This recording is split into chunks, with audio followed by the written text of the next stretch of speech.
Inside Jiangsu No. 2 High School, the atmosphere is heavy. On the blackboard, bold letters remind everyone. Only one day left before the unified exam. At the front of the room, Teacher Chun Fan delivers his final instructions.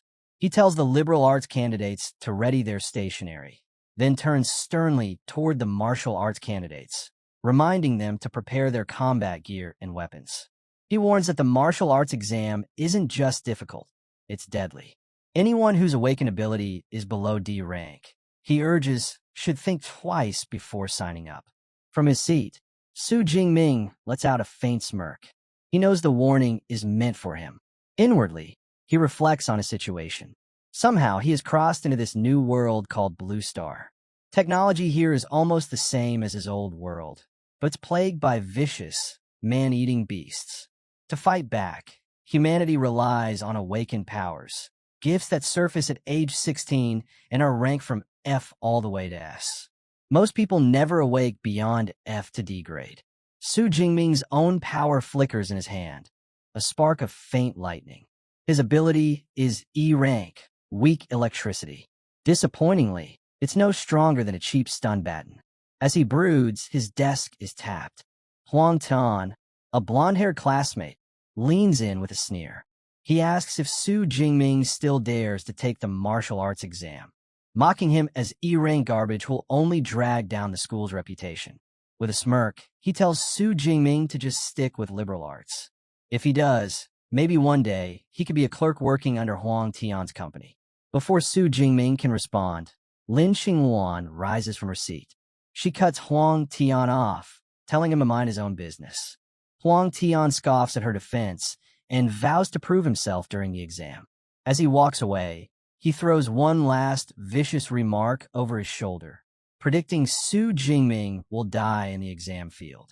Once he's gone, Lin Xingluan turns back to Su Jingming, her voice softer now. She tells him not to take Huang Tian's words to heart, suggesting that choosing liberal arts might not be such a bad path after all. Su Jingming stays quiet, deep in his own thoughts. His eyes drop to his exam registration form. On it, his ability is clearly listed, E-rank elemental. In the Great Daxia Kingdom, the education system is split into two paths. Those with weaker powers can take the safer route of liberal arts, living an ordinary life. But the martial path, it's a gamble with danger at every step. For the martial exam, students are sent into restricted zones where savage beasts await. Only by surviving can they earn entry into an ability user university. Inside those institutions, years of harsh training can turn even someone ordinary into a true powerhouse. Su Jingming understands why both Teacher Chun Fan and Lin Qingwan worry for him. They fear the outcome if he dares to step onto that battlefield. But he also knows the truth. Running won't save him. The beasts won't stop coming. That thought pulls him back to a memory burned deep in his heart. A beast tied from years ago, a small boy kneeling on the ground, crying over the lifeless forms of his parents. Powerless, broken. That pain fuels him even now. He refuses to be that helpless child ever again. Gripping his registration form, his eyes harden with resolve. No matter what, he will face the martial arts exam. As the sun dips below the horizon, Su Jingming is inside a training hall. His hands tighten around a long spear as arcs of faint blue electricity crawl across its shaft. With a loud shout, he swings hard, lightning bursting along the weapon's edge. Again and again he repeats, pouring everything into his strikes until his body gives out. Exhaustion hits.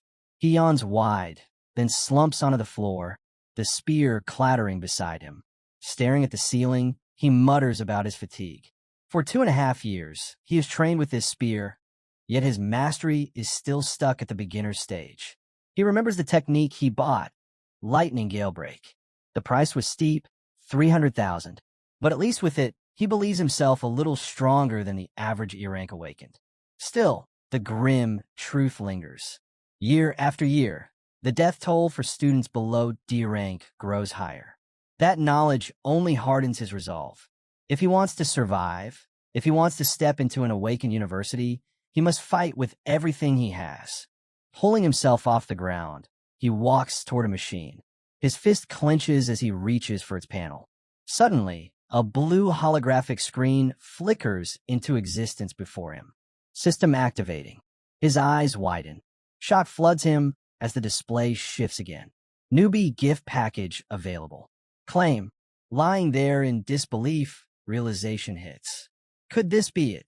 The legendary cheat system that all transmigrators dream of? His shock quickly gives way to excitement. A grin stretches across his face as he thinks about what rewards might await. The system doesn't make him wait. The contents flash before his eyes. An S-rank super ability and 200 ability points. For a moment, he is completely speechless. An S-rank ability, the rarest of the rare. In a nation as powerful as Dacia, possessing an S-rank ability means immediate recruitment by the top universities and cultivation into a true powerhouse. Jingming is left stunned by the revelation. His heart pounds with disbelief, but also with hope. All his life, he carried the label of E-rank trash. Yet now, this system had handed him a chance to rewrite his fate. His lips curl into a determined smile as faint sparks of his old weak electricity flicker across his palm. Claim. He accepts the gift without hesitation. In the next instant, 3 system windows unfold before him. Newbie package claimed. 200 ability points credited. S-rank ability. Purple Cloud, Thunder, God Lightning. Now distributing. The surge begins at his core. Energy floods directly into his heart. The sensation is unbearable, like being ripped apart from the inside. Violent purple lightning bursts through his body, shredding his shirt as if paper. A progress bar flickers in his vision, crawling upward as the storm within him grows wilder. The room cannot withstand the eruption. Windows shatter outward, walls crack, and debris scatters. Outside on the street, passers-by freeze at the sight of the explosion of light. A woman points upward in shock while her child tugs at her sleeve, asking what's happening. A young man fumbles with his phone, frantically urging someone to call the fire department for the Shu family's son. Inside, Jingming thrashes as the process climbs past 50%. His cries are drowned out by the roar of thunder. On the streets below, people watch as the sky itself darkens. Clouds twist and churn, and from them emerges a colossal dragon woven entirely from lightning, its body stretching across the heavens. The sight draws the attention of powerful figures. In a high rise, one man wonders aloud if a terrifying beast has breached the city. Elsewhere, a military commander barks orders, mobilizing Jiangcheng's 3rd Legion into high alert. The dragon above lets out a silent roar, then dives downward, its massive form collapsing into a torrent of energy that pours straight into Jingming's body. He screams one final time. Then the progress bar blazes to full. Ability transformation complete. The violent storm ends in an instant. The oppressive pressure vanishes, leaving the training hall in ruins. Jingming remains standing amid the wreckage, chest heaving, sweat dripping. Slowly, he lifts his hand. Blue and purple lightning coils tightly around his fist, sparking with destructive intent.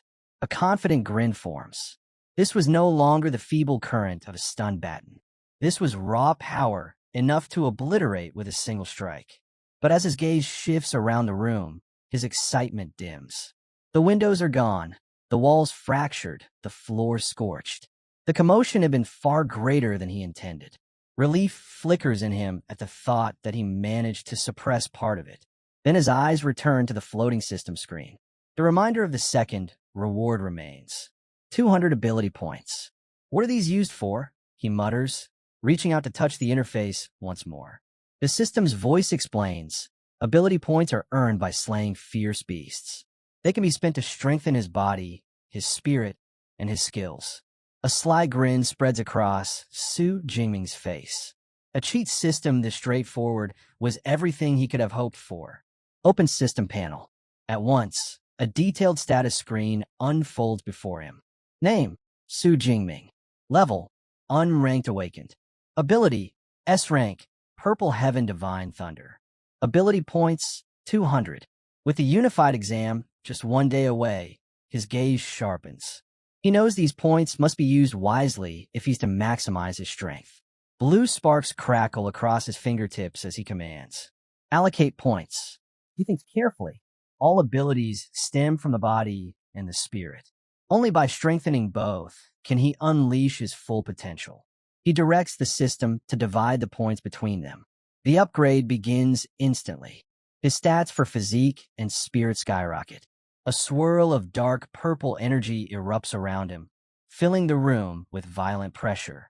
His mind spins as he marvels at the change. The surge of vitality coursing through his veins, his thoughts clearer, sharper than ever before.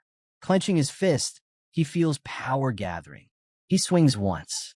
The air itself cracks apart as a vortex of blue and purple lightning blasts from his strike, far beyond anything he could have produced before. Looking down at his sparking hand, he understands. By elevating his raw attributes, his control over every technique, every spark of lightning, has reached a higher level. The panel updates again. Physique, 141. Spirit, 160. The system notes that each ability point translates into 0.2 units of vital or spirit energy. Jingming grins wide. With this strength, stepping into an awakened university no longer feels like a dream. It feels inevitable. But his thoughts drift. Across the province, more than 700,000 candidates will enter the same exam, many of them geniuses groomed from childhood. Where does he now stand among them? He doesn't intend to wait for an answer. With a flick of his foot, he kicks his spear from the rubble, catches it, and slings it onto his shoulder. His decision is clear. He will head to the martial arts hall and measure his new power. But before he can take a step, his apartment door slams open. 3 firefighters rush inside, hoses and gear at the ready. Jingming freezes in surprise. The lead firefighter pauses, scanning the devastated room, and frowns. "We got a call about a fire here." Standing amid the wreckage, lightning still faintly sparking around him, Jingming straightens and replies calmly. "It was just ability training. Everything's fine now." The lead firefighter accepts Jingming's explanation. Incidents involving awakened individuals aren't unusual, and he knows better than to press further. With a nod, he radios his team to withdraw. As they head out, he glances back one last time, a trace of admiration in his eyes. To think the younger generation could create such a disturbance simply by training, it was impressive. Soon, the fire truck pulls away, leaving the street quiet again. Now dressed in his school uniform with his spear slung over his back, Jingming walks down the road. His neighbor, Uncle Yang, waves him over with concern, asking if he's all right after the supposed fire. Jingming reassures him that everything is fine. Uncle Yang notices the spear and chuckles, praising him for his diligence, even training with the exam just a day away. The narration shifts, explaining the role of martial arts halls in this world. For awakened individuals, growth comes from developing both the body and the spirit. Martial halls are vital for this progress, offering facilities most families could never afford on their own. Among them, 2 chains dominate: Thunder Martial Arts Hall and Brutal Bear Martial Arts Hall. Brutal Bear is luxurious, but its prices ensure it's a playground only for the wealthy. Thunder, on the other hand, opens its doors to all high school students for free, making it the most popular choice across the nation. It's at Thunder Hall that Jingming soon arrives. Inside, the place is bustling with students training, chatting, and preparing for the coming exam. Among them, he spots a familiar figure, a girl with long black hair and striking red eyes. His cousin, Tang Chi. Approaching, Jingming asks casually why she's here. Tang Chi blinks in surprise at the sight of him before replying that she's just accompanying a friend. Jingming doesn't linger. With a polite nod, he tells her to enjoy her visit with her friends and then makes his way toward the training rooms. As his figure retreats, Tang Chi watches thoughtfully. Something about him feels different. Her cheerful friend, Xiaoya, has her eyes locked on Jingming as well. She lets out a sigh, whispering how handsome he looks, and quickly asks Tang Chi who he is. Tang Chi replies that he's her cousin, a third year like them, also taking the martial arts exam tomorrow. Xiaoya practically glows with excitement, swooning that he'd make the perfect boyfriend. A male friend immediately teases her for falling in love at first sight, and she admits without hesitation that she is. But Tang Chi quickly grounds her. She reminds Xiaoya that Su Jingming's awakened ability is only E-rank. The words hit hard. Xiaoya's fantasy shatters instantly, and she groans in disappointment, lamenting, "What a pity." The male friend smirks, saying it's admirable that someone with such a low rank even dares to attempt the martial arts exam. Tang Chi, however, doesn't share his humor. Her expression darkens as she mutters, "Courage means nothing when the risk is so high." Deciding not to dwell on it further, she steers the group back to their purpose. They're here to tour the hall. Xiaoya nods, brushing aside her earlier heartbreak, and mentions that she spent her entire high school years training at the costly Brutal Bear Hall. With the exam tomorrow, she thinks it'll be nice to unwind here for a change. Meanwhile, Su Jingming steps into an empty training room. In front of him stands a large round testing target. He grips his spear tightly, immediately noticing how much lighter it feels in his hands. The weapon itself hasn't changed, his body has. His strength has grown to the point where this old spear almost feels like a toy. Still, with the exam looming tomorrow, there's no time to replace it. For now, it will have to do. He decides to start simple. No lightning, no abilities, just pure physical strength. Taking a deep breath, he steadies his stance, muscles coiled with power. Then, with a sudden thrust, he drives the spear straight into the target center. The impact shakes the room, cracks spider across the advanced alloy surface, and the digital display above it blazes. 321. The target slowly knits itself back together, memory metal restoring its form. Su Jingming stares in disbelief. His raw strength had more than doubled. For ordinary, unranked awakeners, 100 calories was considered peak output. He had tripled that baseline without even using his ability.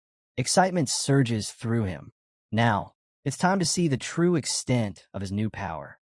His eyes gleam with a faint blue glow. Sparks of purple and azure lightning crawl across his body, dancing wildly along the length of his spear. With a powerful leap, he raises it overhead and brings it crashing down. The room erupts in thunder. Arcs of lightning explode outward as the target absorbs the strike. The display above flickers before settling on an astonishing number, 3,021. Su Jingming's heart pounds. Just one strike, and he's already reached the level of a mid-tier First-Order Awakener. The official standard for breaking into First Order was 1,000 calories. He wasn't even ranked yet, and he was already triple that. But he isn't satisfied. Lightning continues to crackle around him as he declares this isn't his limit, drawing on everything. His new physique, his enhanced spirit, his devastating S-rank ability, and the spear skills he's honed for years. He begins to channel all of it into one decisive move. The spear glows, swallowed by searing purple lightning. As he swings in a wide arc, the energy condenses at the spearhead into a blazing sphere of raw destruction. Break! The strike detonates against the target. A massive blast of purple light floods the room, a shockwave tearing through the hall. In the main stadium, students stumble as the ground quakes. One panicked voice shouts, asking if it's an earthquake.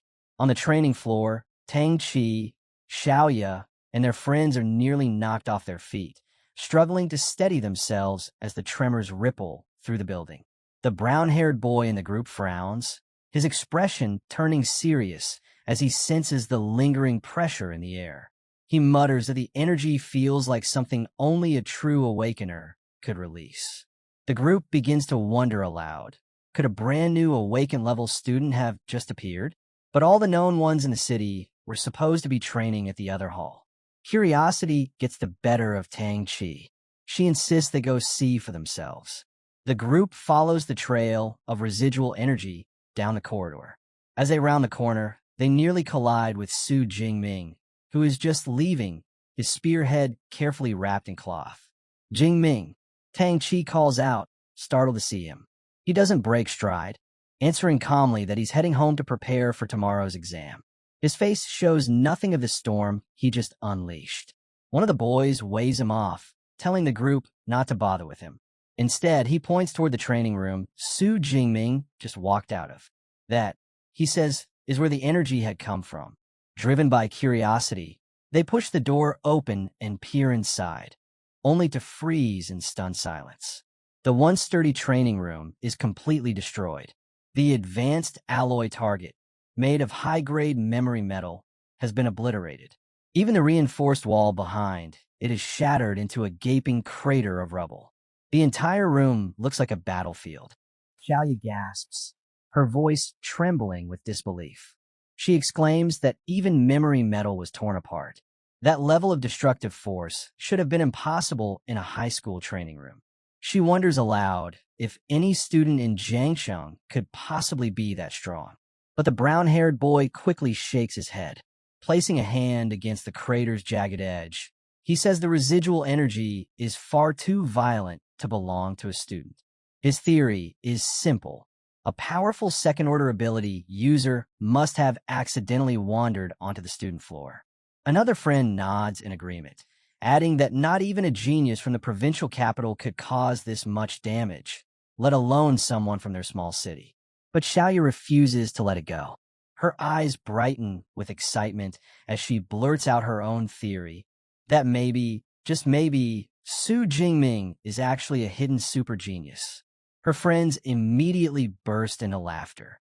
One teases her for reading too many novels, while another points out coldly that Jingming is a known earache.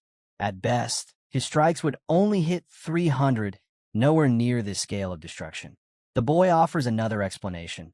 Whoever caused the devastation must have left through another corridor. Then he turns to Tang Chi, who has been quiet the whole time, and asks what she thinks. Tang Chi doesn't argue. She only says one word, maybe. Stepping past them, she runs her hand across the ruined wall. Her eyes narrow as she studies the marks embedded deep in the rubble. The grooves are unmistakable. They look exactly like the aftermath of a spear strike. The image of her cousin holding his spear flashes through Tang Chi's mind. A heavy doubt begins to settle in her chest. She silently wonders if Jingming taking the martial arts exam is really courage, or just him overestimating himself. The next morning arrives, bright and clear, the day of the martial arts exam. Dozens of buses roll up to a massive fortified testing ground, unloading waves of students, each carrying their chosen weapons. Among them is Jingming, walking with a calm, steady confidence, his spear resting casually on his shoulder. Ahead of them, a towering fence separates the students from the exam grounds. Through it, they can see the ruins of a vast, beast-infested town. The air is thick with tension. Some students stare with awe, others with fear. One voice breaks the silence, a nervous student complaining that this year's exam is unfair. The beasts look far stronger than before. Murmurs spread, many agreeing that the difficulty seems to have risen sharply. Then, cutting across the chatter, comes a sharp, arrogant laugh.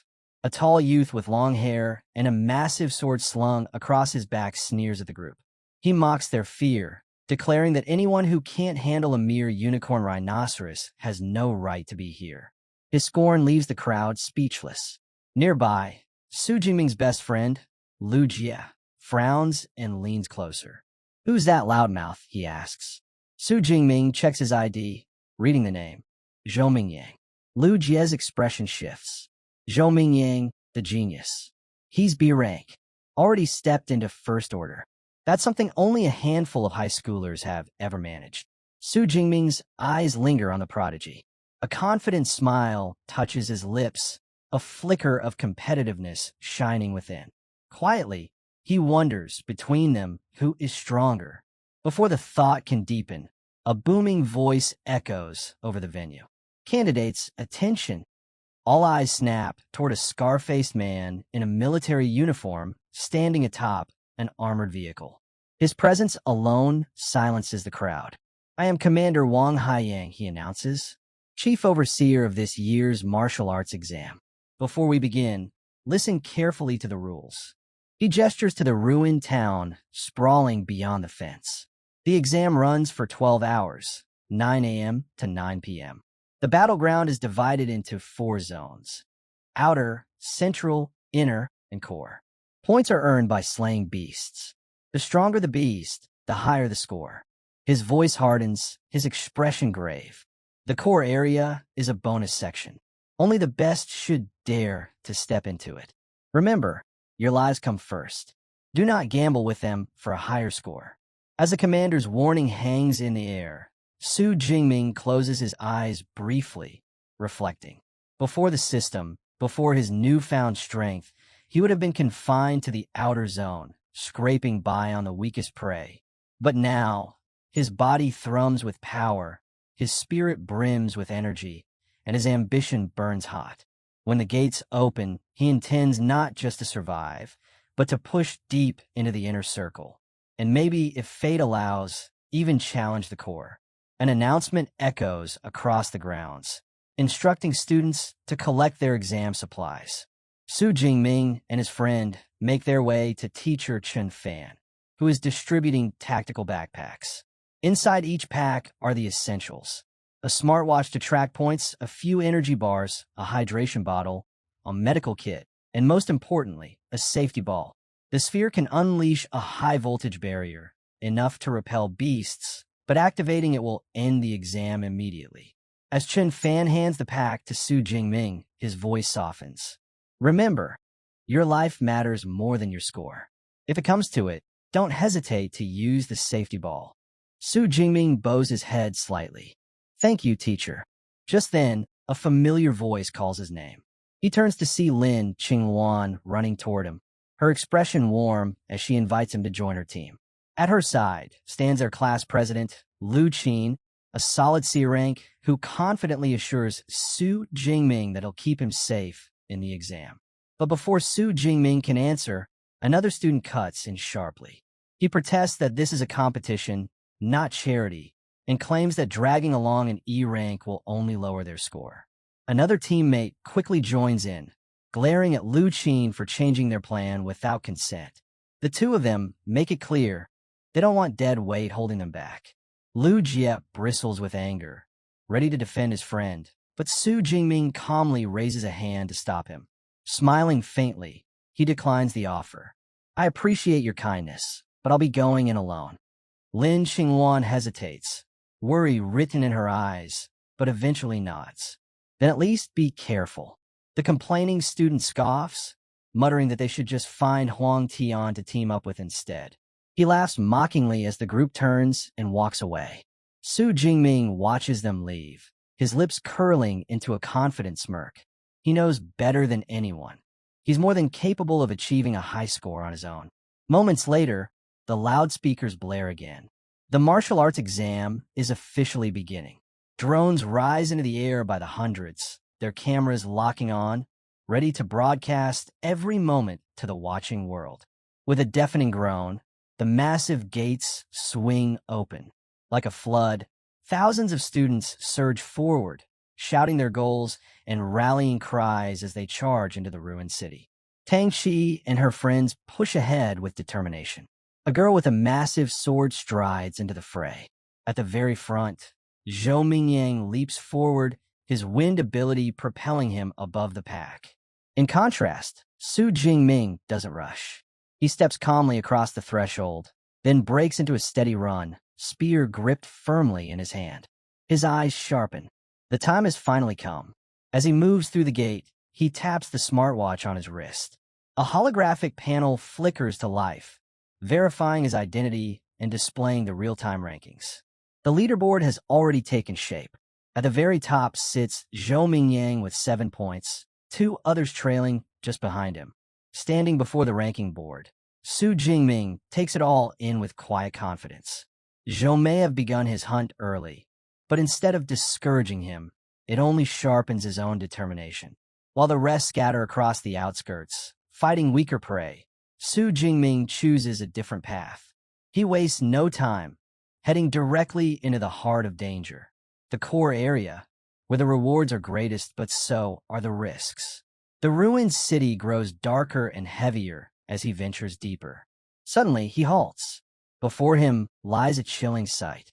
A student sprawled lifeless in a pool of blood, a green safety ball untouched at his side. The attack had been so swift, the boy never had a chance to activate it. For the first time, the brutal truth of the exam sinks in. The warnings from his teachers and the commander echo in his mind. Without the S-class ability he had received only yesterday, he could just as easily have been that body on the ground. With a firm breath, he steadies himself. Kneeling down, he retrieves the fallen student's smartwatch, sending out the signal for recovery. Opportunity always comes hand in hand with danger, he reminds himself. But then, movement. A faint sound from the shadows. Out of a crumbling building emerges a massive, clawed paw. A moment later, glowing purple eyes pierce the gloom. A shadow cat steps forward. In an instant, Jingming grasps the trap. The beasts left the corpse here as bait. And now, the predator strikes. The cat launches with terrifying speed, claws slicing through the air. But Jingming doesn't flinch. His body shifts effortlessly, sidestepping the attack as the beast shoots past him. The shadow cat twists, landing with fluid grace, eyes still locked on him. Known as a killer of the inexperienced, the beast is every bit as dangerous as the stories claim. Its muscles coil, its roar shakes the air, and its sharp fangs glisten with power strong enough to crush bone with a single bite. Jingming knows well why such creatures are feared. Their aura alone is a weapon, one that freezes most opponents in place, stripping away their strength and leaving them helpless. Many young awakeners fall victim before even lifting a weapon. He remembers how the children of wealthy families train under protection, shielded by guards as they face this crushing aura from an early age. That privilege was never his. Now, here he stands, facing his first real battle with a fierce beast. His grip tightens around the spear. The shadow cat lunges again. The shadow cat closes in, jaws wide, but Jingming doesn't even flinch. He plants his feet firmly, raising his spear. Purple lightning dances across the weapon, sparking wildly as he channels his strength. In a blur, the spear thrusts forward, the crackling tip tearing straight through the beast's head. The shadow cat collapses lifeless at his feet. Looking down at the fallen creature, Jingming notes something strange. The beast's suffocating aura, the pressure that should have paralyzed him, hadn't affected him at all. Before he can think further, a blue holographic window appears above his smartwatch. Kill confirmed. Fierce beast eliminated. Target: shadow cat, unranked. Ability points +3. The text scrolls on, reminding him of the system. Fierce beasts are ranked from 1 to 9. Anything below rank 1 is considered unranked, just like human awakeners without rank. He glances at the map displayed on his watch. 3 points. For all that effort, the reward feels insignificant. Unranked beasts are hardly worth his time. Now that he knows their aura has no effect on him, there's no reason to linger in the outer area. His goal is clear: the dangerous core of the battlefield. Without hesitation, he advances. Along the way, unranked beasts rush him. Shadow cats, iron-furred boars, wolf-like predators. Each one falls effortlessly, his spear cutting them down in a bloody trail. 3 points here, 5 points there. The numbers grow steadily, but something gnaws at him. This power of his, it's too overwhelming. Every strike ends a fight instantly. There's no real struggle, no chance to polish his technique. Worse, the energy drain is immense. He remembers his old E-rank ability, one he could maintain for hours without worry. But this new S-class power? At full strength, he couldn't last even a single hour. And the exam is 12. He clenches the spear tighter, a new plan forming. From here on, he'll fight without relying on that devastating lightning. He'll conserve his strength, and more importantly, gain the battle experience he needs. The spear alone will be his weapon. But before he can put this strategy to the test, the ground trembles. A massive shadow looms ahead. Bursting through the ruins, a towering bipedal unicorn rhinoceros stomps into view. Its roar shakes the air as it lowers its head, hurling a wrecked car aside like a toy. The beast charges. Su Jingming doesn't retreat. He braces himself, spear in hand. The horn smashes into him with bone-crushing force, sending him flying back. Yet in midair, he twists his body with impossible agility, turning the momentum into an advantage. He flips, spear raised high, descending like a thunderbolt. The rhino barely has time to react before the blade plunges deep into its skull. With a single precise strike, the massive beast collapses under him. The colossal rhinoceros crashes to the ground, lifeless. Su Jingming exhales lightly, surprised at how effortlessly it had fallen. Even a beast of that size hadn't been much of a challenge. A thought flickers through his mind. Had his spear technique advanced without him noticing? He summons his system panel, and the confirmation appears before him. His spear technique has reached the intermediate stage. His ability points, now totaling 256, gleam on the display. The realization is clear. Relying on his spear mastery is the fastest way to grow stronger. Without hesitation, he invests his points into the technique once more. In an instant, his mind is flooded. Countless advanced movements, intricate footwork, and deadly thrusts surge through him, searing themselves into his muscle memory. The weight of so much knowledge leaves him clutching his head, but when it settles, he feels reborn. With a spear firmly in hand, confidence radiates from him. He straightens, standing tall among the ruins, a predator awaiting his next prey. A grin plays on his lips as he whispers his anticipation. He can't wait to test these new skills against a ranked beast. Meanwhile, in another part of the outer area, Lin Xingluan and her group press through the crumbling streets. Suddenly, she halts, her eyes narrowing. For a fleeting moment, she thought she saw a familiar figure in the distance. "I think that was Su Jingming," she says quietly. Her teammate immediately waves it off. "You're seeing things. Su Jingming's just E rank. He wouldn't dare come this far in. It'd be suicide." But the doubt lingers in Lin Qingluan's chest. She can't shake the feeling, and worry for her classmate gnaws at her. Before she can dwell on it further, another teammate calls out urgently. The group rushes over and freezes at the sight before them. A massive unicorn rhinoceros lying dead in the street. Its wounds are still fresh, the blood not yet dry. They study the killing strike. A single, clean wound to the head, delivered with perfect precision. The kind of mark only a long-handled weapon could leave. "That's a spear wound," one of them blurts out. The pieces align in Lin Qingluan's mind. The silhouette she saw, the spear wound, the fresh kill. Her suspicion hardens. Could it really have been Su Jingming? She murmurs. Her skeptical teammate scoffs again. "Don't be ridiculous. A unicorn rhinoceros? Only someone at C rank could take down a beast like this alone. Su Jingming doesn't stand chance." To end the debate, one of the students suggests checking the rankings. Lin Xingluan doesn't hesitate. She opens the leaderboard on her smartwatch. The moment the display appears, her breath catches. There, glowing on the screen, 46th place, 256 points. Su Jingming, second high school. Her eyes widen. "It really is him," she blurts out. The others freeze, staring in disbelief. Their faces go pale as the reality sinks in, yet none of them want to accept it. How could the E-rank nobody they always look down on suddenly be standing in the top 50? They grasp for explanations, insisting it must be a coincidence, just someone else with the same name. But their voices falter, doubt clouding their certainty. Far away from the battlefield, in a hall filled with massive viewing screens, officials and VIPs watch the rankings climb in real time. A spectator leans back with a satisfied tone.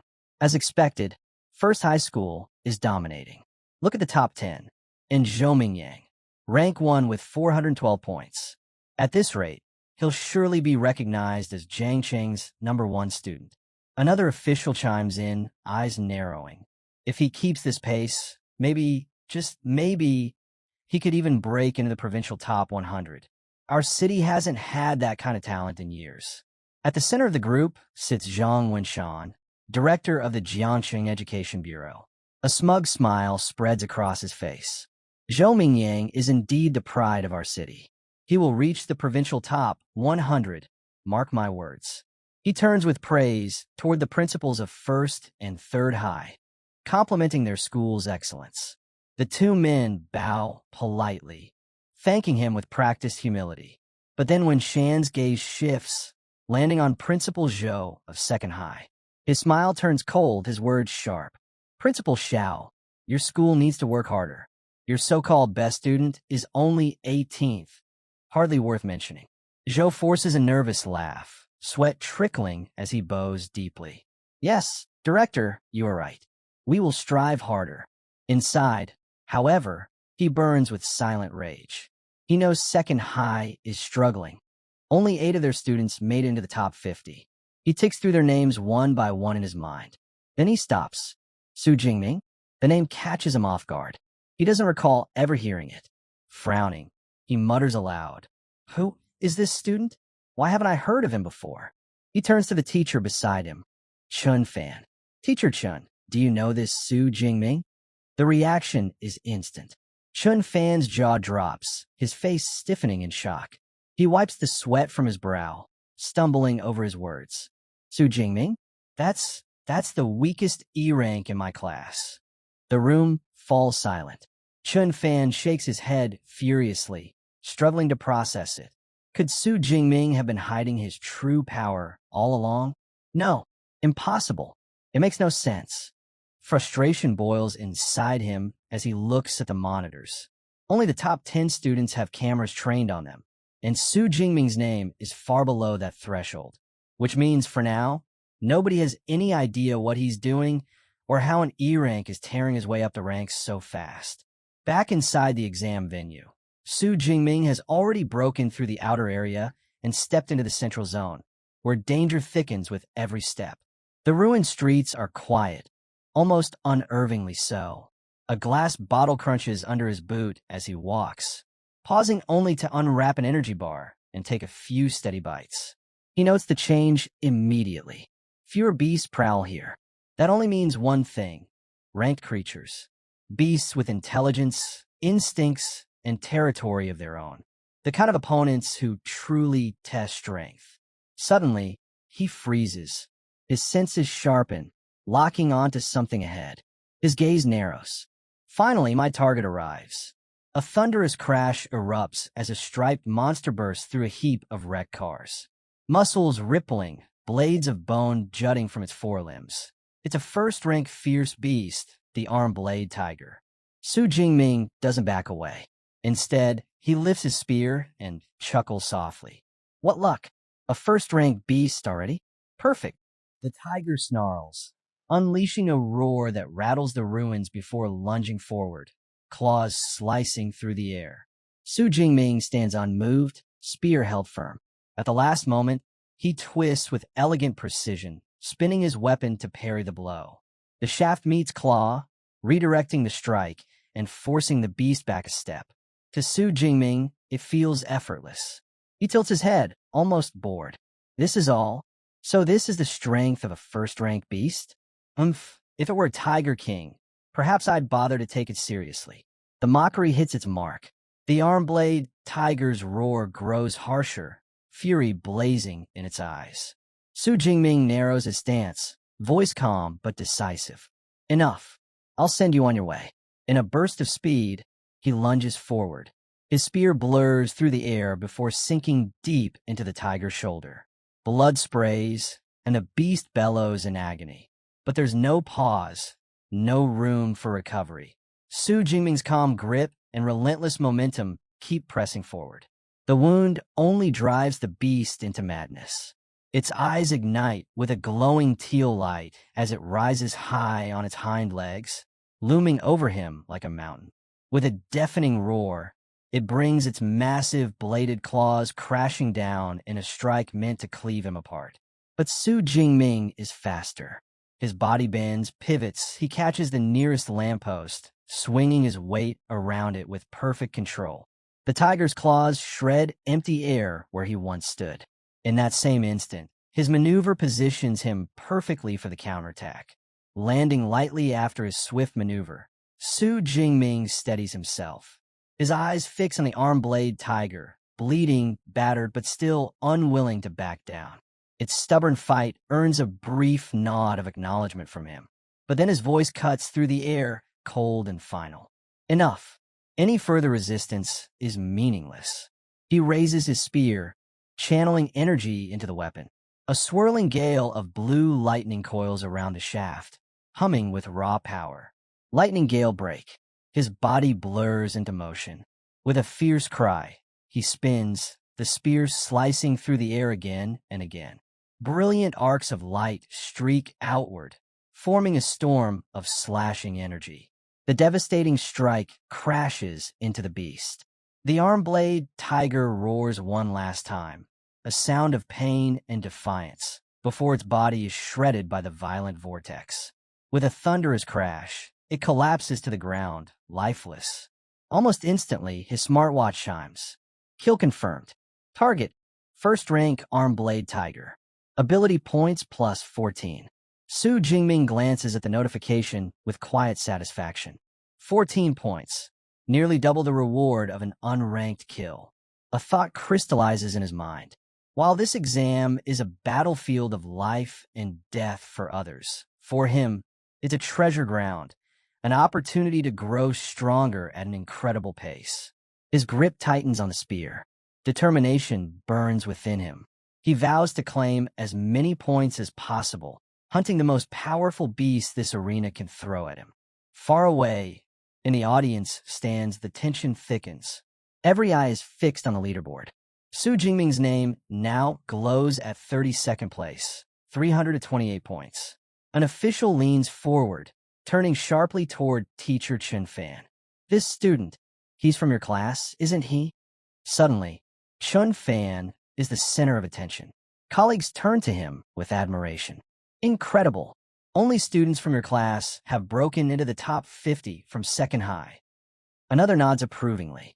Your teaching methods must be remarkable. Flustered, Chen Fan forces a modest smile, waving off their praise. It's not me. The students worked hard for this. That's all. Before the conversation can continue, a shout erupts from the crowd. Look, the rankings again. Heads snap toward the massive screen. Su Jingming's name leaps upward, now at 25th place. Gasps ripple through the hall. Impossible. His score just jumped by 44 points at once. Director Zhang Wenshan narrows his eyes, quickly running the numbers. A peak unranked beast gives at most 6 points. A low-grade first rank yields 14 to 16. For someone's score to spike that sharply, multiple high-tier kills must have been made almost simultaneously. Principal Zhou continues the calculation aloud, his voice trembling. The rankings refresh every 4 seconds, which means he stops, face pale. The implication is staggering. An E-rank student from his own school might be mowing down ranked beasts in the central zone with terrifying speed. Director Zhang Wenshan quickly finishes the math. In just 4 seconds, Su Jingming had to have slain either 5 peak unranked beasts or 3 low-grade first ranks. A rare smile tugs at his lips. Such performance, it's been years since we've seen anything like this. He turns toward Principal Zhou, his tone almost curious. Tell me, why have I never heard of this student before? He seems to be quite the prospect. Principal Zhou swallows hard, still reeling. I only just learned of him myself. We'll have to ask his homeroom teacher. He snaps his fingers, summoning Chen Fan forward. All eyes turn to the nervous teacher. Beads of sweat trickle down his forehead as he bows before the city's top officials. Su Jingming. He awakened only an E-grade ability. Weak electricity. The words hang in the air like a thunderclap. The principal's jaw tightens. Are you certain? Could you be mistaken? Chen Fan shakes his head rapidly. No mistake. I was there. I even warned him not to join this exam. His ability was far too weak. A hush falls over the room. Director Zhang Wenshan leans back, eyes gleaming with intrigue. An E-grade, yet he has climbed this high. That means his strength comes from elsewhere. Interesting. Very interesting. He steeples his fingers, voice steady but firm. We'll soon have our answer. With this momentum, he's bound to break into the top 10.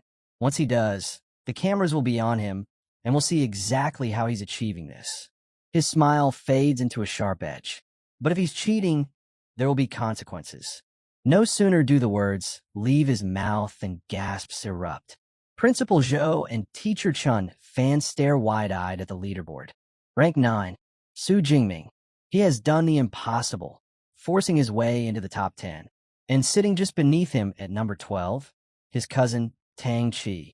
Elsewhere in the exam hall, Tang Chi, now bearing cat-like ears and a sleek tail, perches atop a freshly slain beast. A faint smile crosses her lips. She no longer has any doubt. The destruction at the martial arts hall that day. Of course, it had been her cousin. High above, another figure notices the shift. Zhou Mingyang, the reigning number 1, glances at the updated leaderboard. With 6 hours still left, a new, unfamiliar name has entered the arena of elites. His brow furrows. Su Jingming? Never heard of him. Moments later, a camera drone buzzes to life, assigned to track the newcomer. The live feed projects across the massive screens for all to see. And there he is, Su Jingming, standing calmly as his spear flashes once more. In a single, precise strike, another first-ranked beast falls at his feet. His smartwatch flashes the result, plus 14 points. Su Jingming glances at the notification and murmurs to himself. The efficiency of hunting beasts in the central zone, far higher than outside. Su Jingming notices the drone hovering overhead. A faint smile tugs at his lips. He must have entered the top 10. Standing over the corpse of his latest kill, he reflects briefly. This exam is more than survival. It's a trial of strength and potential. Those who shine brightest will earn recognition. With that in mind, he sees no reason to conceal his power any longer. Breaking into the top 10, he mutters, eyes sharp, "This is only the beginning." Before moving on, he calls up his system panel. His spear technique gleams at the advanced stage. His total points, 312. Yet, disappointment flickers across his face. Despite all this, his rank still reads awakened. No automatic promotion. He thinks it through quickly. To ascend to a true ability user, he'll need a proper cultivation method, something far beyond reach in this exam. Fine. If he can't advance rank, then he'll sharpen his foundation. He spent his points without hesitation. Physique plus 40, spirit plus 22. A rush of strength surges through his body. Muscles tighten, senses sharpen. He clenches his fist, eager for the battles ahead. Soon, the ruins open into the entrance of the core area, the deadliest zone of all. And there, the sight before him is savage. 9 armored tigers feast on the carcass of a fallen rhinoceros, their metallic hides glinting under the dim light. But it's the one in the center that holds his focus, larger, stronger, radiating a crushing aura. The armored Tiger King. Su Jingming's lips curl into a grin. What a harvest! He's about to step forward when his instincts flare. Someone else is near. Without turning his head, he calls out, "Enough hiding. Come out." Footsteps echo, and from the shadows emerges Zhou Mingyang, the number 1 ranked student. His eyes gleam with interest. Impressive. To sense me so quickly. I didn't expect the mysterious newcomer in the top 10 to be you, Su Jingming. Recognition clicks immediately. Su Jingming narrows his eyes. The top-ranked student. How did you know who I was? Zhou Mingyang chuckles, drawing closer. I've studied every strong candidate qualified to reach the core zone. But you, an unfamiliar name rising this fast? Who else could it be? He nods toward the feasting tiger pack, resting his hand on the hilt of his sword. I've been observing them. The armored Tiger King is a mid-grade, first-rank beast. With 9 others at its side, no single person can take them all head-on. Su Jingming grips his spear tightly, suspicion flickering in his tone. What? Do you plan to steal my prey? Zhou Mingyang shakes his head. Not at all. I don't need to. But this pack, no matter how strong you are, facing them alone is reckless. Work with me, and we'll bring them down together. Su Jingming meets Zhou Mingyang's suggestion with 2 cold words. No need. His voice carries a certainty that leaves no room for doubt.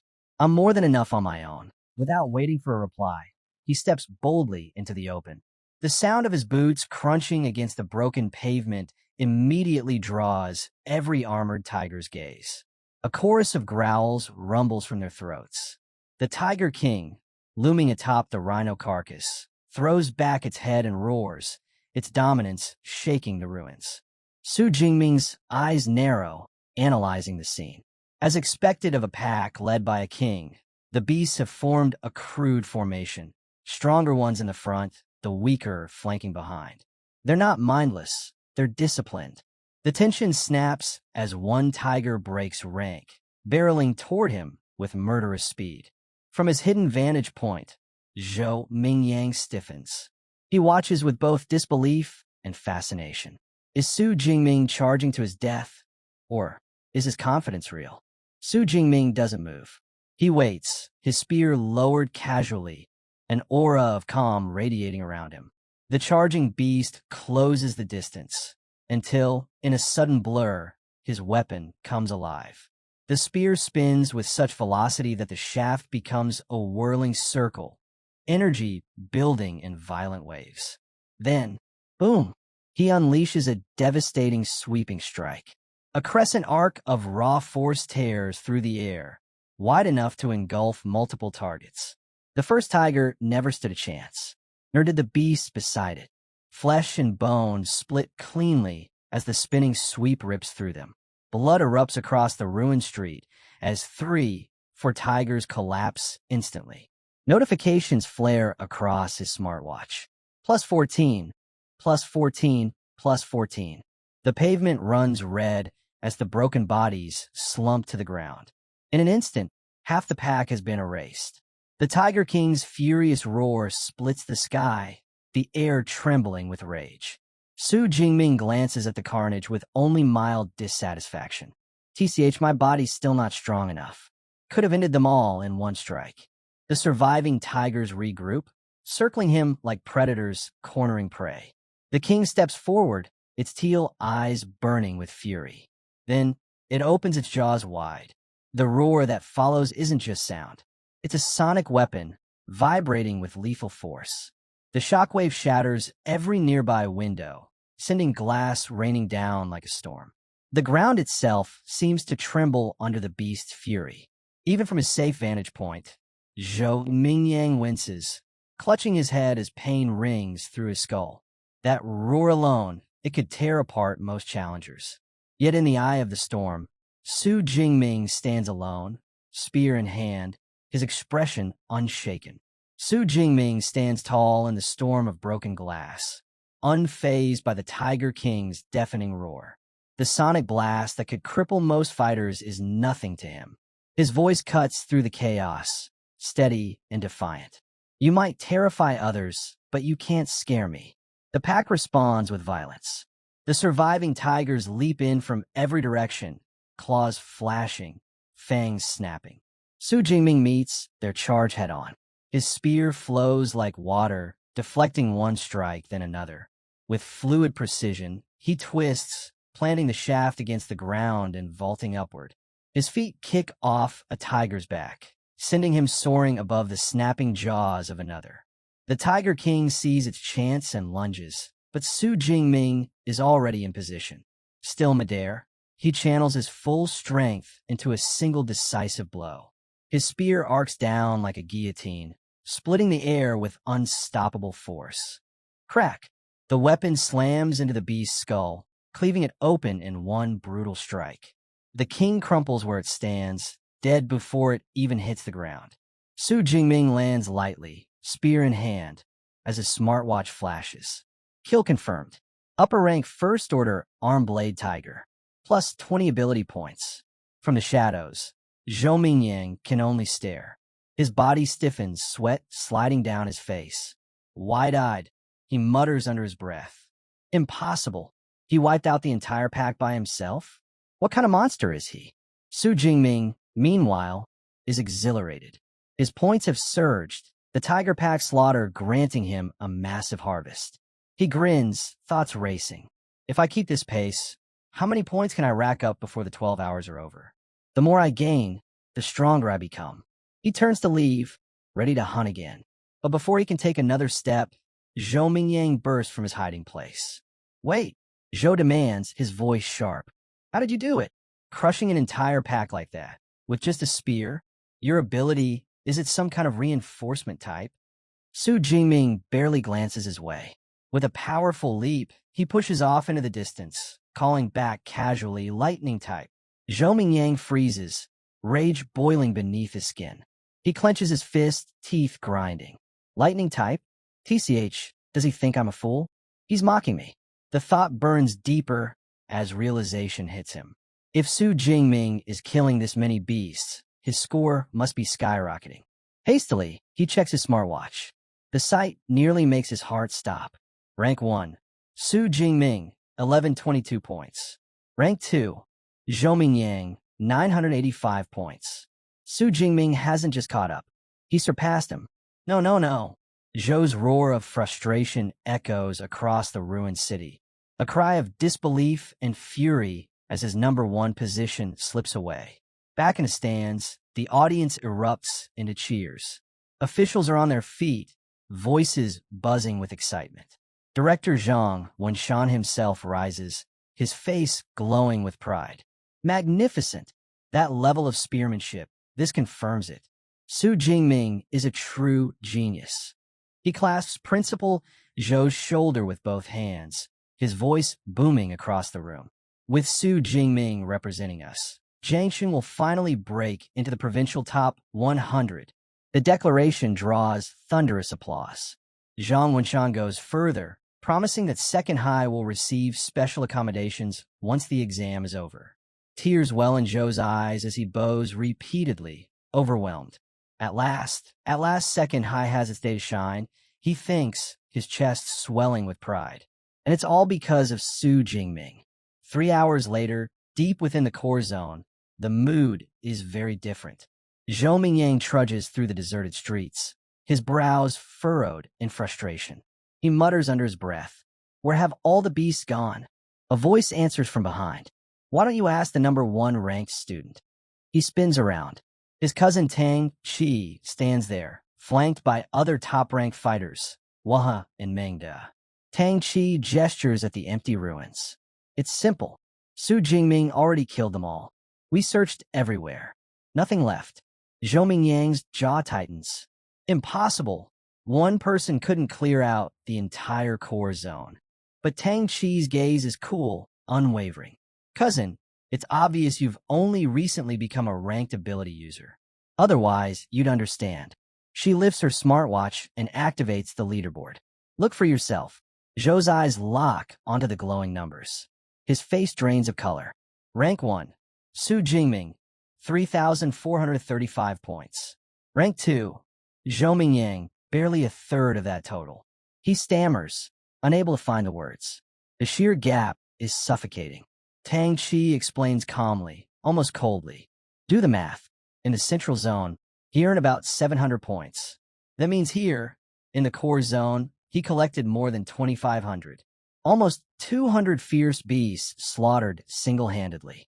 A bead of sweat slides down Zhou Mingyang's temple as realization dawns. Su Jingming hadn't been protecting his kills. He had planned from the start to monopolize the entire core zone. One steps forward, his tone serious. That's why we're here.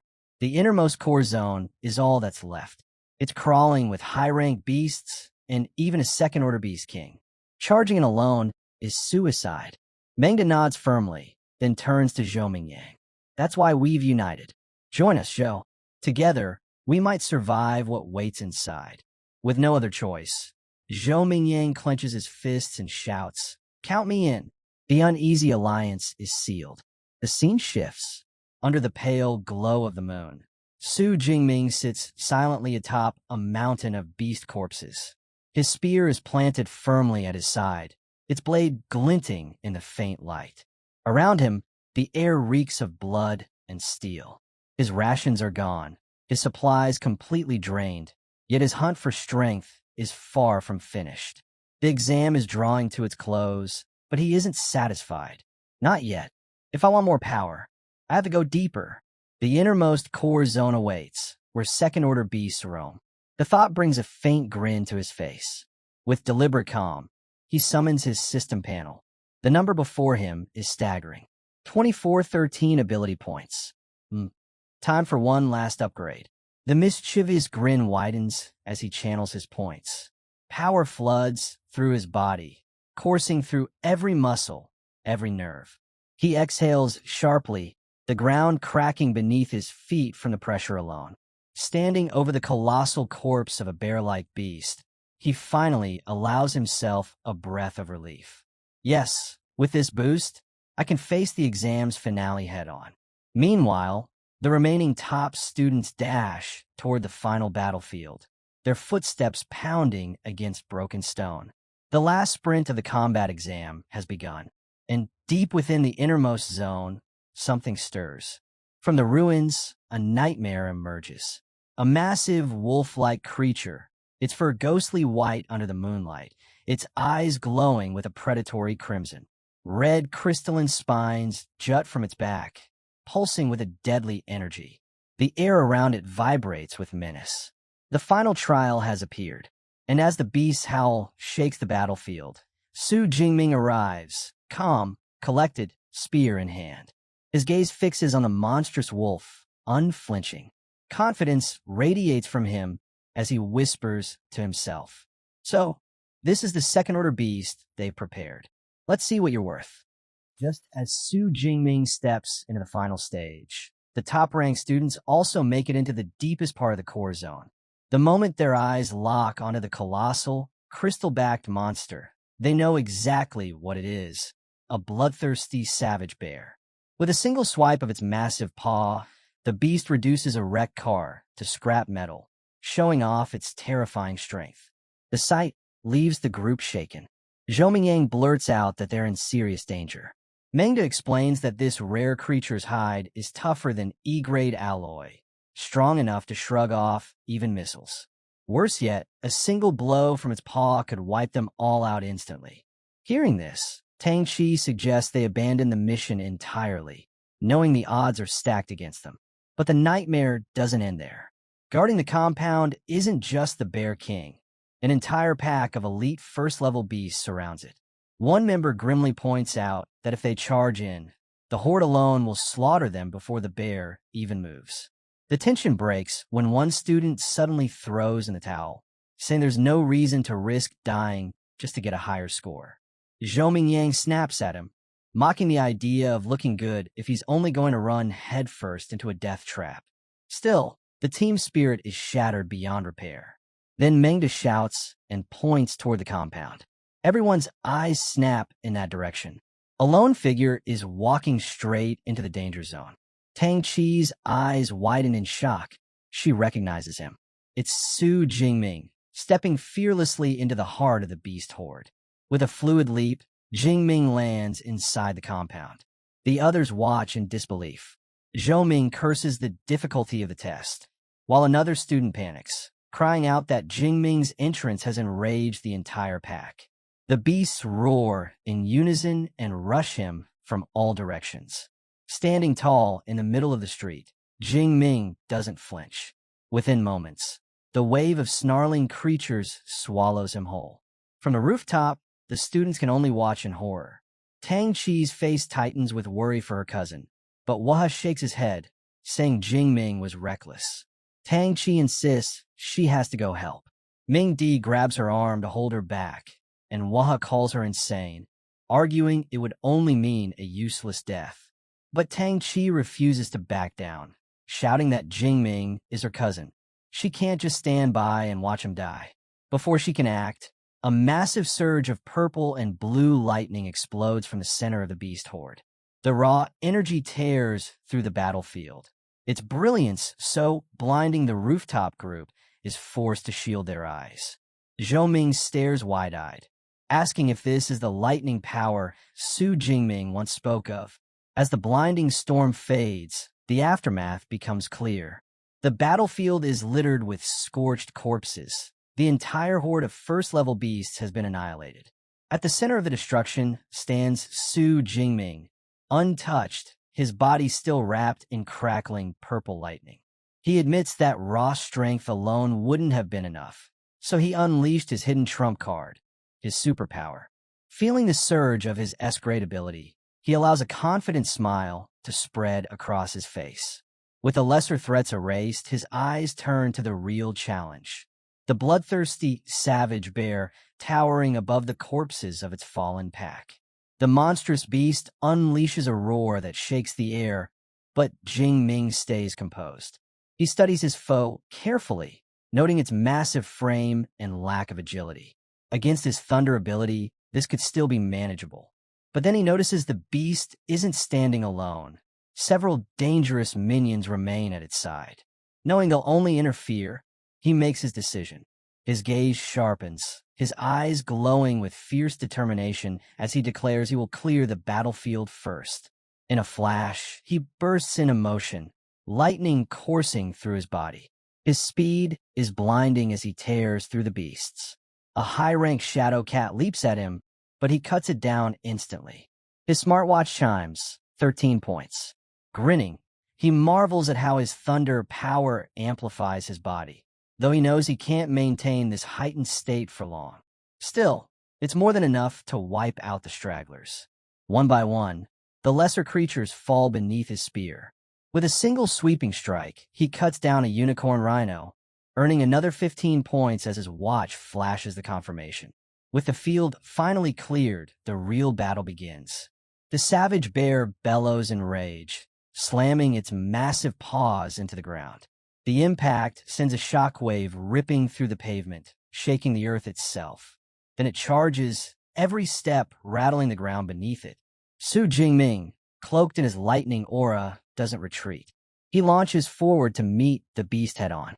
At the last moment, he springs upward in a powerful leap, narrowly dodging the beast's crushing advance. His spear whirls in a deadly arc, smashing one of the large red crystals embedded in its back. The fight blurs into a furious clash. Jingming twists and dodges with precision, his counterattacks striking true. One crystal after another shatters beneath his spear, blood spilling as the savage bear's defenses crumble. His smartwatch keeps flashing, updating his points as he relentlessly dismantles the king of beasts piece by piece. The savage bear bellows furiously as its underlings fall one after another. Cloaked in lightning, Su Jingming sneers at the beast, asking if it's angry. He promises it'll be next. As he rushes toward the final rhino, the Beast King's sharp eyes gleam with cunning. Just as Su Jingming prepares to strike, the massive bear suddenly lunges with startling speed. With a brutal swing, it smashes its own minion into pieces, intercepting the attack before it can land. Jingming's eyes narrow in shock. The creature actually predicted his move. Then the Bear King slams its paws together. The last minion is sacrificed in an instant, the impact unleashing a thunderous shockwave that rips apart the ground and shatters nearby vehicles. The rhino is shredded by the explosion, reduced to nothing. But the deadly blast doesn't reach its true target. Su Jingming, his body blazing with lightning, flips through the air with effortless grace. He lands smoothly, completely unscathed, the storm still crackling around him. Now, the battlefield lies empty. No beasts remain, only the two rulers facing each other. Jingming's grin sharpens, electricity surging wildly through his veins. With fierce resolve, he declares that with the minions gone, it's time to test whether the savage bear's armored hide can withstand the full might of his thunder. With a fierce strike, Su Jingming drives his lightning-charged spear straight into the head of the savage bear. The clash erupts in a violent surge of purple energy, engulfing the drone that had been trailing him and instantly cutting its feed. On the rooftop, students stumble back, shielding themselves from the wave of power. Inside the stands, officials stare in silence at the flickering static on the screen. Director Zhang Wenshan snaps out of his shock, glaring at Principal Zhou. He shouts, demanding if what they just saw could truly be called an E-class ability, accusing him of making a joke. Another official, equally stunned, mutters that Su Jingming has the strength to kill a high-tier rank 1 beast instantly, and even hold his own against a rank 2 boss, something even most A-class users would struggle with. Principal Zhou, sweat beading on his forehead, can only stammer that perhaps it's a rare mutation ability. Zhang Wenshan bursts into laughter, declaring that after today, Su Jingming's name will shake the entire Xia nation. Back on the battlefield, the results are revealed. The savage bear has a deep cut carved across its head, but it still stands. With a roar, it swings its massive paw, sending Su Jingming crashing through the air. He hits the ground hard, recovering quickly with practiced skill, but his mind reels. His strongest strike only managed a shallow wound. Analyzing rapidly, he realizes the truth. The beast's hide resists blades, and his lightning doesn't conduct through it. With his current power, finishing the monster in a single blow is impossible. The bear, seething with rage, begins pulling dark energy into its body. Su Jingming stares as the aura swells, muttering in disbelief, "What?" The beast's body grows darker, like a living boulder of destruction, tearing through the battlefield as the ground shakes beneath it. Leaping on a broken debris, Su Jingming steadies himself, purple lightning crackling around him once again. He hadn't expected the savage bear to unleash its berserk state so quickly, but it was clear now the beast's hatred for him ran deep. A note explains, berserk is a beast's counter skill, similar to a human's combat techniques. Once enraged, a beast cloaked in dark energy becomes faster, stronger, and more savage. The monster crouches low, its roar splitting the air before it charges forward with terrifying speed. Su Jingming watches, impressed yet wary, admitting the raw power of a berserk beast is truly overwhelming. Still, he knows one thing for certain. Such strength always comes with a price. Once the beast enters its berserk state, its mind is gone, driven only by raw instinct. Su Jingming quickly adapts, realizing brute force won't win. His only option is to stay out of its reach, relying on speed and precision. He darts across the battlefield, narrowly avoiding the monster's crushing strikes, waiting for the one opening he needs. When the beast lunges forward, he seizes the moment. Lightning surges into his spear, and with a swift thrust, he drives a bolt of energy into its side. The impact jolts the savage bear, its massive frame shuddering as the shock forces it to a halt for just a second. That second is all he needs. Su Jingming's eyes blaze with light as he raises his hand, pulling together an immense storm of purple and blue energy. With full force, he calls upon his S-rank ability, shouting, "Nine heavens divine lightning, blast!" From above, divine lightning crashes down, engulfing the savage beast in a torrent of destruction.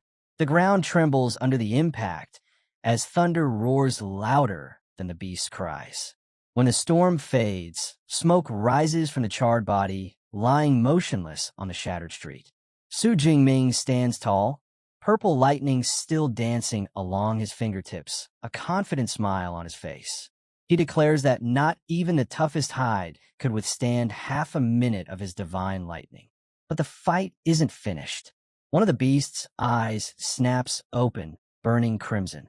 With a deafening roar, it lunges one last time, jaws wide to crush him. Its body convulses from the electricity tearing through it, freezing mid-strike just inches away. Calmly, Su Jingming whispers it's time. His eyes flare once more as he gathers every last shred of power into his spear. The weapon hums with destructive force as he unleashes his ultimate technique. Lightning Gale, Break. A blazing sphere of lightning erupts, driving straight into the monster's gaping maw. The explosion detonates inside, tearing the beast apart from within. A vortex of destructive power rips a crater into the street as the massive second-order beast finally collapses, lifeless. The system's voice echoes. Kill confirmed. Ability points plus 124. Kneeling beside the fallen king of beasts, Su Jingming lets out a long breath. The final battle is truly over. He reflects on the fight, noting how upgrading his lightning gale technique made victory possible and quietly acknowledges its devastating power. A victorious smile spreads across Su Jingming's face. Though the fight lasted barely 2 minutes, he admits it was the most thrilling battle of his life. His thoughts quickly shift. If clearing the core area gave him this many points, how many more will he earn by wiping out the rest of the beasts? As night falls, the exam finally comes to an end. In the stands, the giant screen lights up with the final results, and the crowd erupts in cheers. At the top sits Su Jingming with a jaw-dropping 10,835 points. Far behind in second place is Zhou Mingyang with just 1,113, followed by Wu Hao at 945. The officials leap to their feet in excitement. Director Zhang Wenshan, Principal Zhou, and Teacher Chun fan cheer loudly, declaring that Su Jingming has shattered not only their city's record, but the entire Jiangnan province record. They call him a prodigy, marveling that last year's champion had scored just over 8,000. With his achievement, they boldly claim this year's provincial title is already his. Amidst the ruined battlefield, Su Jingming glances toward the sky with a confident smirk. He reflects on how he has already cleared the inner circle and core areas, but with time still on the clock, he makes his decision. Instead of resting, he turns back toward the central zone, determined to cut down as many remaining beasts as possible. As he passes the rooftop where the other elite students are gathered, they can hardly believe what they're seeing. Tang Chi is stunned that her cousin managed to slay a Tier 2 Beast King. Zhou Mingyang, on the other hand, is baffled. Why push further when first place is already secured? She narrows her eyes and guesses the truth. Su Jingming is heading to the central area. The realization sends a chill through the group. Could he really be planning to wipe out every last beast? The thought leaves them speechless. Zhou Mingyang suddenly understands the danger. If they don't act fast, Su Jingming might sweep the central area clean, leaving nothing behind for anyone else. Without hesitation, he declares their alliance over and bolts. The others quickly scatter as well, racing to secure whatever points they can in the final hour. An hour later, a voice echoes across the entire venue. The 2037 Chongqing Martial Arts College entrance examination has officially ended. Further beast kills will no longer be counted. All candidates return immediately. All around the battleground, exhausted students pause and react as the long, grueling exam finally comes to a close. Tang Chi wipes the sweat from her forehead and lets out a long breath, relieved that it's finally over. All around, reactions vary. One student curses in despair for being a single beast short of passing, while another cheers in joy at barely scraping through. Among the chaos, Su Jingming stands over his last fallen beast. Instead of satisfaction, a trace of frustration lingers. He mutters to himself, wondering why the exam had to end so soon. He wasn't finished yet. As the candidates file out of the venue, guards wait at the gates, watching over the tired but relieved students. Outside, Tang Chi's friend Xiaoya is still buzzing with disbelief over Su Jingming's power. Clinging to Tang Chi, she asks yet again if Su Jingming is really her cousin. With an exhausted nod, Tang Chi confirms it. Xiaoya's face flushes red. Her crush has returned. Blushing, she suddenly begs for Su Jingming's contact information. Tang Chi reminds her that only yesterday she claimed she wasn't interested. Xiaoya insists that things are different now that he's the top scorer, pleading even harder. Their chatter is cut short by shouts from the crowd. Su Jingming is coming out. The exit explodes into chaos as students rush forward, eager to catch a glimpse of a new champion. When he finally steps through the gates, spear resting casually on his shoulder, his expression is calm. The crowd erupts in cheers, some congratulating him, others jokingly demanding he share 100 of his points. He smiles and waves, accepting the sudden wave of fame as he makes his way toward the buses. Among the crowd, Wu Hao and Zhou Mingyang watch quietly. Wu Hao mutters that it should have been Zhou Mingyang standing there. But Zhou shakes his head, smiling faintly. He admits he's content with his score. He never imagined the second high school could produce such a monster. Before Su Jingming can board the bus, Principal Zhou intercepts him. offering his congratulations before introducing him to director Zhang Wenshan. The director tells Su Jingming directly that he will personally see him home. One look at the rowdy crowd convinces Su Jingming it's the better choice. Riding the bus now would only mean endless questions. He steps into a sleek black car with the officials, and it speeds away from the venue. Inside, Director Zhang turns to him, asking which superpower university he plans to attend. Su Jingming admits he hasn't thought about it. His focus until now has been only on growing stronger. The director assures him that with his results, he can choose any school he wants. But he gives a word of advice. Half of a nation's most powerful super users graduate from just 3 elite universities. Calmly, he begins to explain the details of the top 3. Director Zhang Wenshan explains the choices. First is Qingjing Superpower University, directly tied to the government. Its graduates enter the national system immediately, serving the country as official superpower users. Next is Modu Superpower University, famed for its unrivaled resources and prestigious elite clubs. Finally, there is Jingming Superpower University, known for its rich history, formidable faculty, and legacy of training some of the strongest awakeners. He adds that all 3 schools possess cultivation methods of the highest tier, secrets not made public.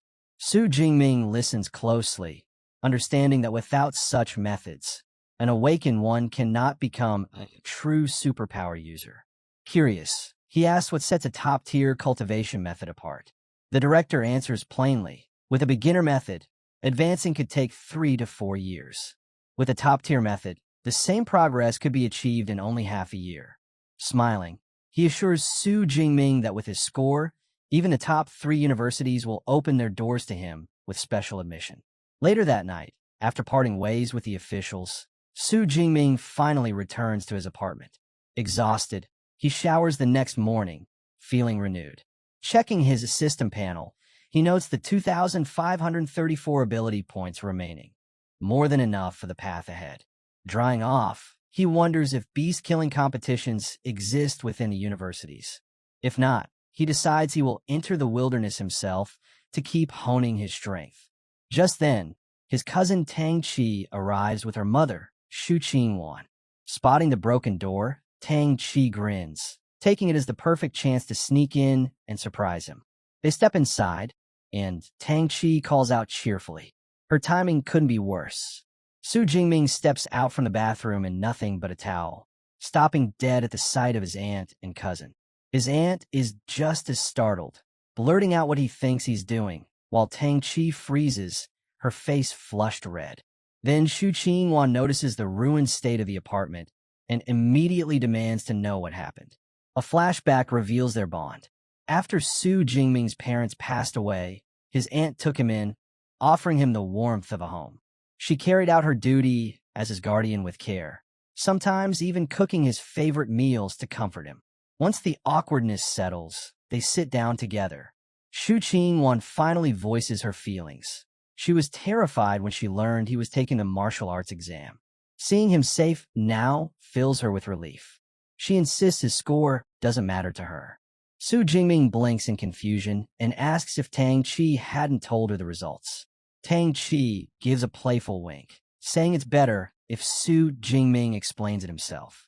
With a shy smile, he finally tells his aunt that he did well, over 10,000 points. The words hit her so hard that she spits out her drink, coughing as she demands he repeat it. Tang Chi jumps in, confirming with a grin that he scored 11,124 points. For a moment, Shu Qingwan is stunned into silence. Then the tears come. She throws her arms around him, holding him tight as she cries out that the Shu family finally has a true successor, and that his parents in heaven must surely be proud. Meanwhile, far away in a sleek, high-tech conference room, university recruiters pore over the exam data. A woman stands at the front, presenting Su Jingming's file. His age, his supposed E-class ability, and his current status as an unranked awakener. One recruiter slams a hand on the table, insisting they must secure this student if the score is genuine. Another shakes his head, unconvinced. With his rank, There's no way he should have achieved results this high. The room breaks into heated debate. Some argue his ability must actually be A-class, perhaps even S-class. Others scoff, claiming the only explanation is cheating. Before the argument can spiral, a commanding voice cuts through. A senior woman at the table silences them all with a sharp look. Calmly, she makes her decision. Su Jingming will be listed as an S-class special recruit, whether the score is real or not. She declares she will personally travel to Jiangsheng to confirm it herself. The morning after the exam, Su Jingming receives a phone alert. The results for the Jiang province martial arts exam are out. His eyes widen as he reads the message. He ranked first in the entire province with an unbelievable score of 11,124 points. Overjoyed, he sits down, letting the reality sink in. He is now the top scholar of Jiangnan province. Word of his achievement spreads like wildfire across the internet, quickly dominating trending searches. Discussions erupt everywhere. How can an unknown figure from Jiangnan suddenly take the top spot? Doubts rise over whether someone labeled as E-class could truly reach such a level. Some call it impossible, while others demand proof, insisting the exam video be released. To address the uproar, an official awards ceremony is arranged. Principal Zhao steps up to face the press. One reporter bluntly asks him to clarify whether Su Jingming's results are genuine. Calm and assured, Zhao responds that the exam video has already been uploaded to the school's website, leaving no room for questions about fairness. As the footage plays, the crowd is stunned. Su Jingming is seen shattering a Tier 1 rhinoceros skull with a single strike, displaying strength even greater than a Tier 1 superhuman. The audience gasps, unable to believe such power could come from someone with only an E-class lightning ability. Principal Zhao proudly confirms the results are authentic. He praises Su Jingming as the first student from Jiangnan to ever claim the title of top scholar. In recognition, Director Xiao Yao steps forward with an enormous check, 1 million yuan, awarded on behalf of the city's education bureau, along with advanced superpower training methods. On top of that, the city government will match the reward and grant him a luxury villa. Reporters rush to capture the moment, their cameras flashing nonstop. Not far away, a sharp-looking woman watches from beside her car, flanked by 2 bodyguards. She scoffs, pointing out that even though the video proves his performance, it doesn't rule out the use of enhancers. She stresses that the key lies in verifying his true superpower level. Back at the ceremony, Director Xiao Yao notices the star of the day hasn't arrived yet. Curious, he asks teacher Chen Fan where Su Jingming might be. With a smile, the teacher explains that he just spoke to him. Su Jingming is still at the martial arts gym, training as usual. The director bursts into laughter, amazed that the new top scholar is already pushing himself further, even right after the exam. While Su Jingming makes his way over, the scene shifts to a private meeting room. Inside, Principal Zhao is nervously pouring tea for 3 imposing figures he respectfully addresses as teachers. When one of them casually pushes the cup aside, Xiao Yao breaks into a cold sweat. The overwhelming pressure radiating from these high-level superhumans makes his heart pound with unease. These 3 aren't ordinary guests. They're recruiters from the nation's top superpower universities. The atmosphere grows tense, their spiritual energy pressing against each other, as if a battle could erupt at any moment. Breaking the silence, a woman with short, gray-purple hair, Zhang Xiaoyue, director of admissions at Modus Superpower University, speaks with a sly tone. She asks her rivals which one of them plans to recruit the rising star. Another recruiter, Su Yun, dressed in a pale blue gown from Qingjing Superpower University, shoots back without hesitation, telling Zhang Xiaoyue to drop the act. With complete confidence, she declares that if Su Jingming's results are real, then he belongs to Qingjing University. Her words draw a scoff from Wu Yuan, a tall man with long black hair representing Jin City Superpower University. He firmly states that Su Jingming will be theirs, dismissing Su Yun's claim outright. Sparks of spiritual energy ripple through the room as the 3 recruiters square off, each unwilling to back down. Watching the exchange, Zhang Xiaoyue notes to herself that these clashes are inevitable. Competing for top scholars always leads to conflict. Just as the tension threatens to explode, the door slides open. Su Jingming steps inside, a spear casually resting on his shoulder. He greets the 3 with calm respect, addressing them as teachers. His sudden appearance catches them off guard. Zhang Xiaoyue studies him closely, noticing his steady presence. Despite facing the crushing aura of 3 elite superhumans, he remains unfazed. Even more, he's still carrying his weapon, proof he hasn't let go of his training for a moment. Principal Zhao quickly makes introductions. Director Zhang Xiaoyue of Modi University, Director Su Yun of Qingjing University, and Minister Wu Yuan of Jin City University. Zhang Xiaoyue is the first to speak. She praises Su Jingming for the breathtaking combat techniques shown in his exam video, but immediately cuts to the core issue. She questions why his ability no longer resembles the weak E-class lightning he was once known for, and asks him to clarify. Prepared for this exact inquiry, Su Jingming delivers his answer calmly. He explains that shortly before the exam, while training at home, he was struck by natural lightning, and ever since then, his power has grown dramatically. Hearing this, both Wu Yuan and Su Yun exchange knowing looks, concluding it must have been a case of superpower mutation. Zhang Xiaoyue then adds her perspective, suggesting that Su Jingming himself may not yet know the true extent of his transformed ability. Zhang Xiaoyue takes the lead, pulling out a superpower detection instrument she brought with her.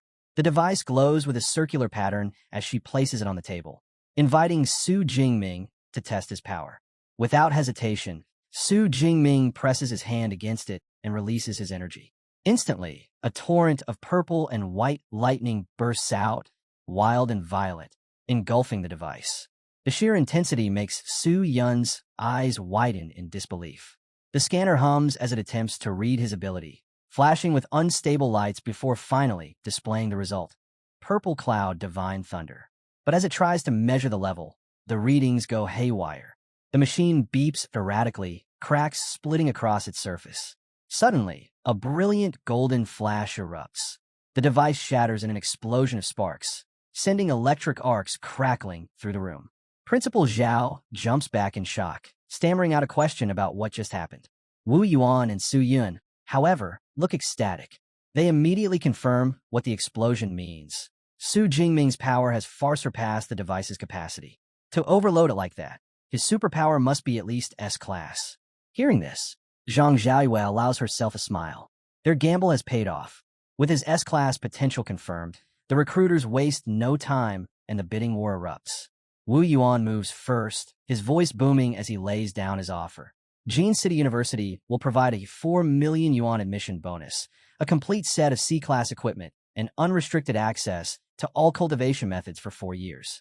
Before he can say more, Su Yun scoffs and counters.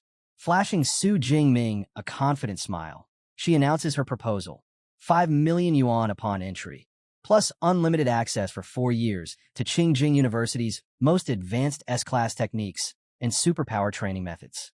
The generosity of her offer makes Su Jingming pause in surprise. Finally, Zhang Xiaoyue makes her move. She calmly states that Modi University does not offer money or equipment, but they can match the other institutions in training methods. Then she reveals her trump card. Modi will provide him with an S-class cultivation resource every year. Her words leave Wu Yuan and Su Yun speechless. Even Su Jingming blinks in confusion, not recognizing the term.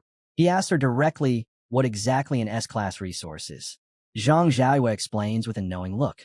She asks if he's familiar with dragon-type fierce beasts, monstrous creatures born with immense innate power, often emerging at Tier 4 or 5, far beyond ordinary beasts.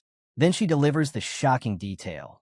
Modu's S-class cultivation resource includes the heart's blood of an adult, Tier 8 dragon-type fierce beast. Zhang Xiaoyue explains further.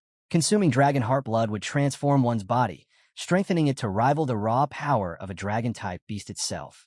And resources of this level aren't rare exceptions. Every S-class resource provided by Modu carries the same value. Her words leave the room in stunned silence. Even Su Yun can't hide her reaction. With a small laugh, she admits that the offer is so extravagant that she herself is tempted, calling Modu's wealth outrageous. Wu Yuan, however, bristles with frustration. He reminds everyone that S-class resources are usually reserved only for the most outstanding senior students. To place them in the hands of a freshman is practically unheard of. The two quickly realize there's no way to match Modu's conditions. They step back, conceding defeat. At last, All three recruiters face Su Jingming, their gazes fixed on him. They tell him it's time to decide. With a steady look and absolute confidence, Su Jingming doesn't hesitate. A determined smile spreads across his face as he declares his choice. He will join Modu Superpower University. After making his decision, Su Jingming explains that his choice wasn't only about Modu's incredible offer. What truly drew him in was their reputation. The best combat training in the entire University Alliance, built on a legacy of many powerful founders who came from Modu. He then bows respectfully to Su Yun and Wu Yuan, thanking them for their offers. Though they hide it behind calm expressions, disappointment flickers in their eyes. Satisfied, Director Zhang Xiaoyue waves her hand, summoning a glowing admission letter. She presents it to Su Jingming with a welcoming smile, officially confirming his place at Modu Superpower University. She informs him that although new students normally enroll on September 1st, as a special recruit, he can register early, and housing will be arranged for him. Excited by the opportunity, Su Jingming immediately asks if he can gain access to the university's library, especially its superpower training methods and combat techniques, before the term begins. Zhang Xiaoyue doesn't hesitate. She tells him the school will not only grant him access, but also provide a private study room. Handing him her contact card, she instructs him to reach out once he arrives in Magic City. Holding the glowing admission letter tightly, Su Jingming grins and says he can't wait to register. Time passes, and soon Su Jingming is at the train station, luggage by his side. His heart races with anticipation as an announcement echoes. Passengers for the G91 train to Magic City, Maine now begin boarding. Nearby, his aunt Su Qingwan wipes at her tears, unable to hide her emotions. Her husband, Tang Dean, gently comforts her, saying proudly that Xiaoming has grown up, and once he leaves, he'll soar higher than ever.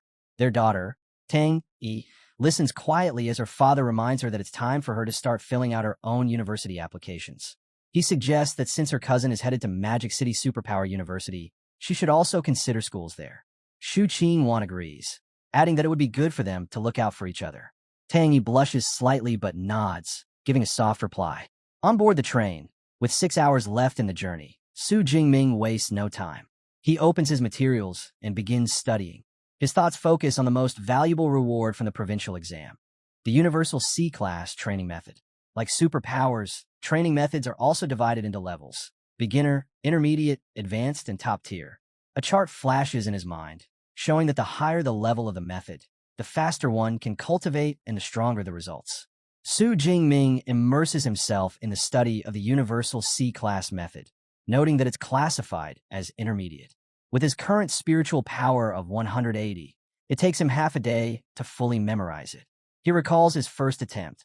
By following the method's guidance, he was able to sense the unique energy flowing through the world from the very first day of practice. As Su Jingming continues studying on the train, a new option suddenly appears on his system panel, a plus sign beside his level. It means he can now break through, advancing from awakened to full superpower user. Yet he holds back. The training manual's words echo in his mind. The higher the grade of the method used during the breakthrough, the greater the benefits. With top-tier techniques soon within his reach at Modu, it would be a waste to use only an intermediate one now. He firmly decides to wait.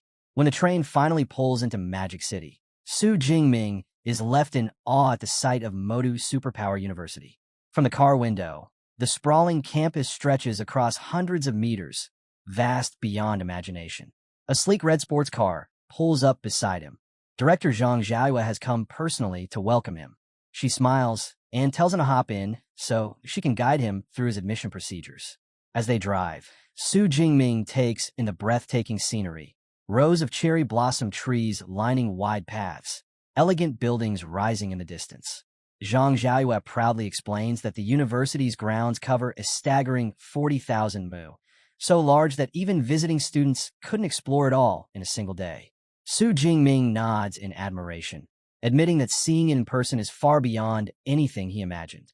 After completing his quick registration, Zhang Xiaoyue hands him his student ID, a single card that grants him access to the dorms and serves multiple functions across campus. Together, they head toward his new accommodations. On the way, Su Jingming recalls the dorms he's seen in his past life. Everything from shared 4-person rooms to modest 3-bedroom apartments. But when he reaches his new housing, He stops in stunned silence. Before him stands a grand villa, lavish, elegant, and far beyond what he ever expected. With a smile, Zhang Xiaoyue explains that every Modu student lives in a villa, but the luxury level is determined by exam scores. As the provincial top scorer, Su Jingming has been awarded the most extravagant model, over 800 square meters in size. The villa is designed for 2 students with separate upper and lower floors, giving each resident an entire level to themselves. Su Jingming accepts the arrangement calmly, thinking that having a roommate isn't bad. It's better than being alone. Deep down, though, he remembers his past as an orphan, where he grew to appreciate the warmth of shared dorm life, even in cramped quarters. Inside the villa, Director Zhang Xiaoyue sits down with him to explain several key aspects of university life. She highlights 2 of the most important systems, credits and mentors. She begins with the first. At Modu, credits mean everything. Director Zhang Xiaoyue continues her explanation. At Modu, credits are the foundation of everything, used for meals, equipment, resources, even powerful cultivation items. She clarifies the value. 1 credit equals roughly 10,000 Daxia currency. She goes on to explain that there are multiple ways to earn credits. One guaranteed method is the fixed allotment granted each year according to a student's rating. Since Su Jingming has been classified as S-class, his starting annual credit balance is 100. To demonstrate, she summons a small floating sphere with a command, EVA. The robot hovers in midair and projects a glowing message, confirming his balance of 100 credits. She introduces the device as Eva, the dorm's AI assistant. Every villa is equipped with one, while the main body of Eva serves as the school's central intelligence system. Even these subunits are level 4 AIs, fully capable of supporting students in daily life. Su Jingming can't hide his amazement. The level of AI technology on Blue Star is far more advanced than anything he experienced in his previous life. With credits explained, Director Zhang Xiaoyue moves on to the next system, the mentors. She explains that each student has the chance to seek guidance from a mentor of their choosing. The only condition is that the mentor must accept. Intrigued, Su Jingming asks if this means he can receive personal, one-on-one instruction. She confirms it, adding that every mentor at Modu is a powerful, high-level superhuman in their own right. Many have developed their own exclusive combat techniques and cultivation methods, techniques that are never shared outside of their disciples. Given his talent, she tells him a university has 4 lightning element mentors for him to consider. Her top recommendation is Yang Jinshin, Dean of the Weaponry Academy. At her command, Eva projects a detailed profile of the dean. It shows Yang Jinshin is 52 years old, a Tier 7 high-rank, superpowered individual with an A-rank lightning ability. He's renowned for his mastery of weapons, especially the spear, earning him the title Thunder Spear. The profile even records his legendary battle, where he fought an 8th-tier demonic whale for 3 full days and nights before slaying it single-handedly. She also provides information on the other 3 lightning mentors, but reminds Su Jingming that the final decision rests with him. After reviewing the profiles, a confident smile forms on his lips. Not only is Dean Yang Jinshin a lightning wielder, but he's also a spear specialist. The perfect match. Su Jingming decides firmly that Yang Jinshin will be his mentor. With his choice made, Su Jingming sets out for the mentor's residential area. The compound is serene and elegant, a collection of traditional-style buildings hidden among lush forests. As he approaches the massive gate of Dean Yang Jinshin's residence, he can't help but marvel at how much grander it is compared to the student villas. Just as he's about to step forward, a young man with brown hair, leaning against a stone lion, speaks up, asking if Su Jingming is also here to seek mentorship. The young man studies Su Jingming carefully, his brows lifting in surprise when he realizes Shu hasn't advanced yet and is still only at the awakened stage. He guesses aloud that Su Jingming must be one of this year's specially recruited students. Su Jingming confirms it with a nod.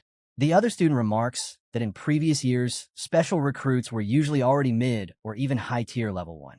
Introducing himself, the young man says his name is Tanming Yang, a junior from the Weaponry Academy. Su Jingming responds politely, introducing himself as a newly enrolled freshman. Tanming Yang seems impressed, pointing out that it's rare for someone so new to immediately seek a mentor. He explains that most freshmen only learn about this opportunity after the freshman competition, which catches Su Jingming's attention. Tan elaborates. The freshman competition is a long-standing university tradition held just days after registration. All the teachers observe, and the students who shine the brightest often catch the eye of academies, or even get chosen directly by mentors. He adds that while it isn't impossible for a special recruit to try early, attempting to become the dean's disciple right after enrollment is about as likely as winning the lottery. Su Jingming thanks him for the explanation and then asks if Tan is also here to seek mentorship under Dean Yang. Tan sighs and admits he is. He reveals that he's been coming back repeatedly for the past 6 months, but every attempt ended with him being turned away.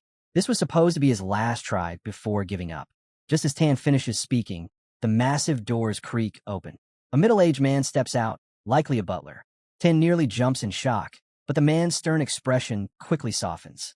He greets them and informs them that Dean Yang is waiting inside, inviting them both to enter. Tan Ming Yang freezes, stunned by the unexpected reception. If the dean himself is waiting, does this mean his persistence has finally paid off? The butler leads them through to an inner chamber, where 2 figures are waiting. At once, Su Jingming feels an overwhelming pressure emanating from the older man seated before them. His presence is commanding, his sharp eyes cutting beneath heavy gray brows, and his full beard framing a figure that radiates authority. Su Jingming instantly recognizes him as Yang Jinshin, the dean of the Weaponry Academy. Beside him stand a younger man with long hair, silent but watchful. Without hesitation, Dean Yang Jinshin speaks, his gaze locked firmly on Su Jingming. He addresses him directly, saying he must be the student that Director Zhang Xiaoyuan mentioned. Without sparing Tan Ming Yang a single glance, he turns and tells Su Jingming to follow him to the training grounds. Inside a training hall lined with weapons, Dean Yang Jintian stands before Su Jingming. He mentions that he's already watched the martial arts exam recording, praising Su Jingming's combat technique and his skill with firearms. Still, before making a decision, the dean insists on witnessing his S-rank ability firsthand, the Purple Heaven Divine Thunder. Su Jingming responds calmly, agreeing without hesitation.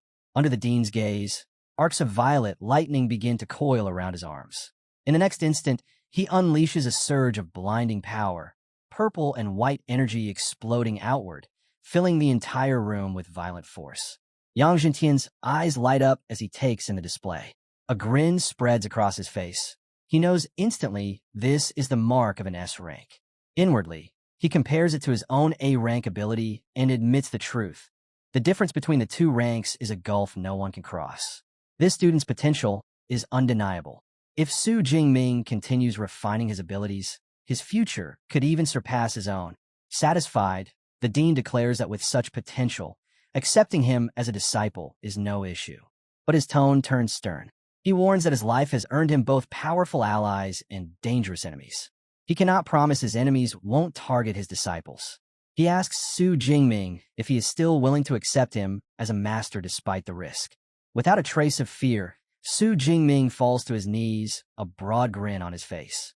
He declares his answer proudly. He is willing.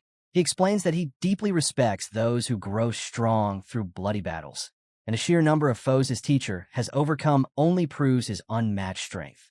Yang Jintian bursts out laughing, clearly pleased. He formally accepts Su Jingming as his disciple, his 32nd student, and more importantly, his very first S-rank disciple. Telling him to rise, the dean presents his new student with 2 gifts, a top-tier ability cultivation method called Extreme Ability Training Method, and a body-tempering combat technique of his own creation, the Thunder Indestructible Body. Su Jingming is stunned by the magnitude of these treasures. He realizes a technique that can strengthen his very body is far rarer and more valuable than any ordinary method. The dean explains that while the training method is already one of only 3 top-tier methods within the academy, the true masterpiece is the Thunder Indestructible Body, the culmination of his entire life's work. Dean Yang Jintian continues, explaining that the Thunder Indestructible Body has already been certified by 2 major martial art halls and officially rated as S-rank. The revelation leaves Su Jingming stunned. He never expected to hear of an S-rank combat technique. Just like abilities, combat techniques are graded from F all the way to SSS. The higher the rank, the harder they are to master, but their power is unmatched. Su Jingming can't help but reflect. Most level 7 masters are already considered extraordinary if they manage to create even a single A-rank technique. Yet his master has forged an S-rank one. The sheer level of talent behind it is terrifying. Yang Jintian goes on to explain the details. The Thunder Indestructible Body is designed exclusively for lightning element users. It consists of 13 levels, and with each step forward, the user's body will undergo a transformation. But there's a catch. Before starting cultivation, one must advance from an awakened ability user to a true ability user. The Dean then sets Su Jingming's first task. He must use the extreme ability training method to break through that threshold. Once he advances, he is to return, and Yang Jintian will personally help him lay the foundation for the Thunder Indestructible Body. Overcome with gratitude, Su Jingming bows deeply. He realizes just how much of a difference it makes to have a mentor's direct guidance. Then, the Dean shares something more personal. He admits that he himself has only cultivated the technique to the 10th level. His eyes shine with expectation as he looks at Su Jingming. If he himself cannot reach the realm of Martial Saint, then Su Jingming will carry his hopes forward. He believes that if the technique can ever be mastered to its 13th and final stage, the cultivator's body may reach a state of true eternity, indestructible and everlasting. Later, as Su Jingming leaves his master's residence, he waves to the butler before stepping outside. There, he finds Tan Mingyang slumped on the steps, head buried in despair. Su Jingming walks over and asks what happened. Tan reveals the bitter truth. His attempt to become a disciple has failed. He was tested against one of the Dean's senior students, with the condition that he only had to defeat the disciple using 1/10 of their power. Yet, even with such a handicap, Tan was soundly defeated. Now beaten and hopeless, he sits on the steps, looking up at Su Jingming, assuming that he too must have failed. Tan Mingyang forces a wry smile, remarking that becoming Dean Yang's disciple clearly isn't easy. He even offers to share the lessons from his own failures, thinking it might help Su Jingming in the future. But Su Jingming simply shakes his head and answers calmly, "There's no need. He has already passed." The words strike Tan Ming like a heavy blow. His bruised face twists in disbelief as he stammers out his shock. Never before has he heard of a Dean-level mentor taking in a disciple before the annual freshman competition. Yet here, Su Jingming stands, accepted. As Su Jingming walks away with steady composure, Tan Ming can only stare blankly after him. Utterly bewildered, try to make sense of what just happened. With a new purpose in mind, Su Jingming returns to his dormitory training room. Sitting cross-legged, he begins to cultivate using the extreme ability training method gifted by his master. Almost immediately, he can feel the difference. This top-tier technique is worlds apart from the intermediate one he used before. The energy flooding into his body is far denser and more abundant. A confident smirk plays at his lips. He has already grasped the principles of cultivation, so there's no need to follow the steps slowly. Instead, he chooses to rely on his cheat-like system. Pulling up the system panel, he commands it to spend his ability points to push his level higher. The result is instantaneous. A violent surge of energy crashes through him, making him groan under the pressure. His hands clutch at his clothes as raw power rips through his veins. Lightning bursts out uncontrollably, filling the room with light and force so intense the walls tremble. Then just as suddenly it fades. Breathing heavily, Su Jingming slowly rises to his feet. A notification confirms his breakthrough. He has advanced to a first-tier, lower-rank ability user.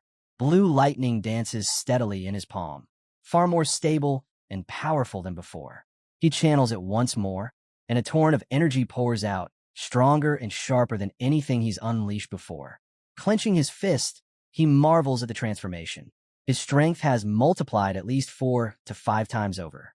With this newfound power, he's confident that if he faced the second-tier bloodthirsty Tyrant Bear again, his thunder ability alone would be more than enough to bring it down. Pulling up his system panel, he studies his new stats. The difference is staggering. If he had relied only on the intermediate cultivation method, his vitality and spirit would have risen by perhaps 30 or 40 points. But with this top-tier method, both have jumped by nearly 100 in a single advancement.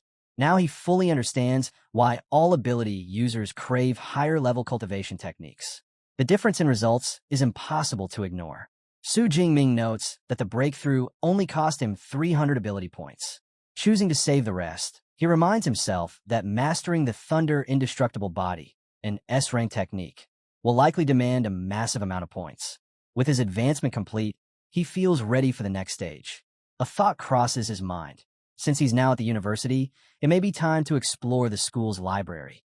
The following day, Su Jingming makes his way back to his master's residence. Dean Yang Jintian is stunned at the sight of him, demanding to know how he could possibly have advanced so quickly.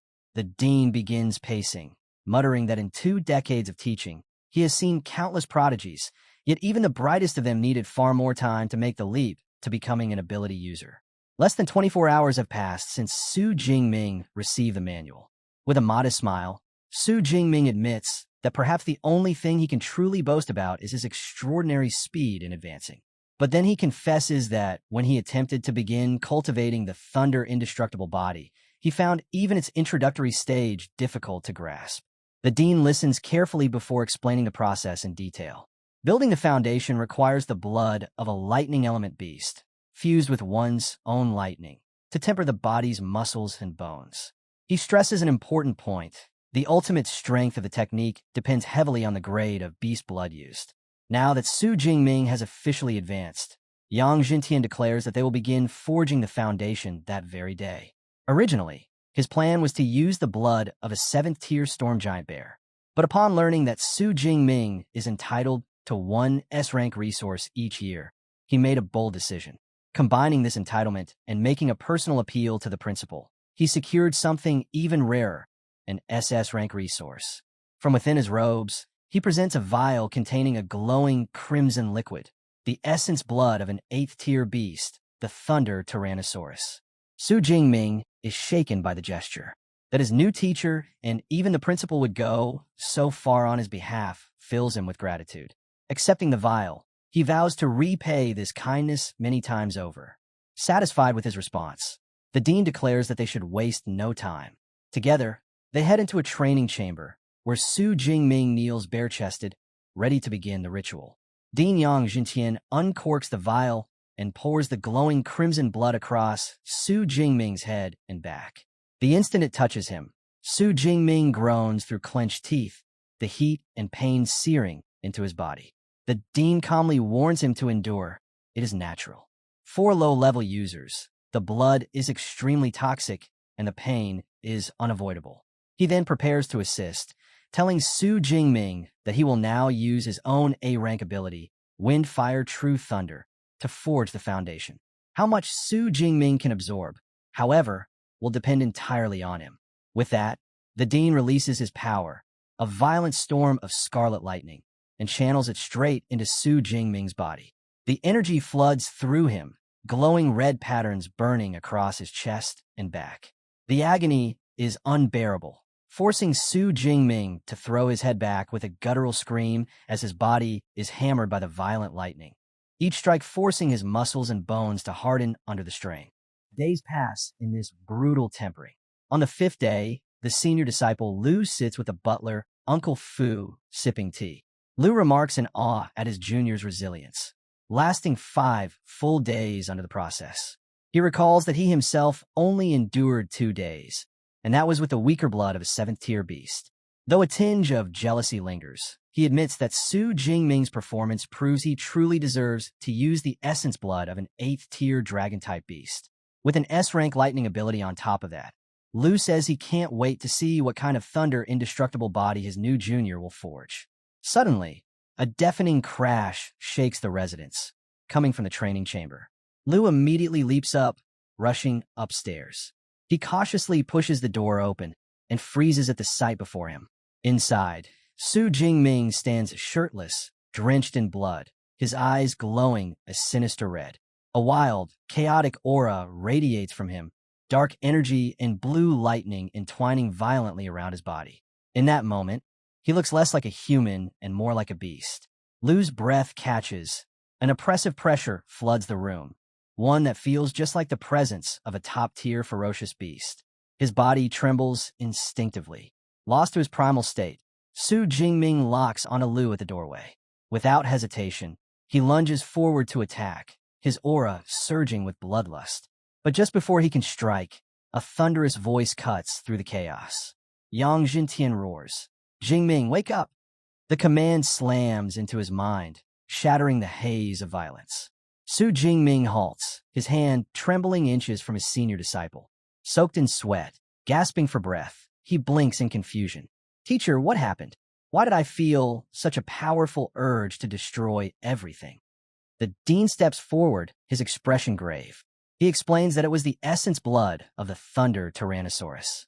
That beast is notorious for its violent ferocity, and because Su Jingming's compatibility and absorption rate were so high, its influence temporarily invaded his mind, an unavoidable, yet dangerous side effect. Dean Yang Jintian places a steady hand on Su Jingming's shoulder, reassuring him. As long as he keeps his emotions in check, the side effects will fade with time. The stronger he grows, the less influence the Thunder Tyrannosaurus blood will have. Su Jingming exhales in relief, lowering his gaze to his trembling hands. The thought of being controlled by his emotions had shaken him, but his master's words calm his heart. Then Yang Jintian's tone shifts. A broad smile spreads across his face as he tells Su Jingming to lift his spirits. The forging was a complete success. Not just success, but perfection. His absorption rate reached an astonishing 98%. The dean proudly explains that the highest ever recorded among disciples cultivating the Thunder Indestructible body was only 92. Su Jingming has just shattered a long-standing record.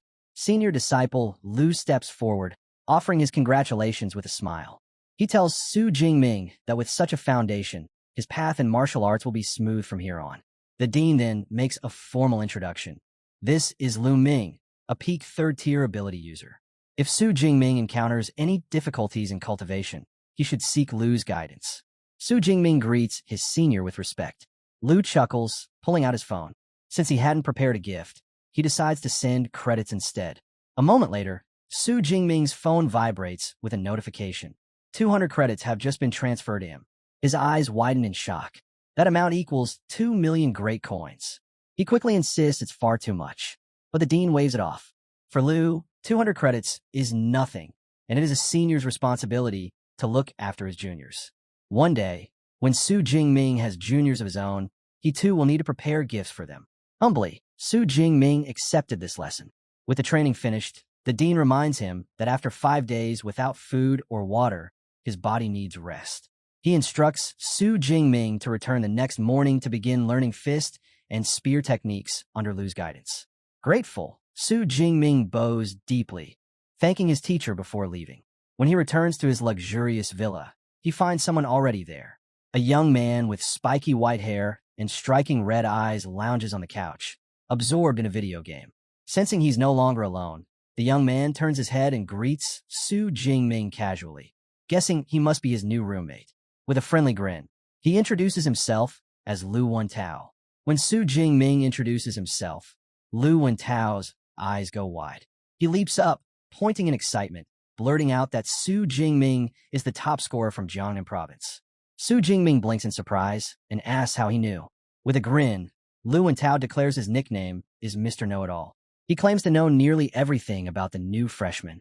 Though he didn't go out of his way to look up Su Jingming, the stir he caused was so massive that even he couldn't avoid hearing about it. Wrapping a friendly arm around his shoulder, Lu Wentao laughs in disbelief. Never did he imagine the legendary Dark Horse top scorer would end up as his roommate. Then the floodgates open. He starts peppering Su Jingming with questions. Is he really from Jiangnan? Was he truly still just awakened during the exam? And is his ability really only E rank when it clearly doesn't look like it? Though the endless chatter might overwhelm some, Su Jingming finds himself enjoying it. He reflects quietly. He's always hated loneliness. Memories flash through his mind. Growing up in an orphanage, always feeling like an outsider. School had been better. He'd made friends. His happiest days had been in college, laughing and gaming with his roommates. He even went on to earn his master's and PhD, never expecting that a night of drinking after graduation would end with him waking in another world. Even here, he remained an orphan. But with a talkative, cheerful roommate like Lu Wentao, he feels perhaps he won't be so alone anymore. Meanwhile, Lu Wentao boasts proudly about himself.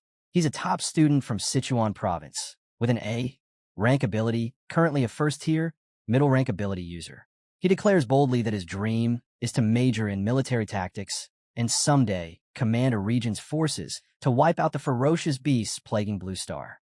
Su Jingming lets him finish before casually mentioning that he's planning to head to the martial arts hall. Intrigued, Lu Wentao immediately decides to tag along, admitting he hasn't yet checked out the university's hall. The two make their way to the Thunder Martial Arts Hall, one of the branch halls of the magical university. The site inside is lively and chaotic, with countless students training, sparring, and showing off their abilities. An AI named Eva appears to greet them, explaining that they are in the public training chamber, which can accommodate up to 300 people. The hall itself is reinforced with C-rank alloy and memory metal, durable enough to withstand tremendous damage. She also points out the option of private training rooms, but Su Jingming decides the public space would do just fine. Lu Wentao, swept up by the competitive energy, starts shouting excitedly. He points out one student in particular, an A-rank enhanced werewolf ability user, his eyes shining with admiration. Su Jingming can't help but glance at his noisy roommate and remark dryly that Lu Wentao isn't exactly keeping quiet himself. Curious, Su Jingming turns his attention to the large numbered pillars in the middle of the hall and asks Eve about them. The AI explains that they are punch power challenge boards. Each tier of ability users has its own leaderboard, 5 in total. Anyone who manages to place in the top 3,000 of their respective board earns a 50 credit reward.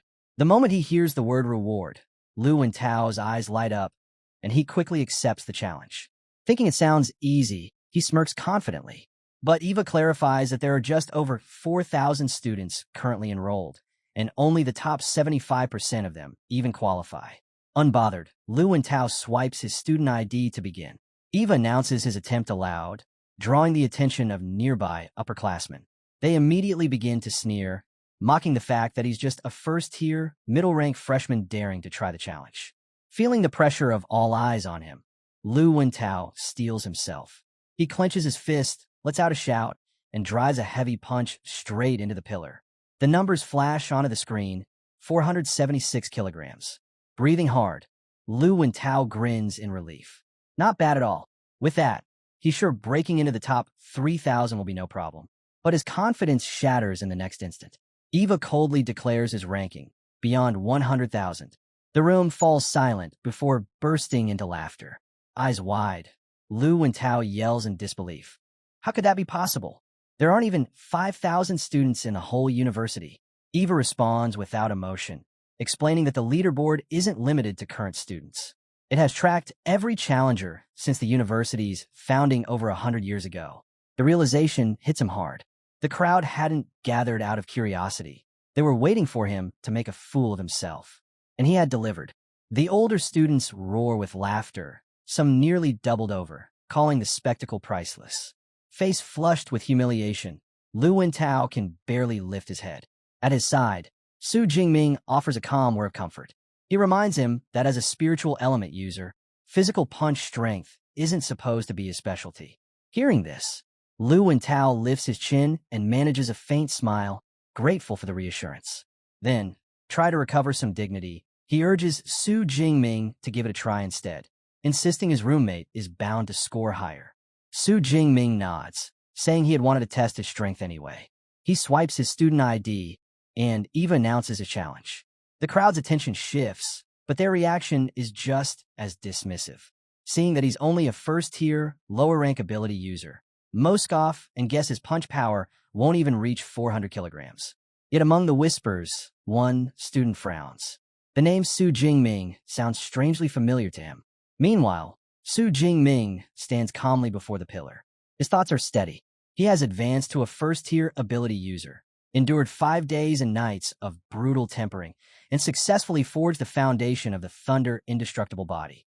With all that, he knows exactly what his body is now capable of. A quick glance at his system panel confirms what he already feels in his bones. His physique has been greatly enhanced, and under his skills now sits the first stage of the Thunder indestructible body. Su Jingming curls his fingers into a tight fist, anticipation building. This was the perfect chance to see just how far his strength had risen. Drawing in a deep breath, he channels his power and drives his fist forward. The impact slams into the pillar with explosive force, sending out a shockwave so strong it ripples through the air, rattling the ground beneath everyone's feet. The crowd that had been mocking moments earlier instantly goes silent, eyes widening as they feel the sheer force of the strike. All attention locks on the screen, waiting to see the number that will decide just how terrifying this freshman's strength truly is. A powerful blast ripples through the air as Su Jingming's punch lands, shaking the entire martial arts hall. The crowd falls silent, eyes fixed on the massive digital screen. Fist power, 45,589 kilograms. Gasps erupt. The number not only dominates the leaderboard, it smashes the long-standing record for first-tier ability users. The older students who had mocked him moments ago stare in disbelief. One stammers, "The record? It's broken." Another blurts out, "No way. How can a first-tier rookie hit that hard?" A third mutters darkly, "With a punch like that, I'd be a smear on the wall. There's no way this guy's a freshman." Two female students exchange stunned looks. The top 1,000 on the leaderboard are legends. One says quietly, "Just how strong is this new number one?" Her friend pulls out her device, grinning. "That record's been untouched for over a decade. I'm definitely saving this moment." Before Su Jingming can react, his roommate Lu Winter rushes over, eyes shining. He grabs Su's shoulders and shouts, "Bro, you're my brother for life. I'm sticking with you from now on." Su Jingming chuckles and waves him off. "Don't make it sound so dramatic." He glances at his fist, feeling the lingering surge of power. "So, the Thunder Tyrannosaurus's essence blood really suits me. The boost is beyond what I expected." Nearby, the AI assistant, Eva, hovers into view. "Congratulations, Su Jingming," she announces. "You've set a new record. 400 credits have been deposited into your account." Curious, Su asks, "If I break it again, do I earn more?" Eva shakes her head. "The bonus applies only once. However, you can challenge the other level pillars for new rewards." Su's eyes shift toward the remaining 4 pillars reserved for higher tier users. "Then I'll be breaking those next," he says calmly. Meanwhile, Lu is busy boasting to a small crowd of female students. "That's him, my roommate, the record breaker." In seconds, Su Jingming finds himself surrounded. Some girls eagerly offer to help him learn new training devices, while others invite him to join their clubs. Flustered, Su Jingming barely gets a word out before Lu Winter tugs at his sleeve. "Let's bail before they eat you alive," he whispers, pulling him toward the exit. "We'll hide in the private training room." Elsewhere, in a quiet courtyard, Dean sits sipping tea. His senior disciple, Lu Ming, steps forward and shows him his phone. "Master," he says with a hint of a smile, "Junior brother Su's all over the campus forums. Everyone's talking about him."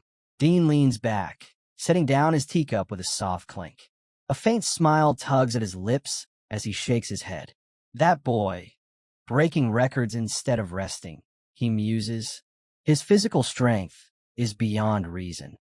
Lu Ming, standing nearby, can't help but compare. Memories surface back when he was a high-rank first-tier user, newly mastering the first layer of the Thunder indestructible body. His best punch barely reached 3,500 kilograms. He sighs quietly. "My junior brother, he's not just a little stronger. He's on an entirely different level." Across the city, in a luxurious apartment, a young man with dark hair and a brown jacket glares at his phone. The moment he sees Su Jingming's name, rage flares within him. He slams his palm against the marble counter, sending a crack through it. The glass beside him explodes as orange flames and blue lightning burst from his hand. "Su Jingming, you again," he snarls, voice trembling with fury. His eyes burn with resentment. "Because of you, I lost my spot as the top scorer of Jiangnan province. They laughed at me, mocked me." His fist tightens, fire and lightning swirling around it. "This time," he growls, "I'll take back everything that was stolen from me." Back at Magic University, Su Jingming sits quietly in the training room, a small knife glinting between his fingers. He's been refining his Thunder indestructible body for 5 relentless days. No food, no rest. Yet his energy remains abundant. He raises the blade and presses it lightly across his palm. A metallic clang rings out. The edge fails to cut through, leaving only a faint white mark. Su Jingming studies it calmly. My body's defense, it's on par with E-grade alloy. Ordinary weapons can't even scratch me. He nods slightly, worthy of an S-grade body refinement art. The door bursts open. Lu rushes in, phone in hand, shouting, Jingming, you're trending everywhere. The whole campus forum's on fire. Everyone's talking about your record. He scrolls rapidly, wide-eyed. Look, there are tons of posts, people lining up to challenge you. Instead of irritation, a faint smirk crosses Su Jingming's face. So, this is Magic University, he murmurs. The martial spirit here runs deep. Seeing the flood of challenges, Lu went to fumes. These clowns don't know their place. Let me roast them online for you. Su Jingming calmly lowers his roommate's arm. Don't bother. Let them talk. It's not worth your time. He stands, slipping the knife away. I've got something more important to do. I'm heading to the Battle Technique Library. Lu Wenna blinks. Then what about? Head back to the dorm, Su says, already walking out. I'll handle the rest. Su Jingming steps before the towering structure of the Battle Technique Library, its sleek metal walls humming with faint energy. As he raises his hand toward the entrance scanner, a glowing orange formation flares to life, tracing intricate patterns across the air. The security circle ripples and confirms his identity. He lets out a quiet breath, impressed. So the rumors were true. This place really is guarded by the vice principal himself, a 9th-tier superpower user. With protection like that, even the strongest martial saints wouldn't dare steal from here.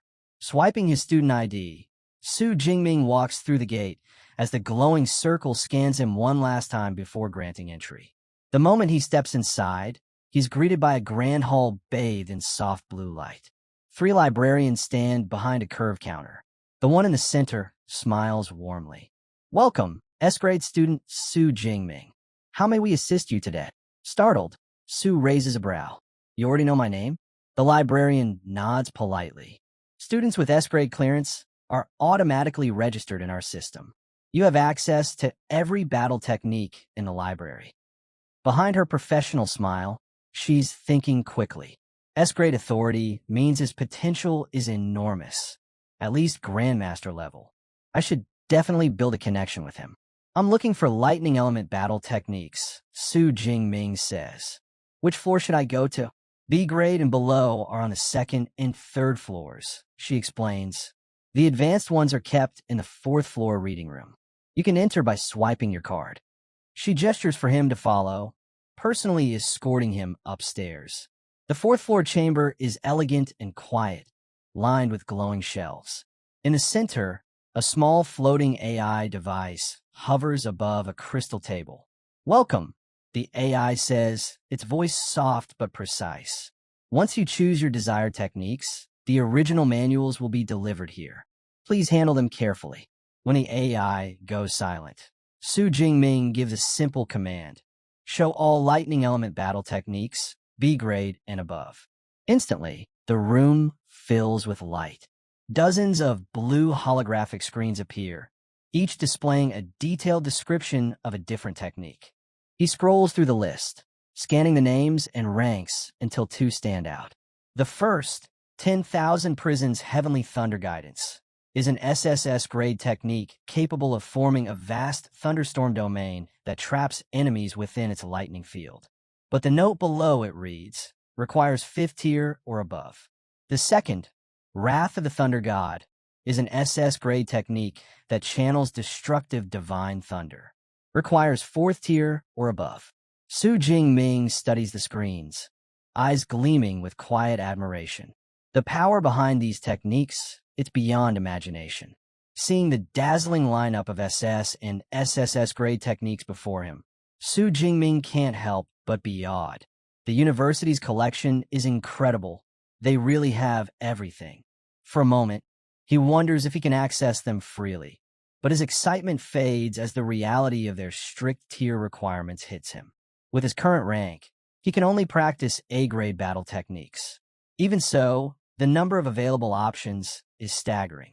He scrolls through endless holographic listings, each one tempting in its own way. Without his teacher's direction, choosing would have been almost impossible. Luckily, he's prepared. From his storage bracelet, Su Jingming retrieves a handwritten list from his master, Dean Genshin, a personal recommendation tailored to his thunder element abilities. Using it as a guide, he swipes through the holographic panels and locks in his selections one by one. He finalizes his choices with 4 A-grade techniques. Thunder Spear, a high-impact offensive strike.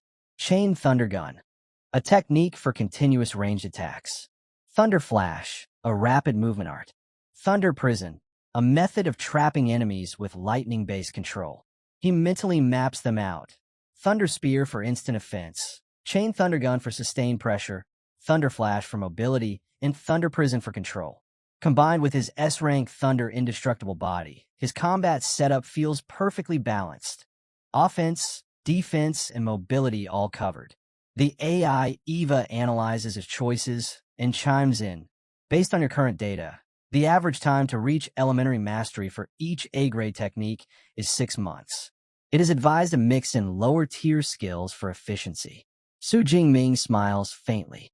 No need. I'll manage. Not long after, the librarian returns, carrying 4 beautifully bound manuals. Each one radiates a faint golden hue and emits a subtle energy pulse. Su Jingming's gaze lingers on them. Even a C-grade manual costs millions. These A-grade originals are priceless. He carefully opens the first one. A burst of golden light spills from the pages, and a powerful aura fills the room. The weight of the ancient runes, the vivid artistic conception. He instantly understands that this is something no copy could ever replicate. Time slips away as he studies. Hours turn into what feels like moments. Sweat forms on his forehead. His breathing deepens. The deeper he dives, the more complex the diagrams and energy flow patterns become. Frustration creeps in, but he grits his teeth and keeps going, flipping page after page until the last one closes with a soft thud. Exhausted but satisfied, he leans back in his chair. "D blue," he says calmly. "Add points." The response is instant. 200 superpower points consumed for Thunder Spear, learned elementary. 200 superpower points consumed for Chain Thunder Gun, learned elementary. 200 superpower points consumed for Thunder Flash, learned elementary. 200 superpower points consumed for Thunder Prison, learned elementary. A faint smile crosses his face as 4 golden notifications fade from view. "Show system panel," he commands. Blue holographic light flares once again, his updated stats appearing before him in crisp, glowing text. On the shimmering blue screen before him, Su Jingming's updated status glows clearly. Thunder Spear, Elementary Chain Thunder Gun, A-grade. Elementary Thunder Flash, Elementary Thunder Prison, Elementary Thunder Indestructible Body. First layer remaining superpower points, 1,434. He studies the panel for a moment, satisfaction flickering in his eyes. The effort, the study, the focus, all of it had paid off. Closing the interface, Su Jingming rises from his seat. A low hum of thunder ripples through the air as faint arcs of blue light dance across his clenched fist. Power radiates from his body, steady yet untamed. He tilts his head slightly upward, a confident glint in his gaze. With these techniques, my foundation is finally complete. A slow, almost anticipatory smile curves on his lips. Now, he murmurs, voice calm yet sharp as lightning. Let's see who'll be the first to experience it. The air around him crackles softly, like the quiet before a storm. Inside a lavish villa under the night sky, Lu and Tao lounges on the couch, chatting with Su Jingming. He mentions a message from Eva. The freshman assembly is happening tomorrow at Training Ground 1. Lu also talks about a new freshman group chat and suggests Su Jingming join in. Su Jingming agrees with a calm nod. Curious, Lu and Tao asks which combat techniques Su Jingming picked at the library. Without much thought, Su Jingming replies that he selected 4 A-rank combat techniques. The response leaves Lu and Tao completely stunned. He blurts out that mastering even one A-rank technique would usually take a student until sophomore or junior year. Shaking his head in disbelief, He mutters that his roommate clearly isn't walking an ordinary path. As the thought sinks in, Lu Wentao's curiosity deepens. He realizes that to even browse A-rank techniques, one needs special clearance. Su Jingming corrects him, saying his permission level isn't A-rank, it's S-rank. Lu Wentao jumps up, shouting in shock. He can't believe there's even a permission level above A-rank. Then a sudden thought strikes him. Eyes wide, he stammers, asking if that means the rumors about Su Jingming being E-rank were fake, and if he actually has an S-rank ability. Su Jingming gives a slight smile and replies playfully, telling him he's finally learned something new. Lu Wentao stands frozen for a moment before bursting out in amazement. He admits he always knew Su Jingming was strong, but never imagined he'd be S-rank, far beyond the A-rank provincial top scorers.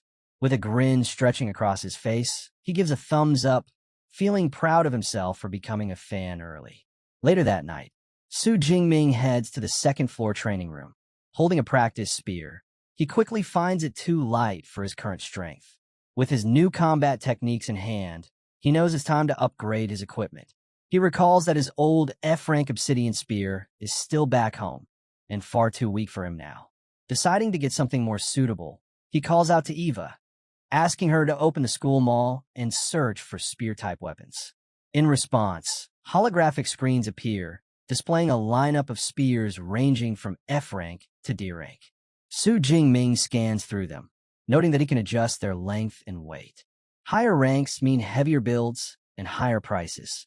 After some thought, he selects an E-rank spear weighing 210 kilograms, along with an E-rank combat suit and boots.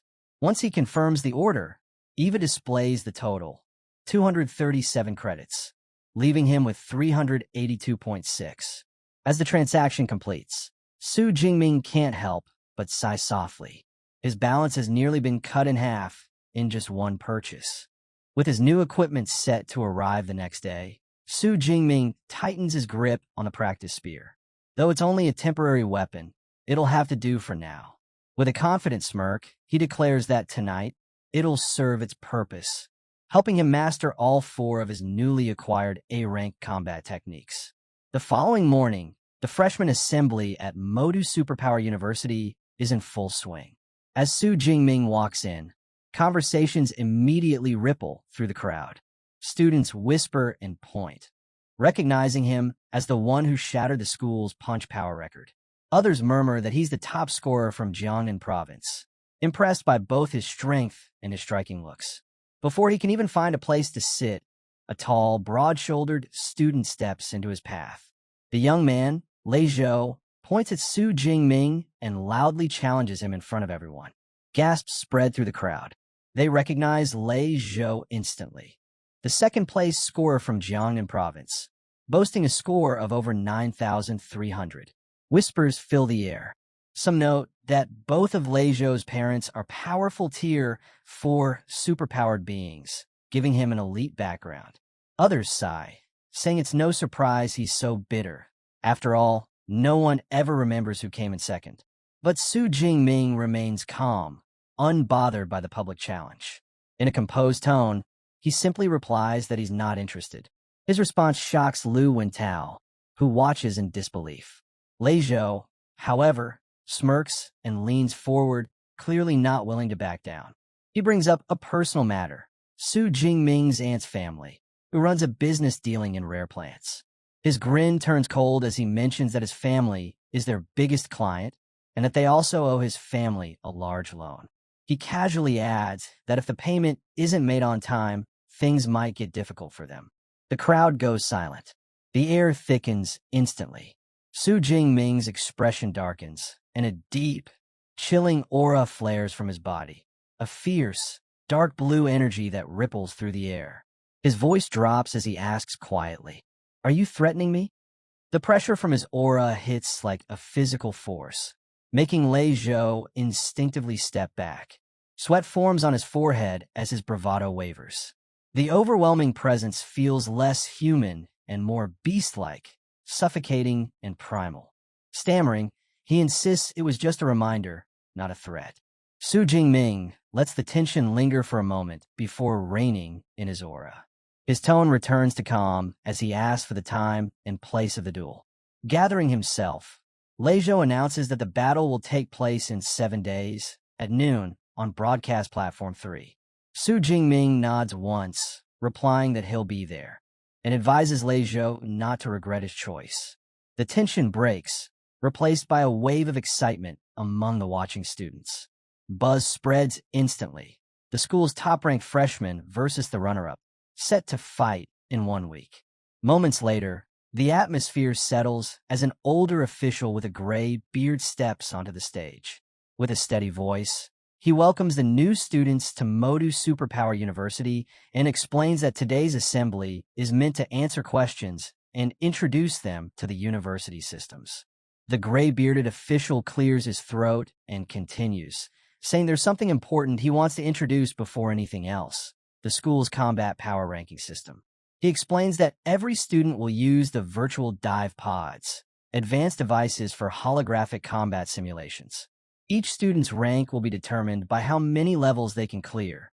The higher they go, the stronger their rank, and the greater their rewards.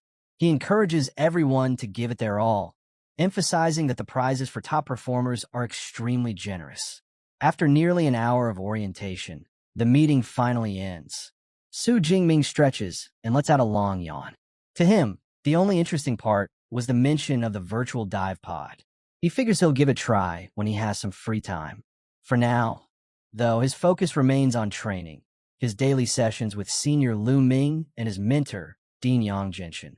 Over the next 7 days, Su Jingming throws himself into relentless training. Guided by Lu Ming and the dean, his strength grows rapidly.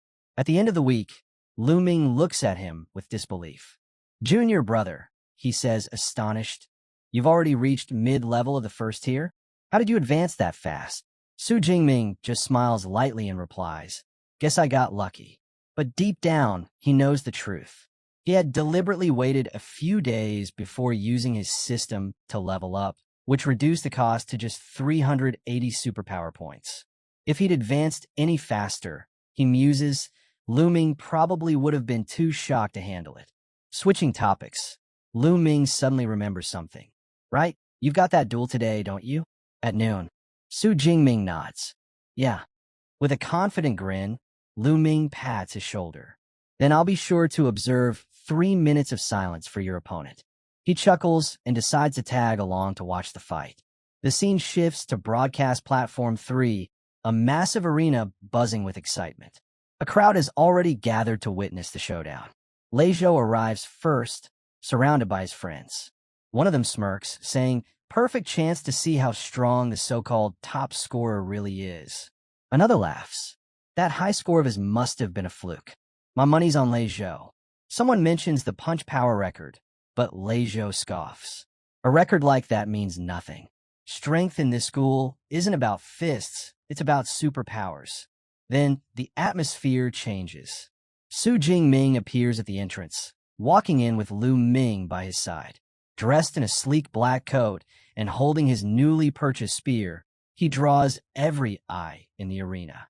As Su Jingming strides toward the ring, Lu Ming hides a grin. With looks like that, he thinks, my junior's going to have half the campus chasing after him once he starts showing his real power. From the ring, Leizhou watches closely and notices the subtle shift in Su Jingming's aura. His rank has risen. Still, his confidence doesn't waver. He has his own trump cards prepared. Smirking, Leizhou raises his voice for all to hear. "Let's make this interesting. How about we wager everything? All our credits?" Without a moment's hesitation, Su Jingming replies, "Fine. I've got 370 credits." The crowd erupts in excitement. The stage is set, pride, power, and every last credit on the line. Impressed, he declares he'll cover any remaining credits with cash. He suggests both of them transfer their stakes to a neutral third party, Old Master Zhou's account. The teacher overseeing the match is Zhou, a woman with blonde hair tied in a ponytail. She's a powerful Tier 6 mid-level healer, well known among the faculty. As Su Jingming completes the transfer, he notes her presence. Knowing that duels between superpowered students can turn deadly, he realizes the school has taken precautions. With that assurance, he agrees to the terms. Excitement ripples through the crowd as the massive wager, 3.7 million in total, is confirmed. Jo Yin steps forward to officiate, announcing she has received the credits. She tells them to get ready and clearly states the rules. If one fighter concedes or loses consciousness, the other must stop immediately. Both Su Jingming and Lai Zhou give a calm nod of understanding. The arena falls silent as they face each other. Su Jingming gripping his spear, Li Zhou drawing his sword. Determined, Li Zhou activates his A-rank ability, Dense Pine Industry Fire. A swirling vortex of orange flames erupts around him as he vows to reclaim the honor Su Jingming once took from him. The display of power stuns the audience. The heat alone is enough to make the air shimmer. With his blade blazing, Li Zhou charges forward, leaping high and slashing down in a flaming arc. But Su Jingming doesn't flinch. He steadies his stance and swings his spear upward in a simple, precise motion. The clash is brief and shocking. The flaming sword strike is completely neutralized. Gasps fill the stands. No one can believe it. A basic move had stopped a high-level special attack. Whispers race through the crowd. Even he stands frozen, teeth clenched, unable to comprehend what just happened. Su Jingming lowers his spear, his gaze cold. Purple lightning flickers across his body as he says flatly, "Nothing is impossible. You just don't have the strength." Before he can react, Su Jingming surges forward in a storm of lightning. The air crackles, and in the blink of an eye, his spear strikes Li Zhou square in the chest. The impact sends him crashing backward, lightning dancing across his body as the crowd erupts in disbelief. Purple lightning surges through his body, tearing a scream from his throat as the strike hits.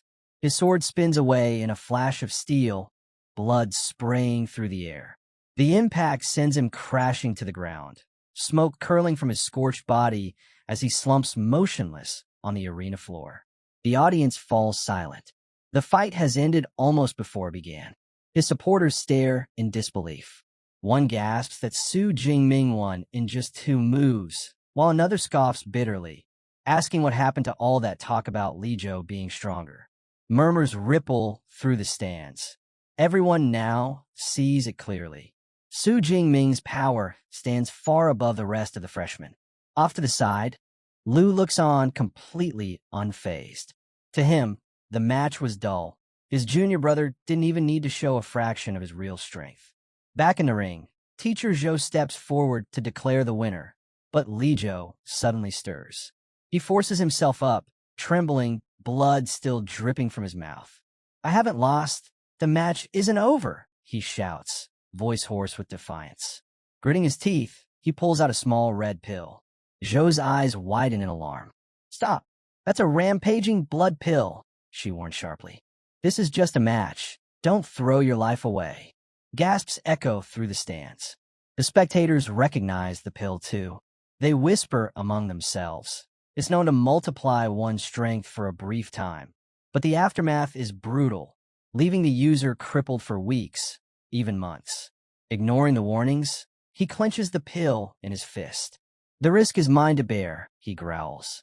"I'll accept defeat only if I lose after this." From the stands, Lu Wentao calls out in protest. "Isn't that cheating? You can't use something like that." Teacher Jo Yun faces the crowd, her tone steady. "This is an unofficial match," she explains. "There are no restrictions. Weapons, combat suits, and pills are all part of a fighter's resources. If Su Jingming had such an item, he'd be free to use it as well." As she finishes, Li Zhou swallows the pill. A surge of energy explodes from his body. Flames burst to life around him, burning hotter than before.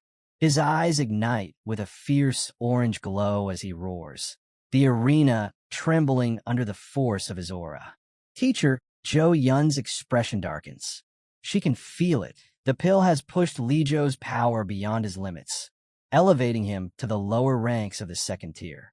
Teacher Jo Yun's face hardens as she senses the surge in Li Zhou's aura. The pill's effect is undeniable. His strength has skyrocketed. She exhales quietly, concluding that Su Jingming might finally be in real danger. But instead of fear, the spark in Su Jingming's eyes only burns brighter. Facing his opponent's desperate power-up, his own fighting intent ignites, erupting into a storm of violet lightning that crackles wildly around him. From the edge of the arena, teacher Zhou Yun watches intently, her worry giving way to approval. She notes how his spirit doesn't waver, even in the face of greater power, the mark of someone born to command on the battlefield. A confident grin spreads across Su Jingming's face as he grips his spear. Finally, he thinks this fight won't feel like an adult toying with a child anymore. He steps forward, and the floor beneath his boots splinters under the surge of energy. In the next instant, he vanishes from sight, moving with blinding speed. Li Zhou's eyes widen in disbelief. Su Jingming's acceleration is unreal. Before he can react, the two meet head-on in the center of the ring.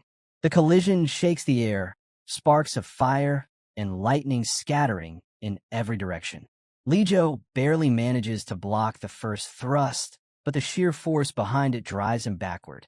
His knees slam into the cracked floor as he strains to stay upright, flames flickering wildly around him. Ow!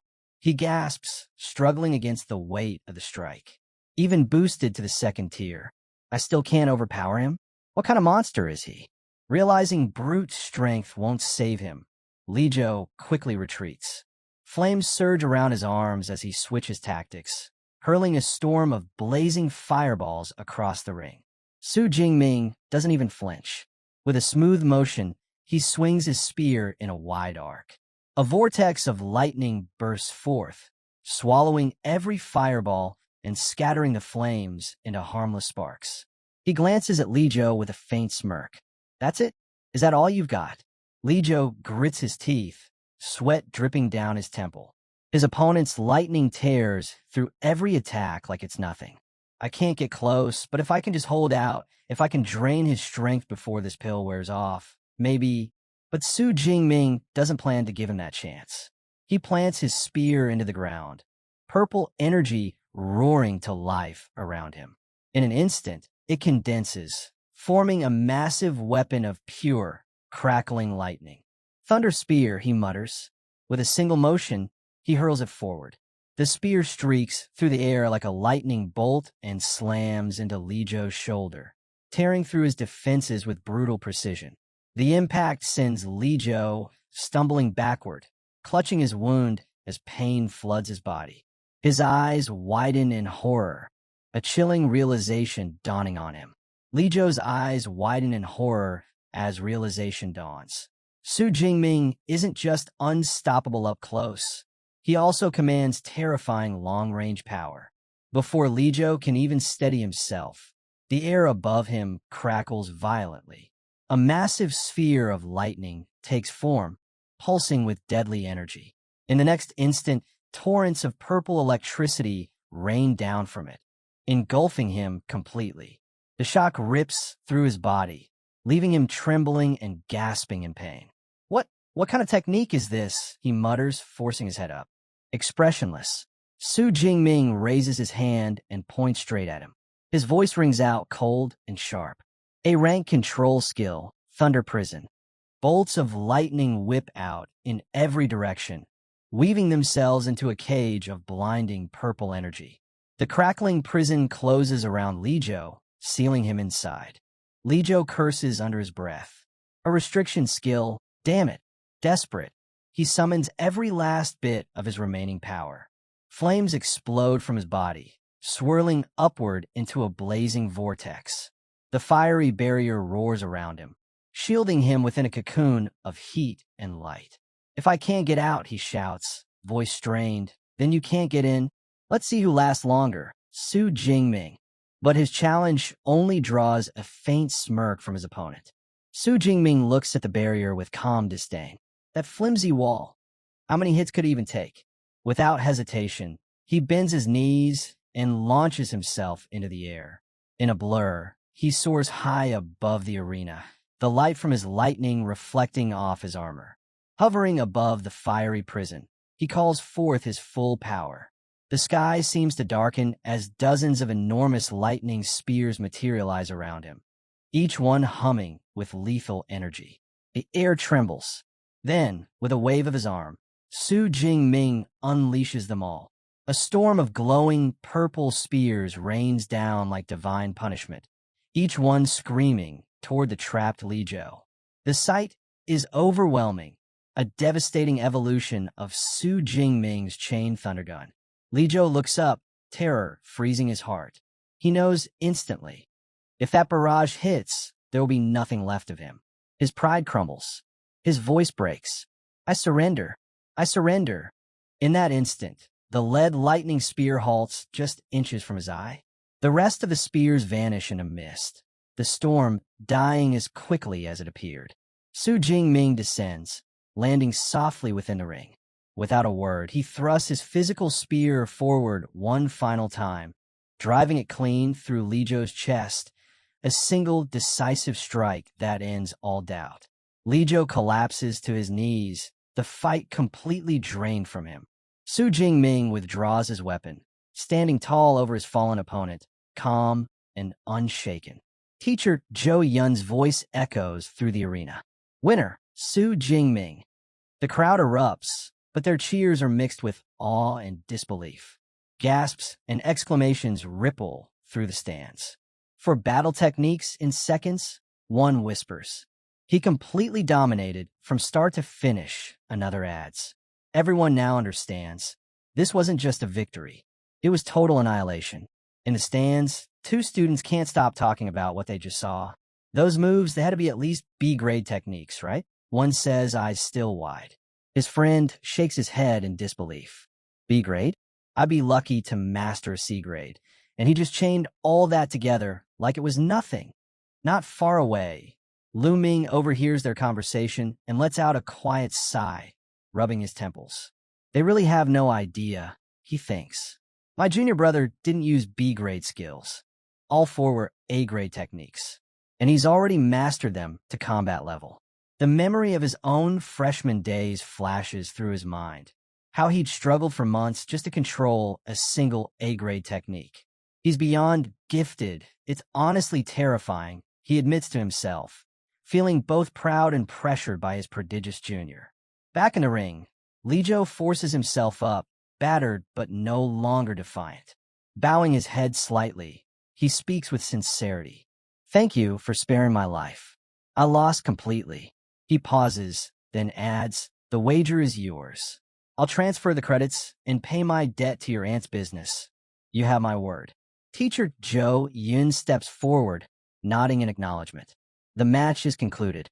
Jingming's winnings, 50 credits and 3.2 million in currency, have been credited to his student account.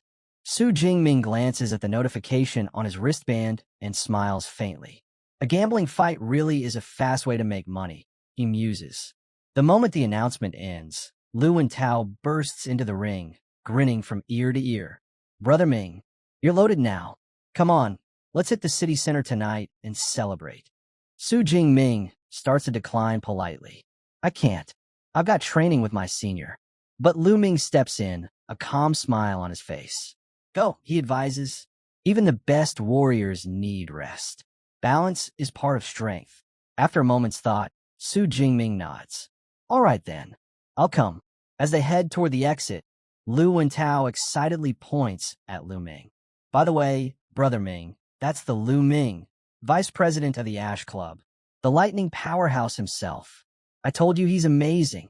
Jingming gives a small nod, clearly respectful. I can tell, he says simply. As they leave the arena together, Lu and Tao throws an arm around Jingming's shoulder. Relax, just follow my lead tonight. I've already arranged everything. Jingming narrows his eyes slightly, sensing trouble. What kind of arrangement are we talking about? Lu and Tao turns around with a mischievous grin that could only mean chaos. The one event you can't miss in university life, he declares dramatically, pointing at his friend. The freshman night extravaganza. Lu and Tao approached Su Jingming, who was quietly seated at the table. His voice was filled with excitement as he shared the news. Su Jingming had become quite the sensation lately. He explained how he'd posted an invite for a small mixer on the campus forum, and to his shock, over 100 people had signed up. Sorting through them had been a real challenge. Su Jingming gave a small smile, amused by his friend's enthusiasm. He asked who made the final cut. Lu and Tao grinned mischievously, saying he'd find out soon enough. It was a surprise. Right then, Lu spotted a pair approaching from a distance. "Ah, here they come," he said, waving them over. Two young women walked up. The first, wearing glasses, introduced herself as Chi Dong-xia, one of the chosen guests. Her companion, a girl with sleek dark hair, introduced herself as Song Chio-yun, Chi Dong-xia's roommate. Lu and Tao proudly made the introductions, emphasizing their impressive talents. Chi Dong-xia, he explained, possessed an A-rank beast-type ability. Song Chio-yun, meanwhile, was a high-level first-tier user with an A-rank light element ability, also the top scorer in her province. Su Jingming greeted them politely, but as soon as Song Chio-yun heard his name, her demeanor shifted. She looked directly at him and asked if he'd be up for a sparring match, anytime, anywhere. Chi Dong-xia sighed, calling her a battle maniac for challenging someone moments after meeting them. "We're here to socialize, remember?" she reminded her.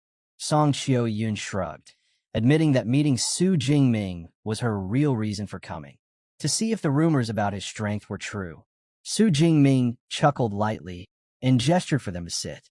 Lu and Tao quickly stepped in, explaining that the evening was meant for relaxing, some food, a bit of fun, and maybe a little shopping. Later, the group strolled through the lively high commercial street. Bright lights, towering skyscrapers, and crowds filled the night air. Song Chio-yun looked up, clearly impressed by the city's grandeur. Nearby, Chi Dong-xia was drawn to a display of fashionable clothes, while Su Jingming's attention was caught by a store selling high-grade gear for ability users, everything from A-rank weapons to rare elixirs. He silently noted that this city's equipment selection far outshined anything back in his hometown of Jiangcheng. Their night continued with laughter and snacks from the street stalls. Eventually, they wandered into a boutique. While the girls browsed the racks, Su Jingming offered to hold Song Chio-yun's shopping bag. Their hands brushed briefly as he took it from her. He followed behind as the two women admired a jewelry display, his arms gradually filling with more and more bags. By the time the evening ended, Su Jingming glanced at the pile he was carrying and couldn't help but think. They'd spent several million in just a few short hours. Lu and Tao chuckles that, for someone who dresses plain, Su is loaded. Seeing Su Jingming's interest, he adds in a low voice that her family background is on another level. Chi Dong-xia calls over, asking for help with one last bag, and Song Chio-yun says it's about time to head back. The evening wraps up with Su Jingming and Lu Tao escorting them to a lavish villa. At the gate, Su says the night was fun. The guys wave as the two walk toward the door. Then Su pauses, turns to Su Jingming, and says she meant what she said earlier. She will issue a formal challenge someday. Su Jingming is taken aback for a moment, then answers with a calm, "I'll be waiting." Su nods once and goes inside. Upstairs, Chi Dong-xia can't resist teasing. Since freshman year, she says Song Chu has never shown a positive reaction to any boy, except today. Great call bringing her along. Song Chu explains why she usually keeps her distance. Her rank light ability lets her catch the thoughts of people nearby, so she's constantly picking up the dirty-minded ones. Su Jingming stood out. What she sensed from him was simple appreciation, nothing else. He's different, she concludes. Chi Dong-xia grins and jokes that Miss Song might be smitten. On the walk home, Lu and Tao stretches and says it feels good to unwind. Su Jingming agrees, quietly, but his mind runs back to Song Chu's status and the gap he still needs to close. He sets a goal: keep pushing, get stronger. 15 days later, in his training room, Su Jingming finishes his meditation, gauges his state, and decides it's time. Deep Blue, he says, spend the points. Begin the upgrade. A sudden blast of violet lightning burst from Su Jingming's body, shaking the training chamber. System alerts flash before him. He's entering a dual advancement.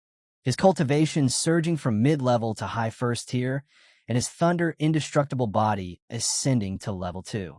When the energy storm finally settles, he exhales slowly.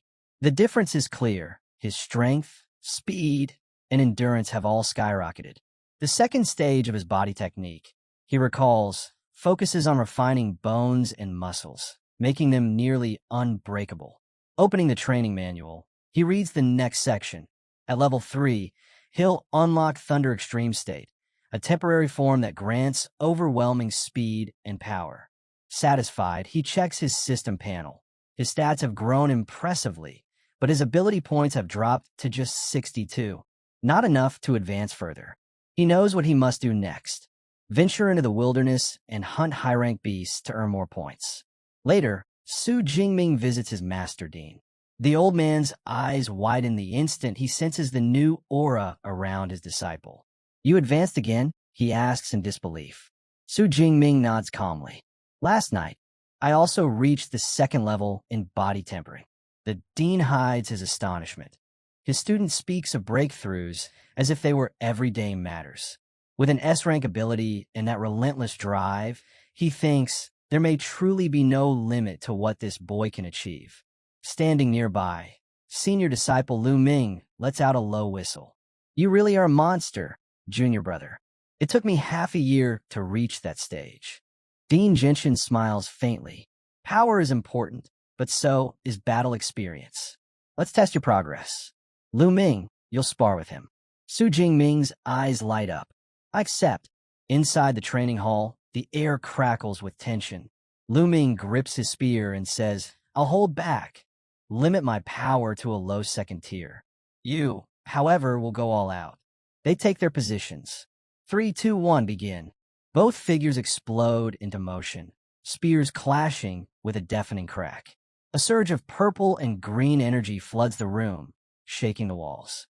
The impact forces Lu Ming back a step. He hadn't expected such force. His strength, it's nearly equal to mine, he thinks, astonished. Su Jingming, surrounded by arcs of lightning, feels the rush of battle pulse through his veins. For the first time since obtaining Deep Blue, he's met an opponent who can truly match his strength. Seeing an opening, Su Jingming gathers a crackling sphere of lightning in his palm and hurls it forward. Thunder Prison. The orb bursts through the air, exploding with blinding force and forcing Lu Ming onto the defensive. Before his senior can recover, Su Jingming lunges ahead, following up with a flurry of lightning spears, each one crackling with energy. The attack chain resembles his chain thunder gun technique, executed in perfect rhythm. Lu Ming narrows his eyes and smirks. "So you're using the same combo that took down Li Zhou? Impressive, but I'm no freshman." He thrusts his hand forward, summoning a raging storm of teal lightning. Jade Pivot True Thunder. The two attacks collide with a thunderous roar. Electric arcs lash through the air, the entire training hall trembling under the sheer power of their clash. For 20 relentless minutes, their battle rages. Lightning flashing, energy exploding, every strike pushing both fighters closer to their limits. At last, the storm subsides. Su Jingming, breathing heavily, steadies himself with his spear. "I'm out of divine thunder energy," he says quietly. "You win, senior brother." Lu Ming shakes his head. "Not quite. You didn't lose because of ability, only because your energy reserves ran dry. If we'd been equal in that, the result might have been different." Dean steps forward, eyes gleaming with pride. "That was an incredible display. I expected an easy win for Lu Ming, but the two of you were neck and neck to the end. Truly, an extraordinary match." Lu Ming glances at his junior brother and asks, "Do you know what level your combat power reached just now?" Su Jingming looks at him, unsure. Lu Ming's expression turns serious. "You've already reached a strength unmatched in the second tier. No one stands above you there." The words hang in the air. Su Jingming grips his spear tighter, silent for a moment. Then his eyes sharpen with resolve. This wasn't the end. It was only the beginning. After the grueling battle, Dean finally raises his hand, signaling the end of training. That's enough for today, he says firmly. Everyone rest. Moments later, the butler, Uncle Fu, enters carrying a tray filled with glistening spirit fruits. These are perfect for recovery after an intense session, he explains with a gentle smile. The rich aroma of the fruits fills the air, easing the lingering tension. As the others begin to relax, Su Jingming steps forward. Master, he says respectfully, I have a request. Dean looks up from his seat. Speak. I plan to take a trip to the wilderness, Su Jingming states. I'll be leaving the university for a while. The dean's eyes narrow slightly. How long is a while? Over a month, Su Jingming replies. I intend to return right before the freshman competition. The response makes the dean's expression turn serious. A month in the wilderness, he repeats. That's not the same as the examination zones. Out there, there's no army to protect you. The beasts move unpredictably, and if you run into a high-tier one, he pauses, his tone sharpening. Even a single mistake can cost your life. Despite the warning, Su Jingming's gaze remains steady. Dean studies him for a moment longer before exhaling. You've already made up your mind, haven't you? Su Jingming nods. Then I won't stop you, the dean says finally. He places a firm hand on his disciple's shoulder. But remember this, if you ever find yourself in danger, you run. Do not hesitate. Power means nothing if you're dead. The path to strength is filled with life and death trials. But since you've chosen this road, you must walk it with clear judgment. Su Jingming bows deeply. Thank you for understanding, Master. The dean softens slightly. Which region will you head to? Taking a spirit fruit from Lu Ming, Su Jingming answers. The wilderness near Yuanu City. That earns a small nod from the dean. Good. That area borders the magic capital. The beasts there only reach up to tier 4 or 5. It's dangerous, but manageable for someone of your level. He turns to Lu Ming. Later, share some of your experience from your time in the wild. It might help him survive longer out there. Lu Ming grins. Of course, Master. Dean Jinshin looks back to Su Jingming, his expression softening once more. Since I can't assist you much once you leave, let me at least send you off properly. The ring on his finger begins to glow with a brilliant teal light. Taking Su Jingming's hand, he channels the energy forward. Accept this, it's my gift to you. A weapon worthy of your next journey. Back in his dorm, Su Jingming sat on his bed, his newly gifted spear leaning against the wall and a travel pack resting beside him. He took a deep breath and called out, Eva, open the university mission system. Holographic panels flickered to life in front of him, lines of mission data scrolling down the screen. Lu Ming's words echoed in his mind. Before heading out, take a few missions. You'll earn extra credits, and it'll give you direction while you're in the wild. Su Jingming scrolled through the listings. There were dozens of options, collecting beast materials, gathering rare herbs, tracking bandits, even subduing rogue mutants. Each mission was ranked by difficulty. D and C ranks offered minor rewards, while A and S ranks promised large sums of credits and reputation points. He noticed a clear pattern. The higher the risk, the better the payout. Most top-tier missions required combat. So that's the university's real system, he thought. They push students into danger to make them stronger. He recalled an old saying, the best students aren't found in the classroom, but in the field. After a moment of thought, he selected 1 A rank and 3 B rank missions, enough to test himself and gain good experience. Once the confirmation prompts disappeared, he stood and began to prepare. He changed into his new combat gear, strapped on his utility belt, and slung his backpack over his shoulder. As he opened the door, Eva's calm voice echoed in his ear. Good luck, Su Jingming. He smiled faintly. Thanks. Time to move. His journey took him to Yuanche City Supply Base, a busy outpost nestled in the mountains, the last hub before entering the vast wilderness. The place was alive with energy. Adventurers filled the streets, some advertising open team slots, others haggling over gear or mission intel. Su Jingming paused, surveying the bustling scene with quiet satisfaction. "I finally made it this far." He followed the flow of people to a large stone building bearing the sign Adventurers Registration Hall. Inside, the air buzzed with conversation and the metallic scent of weapons. Rows of armed men and women waited their turn at the counters. At one of them stood a poised woman in a red dress, her demeanor professional yet warm. As he approached, she greeted him with a polished smile. "Welcome, sir. How may I help you today?" "I'm here to register as an adventurer," Su Jingming replied, presenting his identification card. The woman glanced at it, her eyes widening slightly when she saw the emblem of Modu Superpower University. "A Modu University student?" she said, clearly impressed.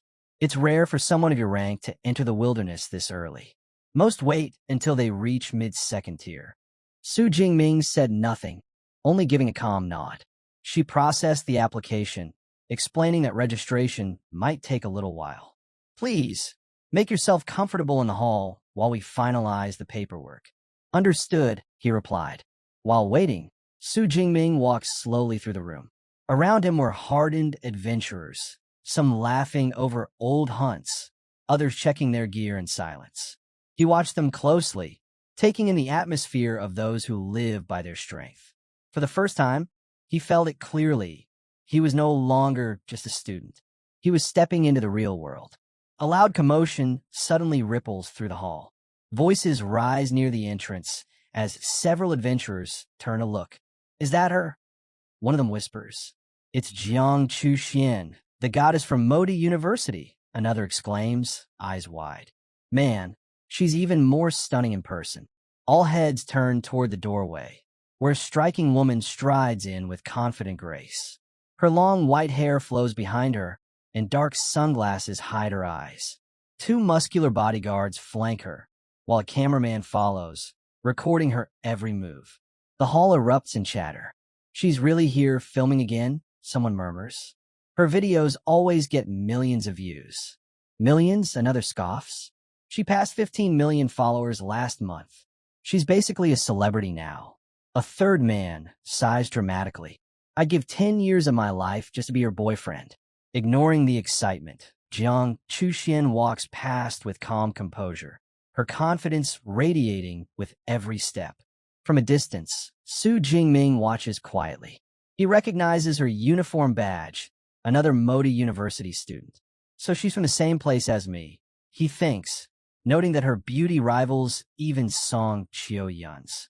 He makes a mental note, but keeps to himself. Before he can dwell on it, the receptionist calls his name. "Mr. Su, your registration is complete."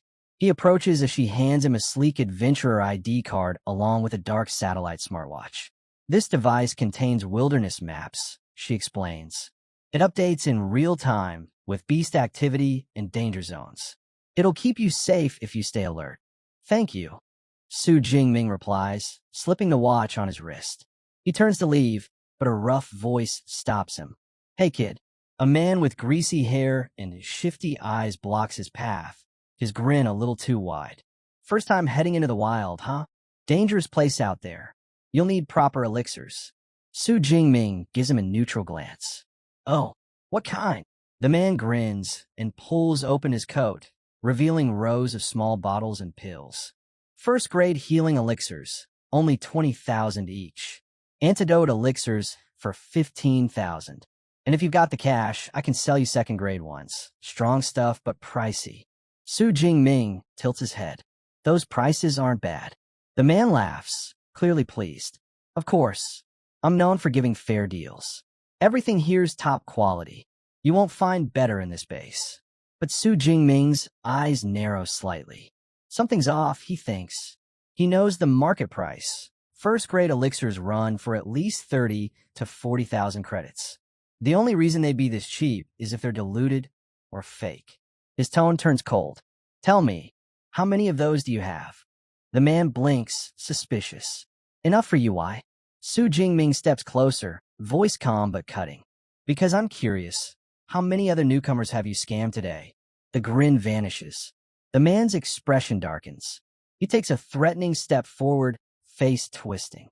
"You trying to mess with me, kid? Think you're funny." The tension in the air sharpens instantly. Su Jingming stays composed, meeting the merchant's glare without flinching and asking simply, "What do you want?" The merchant's lips curl into a sharp grin. He boasts that Su Jingming is the first fool daring enough to challenge him inside the supply base. Before the tension can explode, a young woman with short dark hair strides over, her voice cutting through the noise. She yells at the merchant, calling him by name, Zhao Chunlin, and accuses him of ripping off new adventurers again. Zhao Chunlin's expression darkens with irritation. He shoots Su Jingming a cold look and mutters that his luck won't last forever. As he turns to leave, he leans close, his tone low and venomous, warning Su Jingming not to step outside the base for the next few days, or he'll regret it deeply. When Zhao Chunlin storms off, murmurs spread among the nearby adventurers. They whisper that the newcomer has drawn the attention of the wrong person. One of them mentions that Zhao Chunlin is said to be a mid-level, second-tier user, far above Su Jingming's current rank. The woman from earlier approaches Su Jingming again. She tells him bluntly that Zhao Chunlin holds grudges and advises him to stay inside for now. Su Jingming nods in thanks, but wonders aloud why someone known for scamming isn't punished. She sighs and explains that Zhao Chunlin has strong backing, which keeps everyone's hands tied. Before leaving, she urges Su Jingming to stick to official merchants and not to wander outside. As she walks away, Su Jingming watches her go, quietly thinking she's a decent person in a place like this. Shaking off the encounter, he refocuses on his task. He plans his purchases, healing elixirs, antidotes, and essentials for the month ahead. After collecting everything from the official counter and packing them neatly into his backpack, he steps out of the adventurer's hall, ready to head into the wild. But just as he exits, a familiar figure blocks his way. Zhao Chunlin stands there with a few cronies behind him, his face twisted with fury. "So," Zhao Chunlin sneers, "you really think you can just ignore me? Did my warning mean nothing to you?" Su Jingming's eyes remain calm. "What exactly are you after?" he asks evenly. Zhao Chunlin's composure snaps. His face contorts into a sneer as he growls, "You dare disrespect me? Fine. I'll break both your legs and make sure you spend the rest of your life crawling." His tone drips with cruelty, claiming it's the only thing that will calm his rage. From a short distance away, the woman who had warned Su Jingming earlier catches sight of the commotion. She clenches her fists in frustration. "I told him not to go out," she mutters, then moves as if to step forward. But her companion grabs her arm, shaking his head. "Don't. Let him learn what it means to cross someone like Zhao Chunlin," he says quietly. Meanwhile, back at the standoff, Zhao Chunlin raises his arm. Dark energy gathers and coils around it like smoke. He smirks, declaring, "You're out of your depth, boy. My C-rank metallic skin makes me invincible. And with this D-rank combat suit, you couldn't leave a scratch on me even if you tried." He lowers his hand, eyes cold. "I'll give you one chance. Pay me 1,000,000 and kneel to apologize. Otherwise, I'll make sure you never walk again." Before the words even finish echoing, a faint crackle fills the air. Purple lightning flickers across Su Jingming's body, his gaze steady and sharp. "Shameless," he says flatly. The sudden pressure in the air makes Zhao Chunlin's smirk falter. His eyes widen in disbelief as Su Jingming vanishes in a burst of violet light. In the next instant, a thunderous sound splits the air. Su Jingming reappears behind him, and with one devastating strike, sends Zhao Chunlin crashing to the ground. A stunned silence follows. Only one thought hangs in the air. "Oh." Su Jingming's strike was so swift and forceful that Zhao Chunlin was launched through the air like a ragdoll, his body torn and bloodied. The impact sent him crashing straight through a stone wall, the structure exploding into fragments. Silence fell over the courtyard. The kind adventurer woman and her teammates stood frozen, eyes wide, unable to comprehend the devastation that had just unfolded before them. In the center of the wreckage, Su Jingming stood motionless, his expression unreadable, the calm in the aftermath of his own storm. The crowd instinctively moved aside, whispering among themselves. None of them had even seen how he attacked. He just disappeared, and bam, Chunlin was down, one onlooker stammered. I thought the newcomer was the one in danger, another muttered. Turns out, Chunlin picked the wrong target. The kind adventurer woman glanced at her blonde companion, still trying to make sense of what happened. I didn't catch his movement at all, she admitted. Her friend crouched near the rubble, analyzing the wreck. Judging from that impact, Chunlin's legs and pelvis are probably beyond repair, she said flatly. Even if he lives, he's finished. The woman looked back towards Su Jingming. He's not just powerful, he's merciless. Definitely a student from Modu Superpower University. Her friend raised an eyebrow. How can you tell? The combat suit, she replied. It's the university's exclusive model.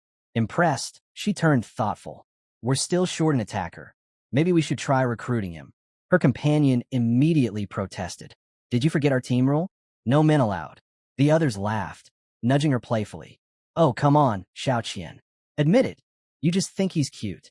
Flustered, Xiao Qian waved them off, her face turning red as the teasing continued. Meanwhile, Su Jingming paid no attention to their chatter. He walked toward the wilderness gate, scanned his adventurer card, and a confirmation tone sounded. Access granted. Without looking back, he stepped through the massive steel doors and into the untamed Yuene wilderness. Moments later, a deep, thunderous roar echoed through the forest, shaking the air around him. Su Jingming paused, listening intently. That sound, it was a beast's territorial cry. Judging by its strength, it was at least tier 4. Despite the distant roars echoing through the forest, Su Jingming stays composed. Those beasts weren't his concern. Not today. His focus was elsewhere. He mentally reviewed the layout of the Yuene wilderness. One section, a ruined city. The other, a dense mountain forest. The city's beasts were weaker, perfect for building strength and collecting ability points efficiently. Activating his smartwatch, he projected a holographic map into the air. His eyes locked on a nearby zone labeled Pingan County. According to the data, it was home to mostly Tier 2 beasts, a few Tier 1 stragglers, and none above that.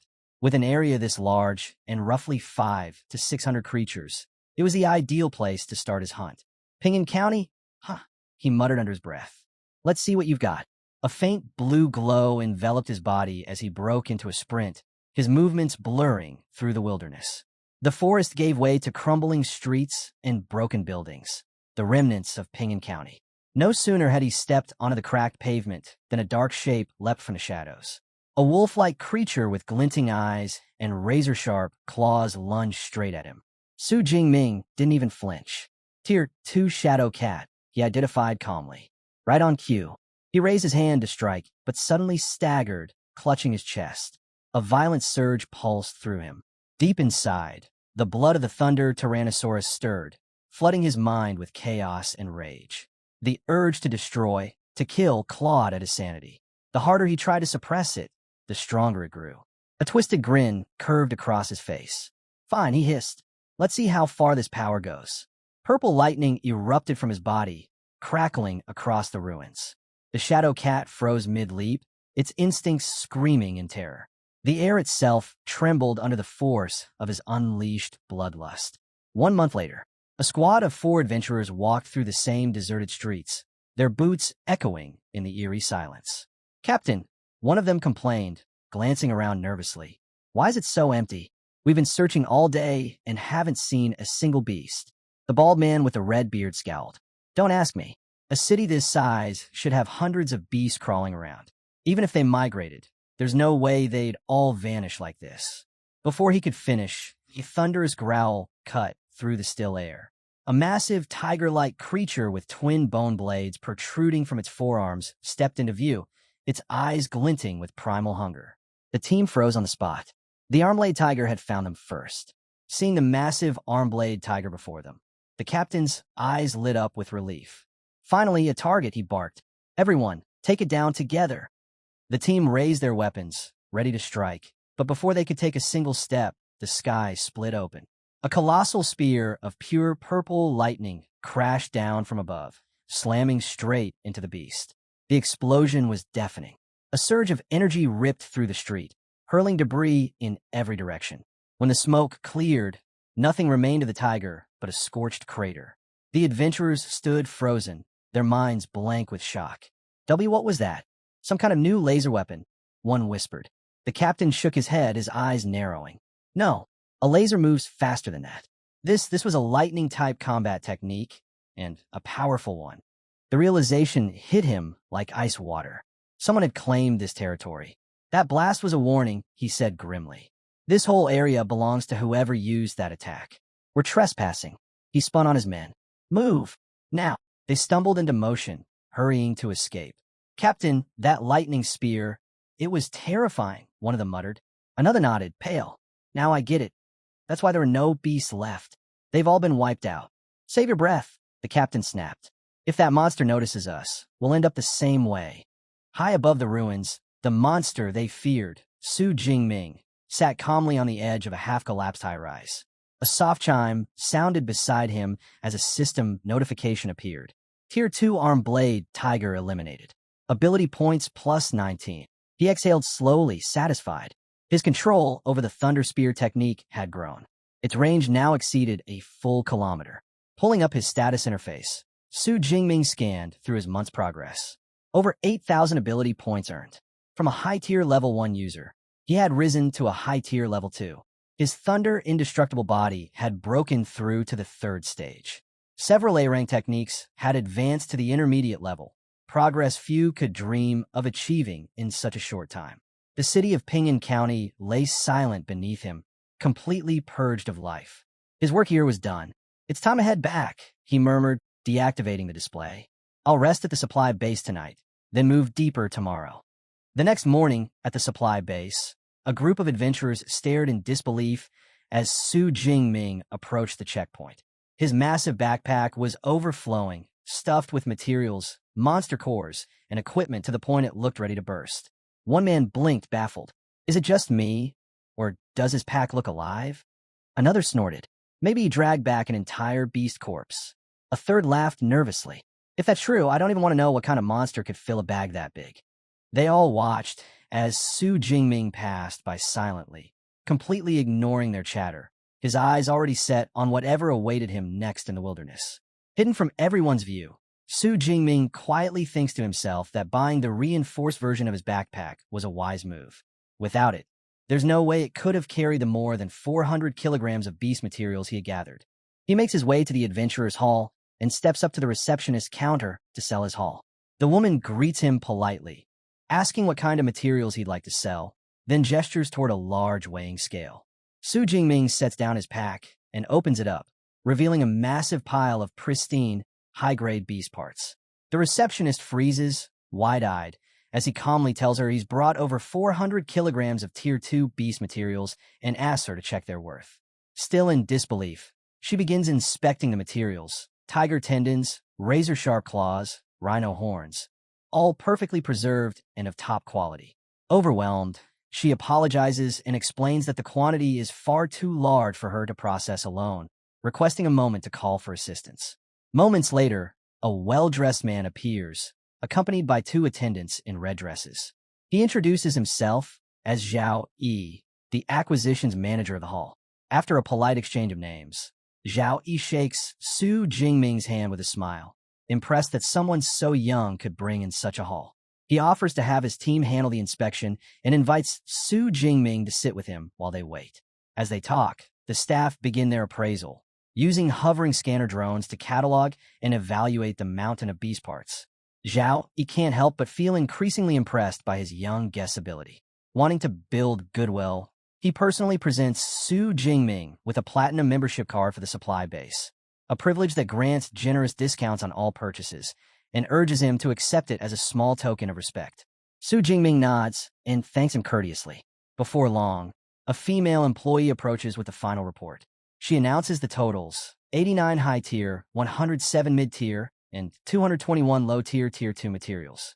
The manager is momentarily speechless, privately wondering if this youth had single-handedly cleared out an entire beast lair.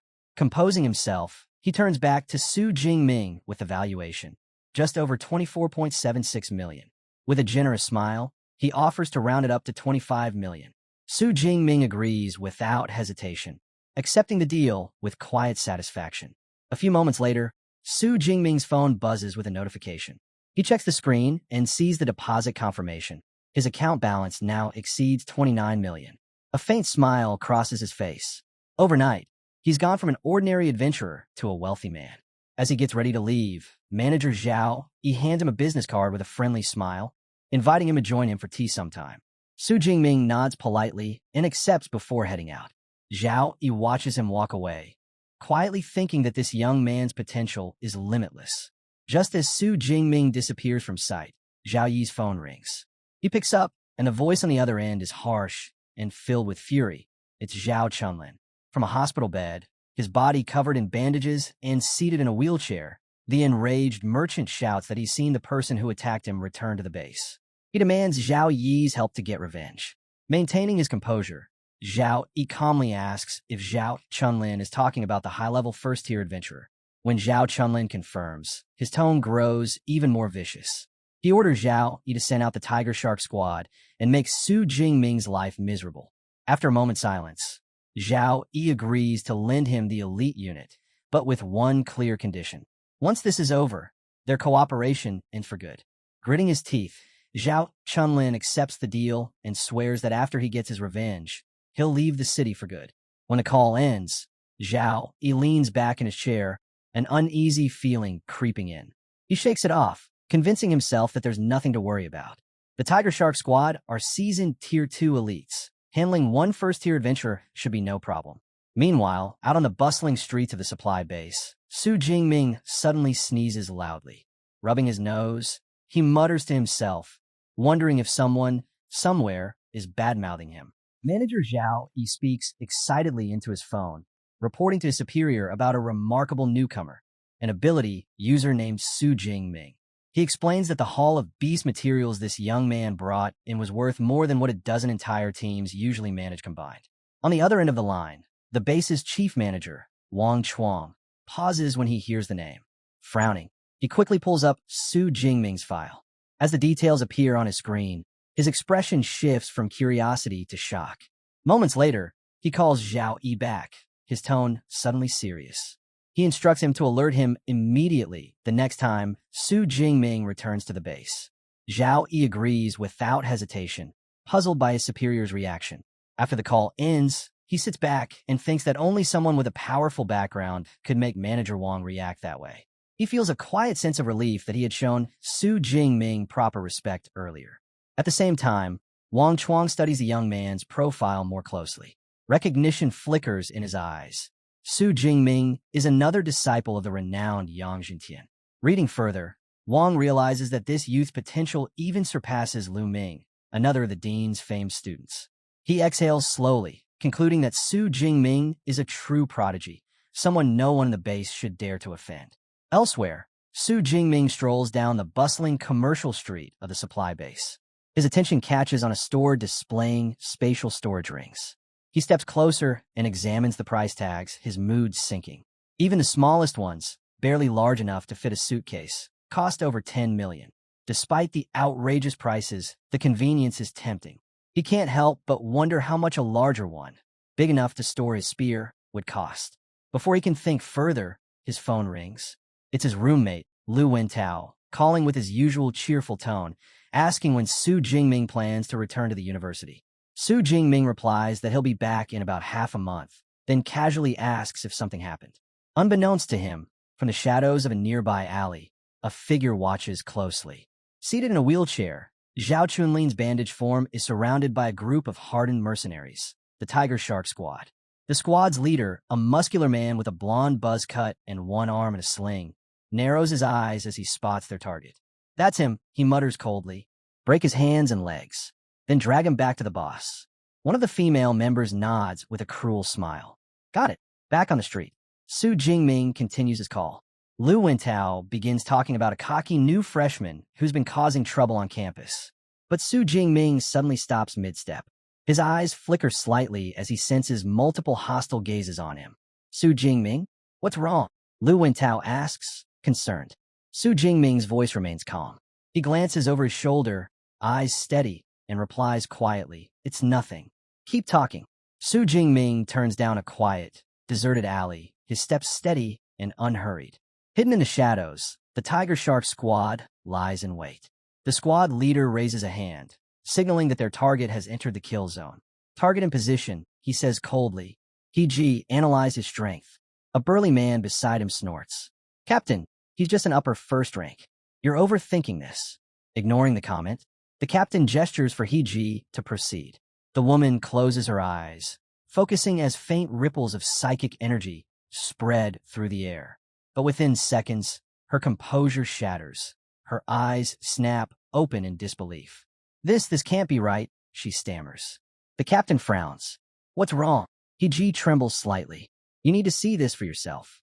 With a wave of her hand, she shares her psychic vision with the rest of the squad. In an instant, their surroundings fade into a world of glowing auras. Their own energies appear as dim, flickering lights. But Su Jingming's presence dominates the view like a massive vortex of deep violet power, swirling with terrifying force. The entire squad freezes. That level of energy, it isn't just higher than a first rank. It's stronger than an upper second rank, by far. The captain's face darkens as the truth sets in. Their intel was completely wrong. That bastard Zhao Chunlin sent us to die, he growls. His expression twists with rage. Abort the mission. We're leaving now. Without another word, the tiger shark squad scatters, vanishing from the alley in a blur. Back on the street, Su Jingming pauses mid-step as he senses the sudden disappearance of several energy signatures nearby. He glances around, puzzled by the abrupt retreat, then pieces it together quickly. The only person with a grudge against him here is Zhao Chunlin. He sighs lightly, shaking his head. So that's what this was, he mutters. Some people never learn. His tone is calm, almost indifferent. Next time, I'll make sure he does. Meanwhile, the Tiger Shark squad bursts back into the warehouse where Zhao Chunlin waits in his wheelchair. Before the merchant can speak, the squad leader storms forward and strikes him hard across the face. The blow sends him crashing out of his chair, blood spilling from his lip. What are you doing?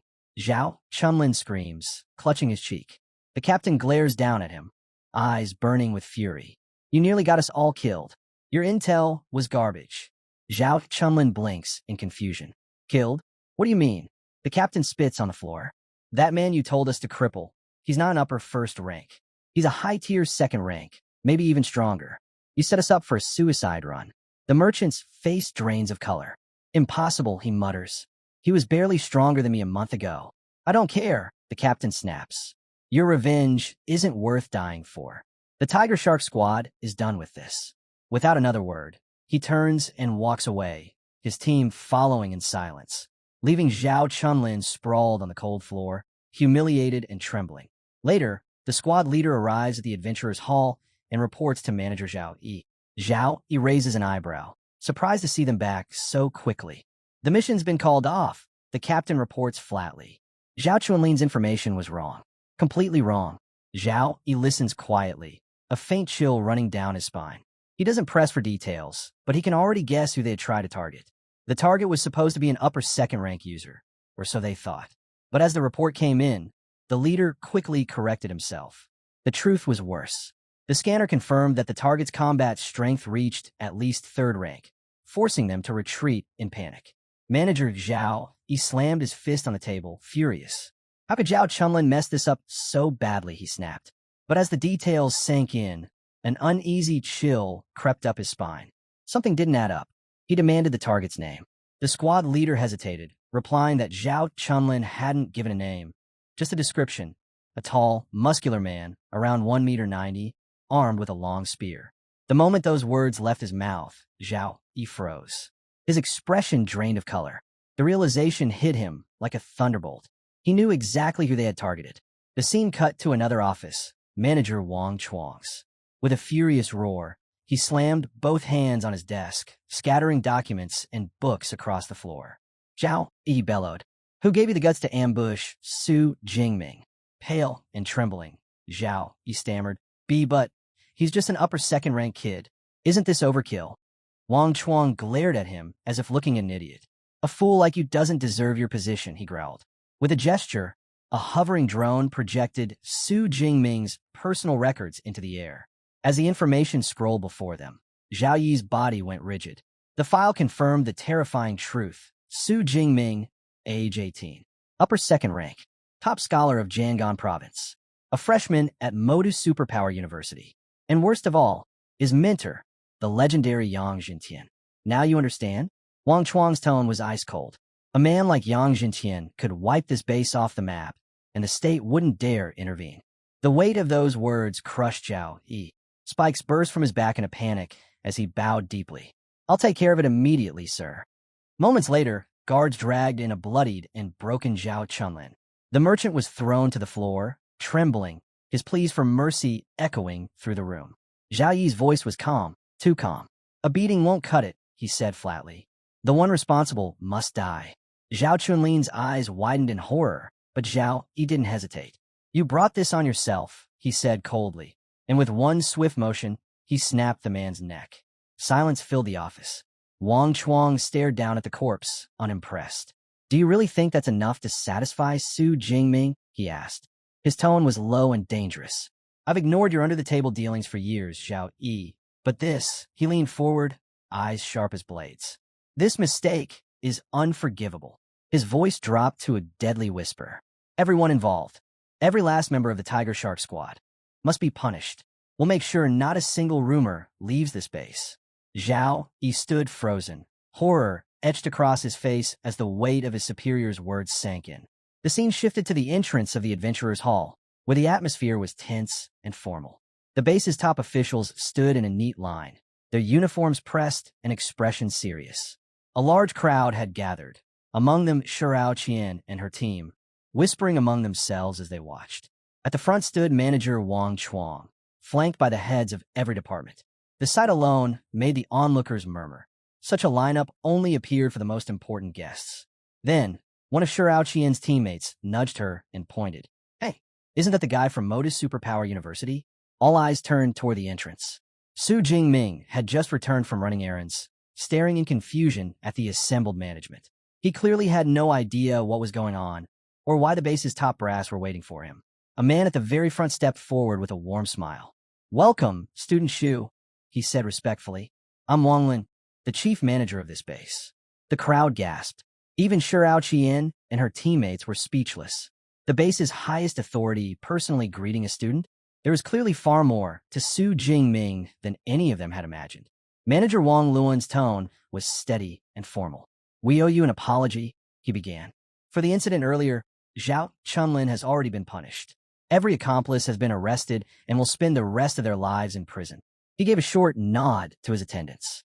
To show our sincerity, the base has also prepared reparations. Su Jingming's eyes narrowed slightly, but he said nothing. Wang Luan continued, his words precise and respectful. We handle matters swiftly and cleanly. Please, accept this as a token of our apology. An attendant stepped forward, holding a sleek black box. Inside was a gleaming card. The black gold membership card, Wang Luan explained. It grants you free lodging anywhere within base jurisdiction and at least a 20% discount on all purchases. Before Su Jingming could even respond, a second attendant appeared, carrying a smaller case. When it opened, a faint shimmer of spatial energy spilled out, a 1 cubic meter space ring. Even Su Jingming couldn't hide his surprise this time. The value of such a gift was staggering. He looked down at the ring, then back at the chief manager, realizing just how seriously the base was taking this apology. Su Jingming turned the space ring over in his hand, examining it closely. The craftsmanship was flawless, and the energy within it pulsed faintly. He gave a small nod. Something like this would go for at least 50 million on the market, he said calmly, recognizing its immense worth. Accepting the gift, he looked up at manager Wang Chuang. I appreciate your sincerity, manager. Wang Chuang smiled approvingly.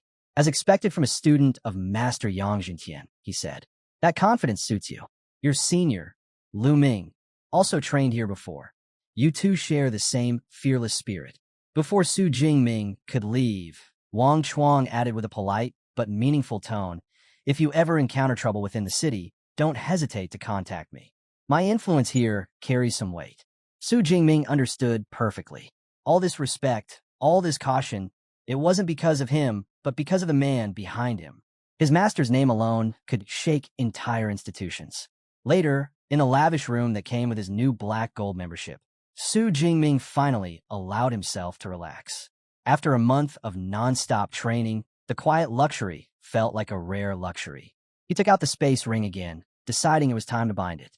The process required him to leave a spiritual imprint within the artifact, channeling his spiritual power, far stronger than most at his level. He completed the binding effortlessly. With a thought, he tested its functions. Items flowed in and out smoothly, disappearing and reappearing at will. It couldn't store living things, but the convenience was undeniable. Just as he began to unwind, his communicator lit up. His master, Yang Jintian, was calling. "Master," Su Jingming greeted. "I just returned from the wilderness. There's something important I need to tell you." The moment Yang Jintian heard that mercenaries had targeted his disciple, his voice erupted with fury. "They dared send assassins after you?" he roared. "A mere space ring as compensation? That base should count itself lucky you weren't harmed, or I'd have turned it to dust." Su Jingming waited patiently as his master's anger burned out. After a pause, Yang Jintian's tone shifted. "Tell me, why did the mercenaries retreat?" "They must have realized my strength wasn't what they expected," Su Jingming explained. "They probably mistook me for a top-tier second-rank user and decided not to push their luck." For a moment, silence filled the line. Then came a shocked outburst. "Already that strong? In just 1 month?" Yang Jintian's disbelief quickly melted into a booming laugh. "Excellent. You surpassed even my pace back in the day," he said proudly. "When are you coming back? We'll celebrate your progress properly." Su Jingming smiled faintly.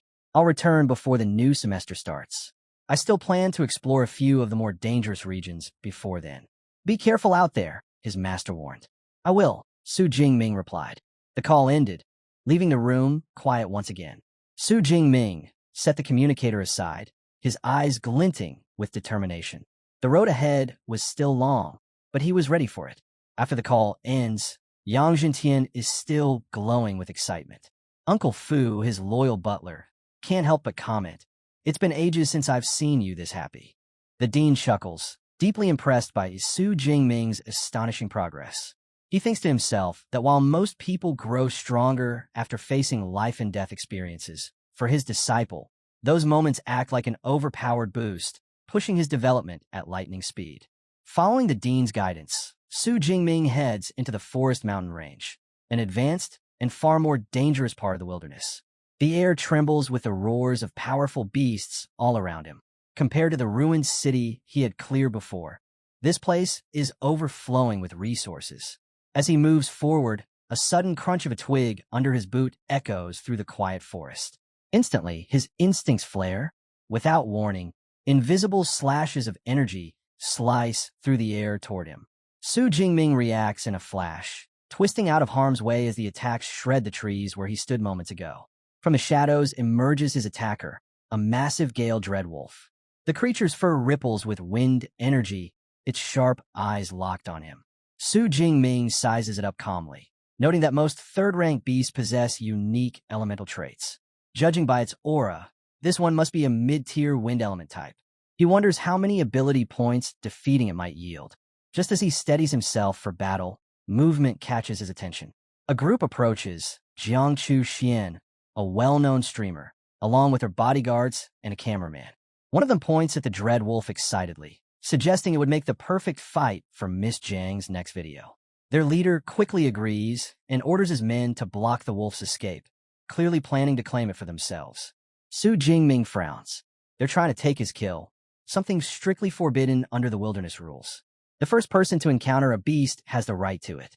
Before he can react, Jiang Chu Xian speaks up. She disapproves, saying she doesn't like stealing someone else's prey just for entertainment. Her team leader insists it would look like a heroic rescue on stream, but she shakes her head. "No need for fake glory," she says, noting that Su Jingming seems calm and capable enough to handle it alone. Though visibly annoyed, the leader eventually gives in and tells the team to look for another beast. As they leave, Su Jingming watches them go, quietly impressed. For someone so famous, Jiang Chu Xian's sense of integrity is surprisingly genuine. Su Jingming glances once more in the direction Jiang Chu Xian's group left, noting how little control their leader seems to have. He shrugs it off, none of his concern, and turns his focus back to the hunt.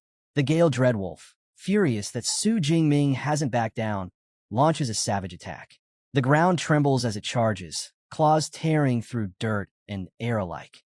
Su Jingming sidesteps smoothly, his movements effortless, though the sheer force of the beast's rush throws him slightly off balance.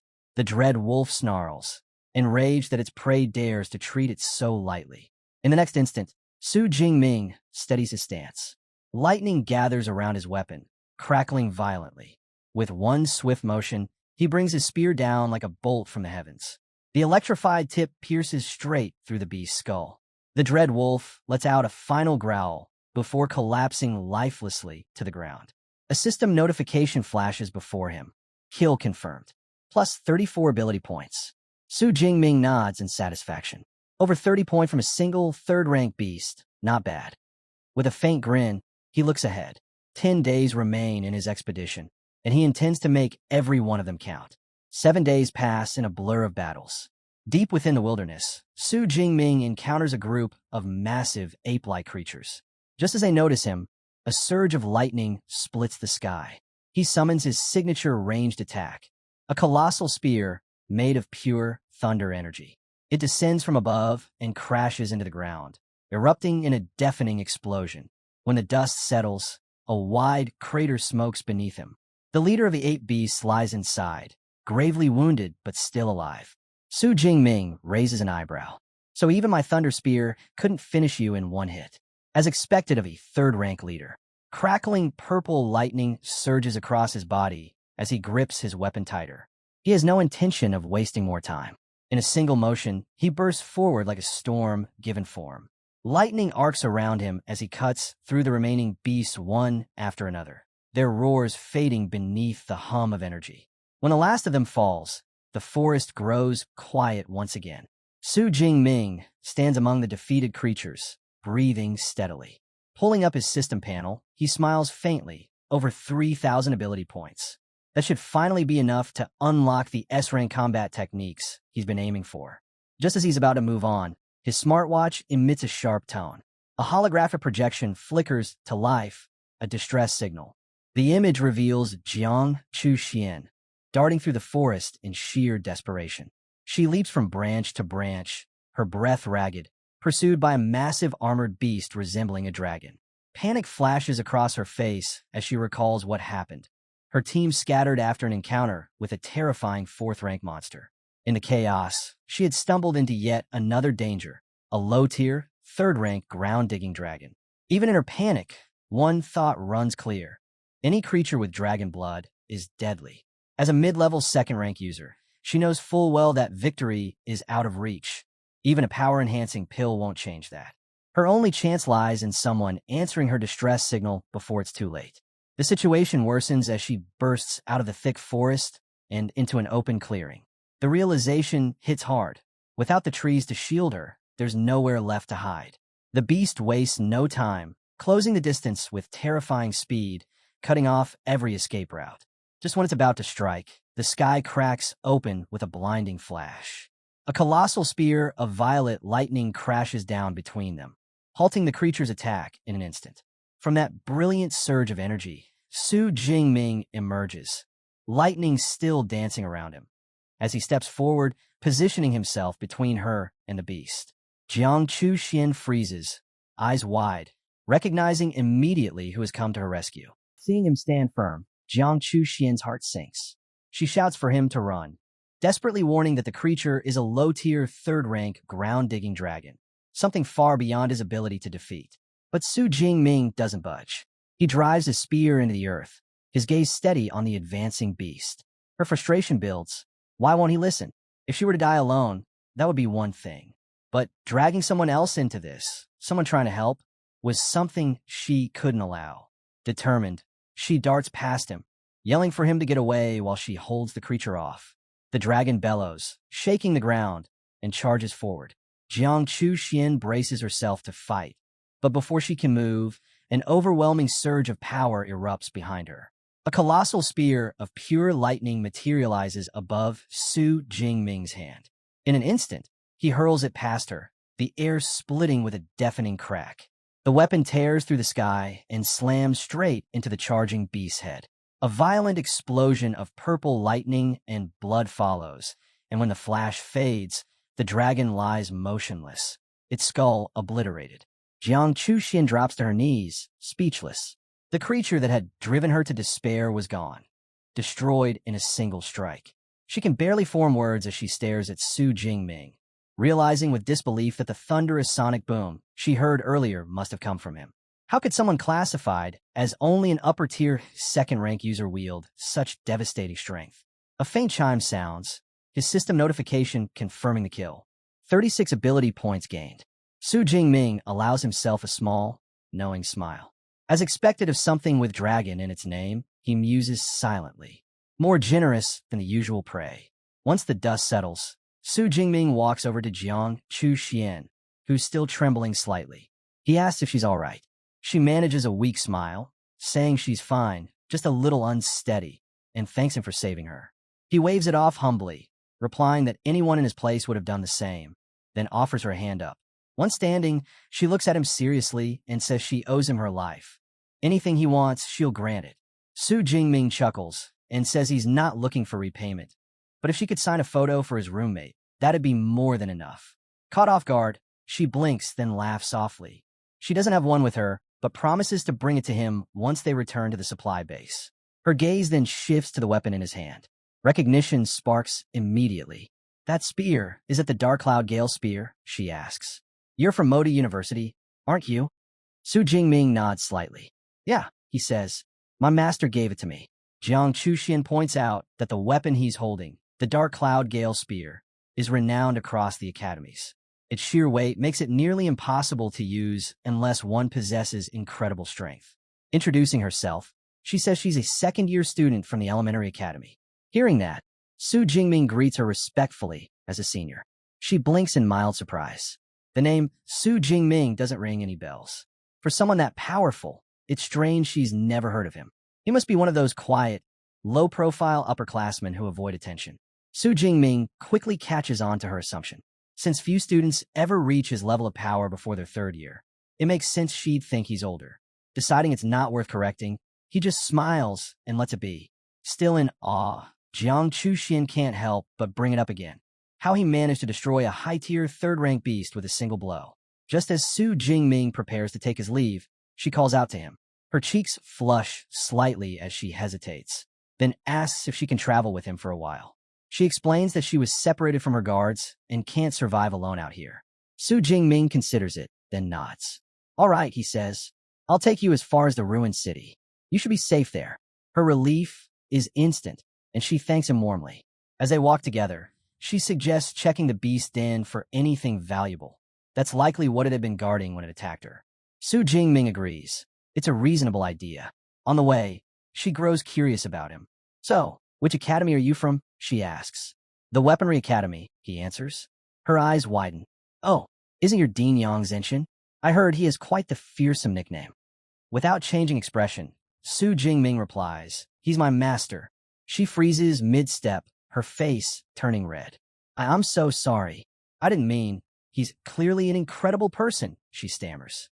Su Jingming hides a faint smile, thinking to himself that the so-called ice goddess from the forums talks far more than he expected in real life. Eventually, Jiang Chuxian leads him to the creature's lair, a dark cave surrounded by jagged rocks. Su Jingming raises his spear, lightning crackling faintly along the shaft, and warns her to stay behind him. She nods, following closely as they move deeper inside. What they find next stops them both in their tracks. Beyond the gloom lies a hidden oasis, crystal-clear turquoise water bubbling up from a spring, surrounded by clusters of radiant, fragrant flowers. Su Jingming's eyes narrow as he recognizes several rare herbs among them, each one of immense value. Then realization strikes him, and his voice drops in disbelief. This is an S-grade Earth Spirit Spring. Jiang Chuxian nods, confirming it. She explains that the spring's energy nourishes everything around it, transforming ordinary plants into high-grade medicinal herbs. Su Jingming can't help but be impressed. Her explanation is precise and confident, showing deep expertise. When he comments on it, she smiles proudly and admits, I'm actually a certified second-grade pharmacist. That revelation surprises him even more. He knows how demanding that qualification is. It seems this talkative ice goddess hides more talent than her reputation suggests. After examining their discovery, Jiang Chuxian estimates the spring holds enough water to craft at least 5 doses of S-grade healing liquid. Grateful for Su Jingming's help in saving her life, she insists he take the entire treasure. But Su Jingming refuses, suggesting a fair arrangement. He'll take 4 parts of the spring water, and they'll split the herbs evenly. Jiang Chuxian is thrilled by what she sees as generosity and agrees without hesitation. Just as they begin dividing the spoils, her team of bodyguards appears at the cave entrance. One of them scoffs, doubting there's anything of value in such a deserted place. The leader silences him, pointing out the claw marks along the walls. It's the den of a third-rank ground-digging dragon. And if there's a dragon nest, there's treasure. When the group steps inside, they're startled to find Jiang Chuxian and Su Jingming already there. She freezes for a moment, panic flashing through her mind. If these elite third-rank users discover the S-grade spring, things could turn ugly fast. The leader greets her casually, saying they've been searching for her, then gives Su Jingming a curious glance. Thinking quickly, Jiang Chuxian introduces Su Jingming as an upperclassman she happened to run into. She gestures toward the herbs, suggesting they all share since the quality is exceptional. The leader smirks and nods, seemingly agreeable, but one of his men leans in and whispers something that makes his expression change instantly. The spring, it's the legendary S-grade, Earth Spirit Spring, the man murmurs. The mood in the cave shifts in an instant. Greed burns in their eyes as the realization sinks in. Su Jingming and Jiang Chuxian both sense the hostility thickening in the air. The leader's pleasant demeanor vanishes, replaced by a cruel grin. "You're not being very honest, are you?" he sneers. Sensing danger, Jiang Chuxian immediately offers to give up everything. She grabs Su Jingming's arm, trying to pull him away, whispering urgently that the guards are all peak third rank. There's no way they can win. But Su Jingming stands firm. His voice is calm, almost cold. "I don't think I'm any weaker than they are," he says. "And even if we hand over the treasure, they won't let us walk away." Her heart sinks. She knows he's right. The leader laughs darkly. "You've got some nerve, boy," he says. "But you're not wrong. In our world, only the ruthless survive." Zhang Chuan is well known. If they let her go, she could post everything online and destroy their reputations. So the leader decides it's safer to kill both of them and leave the secret sealed in the cave forever. Refusing to become a burden, Jiang Chuxian makes a desperate choice. She takes out a crimson blood-burst pill and swallows it without hesitation, ready to stand and fight beside her rescuer. The pill's power ignites instantly. Her A-rank ice ability spirals out of control, flooding the cave with biting cold. Frost spreads rapidly across the ground, freezing the bodyguard's feet in place. The team leader remains calm, giving his orders with chilling precision.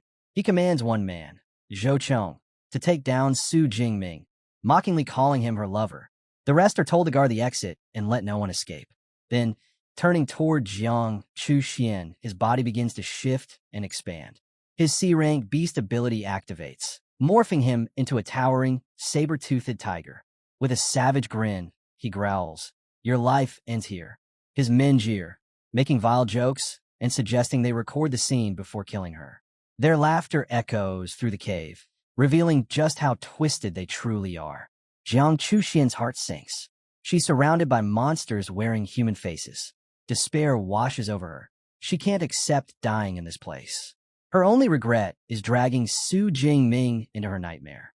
She turns to warn him, but what she sees stops her breath. In the blink of an eye, the situation reverses.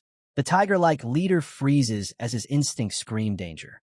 Before anyone can react, Su Jingming vanishes from sight, then reappears behind Zhou Chong, his spear already piercing straight through the man's chest. Zhou Chong collapses instantly. Su Jingming stands over him, his gaze cold and sharp. "Even a third-rank fighter isn't much of a challenge," he says flatly. The leader's expression hardens. He can't comprehend how one of his strongest men was taken out so effortlessly. Realization dawns. He's gravely underestimated this opponent. With a furious roar, he lunges forward, his massive axe cleaving through the air in a thunderous tiger roar slash. But Su Jingming moves like lightning, literally. His body blurs into streaks of purple energy as he dodges the strike with ease, analyzing his foe in the process. He notes the leader's brute strength surpasses his own in raw power, and that holding back any longer would be suicide. The tiger formed leader, and his men watch in disbelief as the air crackles around Su Jingming. His calm expression hardens. Then, with a low growl, he releases his true strength, Thunder Extreme Mode. A violent surge of purple lightning explodes from his body, ripping his shirt apart and revealing a lean, newly defined physique. The cave trembles from the force. Sparks dance across his skin as the overwhelming energy floods the cavern, marking the true beginning of the battle. Jiang Chuxian can only stare, speechless, her thoughts a storm of awe and fear. The power radiating from Su Jingming shakes the air itself, his presence now far beyond anything human. Even the tiger-like leader falters, his eyes fixed on the dark energy swirling violently around Su Jingming. What kind of monster is he? Su Jingming's form has completely changed. His eyes blaze an icy blue, pupils sharp and narrow like a beast's. Two curved, demonic horns emerge from his head, completing a terrifying, otherworldly transformation. Power surges through him in waves, and a faint smile forms on his lips. He's savoring every moment of it. The tiger leader grits his teeth and forces away the fear. A trick, he scoffs. Just another flashy transformation. Convinced it's all for show, he charges forward, ready to crush the boy. But Su Jingming moves first. A feral grin flashes across his face as he launches himself at the tiger head-on. Their clash shakes the cave. The leader braces behind his defensive skill, lying tiger stone, certain his hardened armor can endure any blow from a lower-ranked opponent. He's wrong. Su Jingming's lightning-charged spear meets the tiger's weapon in a brilliant flash of violet light. The cave erupts with thunder as the lightning gale slashes tears through the leader's defense.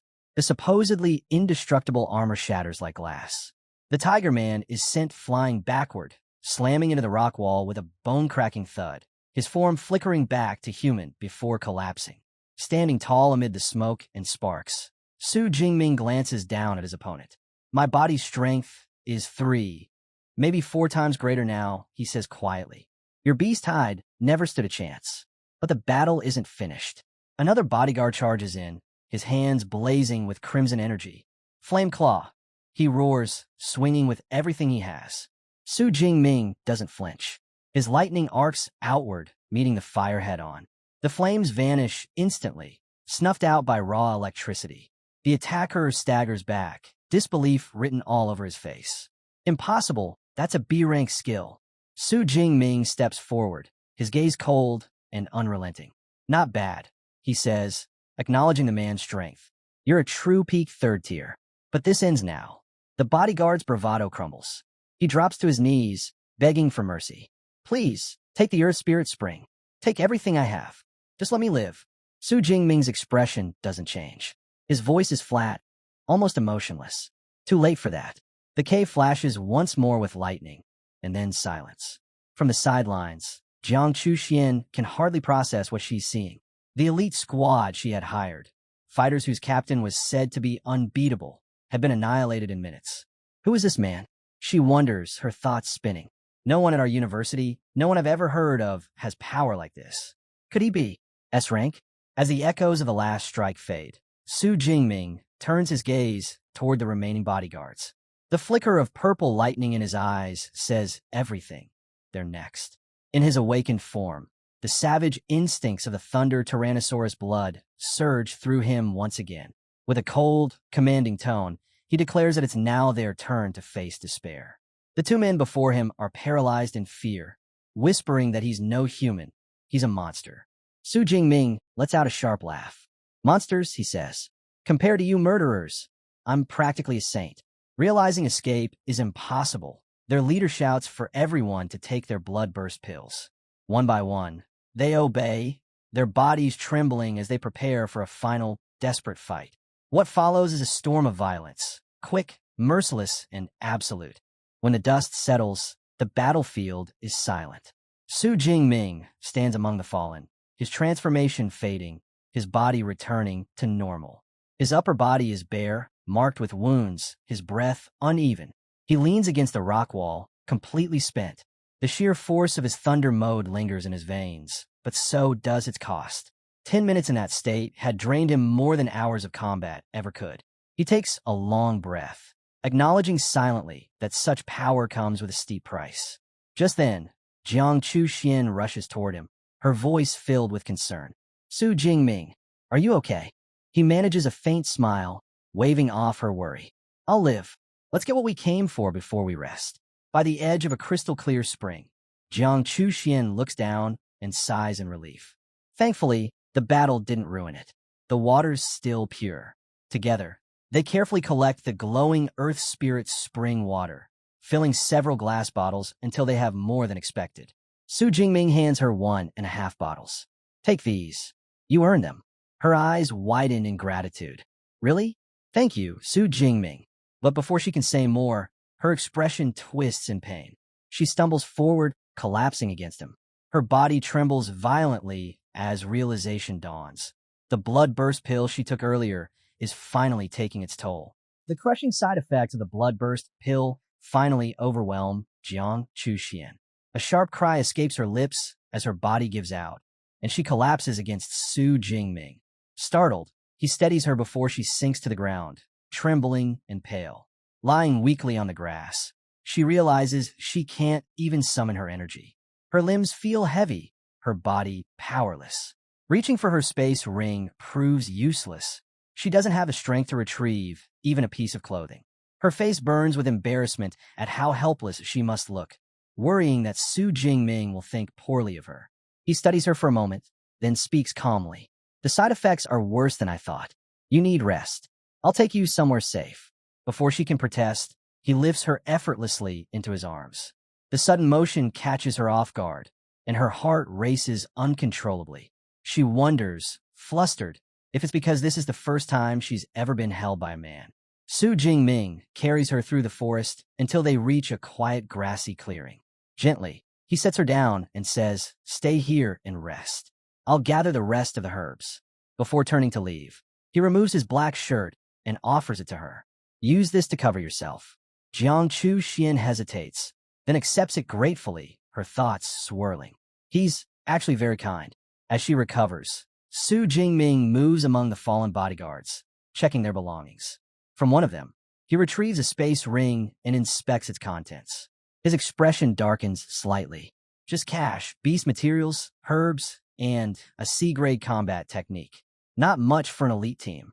Holding both rings, he muses to himself that he should exchange them for a single larger one. Carrying his long spear everywhere is getting inconvenient. From behind him, Jiang Chuxian's faint voice calls out, "Su Jingming, the Earth Spirit spring water might help me recover. Could I have a little?" He walks over and hands her a vial of the spring water. She drinks eagerly, and within moments, the color returns to her face. A soft sigh escapes her lips as her strength begins to return. "I can already feel it working," she says in amazement. "Still, I'll probably need another 3 or 4 hours before I'm back to normal. This spring water really is incredible. The way it counters the pill's side effects, it's like a miracle." Su Jingming nods thoughtfully, glancing at the dimming sky. "By then, it'll be dark. It's safer if we stay in the cave overnight." The words catch her completely off guard. Her mind races at the thought of spending the night alone with him in a cave. Her cheeks turn crimson. When he turns to ask, "What do you think?" she can barely meet his eyes. I'll follow your lead," she says softly, her voice shy and unsteady. The next morning, sunlight filters gently through the trees, casting golden rays across the forest floor. Jiang Chuxian stretches her arms and inhales deeply, feeling completely rejuvenated. "The air here is amazing," she says with a light laugh. "If it weren't for the beasts lurking around, I could stay here for a month." As her gaze drifts to Su Jingming, memories of the previous night surface. She scolds herself silently for overthinking things. He had behaved with complete composure and respect. He's not that kind of man after all, she thinks, though the faint, inexplicable disappointment lingers in her chest.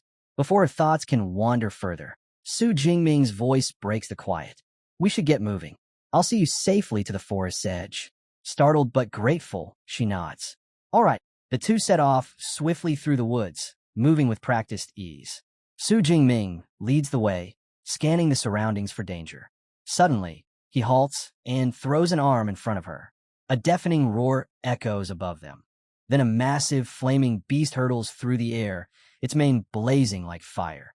It lands far ahead with a thunderous crash and continues its frantic escape.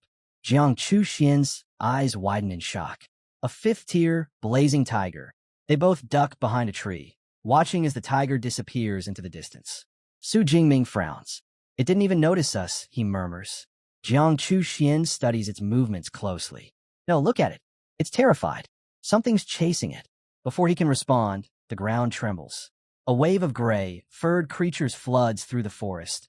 Hundreds, no, thousands of them, each with glinting red eyes and razor-like fangs. Her face drains of color. Iron-toothed rats, she whispers.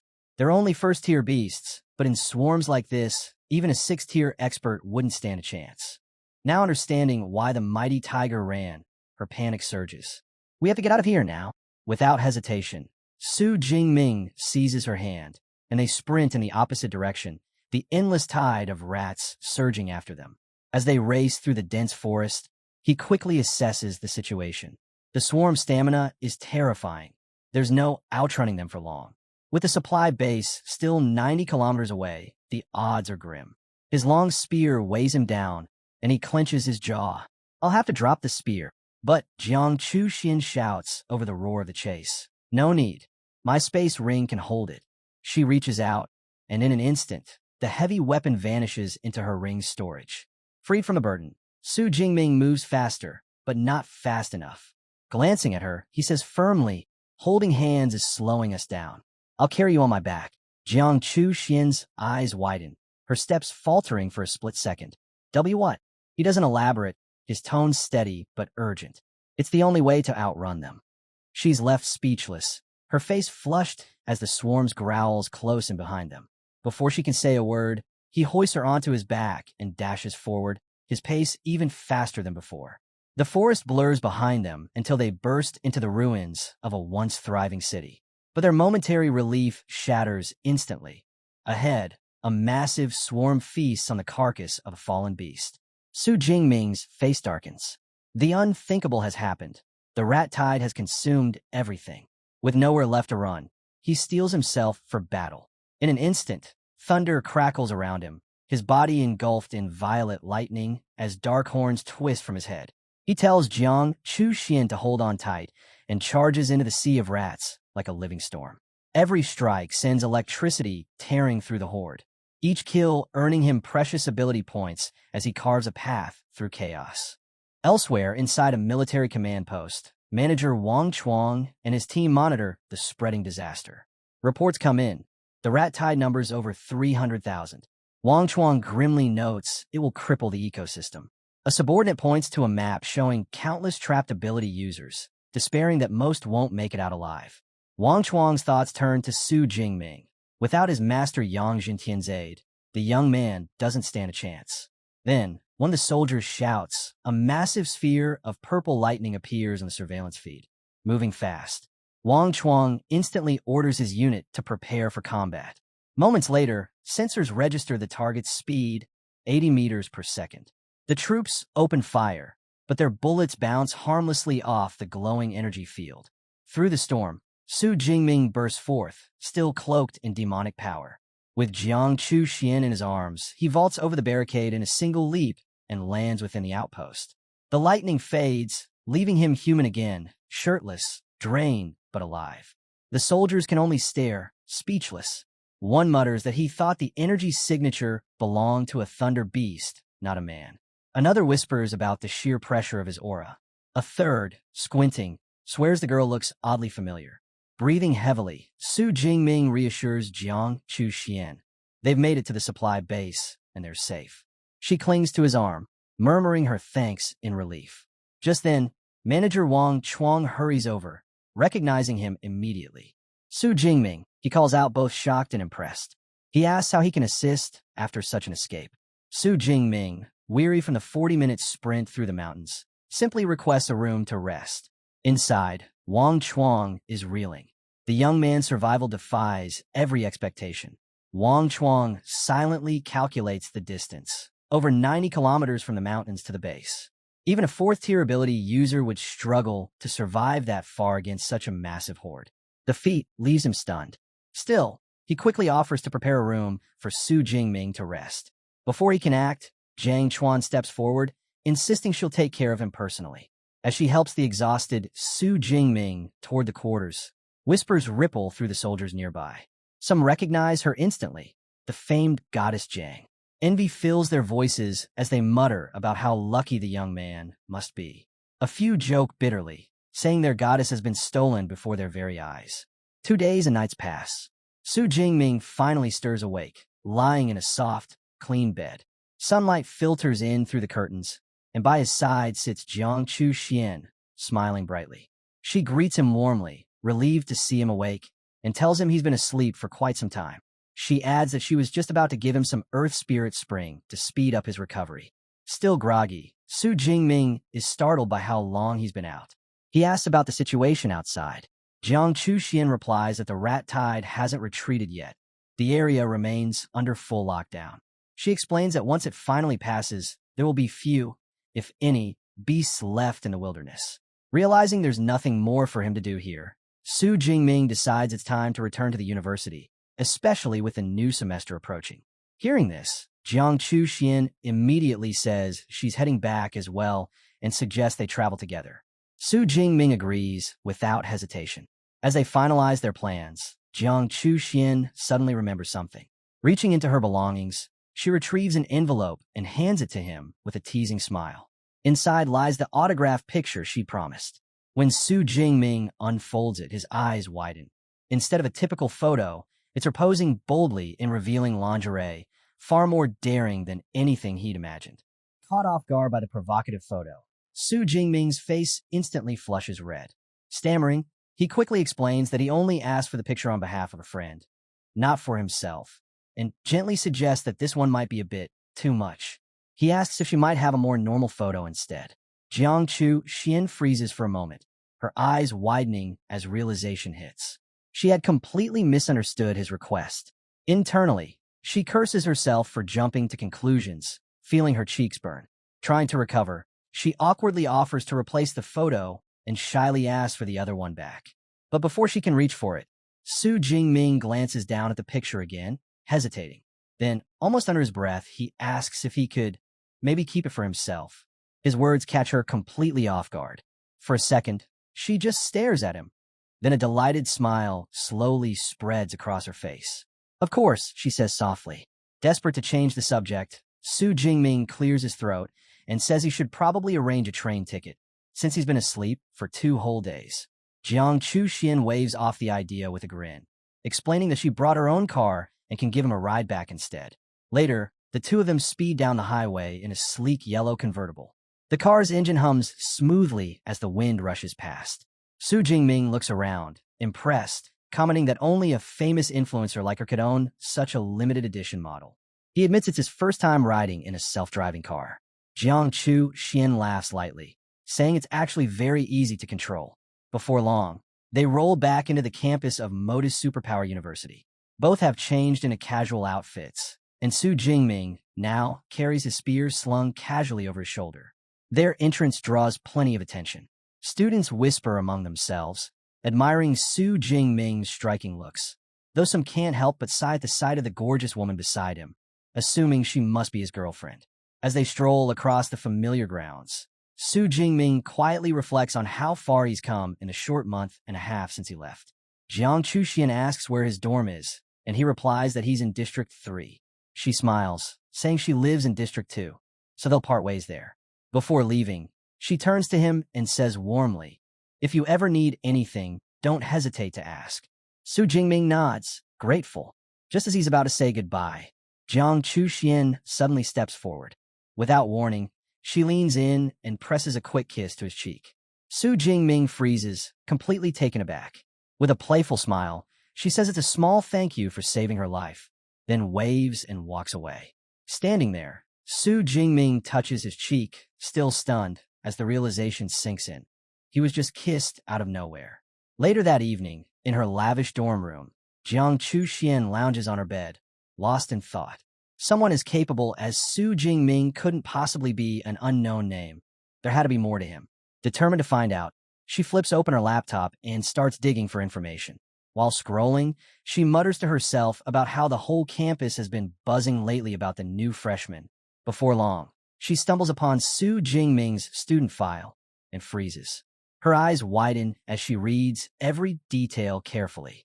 He's a freshman and already an upper-tier, second-rank user? Realizing she's been calling him senior all this time, she lets out an exasperated sigh. That guy's a total fraud, she huffs before smirking to herself. Fine then.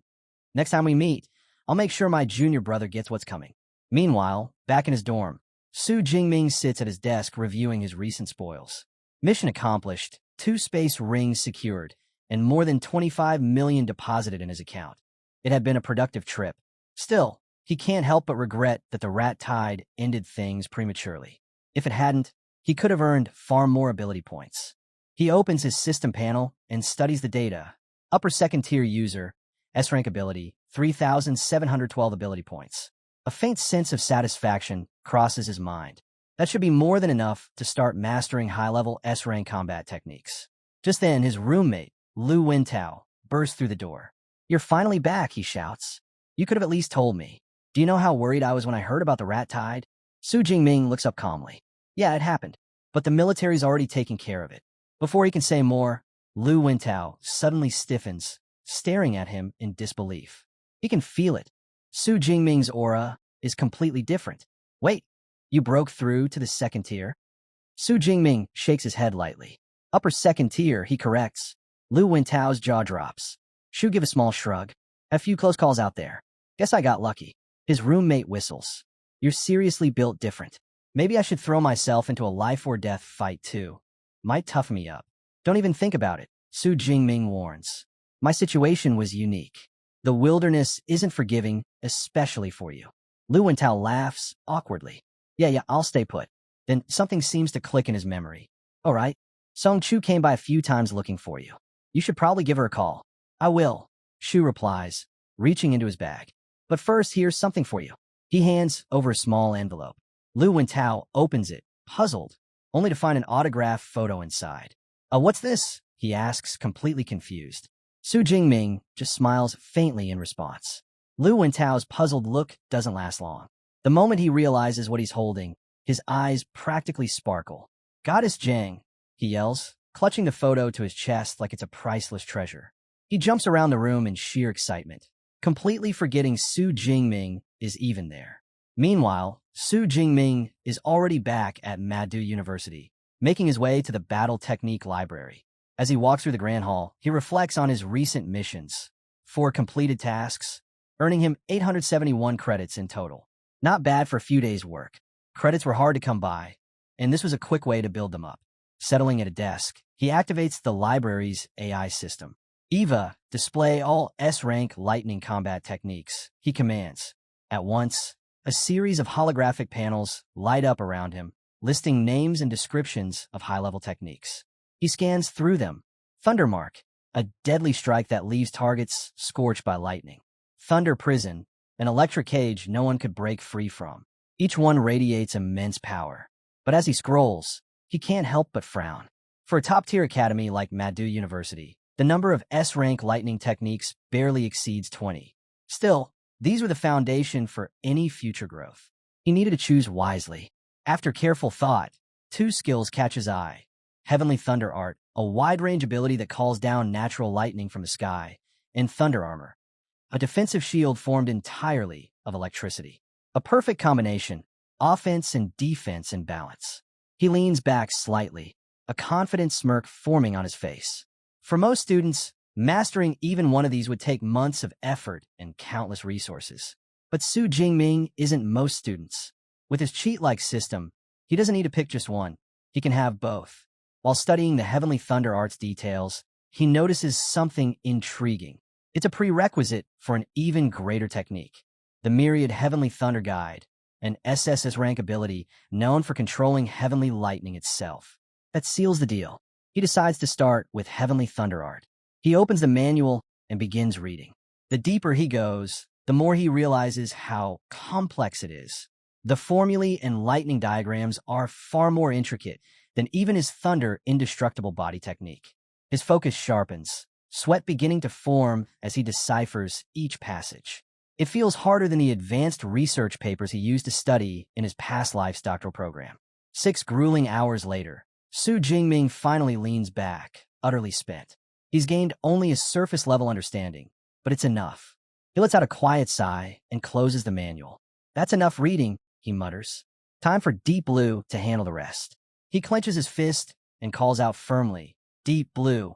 Invest ability points to master Heavenly Thunder Art. In an instant, the air around him crackles. Bolts of purple lightning erupt from his body, filling the library with blinding flashes. The system floods his mind with knowledge, every nerve igniting with raw energy. When it finally ends, the lightning fades, leaving him breathing heavily in the silence. The transfer is complete, but when he checks his system panel, his jaw tightens. One skill at the most basic level has cost him 1,600 ability points. All that effort, he mutters, shaking his head. And it's barely enough for 2 skills. Just then, Eva drifts into view, reminding Jingming that it's already 1 in the morning and advising him to spend his time more wisely. It also warns him not to use his abilities inside the library. Embarrassed, Jingming nods in agreement. Seeing how late it's gotten, he decides there's no point in starting the next demanding technique tonight and chooses to return another day. Meanwhile, over at Manhua University, a young man jogs past a girl running under the moonlight. The girl is Song Chu. As she runs, her mind drifts to her recent training. For more than a month, she's been pushing herself with relentless late-night practice, something she never expected she'd have the resolve to maintain. Her goal is clear. When Jingming comes back, she intends to challenge him head-on and prove she's the real top freshman. Her thoughts are cut short when she spots something unusual in the sky. A giant bird gliding against the full moon. Its red eyes gleam as it circles above. She instantly recognizes it as a white-ringed black feather eagle, a dangerous predator known for its speed and stealth within city environments. Judging its aura, she estimates it to be around the 3rd tier, a level far beyond what most students could handle alone. Before she can plan her next move, a sharp crack echoes overhead. She halts, frowning. There are no clouds, yet thunder rumbles through the air. Then, out of nowhere, a massive sphere of violet lightning bursts across the night sky. It slams into the eagle, disintegrating it instantly in a burst of feathers and blood. Stunned, Song Chu stares at the fading light, trying to process what she'd just witnessed. The sheer force behind that attack was immense, far beyond anything a normal student could unleash. Considering the direction, she realizes the strike originated from within the campus. It must have been a senior student, or perhaps even a university mentor. But the truth lies elsewhere. Deep in a secluded grove, Jingming stands alone, surrounded by the last flickers of purple electricity dancing in the air. Lightning coils around him as he observes the aftermath of his power. A faint, confident smile crosses his face. That single strike had been just a test, yet it revealed enough. The strength of his new S-rank combat art, the Heavenly Thunder technique, was nothing short of overwhelming. In the quiet woods of the campus, a digital chime echoes in Jingming's mind. His system announces the defeat of a mid-tier, 3rd-rank white-ringed black feather eagle. Reward: 34 ability points. His eyes widen slightly. The raw power of the Heavenly Thunder art exceeds even his expectations. Its destructive reach spans nearly a full kilometer. Satisfied, he turns to leave, unaware that hidden among the trees, a mysterious young man watches him closely, intrigued by the freshman who just displayed such overwhelming strength. The next morning, as dawn breaks over Manhua University, Jingming gets ready to head out. His roommate, Lu Wentao, groggily looks up from his bed and asks where he's going so early. Jingming replies that he's returning to the Battle Technique Library. He wants to prepare thoroughly for the upcoming freshman competition. Wentao watches him go, shaking his head in disbelief. To him, it's almost inhuman to train so hard right after returning from the wilderness. Feeling motivated, he decides to start his own training session after breakfast. As Jingming walks across campus, a familiar voice calls out behind him. It's Song Chu. She runs up, visibly relieved to see him back safe from his mission. Wasting no time, she reminds him of his promise to spar. Jingming raises an eyebrow and asks if she's sure about this. She places her hands confidently on her hips, telling him not to underestimate her. After all, she was the top scorer in her entire province. He nods, agreeing to spar later, but before he can say more, Song Chu grabs his hand and insists they do it now in his dorm's training room. Amused, he lets her drag him along, silently chuckling at her forceful nature. Typical for someone from Sichuan, he muses. Still, he can't help wondering why she's in such a hurry. Unknown to him, Song Chu is eager to surprise him. She's recently advanced to the second tier and wants to see the look on his face when he realizes it. When they reach the training room, Lu Wentao and Qiong Xia follow behind, curious to watch. Su Jingming readies his spear, standing calmly across from Song Chu as she stretches and prepares. With a confident smirk, she warns him not to lose too badly. Su Jingming simply replies, his tone cool and steady. You can't defeat me without a weapon. Song Chu's smile deepens. Who said I don't have one? She replies. Raising her hand, she summons her weapon from her space ring. A brilliant flash fills the room as a massive, intricately carved halberd materializes in her grasp. She catches it effortlessly, the weapon's edge gleaming. Su Jingming blinks in mild surprise. A Fengyan Huaji? He thinks. That's rare, especially for someone like her. Gripping the halberd firmly, Song Chu declares she'll defeat him today. He nods, composed as ever. From the sidelines, Lu Wentao grins, whispering that his brother Ming has already won. Qiong Xia chuckles, entertained by their confidence. As the match begins, Su Jingming focuses, feeling the energy radiating from her. In that instant, he senses it. She's indeed advanced to the lower second tier. So that's the source of her confidence. A faint smile forms on his lips. Impressive, but not enough to worry him. A surge of deep violet lightning bursts from Xu Jing's body, crackling through the air as he declares that he hasn't been idle either. The shockwave ripples across the arena, leaving Kyanjia wide-eyed. That's impossible. There's no way he's just upper second tier, she gasps. Off to the side, Lu Wentao grins smugly, teasing his companion. Told you your friend couldn't keep up. Song Chuku stiffens, realizing her plan has completely collapsed. How is he advancing so much faster than me? We were equals not long ago. Lightning dances around Xu Jing as he glances her way. Still want to go on? He asks calmly. Flustered, but unwilling to back down, she nods. Fine, but don't overdo it, she mutters. He chuckles, amused by her caution. Relax. I'll let you make the first move. Come when you're ready. Her grip tightens on her halberd. You'll regret that, she shouts, activating her A-rank skill, Light of Dawn. A dazzling brilliance engulfs the field, radiating pure energy. Xu Jing squints at the glow, recognizing it as a natural type ability akin to his lightning. Interesting. Let's see how strong it is.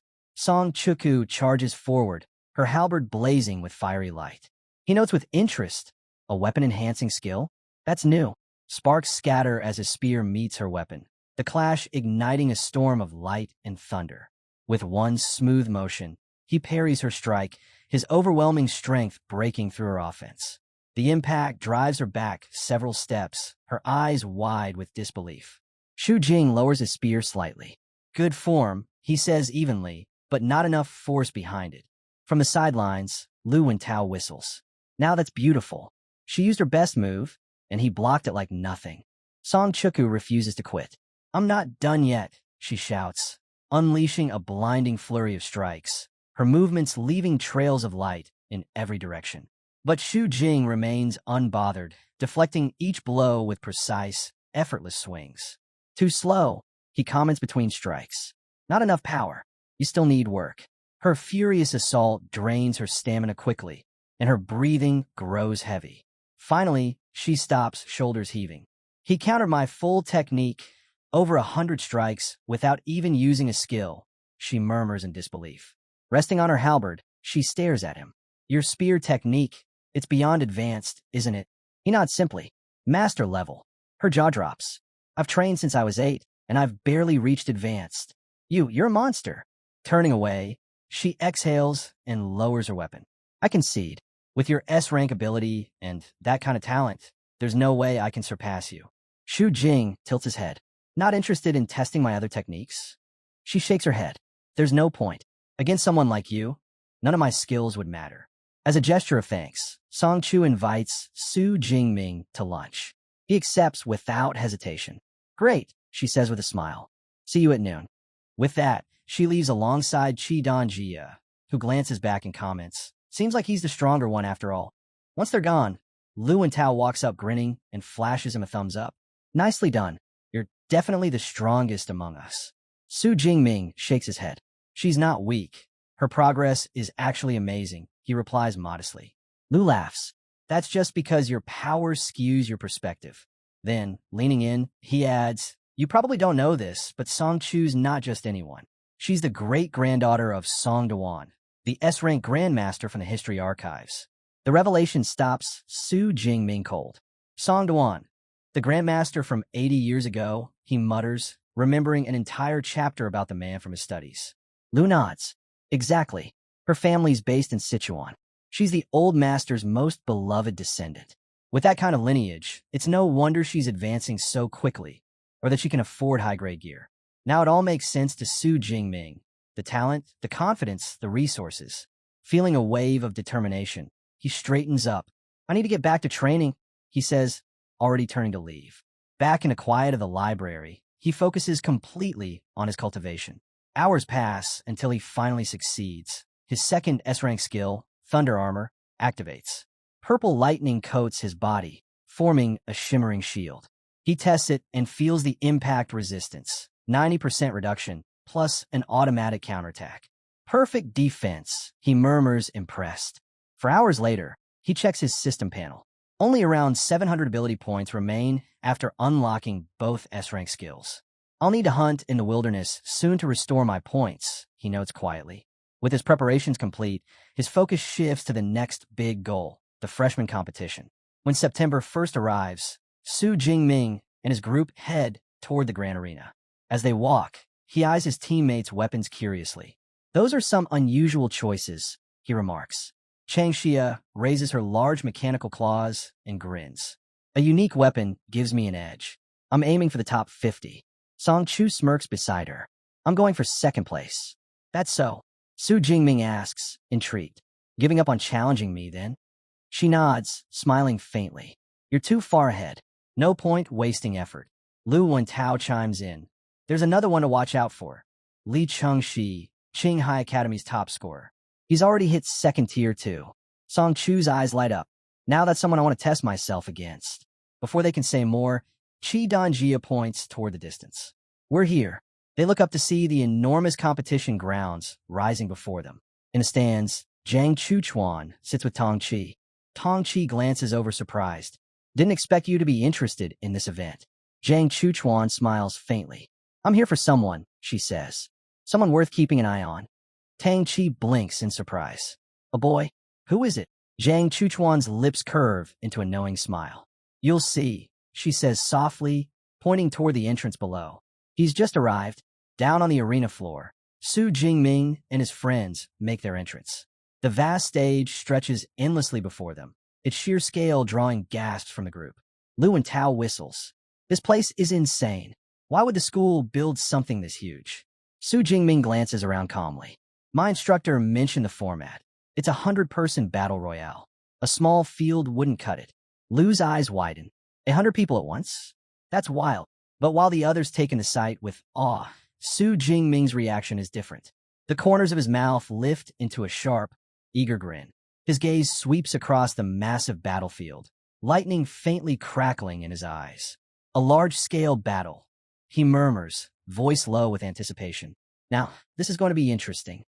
As the freshmen gather across the arena floor, Lu Wen can't help but lift his head, his eyes widening as he takes in the packed spectator stands. He points upward in disbelief, whispering about the number of big shots who have shown up today. The presidents of the two strongest clubs on campus are both here, the Ashflame Society and the Starfall Society, names that carry real weight even among ability users. Lu Wen clicks his tongue and says that with figures like that present, there's only one explanation. They didn't come for the ceremony. They came for Su Jingming. The words catch Su Jingming off guard. He blinks and asks if superpower universities even have clubs to begin with. Lu Wen nods without hesitation and explains that these aren't like ordinary campus clubs. They're combat teams formed by elite ability users. Their members head into the wilderness to hunt beasts, receive high-level training resources every single month, and for the most outstanding ones, There's even a direct path into powerful guilds after graduation.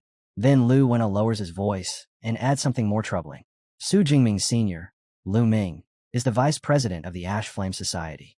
By all logic, he should be sitting in those stands today. Yet his seat is empty. Su Jingming's expression darkens. He looks down, lost in thought. Since returning, he hasn't been able to reach his senior, or even his master. All he knows is that they went to the southwest. The silence on the other end of the line has been gnawing at him ever since, and no matter how he tries to stay calm, a quiet worry settles in his chest. He can only hope they're safe. High above the arena, inside a private viewing box, a subordinate finishes his report, speaking in a low, respectful tone. He mentions the tense situation in the southwest and thanks his president for personally returning. He adds that recruitment could easily be handled by the others. The silver-haired man, listening, doesn't even turn his head. This is Wei He, president of the Ash Flame Society. He dismisses the suggestion outright, stating flatly that he didn't come back for routine matters. His only purpose is to recruit Su Jingming, no matter the cost. As his gaze sweeps the stands, he pauses, noticing a familiar presence.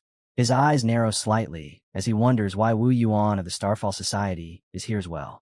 Not far away, Wu Yuan stands with his arms crossed, looking down at the arena with a calm, confident smirk. There's no doubt about it. They're after the same person. Before the tension can build any further, the sky suddenly shifts. A massive, glowing magic circle forms overhead, bathing the arena in radiant light. A wave of murmurs ripples through the crowd as the signal for the competition's start echoes through the air. From the center of the circle, an enormous balcony descends, floating gracefully toward the arena floor. Spectators gasp, some whispering that only a top-tier space-time ability user could pull off something like this. A portal of golden light blooms open on the balcony, and a single figure steps through. An elegant woman with long brown hair emerges, her aura calm, yet overwhelming. And the moment she appears, the entire arena falls silent, every eye drawn to her commanding presence. Louis Wentao stiffens the moment he gets a clear look at the woman on the floating balcony. His voice drops as he tells the others who she is. The vice principal who guards the battle technique library. Su Jingming can't hide his shock. She looks far too young for someone with that kind of status. Louis Wentao snorts quietly and explains that powerful ability users age far more slowly than ordinary people. By his guess, she's at least 40, even if her appearance says otherwise. Standing high above them, the woman finally speaks. Her voice carries effortlessly across the arena. She introduces herself as Ling Shuang, one of the university's 3 vice principals and the one in charge of the battle technique library. Since the principal is currently away, she explains, she will be presiding over the opening ceremony. With a calm but authoritative tone, she welcomes the new generation to Modus Superpower University. She moves straight to the numbers. This year's freshman class consists of 1,024 students, including 6 provincial top scorers. As she lists the breakdown of abilities, the crowd listens closely. 56 students with A rank abilities, 832 with B rank, and 135 with C and D rank powers. Then, almost casually, she adds that among them is one extremely rare S rank awakens student. That single line sends a ripple through the arena. Su Jingming and his friends exchange startled looks, their attention instantly sharpened. Ling Shuang continues without pause, explaining that to help students grow stronger, the university distributes resources each year based on a 5-tier evaluation system ranging from D to S. She states clearly that the upcoming freshman competition will decide each student's rating and treatment for their entire first year. Whispers spread among the students as the pressure of Modi University's ruthless competitiveness sinks in. At that moment, her expression hardens. A faint but terrifying dark aura rolls out from her body as she scoffs at the murmurs about fairness. She coldly asks when she ever claimed that Modi University was a fair place. With eyes like steel, she declares that the university's purpose is to cultivate top-tier powerhouses, and that the birth of the strong has always required brutal competition. Her words crash down on the freshmen, leaving the arena in stunned silence. Su Jingming, however, doesn't flinch. Instead, a confident smirk curls at the corner of his lips. To him, this only confirms that choosing Modu was the right decision. Ling Shuang advises the students not to hide their strength. The stronger they prove themselves to be, the more resources they will receive. She then lays out the competition rules. The first stage will be a 100-person battle royale. Floating drones will record how many opponents each student defeats. There will be 10 rounds in total, with the top 5 from each round advancing further. With a wave of her hand, a massive screen lights up in the air, displaying the rewards. First place will receive a 10 cubic meter space ring, A-grade cultivation resources, and 1,000 credits. Second and third place will be rewarded with A-grade and B-grade combat suits, B-grade resources, and a large sum of credits. As the prizes glow above them, the tension among the freshmen thickens, and a hunger to fight ignites in their eyes. The sheer value of the rewards leaves the freshmen staring in disbelief. Before the excitement can fully explode, Ling Shuang calmly adds one final condition. The results of the competition will also decide each student's permission level within the university, ranging from C rank up to a rank. She makes it clear that the extremely rare S rank permission is handled separately and cannot be obtained through this competition alone. With that, her role is finished. She hands the proceedings over to another dean and vanishes in a flash of golden light, leaving behind a stunned and buzzing arena. Stepping forward next is the dean of the Elemental Academy, Sun Qing-snow. She faces the crowd and formally announces the official start of the freshman competition. As a final bit of motivation, she reminds everyone that outstanding performers may catch the attention of teachers and be selected as personal disciples. At those words, the murmurs grow louder. For many of the students, this is the opportunity they've been waiting for. Sun Qing-snow explains that the first stage will consist of 10 battle rounds. The AI Ava immediately begins randomly selecting participants for the opening match. As the names appear, Su Jingming's group, all dressed in matching combat suits, notices a familiar name on the list. Li Qingji, the top scorer from Qinghai province, has been placed in the first round. From the arena floor, Li Qingji lifts his gaze toward the stands and flashes a provocative smirk in their direction. Qianjia points it out, while Songchu snorts in irritation, calling him unbearably arrogant. Off to the side, Louis Wentao's lips curl into a mischievous grin as he thinks to himself that Li Chengji has just made a very serious mistake. The 100 selected students soon gather on the arena floor. Sun Qing-snow reassures them that they don't need to fear death, explaining that Eva will automatically generate a protective shield if anyone's life is in danger. She also reminds them that a full medical team is on standby. With a sharp countdown from 3, the signal is given. The arena instantly erupts into chaos. Attacks fly in every direction as the battle royale begins in full force. In the stands, many spectators quickly focus on one particular student wielding a sword with terrifying efficiency. They note that his aura has already broken into the second tier. It doesn't take long to identify him. It's Li Qingji, the top scorer from Qinghai. On the battlefield, Li Qingji moves as if he's cutting through weeds. His blade flashes, and one opponent after another is sent flying. He sneers as he fights, openly mocking those he defeats and calling them weak. The first round ends far sooner than most expected. An AI drone announces the result in a neutral voice.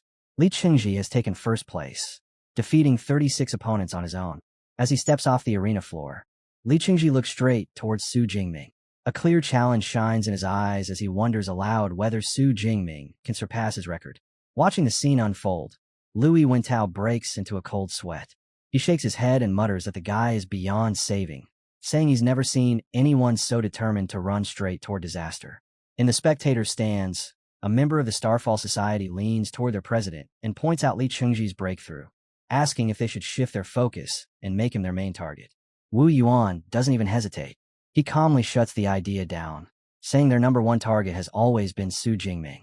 When his subordinate asks if he has some kind of inside information, Wu Yuan replies evenly that it isn't a secret at all, just something he's personally witnessed. Not long after, Eva's voice echoes through the arena, announcing the start of the second round and calling the selected students to the stage. The moment the list appears, Louis Wentao and Su Chu light up with excitement. Su Jingming's name is on it. They cheer loudly, telling him to show Li Qingji what real power looks like. Su Jingming simply nods and answers calmly, as if this is no big deal. As he steps onto the arena floor, the atmosphere shifts. The other contestants feel a chill run down their spines. Several of them curse their luck under their breath, instantly abandoning any thoughts of first place. Instead, they set their sights on fighting for the remaining 4 spots. Su Jingming stands there with quiet confidence, thinking to himself that they're far too naive if they believe keeping their distance will keep them safe. From the VIP section, several deans watch closely. One of them asks Dean Sunqing if Su Jingming is the new disciple taken in by Dean Sun Ching Snow. She confirms it and adds that he's the S-rank awakened student. The dean nods, commenting on the impressive aura rolling off his body. But the moment Su Jingming lets more of his power leak out, another dean reacts so violently that he spits out his drink, shouting in disbelief. He can't accept that Su Jingming has already reached the second tier when he was only awakened a month ago. The other deans are equally shaken, marveling at his terrifying rate of growth. Off to the side, Dean Yang's daughter, Chinj, quietly thinks to herself that her father is far better at keeping secrets than she ever imagined. The countdown begins. The instant the match starts, Su Jingming explodes into action. A massive vortex of purple lightning erupts from his body, swirling violently and swallowing a huge portion of the arena in seconds. The other students freeze in shock as the storm rages around them. Standing at the eye of the chaos, Su Jingming spins his spear at blinding speed, a predatory grin spreading across his face. Deep down, he admits that while slaughtering beasts has its own thrill, fighting other humans is still far more enjoyable. Su Jingming's overwhelming display of power sends shockwaves through the arena. A violent surge of energy blasts outward, forcing the other contestants to stagger back. One of them freezes in horror as the pressure crashes down on him, instantly recognizing that this aura belongs to a second-tier ability user. Standing calmly within the raging swirl of purple lightning, Su Jingming silently confirms their fears. Voices erupt all around the arena as students shout in disbelief, unable to accept that a freshman has already stepped into the second tier. Despair quickly spreads through the remaining competitors. They complain bitterly about the unfairness of being forced to face someone an entire tier above them. From a spectator's stands, Wu Yuan of the Starfall Society watches without the slightest change in expression. His subordinate leans in and asks if he already knew about Su Jingming's true strength. Wu Yuan answers evenly that he did, adding that Su Jingming's potential is now impossible for anyone to ignore. Elsewhere in the stands, Jiang Chuxian breaks into a smile, suddenly realizing she's been calling her junior a senior all this time. Amused, she silently vows to get even with him later. Not far away, Li Qingji grits his teeth in frustration. He had planned to ride Su Jingming's fame to elevate his own reputation, but now that plan is completely shattered. Being stuck in a different round feels like a cruel joke. He curses his luck and wonders what move he can possibly make next. Back on the arena floor, one student quickly seizes the moment. He shouts that Su Jingming is far too strong to fight alone and proposes that they join forces and eliminate him first. The idea spreads instantly, and the others agree without hesitation. Everyone understands this is their only chance. Within the lightning storm, Su Jingming senses an unnatural pull in the speaker's words. His eyes narrow as he realizes the man must be a spiritual type ability user. A young man with purple hair steps forward, revealing himself as Shi Liao. He releases his A-rank psychic ability, his voice carrying a commanding force that unites the scattered students. He tells them that if they follow his instructions, they have a rare opportunity to take down an S-rank awakened. Fired up by his words, the other students rally around him. In the VIP box, the deans exchange remarks. Wuan notes that Shi Liao has successfully unified the freshmen, while Sun recognizes him as a disciple of Dean Long Ku. The head of the Tactics Academy smiles with quiet pride, though even he knows the unity comes more from Su Jingming's terrifying strength than from Shi Liao's leadership. Still, Sun frowns slightly, believing Su Jingming may actually be in trouble. She remarks that it would be an enormous joke if an S-rank user were eliminated in the very first round. Below, Su Jingming watches as his opponents gather together. Shi Liao sneers and taunts him, claiming he's lost his chance to strike first and asking how he plans to deal with 102 enemies at once. Instead of feeling pressured, Su Jingming lets out a soft laugh. A confident smirk forms on his face as he asks calmly why Shi Liao is so certain that he's the one at a disadvantage. He calls forth his power, lightning screaming into existence as it condenses into a spear of pure violet energy in his grasp. Seeing this, Shi Liao snaps out a command, unleashing his newly formed army. Close combat fighters rush to the front, while ranged attackers and support units take their positions. With a rare chance to bring down an S-rank user, the students surge forward together, their battle cries echoing through the arena as they keep their distance and press the attack. Shi Liao raises his hand and erects a thick rock barrier, sneering as he tells Su Jingming to worry about surviving the wave of bodies before even thinking of reaching him. But Su Jingming doesn't even blink. To him, Numbers mean nothing. Calmly, almost lazily, he makes his move. The massive lightning spear leaves his hand, not toward the charging students, but straight at Xiang's defensive wall. The impact is instant and catastrophic. The rock barrier shatters like brittle glass, exploding apart under the violent strike. A storm of purple energy erupts outward, a brutal shockwave tearing across the arena and blasting the nearest attackers off their feet. The lightning doesn't fade. It crawls and surges along the ground, crackling with unstable power. Caught in the blast zone, Xiang and the others stare in horror, screaming that the energy is about to detonate, that they're all going to die. Then it happens. The arena is swallowed by a colossal explosion, purple light roaring skyward as a massive section of the battlefield is obliterated. The stands fall silent. One stunned student mutters that he just saw a mushroom cloud. Others panic, wondering if Shi Liao and his entire group were wiped out in that single strike. Before the chaos can spiral further, the university's safety system activates. An AI drone descends, announcing that a life-threatening impact has triggered the defense grid. Several students are sealed inside shimmering protective bubbles. The verdict follows immediately. Every one of them has been eliminated by Su Jingming. Safe but disqualified. Inside his barrier, Xiang clenches his fist, shaking with frustration. He curses himself for failing to defeat even a single opponent, realizing he's out of the competition solely because he challenged Su Jingming. Nearby, one of the instigators, also eliminated, screams desperately for the remaining students to keep attacking. Driven by Xiang's command, a female student steps forward, her voice hard with resolve as she declares she'll take Su Jingming down even if it costs her everything. The survivors answer her call. Their eyes glow red as they launch a final, desperate assault from every direction. At the center of it all, Su Jingming stands completely still, watching dozens of weapons descend toward him. He isn't overwhelmed. He isn't pressured. Instead, a calm, almost sinister smile curls across his face as he prepares to greet their charge. From the sidelines, Shi Liao watches with confidence, thinking that even if everyone is eliminated, it will be a worthy sacrifice if it brings Su Jingming down. That confidence lasts exactly one heartbeat, before his expression collapses into pure shock at what unfolds next. Su Jingming answers their desperation with effortless contempt. He doesn't rush or strain. He simply spins his spear once.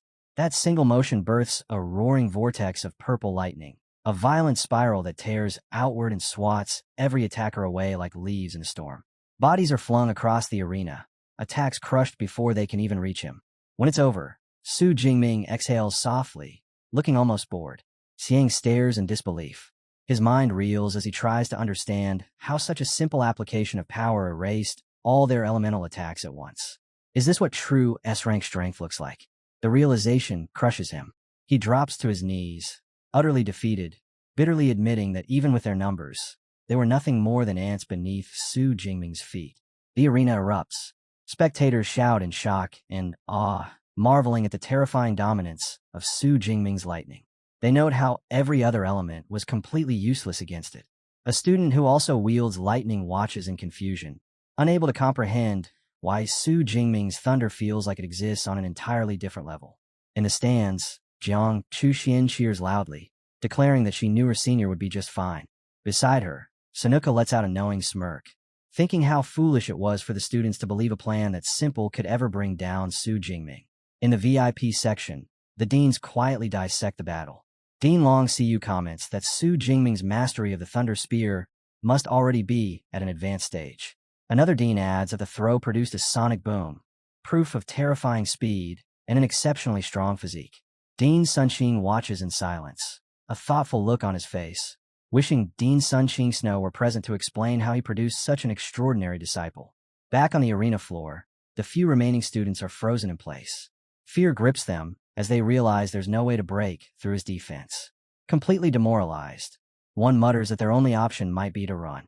Seeing their hesitation, Su Jingming turns toward them, a confident smirk cutting across his face. Purple lightning coils around his body as he mockingly asks if they're too scared to attack. If that's the case, he says, then he'll come to them. He launches forward. The ground explodes beneath his feet as he becomes a blur of pure energy, closing the distance in an instant. He moves like a phantom, tearing through the students and striking them down with blinding speed. Panic erupts. Someone screams about how fast he is. Another desperately shouts for them to form a defensive formation, while someone else yells that they have to stay together. They follow that advice. The remaining fighters cluster tightly, a shield bearer stepping to the front as they brace themselves for the inevitable impact.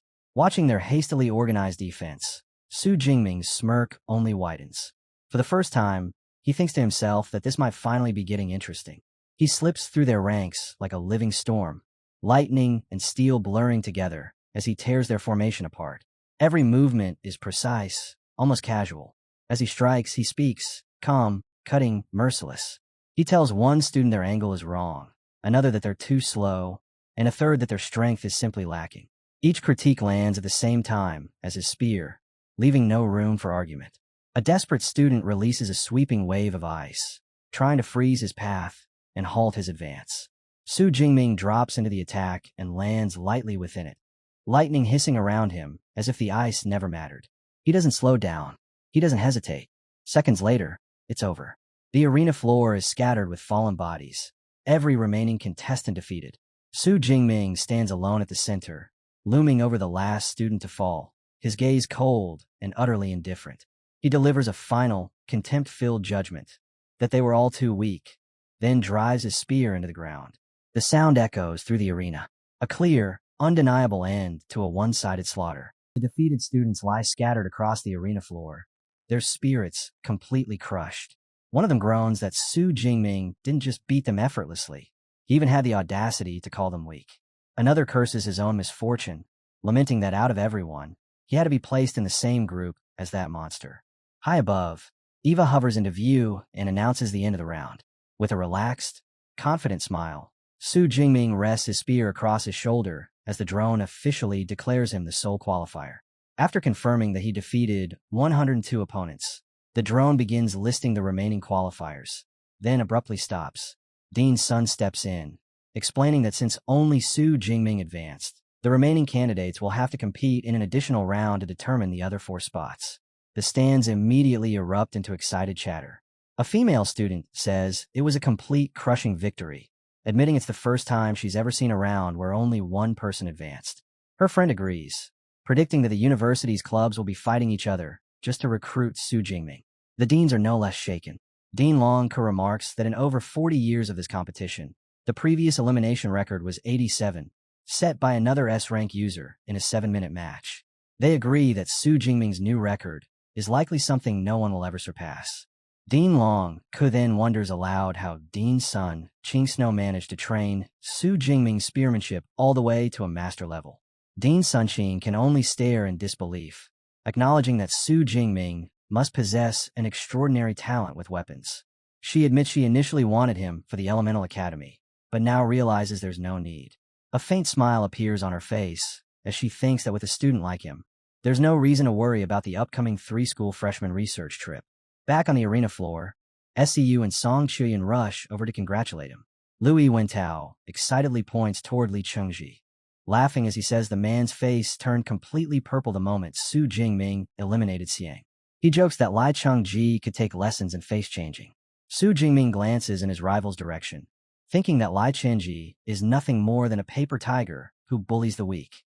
Though he finds that arrogance unbearable, he decides not to confront him here. Instead, he resolves to issue a formal challenge during the second stage of the competition.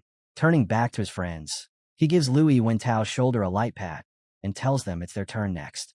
Advancing to the top 50, he says calmly, "Should be easy." Lui Wentao grins eagerly, clearly agreeing. Su Jingming bumps fists with Song Qiuyun, who grins and tells him that even if she can't beat him, she'll prove she's the strongest freshman right after him. The competition rolls on without pause. In the third round, Lu Wentao fights his way to 4th place, taking down 9 opponents through sheer grit. By the 6th round, Qian steps in, her claws flashing as she tears through 12 contestants to secure 3rd place. Then comes round 8, and with it, Song Qiuyun. She strides into the arena, carrying her massive halberd, and declares with absolute confidence that her time has finally arrived. Her presence alone stirs the crowd. Many students recognize her instantly as the top scorer from Sichuan province, murmurs spreading as eyes linger on her striking appearance and rare weapon. One overly excited fan even shouts that she's the school's new goddess. The match begins, and Song Qian doesn't hesitate. She activates her A-rank ability, Light of Dawn, golden radiance flooding her halberd as it hums with power. She moves with breathtaking grace, her strikes clean and decisive as contestants fall one after another. Gasps echo through the arena as students realize what they're witnessing. Another second-tier user. One student mutters in relief that she's only low-ranked second tier, not on Su Jingming's level. His friend cuts in coldly, saying it doesn't matter at all. From the stands, Wu Yuan, president of the Starfall Society, watches with clear interest. Impressed, he tells his subordinate to mark Song Qiuyun as their second recruitment target. Back in the arena, Song Qiuyun presses her advantage, unleashing Dawn Light's second dance. She becomes a spinning blur of gold, her glowing halberd striking down multiple opponents in rapid succession. Drawing in her power, she follows with a heavier technique, light flame gravity slash. She leaps high, then crashes down in a crushing thrust. A remaining student screams about the unbearable weight before collapsing on the spot. With the final opponent defeated, Song Qiuyun stands alone. The AI drone announces her victory. First place, 45 eliminations. As her halberd dissolves into light, she turns toward the stands and waves cheerfully at Su Jingming.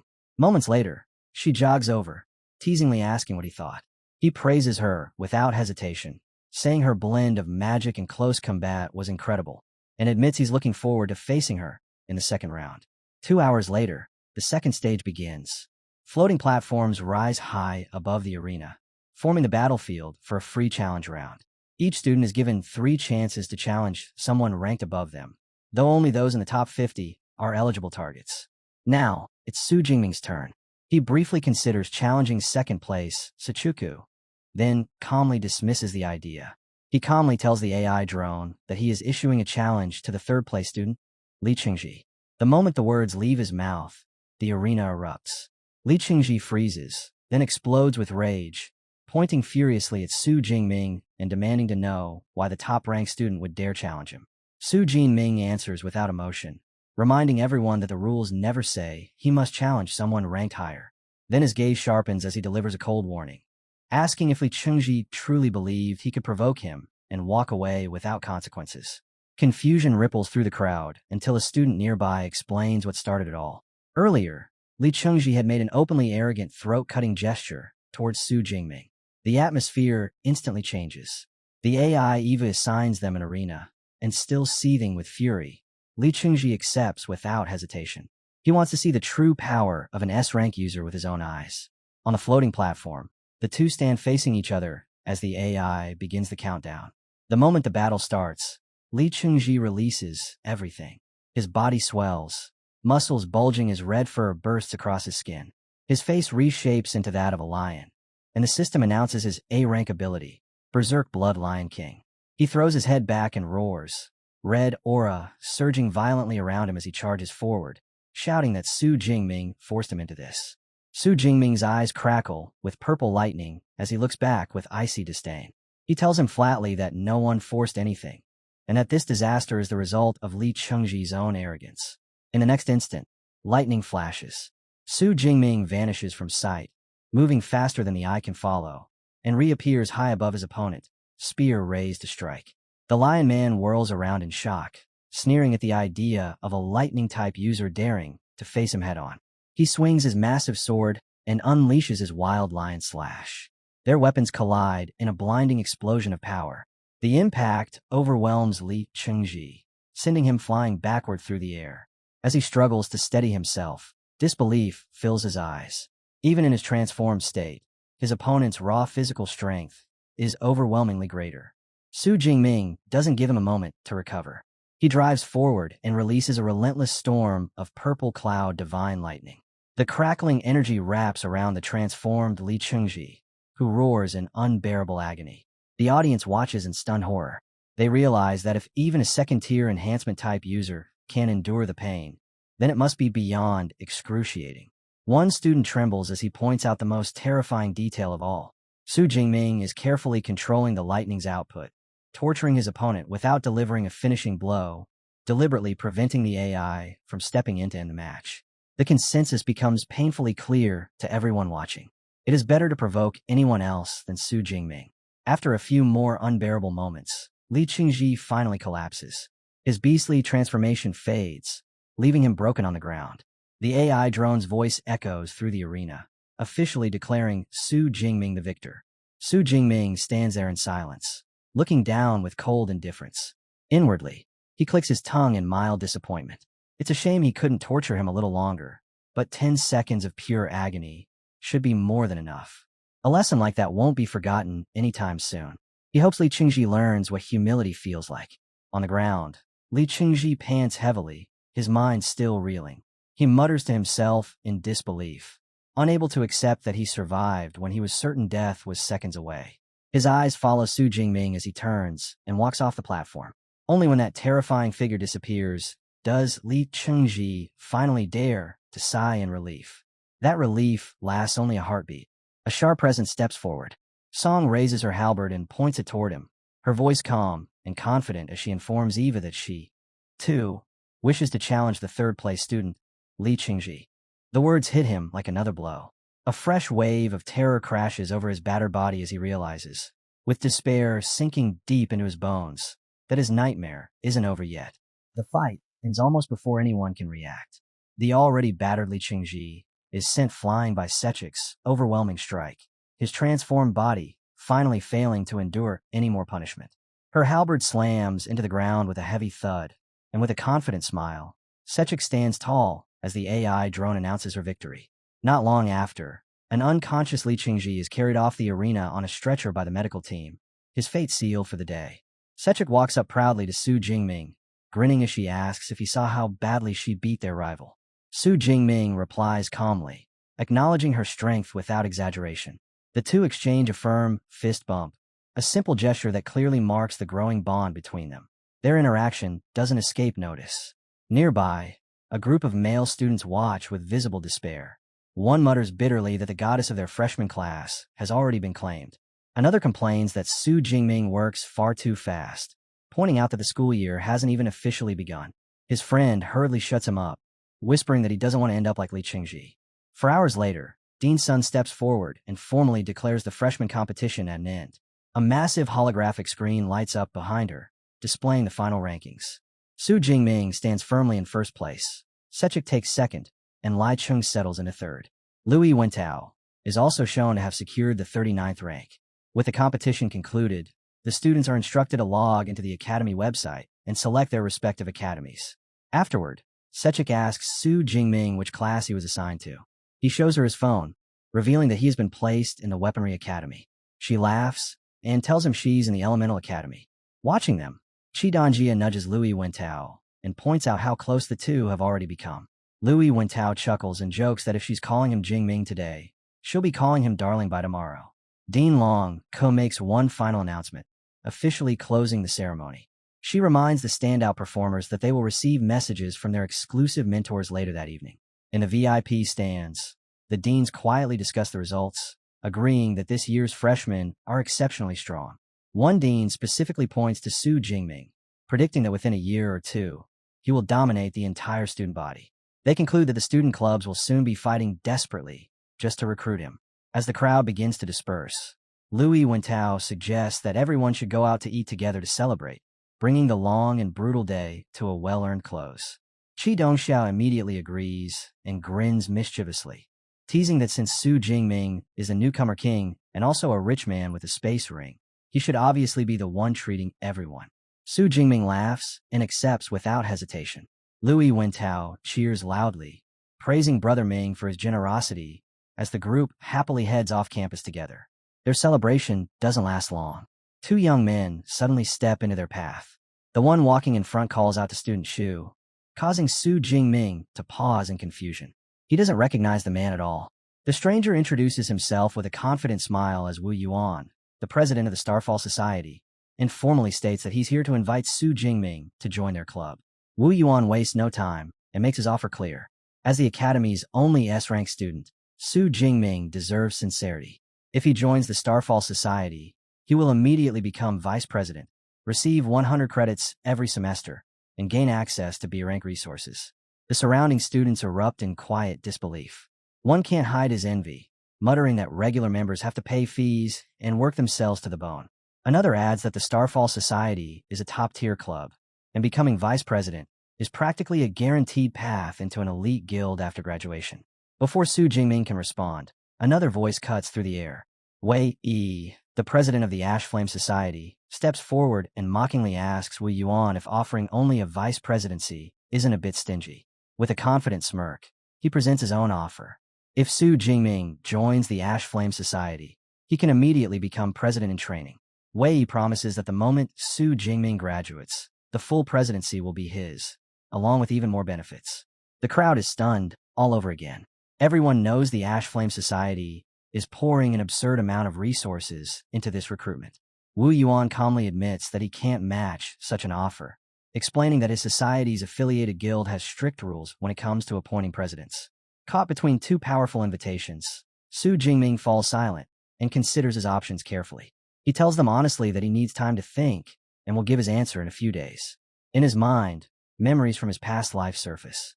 Back then, he had served as student council president, a position that consumed an enormous amount of his time. This time around, he decides it's better to be cautious. Both Wu Yuan and Wei Yi accept his decision without complaint. They hand him their contact cards and tell him to reach out once he's made up his mind. Before leaving, they also turn to Su Jingming's companions and extend the invitation to them as well, saying they would be more than welcome to join either society. As the two presidents finally walk away, Su Jingming exhales and tells his friends that it's time to leave. He already knows, however, that escaping won't be easy. Just as he expected, they are instantly surrounded. Recruiters from every direction rush in, all talking at once, each club throwing out tempting promises. One brags about having countless beautiful female members. Another swears they offer the best future prospects, while a third boasts about overwhelming financial backing. It takes real effort, but they eventually manage to break free from the crowd. The group gathers together, worn out and visibly relieved. Su Jingming lets out a breath and announces that now, finally, they can go eat. Just as they turn to leave, his eyes catch sight of a pair of stylish boots approaching. He looks up to see a beautiful woman with long, silvery white hair stepping toward him. She greets him with a playful smile, calling him her junior. It's Jiang Chuxian. Caught off guard, Su Jingming stammers out a greeting in surprise. Standing beside him, Songchun narrows her eyes and asks who this woman is. Su Jingming quickly explains that Jiang Chuxian is the senior he met out in the wilderness. Jiang Chuxian then introduces herself properly as a second-year student from the Elemental Academy, and even reaches out to shake Louis Wentao's hand.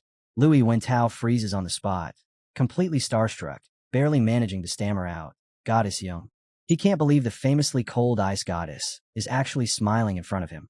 Song Xiaoyun then politely introduces herself as Su Jingming's classmate. As Jiang Chuxian looks at her, she is secretly taken aback. Song Xiaoyun's beauty and unique charm hit her unexpectedly, stirring an odd desire to get closer. The sudden feeling flusters her, and she inwardly grumbles in mock frustration that Song Xiaoyun must be a dangerous girl if she can charm everyone so easily. At that moment, Su Jingming asks Jiang Chuxian if she would like to join them for dinner. She accepts happily without hesitation. The group finds a nearby restaurant and finally begins their long-delayed celebration, raising their glasses together to toast the end of the freshman competition. During dinner, a slightly flushed Jiang Chuxian lifts her glass towards Su Jingming, teasingly calling him junior. Moments later, an equally blushing Song Qian raises her own glass and calls him Jingming, leaving him awkwardly flustered between the two. Sensing the unmistakable tension in the air, Louis Wentao quietly leans over and whispers to Qi Dongxia that both women clearly seem interested in Brother Ming and suggests they retreat from this battlefield while they still can. Making a hasty excuse, Louis Wentao and Qi Dongxia quickly wave goodbye and slip away, leaving a stunned Su Jingming behind. As they disappear, Su Jingming watches them go in confusion, completely unprepared to deal with the situation he has suddenly been left alone to face. After a few more rounds of drinks, both women are clearly past their limit. Jiang Chuxian is the first to wobble, clutching Su Jingming's arm and asking him for help. Before he can even respond, Song Chun follows suit, declaring just as seriously that she can't walk either and needs him to take her back. With one on each side clinging to him, Su Jingming freezes, flustered, asking if they're really sure about this. Both nod without hesitation, leaving him no room to escape. With no other choice, he awkwardly agrees and escorts them out. As they leave, the surrounding patrons stare in disbelief, whispering in envy about his absurd luck. After finally dropping both women safely at their dorms, Su Jingming returns to his villa, letting out a long breath of relief the moment he steps inside. Just as he relaxes, he notices someone sitting calmly on his couch. Startled, he demands to know who she is. The woman stands and introduces herself as Su Yu, his new class counselor. She explains she's here to personally deliver his rewards from the freshman competition. Su Jingming greets her politely, still slightly tense. Su Yu hands him a wooden box, explaining it can only be opened with his fingerprint, and tells him to contact her if he needs anything related to the academy. With her task complete, she leaves without lingering. Moments later, Louis Wentao comes downstairs and grins mischievously, asking if there was a huge clash between Su Yu and Jiang Chuxian. Su Jingming blinks, genuinely confused, asking what conflict he's talking about. Louis Wentao is left speechless, unable to believe nothing exploded into chaos. After a moment, he can only sigh in admiration and declare that Brother Ming must have handled everything flawlessly. While Louis Wentao continues to marvel, Su Jingming sits back on the couch and presses his finger against the box. It clicks open, and a faint smile appears on his face as he looks over the rewards inside. Su Jingming settles into the couch and begins inspecting the rewards he earned from the freshman competition. The first thing he tests is the space ring with a 10 cubic meter capacity. With a simple thought, the ring gives off a faint glow, and his massive spear vanishes cleanly into thin air. Standing nearby, Louis Wentao stares in open amazement. He mutters that a ring with this much space is already rare, and with Su Jingming carrying several of them, he might as well be considered rich. Louis Wentao can't help comparing it to his own reward. After barely scraping into the top 50, all he received was 400 credits. The envy in his voice is impossible to hide. Su Jingming nods casually, admitting that he does have a few space rings now, more than he actually needs. He decides that later he'll stop by the equipment department and return the extras. Next, he takes out a small orange pill from the reward box, rolling it between his fingers. There are no instructions, no description, nothing to explain what it does. Before he can overthink it, Louis Wentao confidently waves him off and tells him identifying it is easy. He calls out to the dorm's AI. Following his roommate's lead, Su Jingming holds the pill up in the air. The AI scans it and responds immediately, identifying it as a 5th-grade Ningxin pill, an A-grade cultivation resource capable of greatly increasing spiritual power for users below the 5th tier. Su Jingming is genuinely surprised that the dorm AI can do something like this. Louis Wentao puffs up proudly, explaining that the AI can also identify beast materials and rare herbs. Su Jingming admits it's incredibly convenient, though he can't help wishing he could bring Eva with him into the wilderness. Louis Wentao suggests similar portable products probably exist on the market, and Su Jingming makes a mental note to look into it later. Later, inside the training room, Su Jingming decides to check his spiritual power before taking the pill. He reflects that physique and spirit are the most fundamental attributes for any ability user, yet also the hardest to improve. Worse, the conversion rate from ability points to spiritual power has dropped for him, making brute force upgrades increasingly inefficient and expensive. With a hint of anticipation, he swallows the pill and sits down to meditate. Almost immediately, a powerful surge of energy begins swirling through his body. When the sensation finally settles, he opens his system panel. A look of satisfaction crosses his face when he sees the number. His spiritual power has jumped by 50 points, pushing him past the 1,000 mark. A quick calculation tells him the pill saved him at least 500 ability points. The effect is better than he expected. Feeling refreshed and energized, he pulls his spear out of the space ring and begins training, losing himself in practice for the next few hours.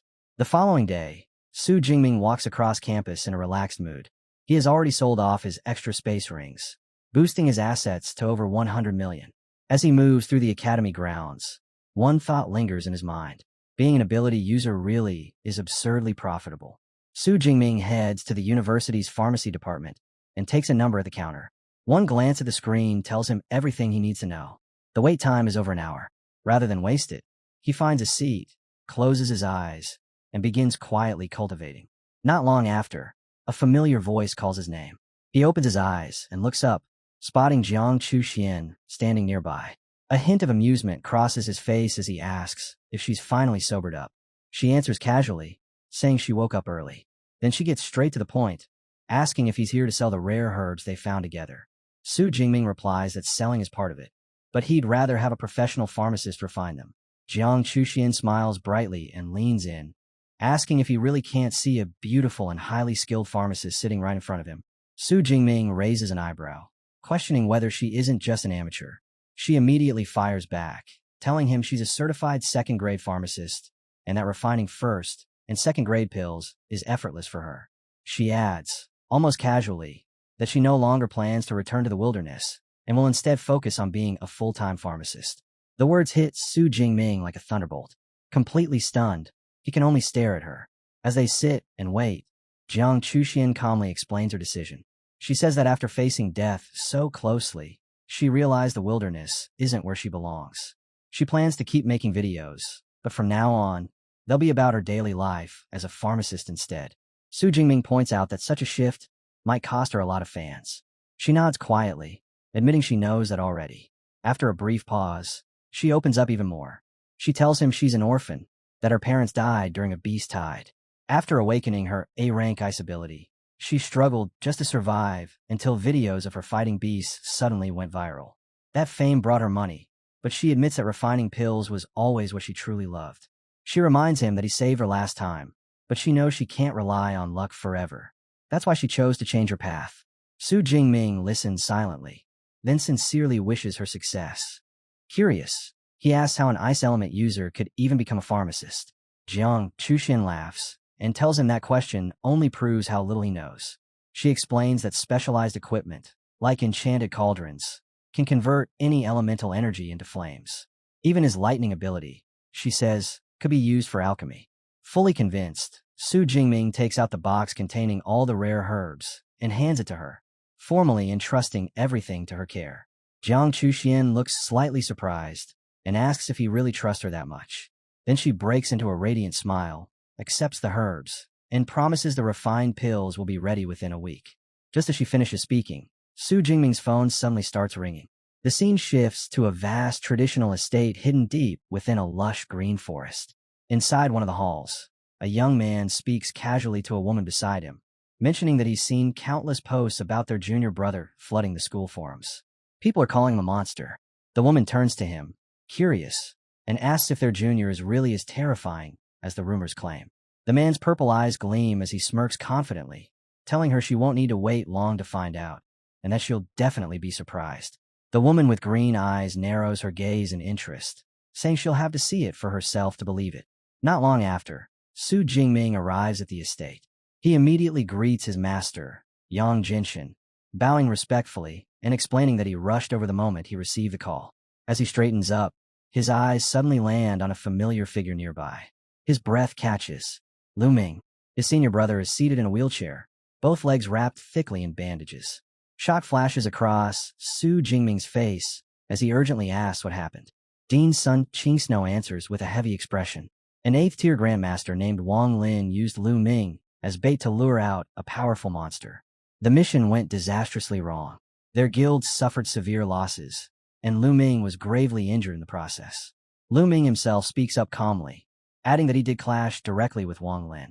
Though he was defeated, he made sure the man didn't walk away unscathed. The dean then apologizes, saying he couldn't attend Su Jingming's freshman competition because of the incident. Su Jingming's hands slowly curl into fists.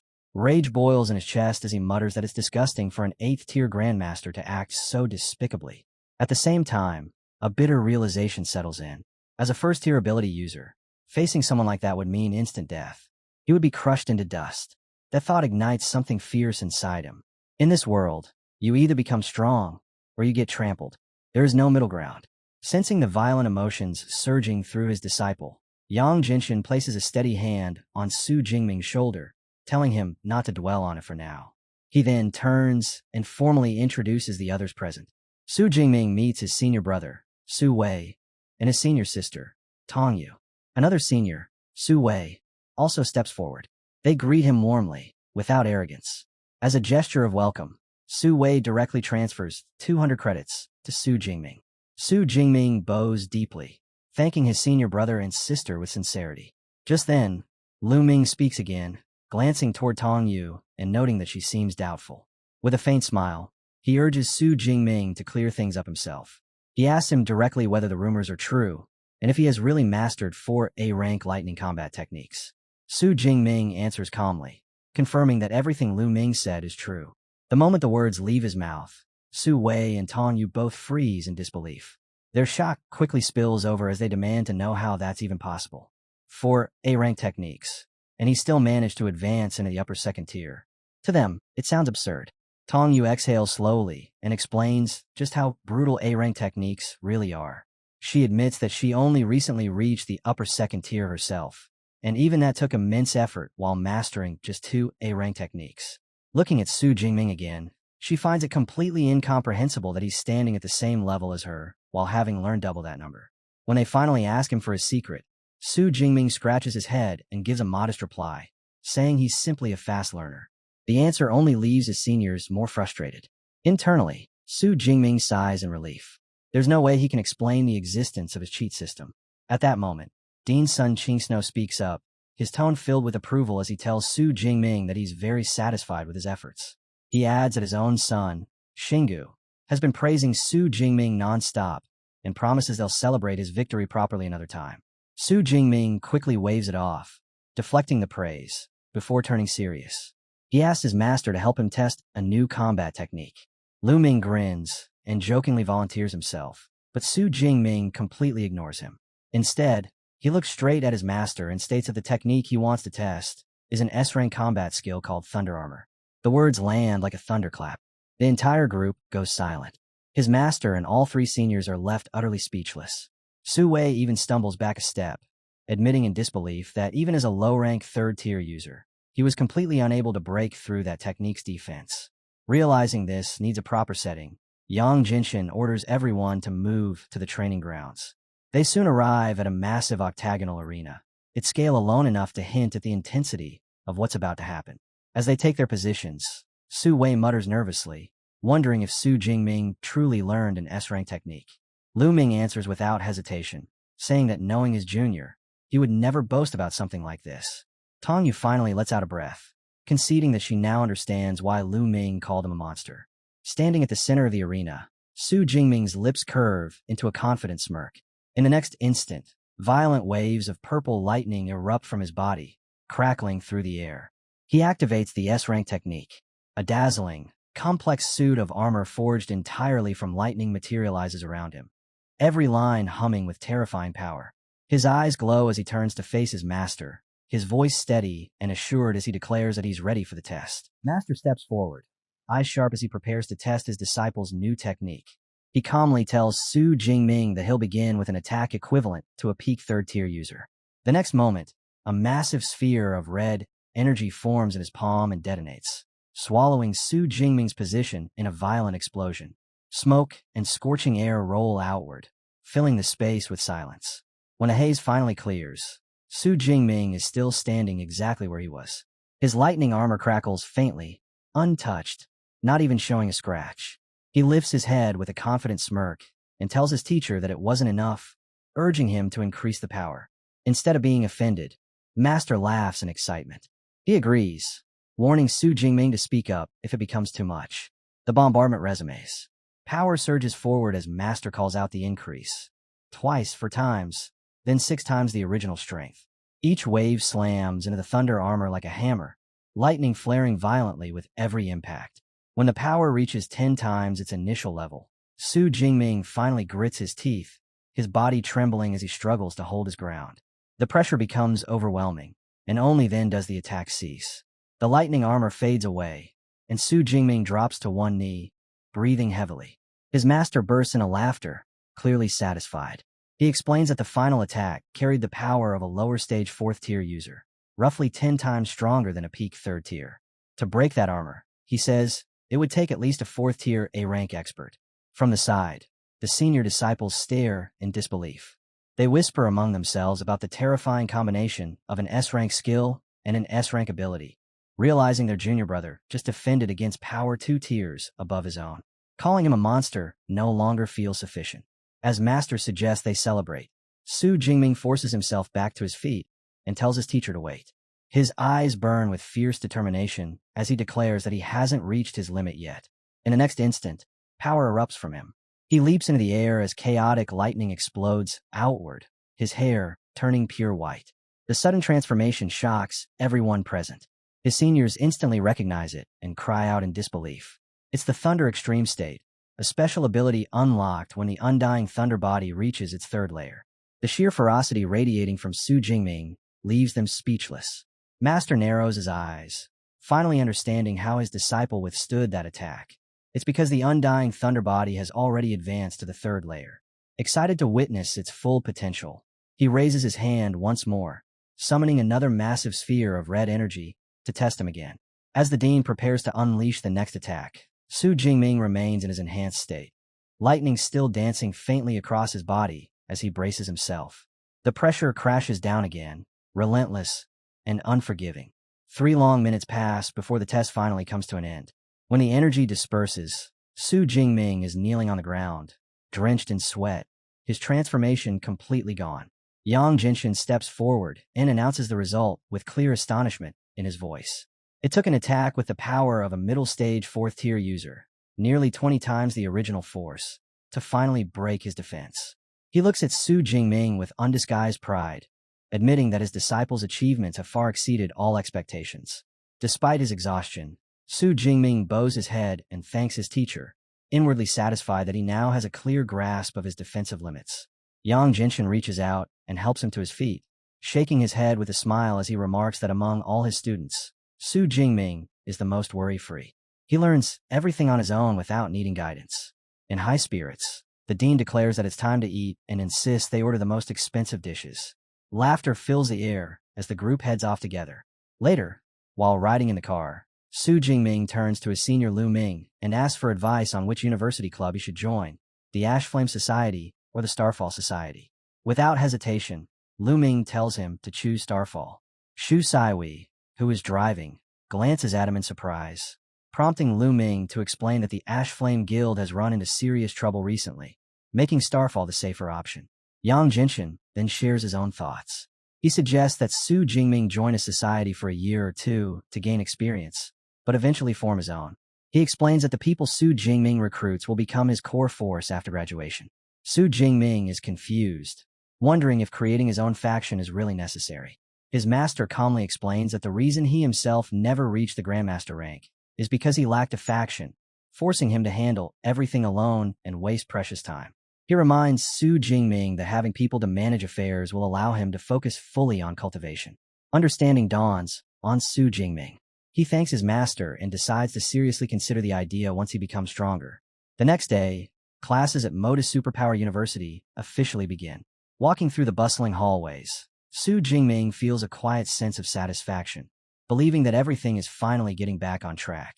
As lectures start, he attends his classes diligently. In one session, a professor explains the history of their world, describing how origin energy transformed animals into beasts and awakened superpowers within humans. Su Jingming learns about the ruins of ancient civilizations and how most of the Blue Planet's advanced technology originated from those discoveries. He continues moving from class to class, studying everything from anatomy and weaponry to courses within the Elemental College, steadily stepping into his new life as a university student. During an Elemental College class, Su Jingming casually raises his arm and shapes his lightning into a finely detailed serpentine dragon that coils around him, as if alive. The crackling form is stable, precise, and terrifyingly beautiful. The professor freezes mid-lecture, staring at him in disbelief before openly praising his control. She can't help but sigh in regret, lamenting that such a gifted student didn't join her college instead. When the weekend arrives, Su Jingming heads to the Yanking Wilderness to train. Out there, he moves like a storm incarnate, effortlessly carving through a horde of beasts with his newly acquired Azure Black Dragon Spear, a weapon that set him back a full 1,000 credits. Blood stains the ground around him as bodies fall one after another. Standing amid the carnage, he reflects calmly on how far he's come. New knowledge, new techniques, and better equipment have pushed his combat strength to an entirely different level. He opens his system panel and notices he now has more than 13,000 ability points. Instead of excitement, disappointment flickers across his face when he sees no plus sign beside his S-rank ability. He's certain it should be upgradable. Still, he decides to invest the points into strengthening himself, firmly believing that one day, his Purple Sky Divine Thunder will evolve into an SS rank power. Back on campus, he meets with Song Qiuyan. She watches his lightning control in stunned silence before admitting that his mastery already surpasses what took her an entire month to achieve. Su Jingming responds with a smug grin, claiming he had a sudden epiphany, while quietly giving full credit to his cheat system. Song Xiaoyun then tells him about an upcoming joint event involving several top universities. When she asks if he'll participate, Su Jingming answers without hesitation. The moment he hears it will take place in the wilderness, his interest is sealed. To him, the joint university event is more than just a competition. It's the perfect opportunity to harvest ability points and measure himself against the strongest talents from other elite schools. A week later, Su Jingming and his friends gather for a pre-trip meeting. The atmosphere is relaxed and confident. Louis Wentao laughs and says that with Brother Ming on their team, they could just sit back and relax. Song Qiuyun adds that their university has already claimed victory 4 years in a row, so securing a 5th win should be easy. Just then, space ripples violently, and a shimmering portal opens before them. Vice Principal Ling Shuang steps out, her presence instantly silencing the room. She announces that she will personally explain the details of the research trip and commands the AI, Eva, to project a holographic map. A vast mountainous region appears in the air. Ling Shuang reveals that their destination is Devil's Den number 7. The name alone sends a chill through the students, as Devil's Dens are infamous for their extreme danger. Su Jingming narrows his eyes, already sensing that this trip will be anything but simple.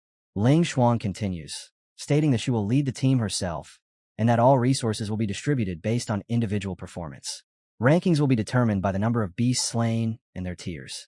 As the rules sink in, anticipation and unease spread through the group, marking the beginning of what promises to be a perilous journey. Only the top 50 participants will receive rewards, with first place alone taking a massive 24%. Ling Shuang stresses that claiming the top spot isn't just about pride, but about securing resources that could change a cultivator's future. Her gaze then shifts to Su Jingming, and in front of everyone, she entrusts him with leading their university to victory. Without hesitation, Su Jingming steps forward and accepts the responsibility with calm confidence. But Ling Shuang isn't finished. A faint, knowing smile appears on her lips as she drops a crucial piece of information. She tells them that Chongqing Superpower University has brought in a foreign exchange student, and that this student also possesses an S-rank ability. The room instantly erupts in shock. Before the murmurs can settle, Ling Shuang clarifies that the newcomer is an exchange student from the Jidu nation. At her command, Eva projects a holographic image into the air. The face of a man appears, identified as Kiran Rao. The data beside him lists an S-rank enhancement type ability. But what truly sends a chill through the students is the final line. He is already at the lower stage of the 3rd tier. The moment Su Jingming realizes this rival stands a full tier above him, the confident smirk on his face vanishes. In its place is a cold, focused seriousness. For the first time since the event was announced, he clearly understands that this competition will not be an easy harvest, but a real battle against a terrifying opponent. The students are left stunned by the revelation that a low-stage, 3rd-tier S-ranker exists among the freshmen, many of them openly questioning whether such a monster of a prodigy could even be real. Vice Principal Ling Shuang calmly confirms that the information is accurate, but then adds an important detail. Kiran Rao is already 20 years old. That explanation only sparks louder complaints. Several students protest that having 2 extra years of training is clearly unfair. Just as the murmurs grow heated, another student speaks up, pointing out that in Kiran's home country, universities only begin enrollment at 20. By that standard, he is technically still a freshman. The argument dies down, but the unease remains. Nearby, SCU clenches her fists, worry flashing across her face as she admits to herself that she stands no chance against a 3rd-tier S-ranker. Her eyes drift towards Su Jingming, expecting to see the same tension. Instead, she freezes. He looks completely relaxed, and he truly is. Su Jingming isn't worried in the slightest. As an S-ranker himself, he's long grown used to facing enemies stronger than him. A confident smile tugs at his lips as he thinks about his arsenal. 3 S-rank techniques for A-rank combat skills, and his master-level spear techniques. There's simply no reason to fear. More importantly, this competition isn't about duels. It's about the number of beasts killed, and when it comes to that, he's confident no freshman can outpace him. Ling Shuang notices his composure and feels quietly satisfied. In her eyes, Su Jingming is the most outstanding S-rank student the university has seen in years. Giving him the SS-rank Tyrannosaurus blood was clearly not a mistake. She's convinced that Chunjing University brought in a foreign exchange talent solely to secure first place and claim priority over resources, but she also believes they're destined to be disappointed. With that thought, she wraps up the briefing, gives the students 7 days to prepare, and steps into a glowing magic circle, disappearing from sight. 7 days later, Jiang Chuxian finds Su Jingming and hands him a large storage array filled with pills. Wearing a proud smile, she explains that she's prepared antidote pills, healing pills, ability recovery pills, and mind awakening pills. All of them are tier 2, and she's made 20 of each, more than enough for the trip. Su Jingming thanks her sincerely, but can't help noticing the dark circles under her eyes. He gently tells her not to stay up so late refining pills, saying he could have just bought them himself. Her face instantly turns red. She insists that pills she personally refines are far superior to anything sold in stores.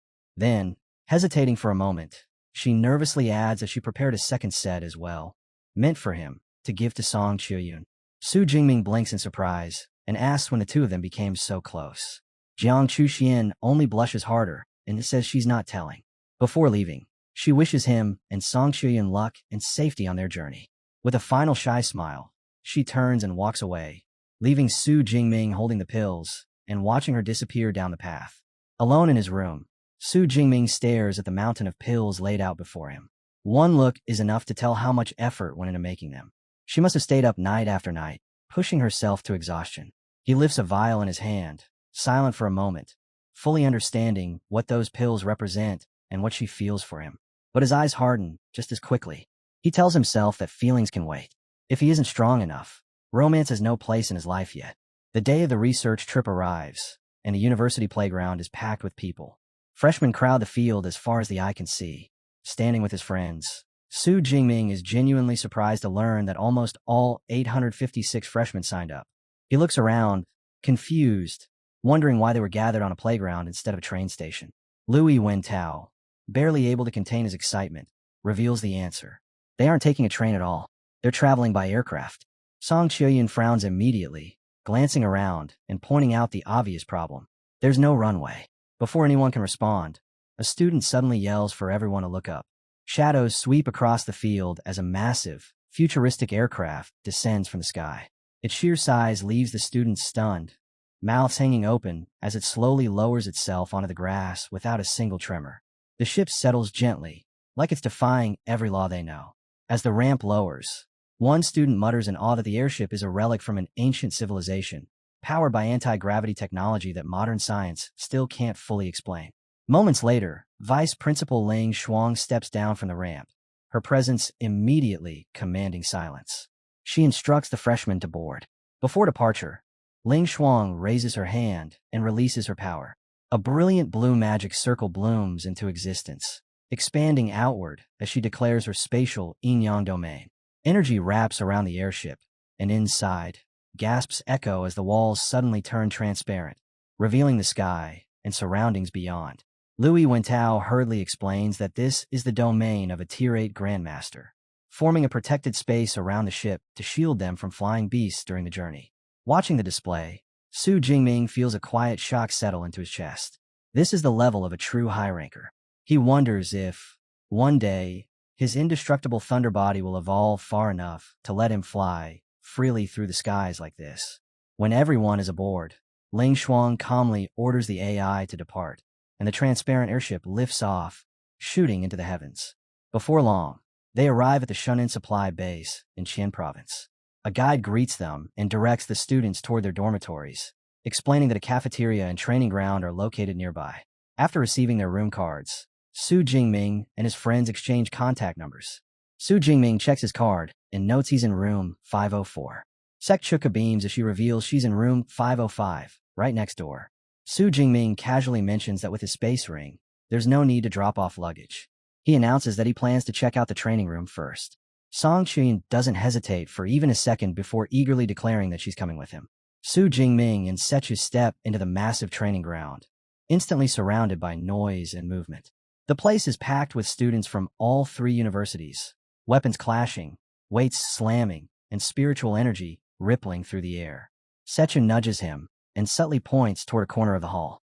Standing there is a powerfully built man, muscles bulging as he lifts absurdly heavy dumbbells with ease. She quietly identifies him as Kiran Rao, the S-ranker from Jing University. Their attention isn't unique. Plenty of students are already watching him, whispering in amazement as they count the plates on his dumbbells. Each one weighs 200 pounds, yet Kiran moves them like toys. In the middle of his workout, Kiran suddenly glances their way. His eyes narrow slightly, as if recognizing Su Jingming. Without hesitation, he drops the massive weights. They crash into the floor with a thunderous boom, cracking the ground beneath them. Kiran strides over with long, confident steps and greets Su Jingming enthusiastically, as if meeting an old friend. Nearby Jing students immediately start murmuring, confirming Su Jingming's identity as Magic University's top freshman. When they realize he's already a high-ranked second tier at just 18, shock spreads through the group. At the same time, some of them visibly relax, convinced that with Kiran on their side, they finally have a chance in the upcoming competition. Caught off guard by how polite Kiran initially seems, Su Jingming reaches out his hand for a handshake. Kiran ignores it completely. Instead, his gaze slides past Su Jingming and locks onto SCU. He steps closer than necessary, leaning in with a grin as he calls her a beautiful lady. Sweat pours off his body, and a sharp, unpleasant odor follows him. SCU recoils instantly, her face twisting in disgust as she covers her nose. Before Kiran can move any closer, Su Jingming's hand snaps out and clamps around his wrist. The grip is firm, unyielding. Su Jingming meets his eyes with a cold stare and calmly tells him that touching a lady while drenched in sweat is extremely rude. In that instant, Kiran's friendly expression vanishes. Rage flashes across his face as he glares back. The atmosphere in the training ground tightens. A violent red aura erupts from Kiran, while crackling blue lightning flares around Su Jingming. The pressure alone makes nearby students step back, hearts pounding as they fear a clash between two S-rankers is about to explode right there. But it never happens. Su Jingming releases his grip and simply remarks that as a guest, Kiran should learn and respect the customs of his host country. As Su Jingming and Sechu turn and walk away, Kiran stares down at his wrist. The pressure is still lingering. His eyes widen as the realization sinks in. Despite his overwhelming strength, he hadn't been able to move Su Jingming at all. Confusion and disbelief churn in his mind as he wonders where that lightning user obtained such terrifying physical power. Then his gaze shifts. He watches Song Chuyin leave with a predatory gleam in his eyes, recognizing her instantly as a genius from the powerful Song family. A slow smile creeps onto his face as a new thought forms. If he could win her over, resources would never be a problem again. Once they're outside, Song Chuyin lets out a relieved breath and thanks Su Jingming, admitting she genuinely couldn't stand the smell. She quickly suggests they find another place to spar, somewhere quieter, and Su Jingming agrees without hesitation. An hour passes in intense training, and later, Su Jingming, Sechu, and two other girls step out of a nearby restaurant, still chatting casually as they walk down the street. Not far away, a sinister-looking man with glasses watches them from the shadows. He mutters to himself about beasts destroying the world and the coming of supreme heavenly god. Su Jingming notices him soon enough and also spots several followers nearby, trying and failing to recruit passersby. Everyone they approach brushes them off without a second glance. Su Jingming recalls hearing rumors about doomsday cults and isn't surprised to find one lurking around here. As more people ignore him, the cult leader's expression twists with fury. His eyes darken, and his anger slowly mutates into a warped idea. A chilling grin spreads across his face as he pulls out a knife. He convinces himself that people need pain to truly believe, that only suffering can open their eyes. His smile becomes crazed as he loudly declares that pain is what makes people appreciate being alive. Without warning, he lunges forward, charging straight at a nearby mother and her young child, the blade raised and ready to strike. In that instant, Su Jingming's eyes flash with violent purple lightning. Before anyone can even scream, he moves. The world seems to blur as he vanishes in a streak of energy, reappearing in the next heartbeat directly between the attacker and his intended victims. The mother drags her shaking daughter, Inin, into her embrace, holding her so tightly it is as if she fears the world might try to steal her again. She murmurs over and over that it's over now, that no one will hurt her anymore, gently brushing away the tears from the girl's pale cheeks. Bit by bit, the child's sobbing fades into uneven breaths. Then the woman turns toward Su Jingming. She bows again and again, her back trembling as much as her voice. She confesses that if he hadn't stepped in, she cannot even imagine what would have happened to their family today. Shu Jingming only shakes his head, saying it was nothing, just helping someone who needed it. He and Song Chi stand over the cultist corpse. Shu Jingming's brows knit together as he mutters that he can't understand how religious extremists would dare to slaughter someone in broad daylight. Song Chi nods, equally disturbed. These people usually hide behind speeches and twisted doctrine, she says. They rarely expose themselves with open bloodshed. His eyes sharpen. Shu Jingming scans the crowd slowly, every face, every movement. Was this truly the act of one fanatic, or the first sign of something larger moving in the shadows?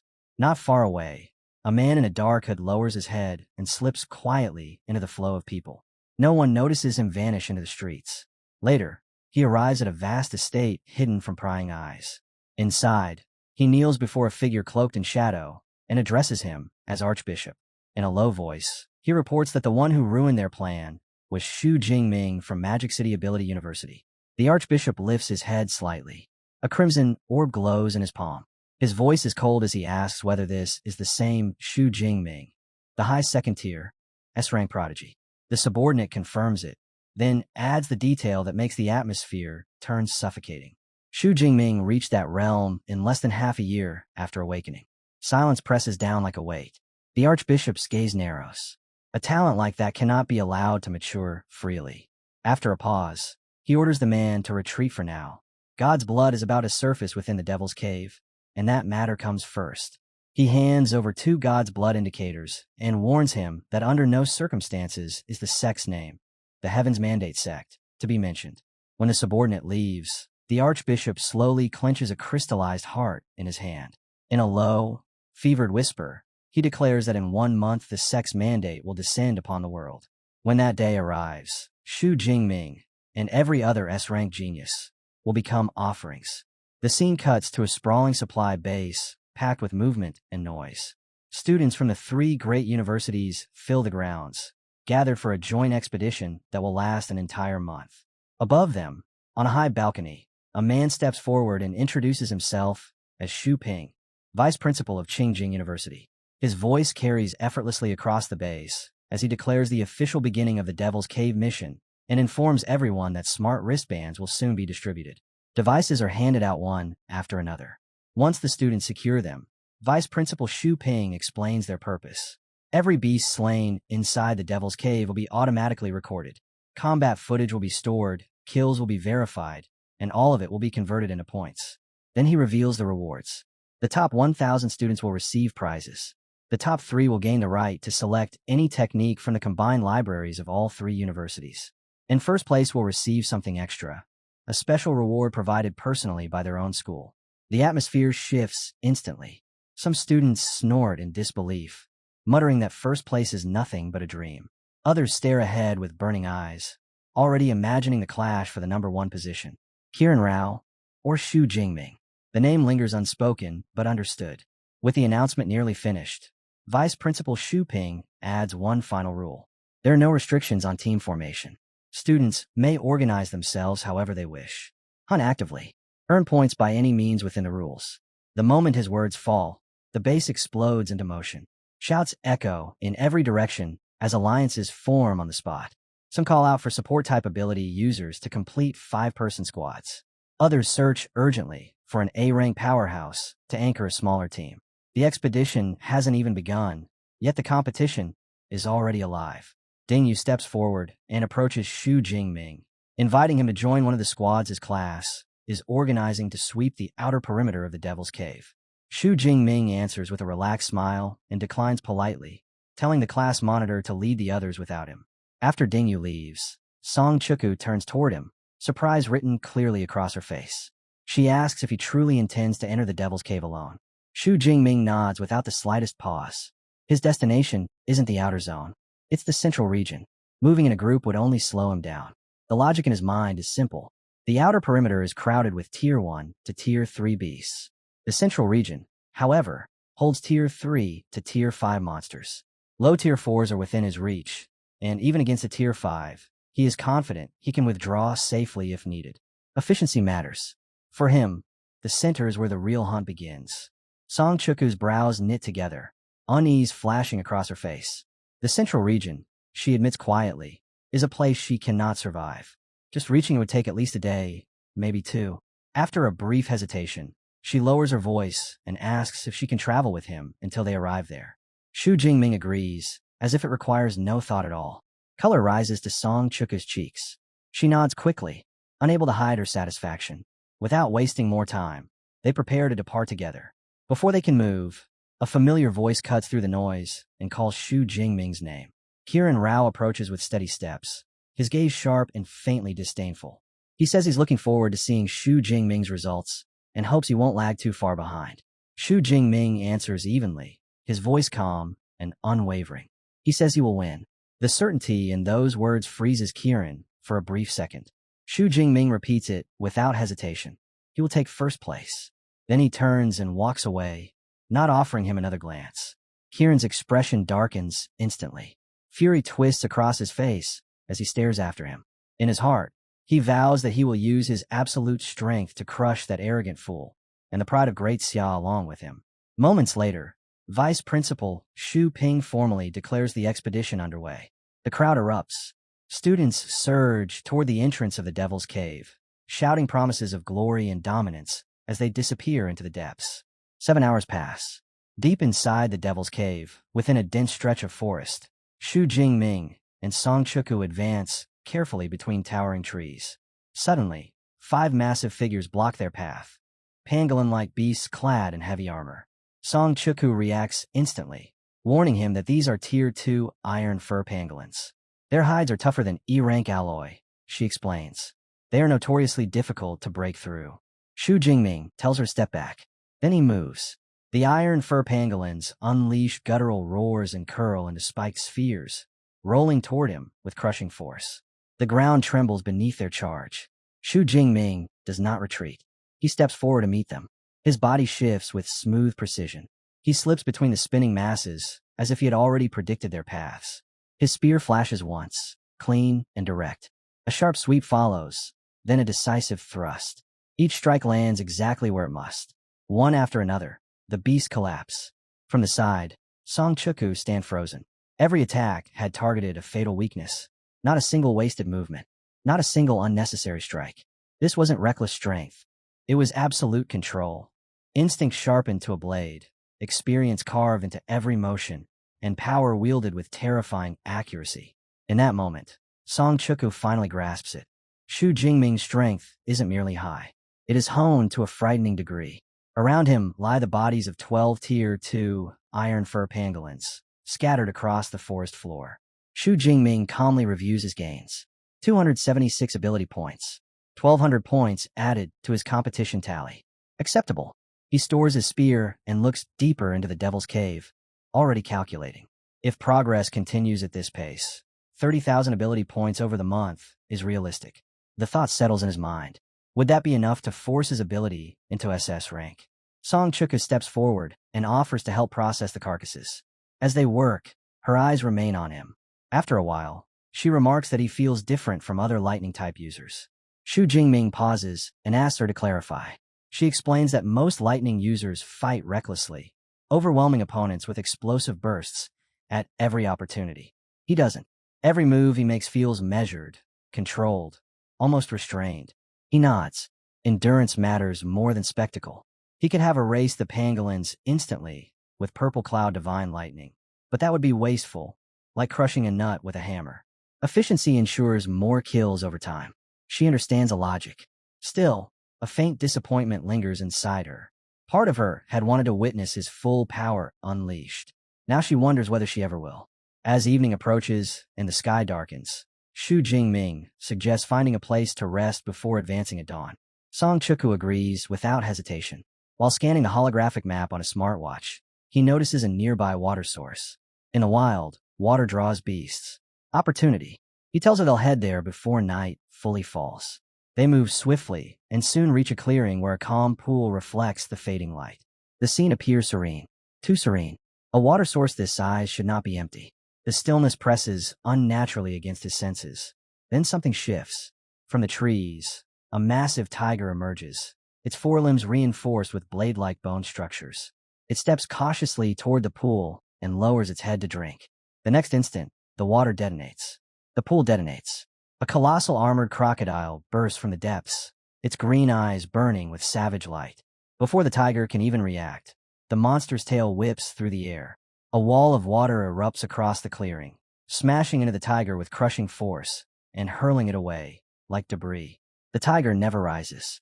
The giant crocodile sinks back into the pool, its gaze cold and absolute as it surveys the fallen rival. Territory claimed. Authority unquestioned. Hidden within the bushes, Shu Jingming narrows his eyes. A source water giant crocodile. A true overlord of its domain. That explains the unnatural silence around the water. Song Chuku's face drains a color. She grips his arm tightly, whispering that it's a Tier 4 ferocious beast. Something like this shouldn't appear so close to the outer perimeter. Fear flickers in her eyes as she urges him to retreat immediately, worried the creature may have already sensed them.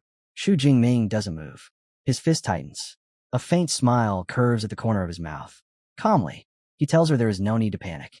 A Tier 4 beast is powerful, but not untouchable.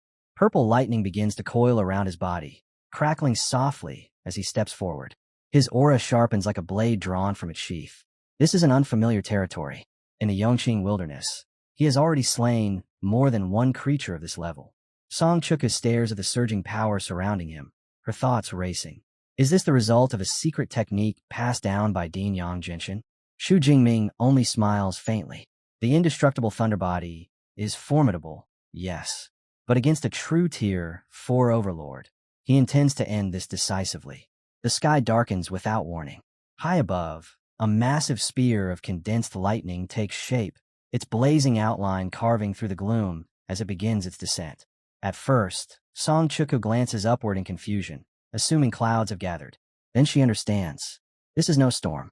Power pours from Shu Jingming in overwhelming waves as he activates his S-rank ability. Heavenly Thunder. The lightning spear crashes down with catastrophic force, striking the source water giant crocodile head-on. The pool erupts in blinding light as thunder rips through scale and flesh alike. The colossal beast releases a single, agonized roar before the lightning consumes it completely. Then everything goes still. The water settles. The massive crocodile lies motionless, annihilated by a single strike. A system notification tears across his vision. Kill confirmed. 213 ability points secured. 10,000 competition points added. For a split second, the battlefield goes silent. Shu Jingming slowly tightens his fist, violet lightning still coiling around his fingers like obedient serpents. The current hasn't fully faded, and neither has the thrill running through his veins. Tier 4 beasts, they truly stand on a different level. More than 5 times the ability points of a Tier 3. The gap isn't just strength, it's value. His eyes narrow slightly. The deep blue system, it never rewards comfort. Every gain feels like bait, dragging him toward harsher limits, deadlier fights, higher stakes. When the crackling aura finally disperses, he turns toward Song Chuku and calmly tells her they should inspect the corpse before anything else wanders close. No answer. She's still standing there, unmoving. Song Chuku has witnessed prodigies. She has seen nobles praised as once-in-a-generation talents. But what she just saw shattered that entire standard. A high-ranked Tier 2 user crossing 2 full realms and erasing a low-ranked Tier 4 beast in a single exchange. It wasn't a narrow victory. It was absolute domination. As they approach the fallen crocodile, the truth settles heavily in her chest. This is his real strength.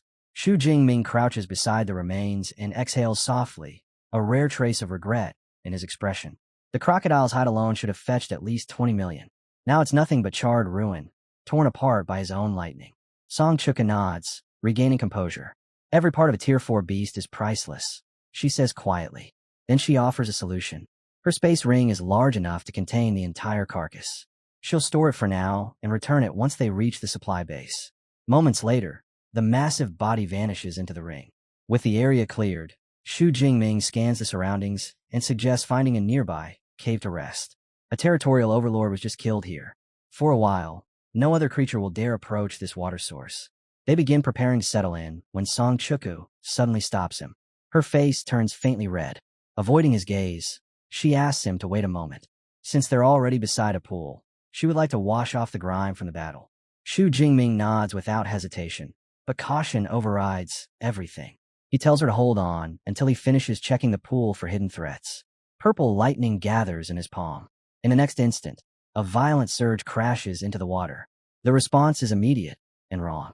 Shu Jingming's expression hardens as the clear surface begins to darken. Slowly, the water shifts, deepening, thickening, until it turns a chilling shade of blood red. A scent rises with it. Sweet, overwhelming, dangerously enticing.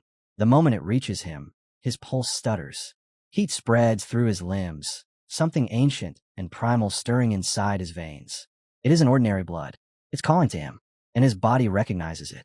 Deep within the forest, beneath a canopy that swallows moonlight whole, several cloaked figures glide through the darkness without a sound. The emblem of the Blood Moon sect flickers faintly on their robes as they move with disciplined precision. One of them finally breaks the silence, lowering his voice as he asks their leader, the Archbishop, which god's blood they're claiming this time. The Archbishop does not slow down. The ancient dragon god, he answers, his tone colder than steel. A disciple inhales sharply, unable to hide his excitement. Another god's blood envoy, their sect's power would rise again. The Archbishop stops, so abruptly the others nearly collide with him. He turns, eyes blazing with fury. We are the Blood Moon sect, he snaps. We do not beg for envoys. We do not serve them. The reprimand cuts through the forest like a blade. Before anyone dares respond, the red crystal indicator in his hand suddenly erupts in blinding light. The god's blood signal, flaring far brighter than expected. His pupils contract. It has manifested early, and it is near. A cruel smile touches his lips as he lifts his hand. Advance, he orders. Full speed. Back at the pool, the world has changed. The once clear water now churns in a deep, suffocating crimson. Song Chuka stares at it, shock flashing across her face as she asks what is happening. Shu Jingming's gaze remains locked on the surface. He asks her immediately, does she feel the blood pulling at her? She shakes her head, but then her expression shifts. Serious. Focused. She explains that her Light of Dawn ability is sensing something else within the pool. The blood carries an impossibly dense, beastly aura, ancient, tyrannical, and disturbingly similar to his own presence. The realization strikes like lightning. Shu Jingming recalls the moment he absorbed the SS-rank Thunder Tyrannosaurus blood. The violent awakening. The change in his very foundation. His breathing grows heavier as the pieces fall into place. This is no ordinary blood. It belongs to a dragon. A powerful, high bloodline dragon-type beast. That is why his body is reacting like this. Why every cell inside him feels as though it has found something it was always meant to devour. Silence lingers for only a heartbeat. Then he decides. He tells Song Chuku he is entering the pool to absorb the energy. If his condition turns unstable, she must drag him out immediately. No hesitation. And before doubt can take root, he steps forward and descends into the blood-red water. The instant his body submerges, the pool erupts. Crimson energy spirals violently toward him, converging from every direction. Yet instead of agony, an overwhelming sense of relief floods his senses. It feels like a starving traveler tasting water after wandering through endless desert sands. The power surges into him. It coils around his limbs, his chest, his spine, then seals him completely. From within the pool, a massive glowing cocoon of scarlet light rises slowly into the air, lifting Shu Jingming above the surface like a reborn sovereign suspended in blood. On the shore, Song Chuku's heart hammers in her chest as she calls his name. She understands immediately. This is a once-in-a-lifetime transformation, and in this state, he cannot defend himself. Her fingers tighten around her halberd until her knuckles pale. She plants her feet firmly, shoulders straightening, gaze sharpening toward the forest line. This time, she will stand guard. Night passes beneath the red glow. When dawn finally arrives, the clearing tells its own story. The ground is soaked in blood. Not his, but the beasts that dared approach. Song Chuku stands alone amid the corpses, breath heavy, sweat clinging to her brow. She lowers her weapon slightly and exhales in quiet relief. Through the entire night, the strongest creature she faced was only a low-rank Tier 3, and she did not let a single one pass. Her eyes drift back toward the pool. The thick crimson has thinned, the color no longer as violent as before. The blood is fading. A quiet breath escapes her lips. That means the absorption is nearly complete. But the moment that thought forms, her instincts flare. Movement. Dark silhouettes stand atop the ridge overlooking the clearing, robes fluttering faintly in the wind. Song Chuka lifts her halberd without hesitation, stance lowering, eyes sharp as blades. From above, the Archbishop studies the scene, brows knitting together. His gaze lingers on the pool, on the cocoon suspended above it. Why is the god's blood in liquid form? One of the cloaked disciples suddenly stiffens. He recognizes her. That girl, she's the second-place freshman from Magic City Ability University. The Archbishop's eyes shift past her, narrowing. Then why? He asks slowly, voice sinking colder with each word. Is there another freshman here as well? Facing them, Song Chuku instantly understands one thing. Their robes bear no insignia of any of the three major universities. Not allies. Not neutral. Her grip tightens around her halberd as she speaks evenly, telling them there are no beasts left in the area. The water source has already been contaminated. If they're hunting, they should look elsewhere. The reaction is immediate. One cloaked figure erupts in fury, outraged that she would dare refer to the supreme god's blood as contaminated. But before he can charge, the Archbishop lifts a single hand. Silence falls. His eyes never leave the glowing red cocoon behind her. Ignore her, he says flatly. Seize the cocoon. Song Chuka's heart drops. So that's their target. She quickly measures them. The Archbishop, Tier 4. The weakest among the rest, Tier 3. The disparity crushes down on her like a mountain. There is no room for hesitation. She will have to use it. As the Blood Moon sect members surge forward, Song Chuku channels her energy into the talisman resting against her chest. It ignites. A massive golden barrier explodes outward, forming a radiant dome that completely envelopes her in the crimson cocoon. The cultist's attacks crash into the shield in rapid succession. Blades, abilities, destructive waves of energy. Not a single crack appears. From outside, the Archbishop's eyes narrow in recognition. A guardian talisman, he says coldly. Relics of ancient civilization. Rare, absurdly rare, and monstrously powerful. Inside the barrier, Song Chuka steadies her breathing and lets a faint smile curve across her lips. She asks them calmly why they're wasting their strength. The Archbishop only smirks. He already knows. Guardian talismans are not eternal. They have limits, he says evenly. Unlike you, we are not in a hurry. With precise authority, he orders his followers to spread out and surround the barrier. They obey instantly. Inside the golden dome, Song Chuku's composure begins to strain. She knows exactly how long the talisman will hold. 1 hour. After that, it will require 12 hours to recharge. And they only need to wait. Her only remaining hope rests on one outcome. That he wakes up in time. The minutes drag like hours. Every second presses heavier against her nerves as the golden barrier flickers, its glow dimming, stability faltering. Then it happens. With a sharp crystalline sound, the guardian talisman reaches its limit.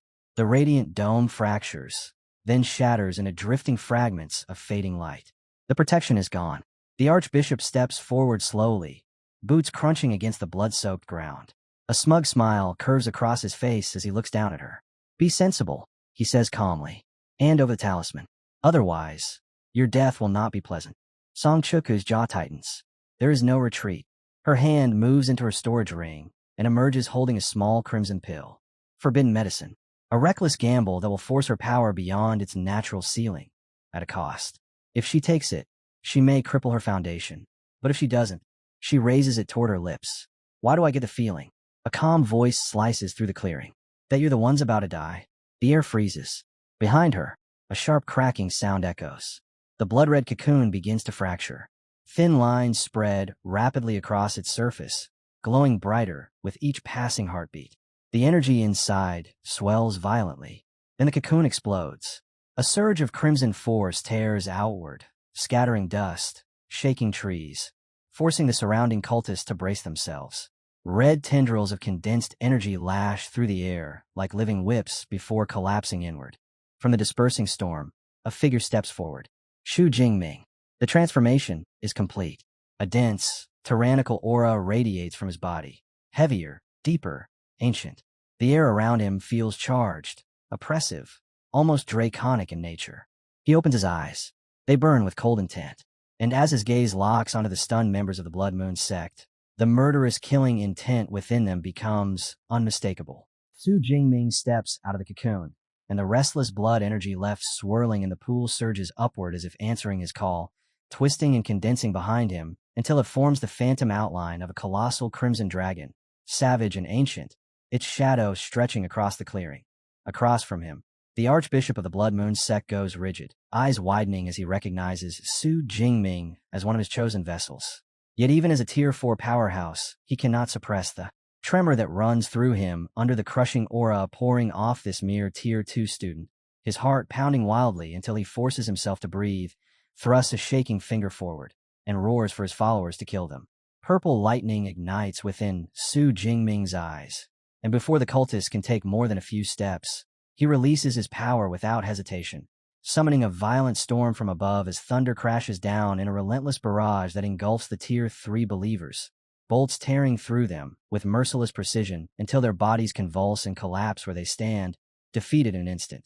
The Archbishop can only stare, stunned beyond reason, because though he never believed 5 Tier 3s would be enough to suppress Su Jingming, he had not imagined they would be erased so effortlessly, and he clenches his jaw, clinging to the belief that as a Tier 4 facing a Tier 2, the advantage must still belong to him. That fragile certainty shatters in the next heartbeat when Su Jingming explodes forward, cutting through the air with terrifying speed, spear thrusting ahead like a streak of judgment, and the Archbishop's composure breaks as he realizes the true scale of the threat. He barely manages to cross his arms in defense before the impact detonates against him, blasting him backward through a line of trees, trunks splintering under his body until he finally crashes to a halt against another, breath ragged and vision spinning. And in that stunned silence, he admits the horrifying truth. He never even saw the strike that sent him flying. Before he can gather himself, Su Jingming is already standing over him, spear tip resting cold and steady at his throat, his voice calm and emotionless as he states that he will ask, and the Archbishop will answer, beginning with the blood water in the pool. Crushed beneath that suffocating pressure and staring into those lightning-lit eyes, the Archbishop abandons all resistance and confesses that it is God's blood, the refined essence of a legendary rank 9 Beast Emperor. Su Jingming doesn't let the silence linger. He steps closer, the spear still hovering near the man's throat, and coldly demands to know why the blood of something that powerful would appear in a place like this. Under the weight of that pressure, the defeated leader grits his teeth and finally speaks, explaining that in the ancient era a cataclysmic war erupted between human martial saints and beast emperors, a battle so vast it tore the land apart, and when it ended, fragments of supreme blood essence were scattered across the world like cursed relics of that age. Su Jingming's gaze sharpens as he asks his last question, voice steady but edged with steel. Who exactly is he, and why is his group gathering this blood?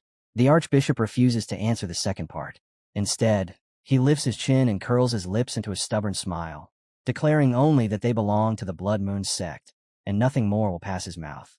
The next instant, before Su Jingming can force another word from him, blood suddenly seeps from the man's eyes and spills from his lips as he ends his own life without hesitation. Su Jingming stands over the corpse, expression unreadable, recognizing the name as yet another shadowy cult moving beneath the surface of this world. With nothing left to extract from a dead man, he decides he will question Vice Principal Ling Shuang about them later.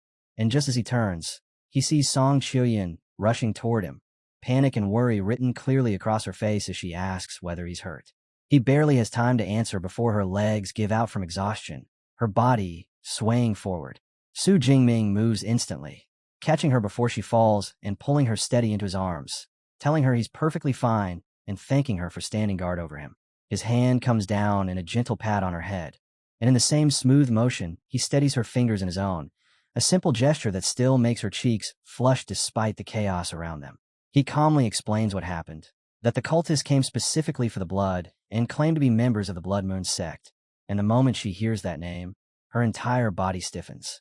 She blurts out that what he absorbed was the blood essence of a rank 9 Beast Emperor, an SSS-class cultivation treasure that normally requires intricate, refining methods before anyone dares touch it. Then stares at him, as if he's some kind of anomaly, demanding how he could possibly take it indirectly. Su Jingming glances at the faint system screen only he can see and admits that he doesn't fully understand it either.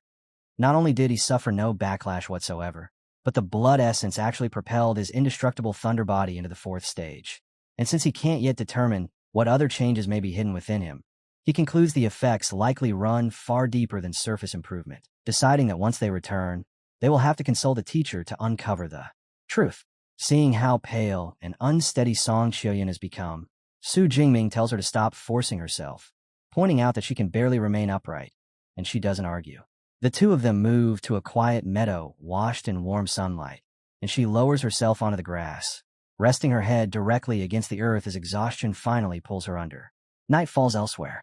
On the balcony of a vast estate, the main archbishop of the Blood Moon sect stands with his hands behind his back while a subordinate reports that Bishop Zhou's God's blood indicator has gone dark, the signal completely lost, implying an unexpected turn. The subordinate cautiously asks whether they should send reinforcements to secure the blood. The archbishop dismisses the idea at once, concluding that a powerful ability user must have intervened and deciding the matter isn't worth further exposure. Lifting his eyes to the thin crescent moon above, a cold smile curves across his face as he states that the only thing that matters now is their true operation, set to unfold in 1 month. When Song Qiuyan wakes again, the sun is already shifting in the sky, and Su Jingming is seated beside a small campfire, calmly turning skewers of roasted meat over the flames. He looks up and greets her, saying she woke at the perfect time. She takes a skewer eagerly, commenting on the rich aroma, and sounding genuinely surprised that he can cook this well, while he replies lightly that skill comes from repetition. The moment she bites into it, her expression changes completely, and she praises him without restraint, even declaring that he should open a barbecue restaurant and offering to invest herself. Su Jingming plays along, teasing that if the young miss of the influential Song family is backing him, perhaps they should expand across the entire Blue Star. Half an hour later, with the fire reduced to embers and both of them satisfied, Song Qiuyan asks if she can wash up in the nearby water. Su Jingming nods, telling her to go first, and that he'll clean up afterward. She walks toward the water's edge and activates her ability, drawing a large sphere of water up around her body to form a sealed, floating barrier.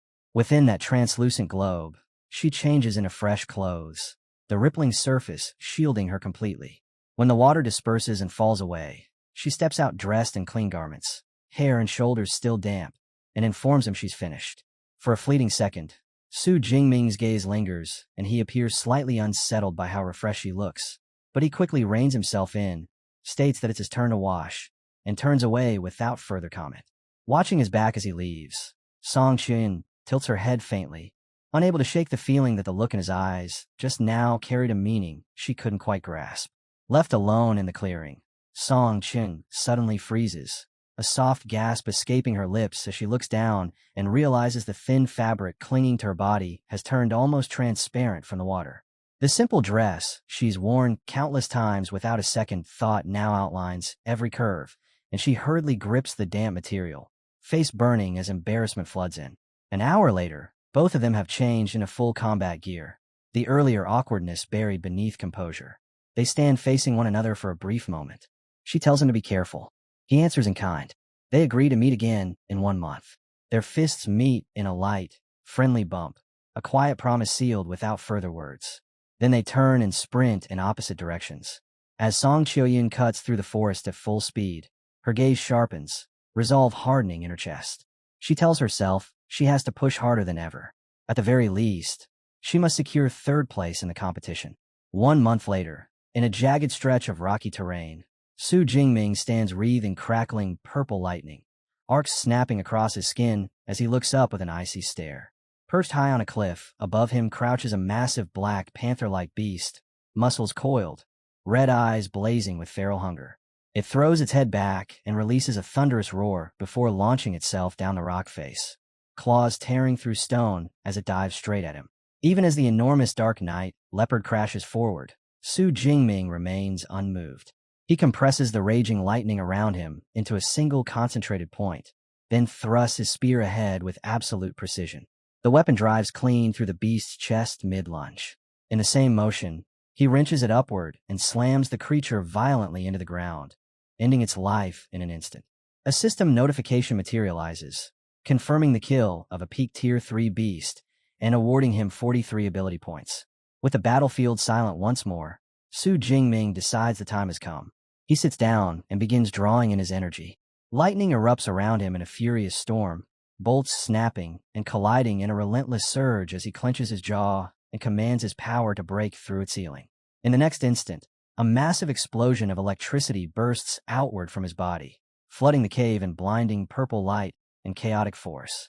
The shockwave rages for several seconds before gradually fading, the air settling back into stillness.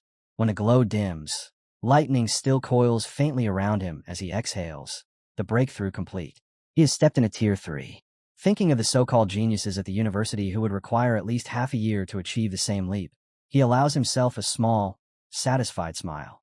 His talent, it seems, truly stands above the rest. Once the surge of lightning fully settles, Jingming calls up his system panel and scans the updated data with a steady gaze. The screen confirms the leap. He has advanced from high-rank Tier 2 to low-rank Tier 3. Both his physique and spirit attributes have surged by nearly 400 points each. His vitality has broken past the 2,000 mark, and his ability points have climbed to an astonishing 48,429. The numbers are impressive by any standard, yet the satisfaction is not pure. A trace of dissatisfaction flickers across his eyes when he calculates the cost to elevate his S-rank ability to SS rank. Even with nearly 50,000 points, it still isn't enough. He decides not to rush it. 50,000 will be the threshold. Until then, he will wait. With the breakthrough complete, Jingming stands, resting his spear across his shoulder as he walks toward the light spilling in from the cave entrance. A confident smile forms at the corner of his mouth. The competition is almost at its end. Results will be finalized the day after tomorrow. With the points he has accumulated, securing first place is no longer a question.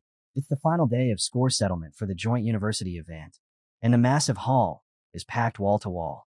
Thousands of students sit stiffly in their seats, eyes locked on the enormous screen hanging above them, where rankings are updating in real time. No one dares to relax. Every second matters. One boy suddenly jumps to his feet, shouting in excitement. He scored 1,121 points, just enough to squeeze into the top 1,000. For him, that number feels like victory, but the celebration barely lasts a breath. His friends grab him and tell him to calm down. There are still 2 hours left before submissions close. The real monsters haven't even returned yet. And as if the hall itself heard those words, the doors open. Song Chioyan walks in. The noise instantly drops. Heads turn. Whispers spread like wildfire. Everyone recognizes her. Madu University's second-ranked freshman. The moment she steps inside, half the hall already knows their ranks are about to fall. She doesn't look around, doesn't boast, doesn't hesitate. She walks straight to a terminal, removes her wristband, and places it down. The screen refreshes. 12,131 points. The number explodes across the giant display, and in the blink of an eye, she shoots to first place. Just like that, gasps ripple through the hall. Someone mutters that this is exactly what you'd expect from Moda's number 2. Others can only stare. The gap between her and everyone else isn't small. It's crushing. Vice Principal Ling Shuang steps forward personally to congratulate her, praising her performance. Nearby, Ling Shuang exchanges a few quiet words with Su, confirming what many already suspected. Song Chioyan is the great-granddaughter of that legendary senior from the Song family. Talent runs in her blood. But before the murmurs can settle, another woman approaches with a warm smile. Little Yin. Song Chioyan turns and instantly brightens. Aunt Zhou Ying, the head supervisor of the Shuang supply base, pats her affectionately before teasing her with a grin. She asks why her little boyfriend didn't come back with her. The reaction is immediate. Song Chioyan flushes red. She denies at once. No boyfriend. Absolutely not. Then she demands to know how her aunt even knows about Su Jingming. Zhou Ying simply laughs. As head supervisor, she says she has eyes and ears everywhere. The tension eases for a moment. Then the atmosphere shifts again. This time the reaction is louder. Far louder. The hall erupts as someone shouts a name. Kiran Rao has returned. The S-rank student from Qingjing University. The energy spikes instantly. Students begin whispering calculations. He's a third-tier user. His score must be at least 50,000, maybe 60. Some are already convinced first place is about to change hands. Then he appears. Kiran Rao walks forward with calm, measured confidence. No rush. No uncertainty. He reaches the terminal and places down his wristband. The hall holds its breath. The screen updates. 113,264 points. For a split second, there is silence. Then the shock hits. The number dwarfs everything before it. He rockets to first place without resistance. Song Chioyan is pushed down a second. The gap between them isn't small. It's overwhelming. Students erupt into shouting. Some are stunned speechless. Others can't stop yelling about the sheer difference between first and second. They call it absolute domination. An undisputed victory. Across the hall, Vice Principal Su of Qingjing University is already being congratulated. Smiles spread among Qingjing staff. With 2 hours still left, the crown has already been claimed. Even so, Vice Principal Ling Shuang doesn't celebrate or panic. She watches the board with a quiet, thoughtful gaze. The odds are slim. She knows that. But she still remembers the look in Su Jingming's eyes before the event began. That confidence wasn't empty. So even now, when logic says otherwise, she holds onto a small, stubborn thread of hope. Then the board flashes again. Dongsheng, Qingjing University. 13,526 points. The ranking shifts instantly. He slides straight into second place. Song Qiuyun's expression changes the moment she sees it. Her eyes widen. The pressure tightens around her chest. If scores keep climbing like this, she might not even hold on to third. Only 8 minutes remain. Her gaze begins searching the hall. Where is Su Jingming? Why hasn't he appeared? The whispers start spreading again. Some students mutter that maybe he won't make it in time. Others shake their heads immediately. Brother Ming isn't careless. He's experienced. If there's time left, he'll be here. And right on cue. The doors open. Su Jingming walks in. No rush. No panic. Just steady steps. The moment he appears, Modi University's side erupts. His friends shout his name. They cheer loudly, telling him they'll support him no matter what the final ranking turns out to be. Off to the side, Kieran Rao watches with a crooked smile. Let them shout. Let them cheer. In his eyes, noise from the weak changes nothing. First place is already his. Su Jingming hears the voices but doesn't react much. He simply lifts his gaze to the massive leaderboard. One glance is enough. After seeing Kieran's overwhelming score, he understands why everyone looks so tense. They think he's already lost. Vice Principal Ling Shuang approaches him personally. She greets him, her eyes carrying clear approval. She remarks on how quickly he has advanced into the third tier and urges him to upload his results. Su Jingming nods once. He walks toward the terminal. Instead of wristband, he places his ring against the scanner. The hall quiets. Low murmurs ripple through the crowd. Some guess he might have 50,000 points. Maybe 60 at best. But even then, they whisper that with Kieran Rao here, there's no possible way he can take first. The system finishes verifying. The screen refreshes. 405,637 points. For a second, no one breathes. Then the leaderboard updates. First place, Su Jingming. His score doesn't just surpass Kieran's, it crushes it. The difference isn't narrow. It's absolute. The entire hall falls into stunned silence. Vice principals freeze in place. Ling Shuang stares at the screen, as if questioning reality itself. Kieran Rao's face twists, fury flashing through his eyes. Song Qiuyun, on the other hand, lights up instantly, joy breaking across her face without restraint. And then, the explosion comes. The crowd erupts into chaos. Shouts, disbelief, people asking if they read it correctly. Some yelling that his score is 4 times higher than Kieran Rao's. Others insisting it has to be a mistake. 400,000 points. A number so outrageous. It feels impossible. One of the vice principals starts doing the math on the spot, fingers twitching as he calculates how many beasts would need to be hunted to reach a number like that. The more he runs the figures, the worse it sounds. In the end, he can only exhale and admit the same conclusion. This result is beyond ridiculous. Not far away, Zhouing leans closer to Song Qiuyun, lowering her voice as she asks whether she already knew his score would reach such a terrifying height. Song Qiuyun smiles, bright and unbothered. She shakes her head slightly. She didn't know the exact number. But when it comes to Su Jingming, she says softly that no miracle he creates is ever truly surprising. Across the hall, Kieran Rao looks nothing like her. He is shaking with rage. More than 3 times his score. The realization hits hard. The resources Qingjing University promised him. The rare cultivation materials. The advantages reserved for first place. They are now slipping away. The bitterness surges through him, and he can't hold it in. He suddenly points straight at Su Jingming and shouts that the score is impossible. Impossible. He spins toward the vice principal and formally demands an investigation into Su Jingming's smart wristband, accusing him outright of cheating. The accusation detonates across the hall.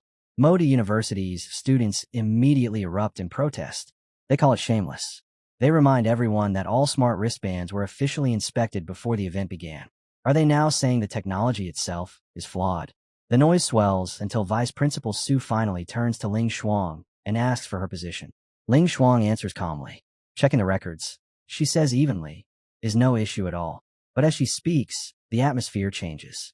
Her expression hardens. A powerful aura coils around her like gathering thunderclouds. She fixes her gaze on Su and asks him directly, if the records prove Su Jingming did not cheat, how exactly does he plan to take responsibility for this accusation? Another official immediately backs her words. reminding Su that all equipment had already been jointly audited by the three major universities. The implication is clear. Su falls silent for a moment. He shoots Ling Shuang a sharp look, never expecting her to press this hard. Under the weight of the pressure, he finally speaks. Su Jingming cannot be wronged.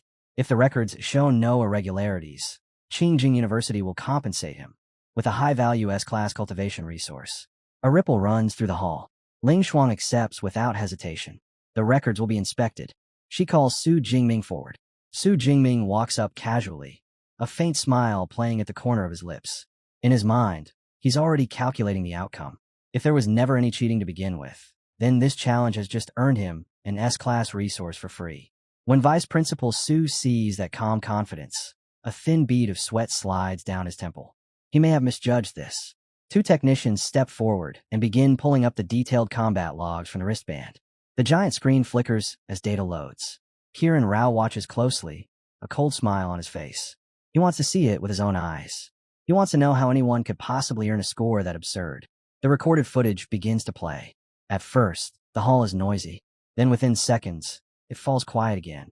On the screen, Su Jingming moves. His spear flashes like a streak of light. Every thrust is clean. Every step is calculated. There is no wasted motion, no hesitation. Beasts fall one after another, each strike landing with terrifying precision. Gasps break out across the hall. Some students blurt out in disbelief at the sharpness of his spear technique. Others are even more shaken by how flawlessly he controls his ability, as if power itself obeys his command. Even Ling Shuang narrows her eyes slightly. She watches a sequence again in silence before finally asking him directly whether his spear technique has already stepped into the master level. Su Jingming only smiles faintly. He answers that he merely broke through by luck. Luck? Ling Shuang says nothing more, but she does not believe that for a second. In her mind, this level of control is not something achieved by accident. This boy is hiding more than he shows. The footage continues. The scene shifts. A massive Tier 4 source water, giant crocodile appears on the screen, its body towering and oppressive.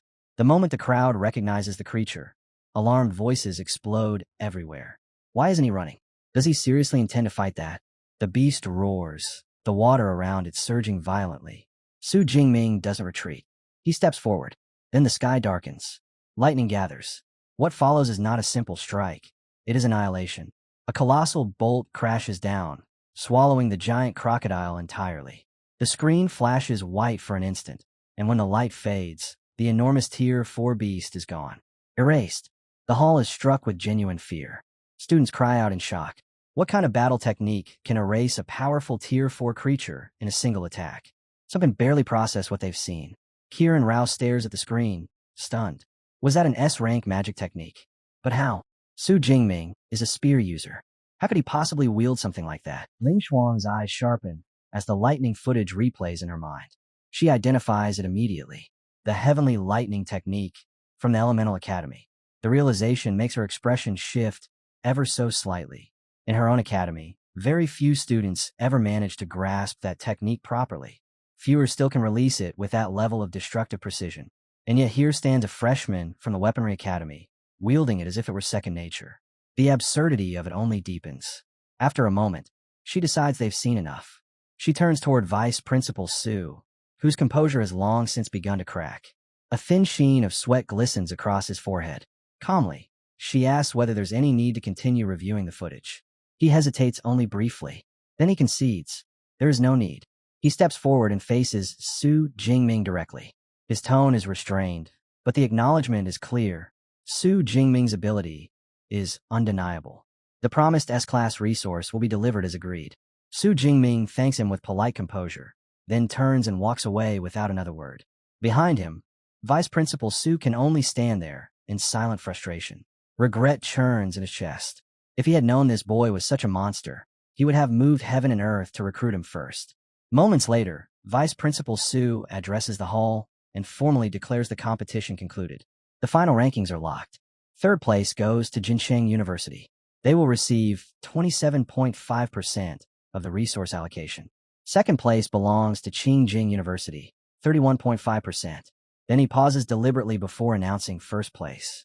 Modi University, 41% of the resources, with priority distribution rights. The hall erupts. Modu's students explode into cheers.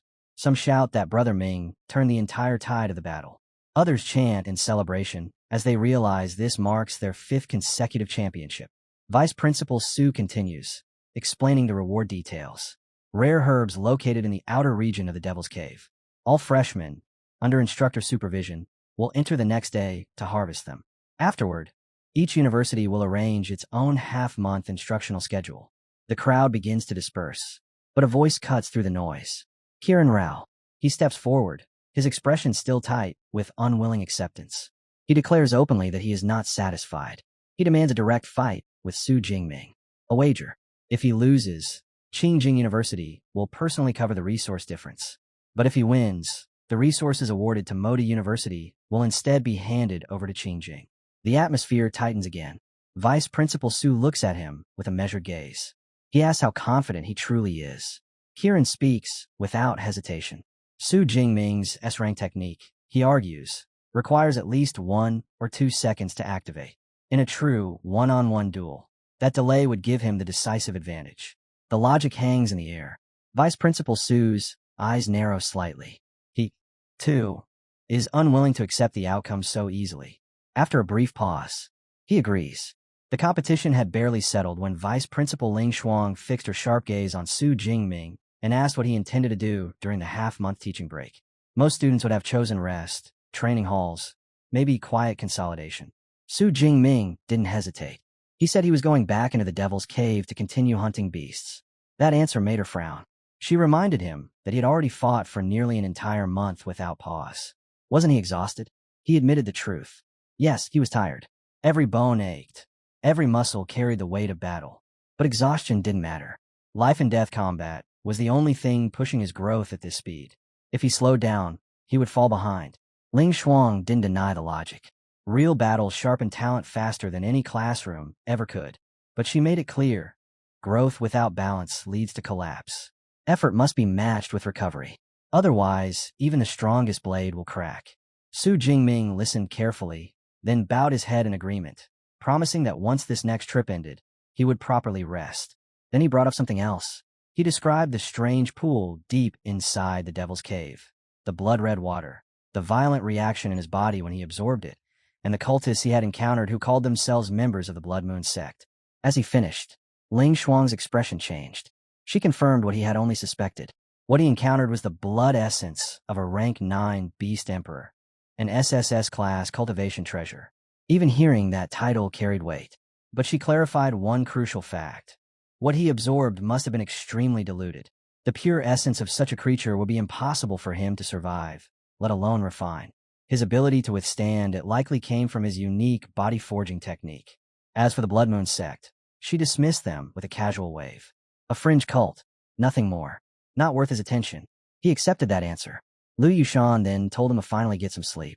As Su Jingming turned to leave, he noticed Chuku waiting nearby. She approached with a composed woman at her side, Zhou Ying, her aunt, and the head supervisor of the Shan'an supply base. Su Jingming greeted her formally, but Zhou Ying brushed that aside and told him to call her Aunt Zhou. Without delay, she handed him a black card trimmed in gold, the Song family's black gold card. It granted a 20% discount on all goods under the Song family's massive network. He froze. The Song family controlled equipment, weapons, armor, resources, almost everything ability users depended on.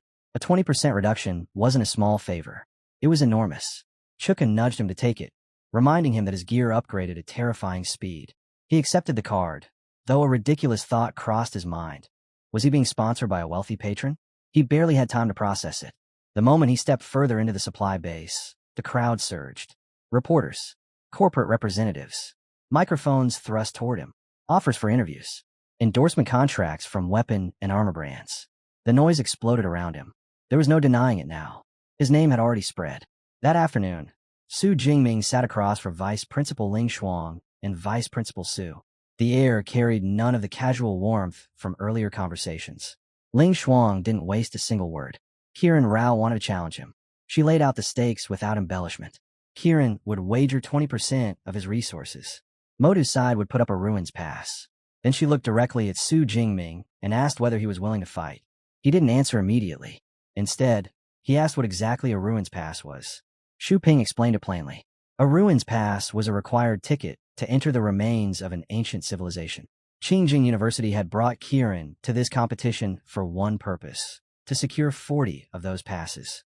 Now that Su Jingming had won them, there was no chance Modu would hand them over without a battle.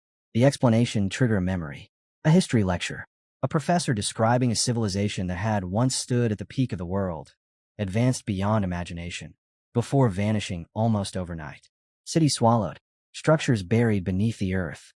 Thousands of years later, those ruins were rediscovered.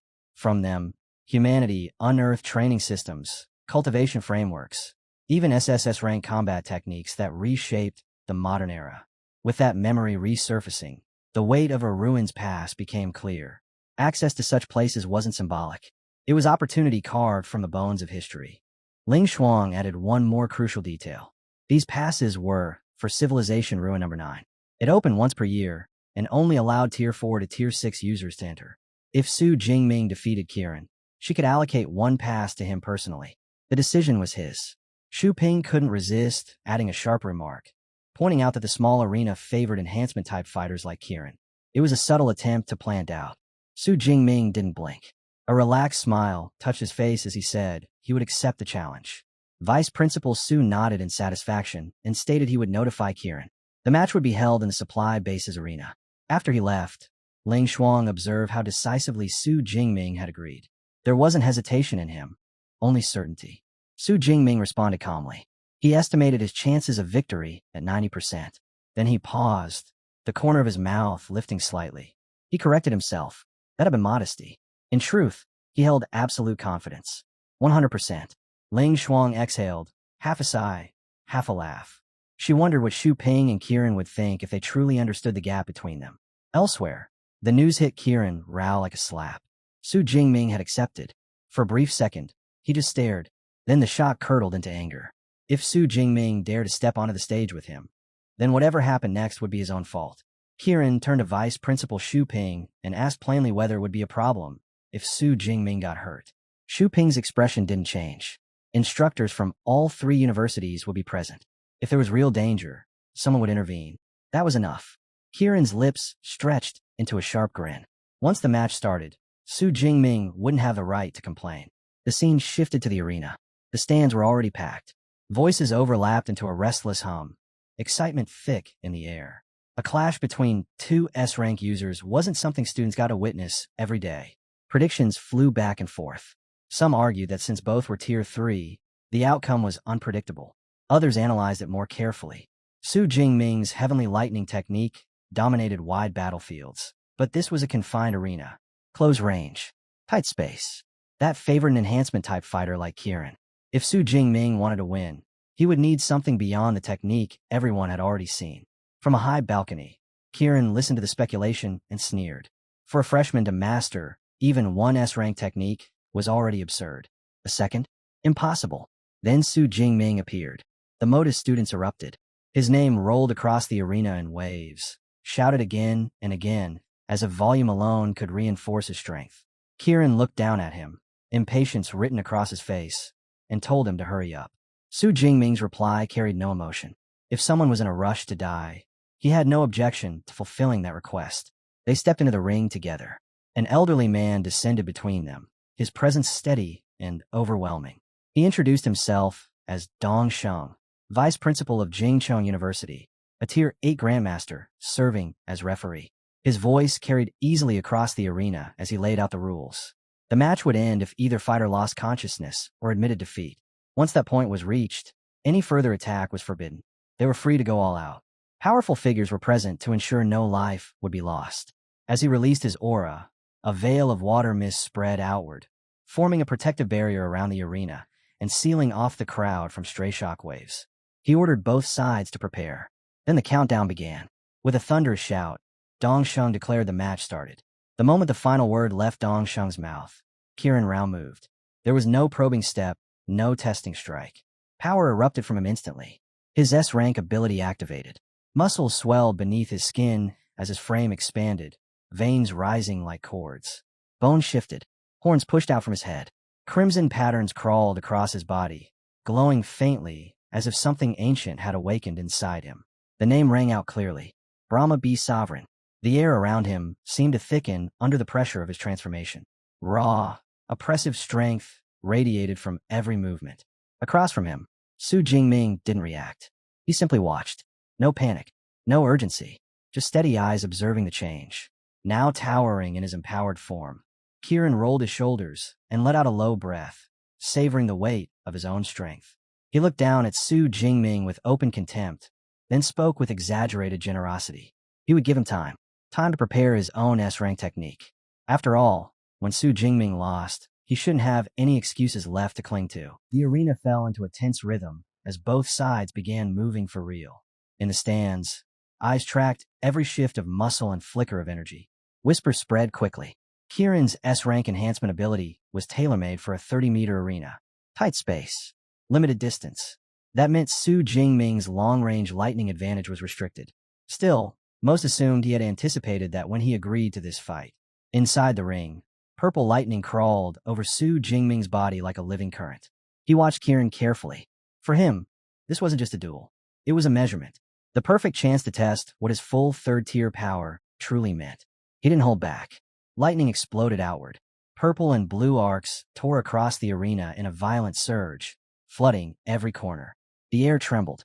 The ground cracked under the pressure. Even Dong Sheng's expression shifted.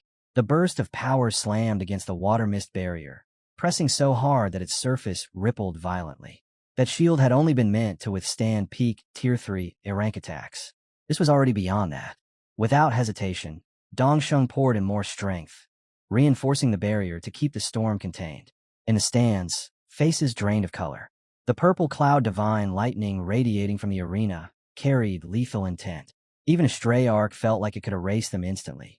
It was difficult to believe this power belonged to two freshmen. Within the raging storm, Kieran's fury flared. Even in his transformed state, the lightning gnawed at him in a way normal electricity never should. It wasn't just shock. It felt invasive, destructive at a deeper level. Dragging this out would be dangerous. He chose to end it quickly. Kieran lunged forward, tearing through the lightning with brute force. As they rushed toward each other, he sneered, mocking Su Jingming for standing his ground instead of retreating. He would show him what an S-rank enhancement user truly meant. He raised his blade, but Su Jingming was faster. The spear snapped forward like a bolt itself.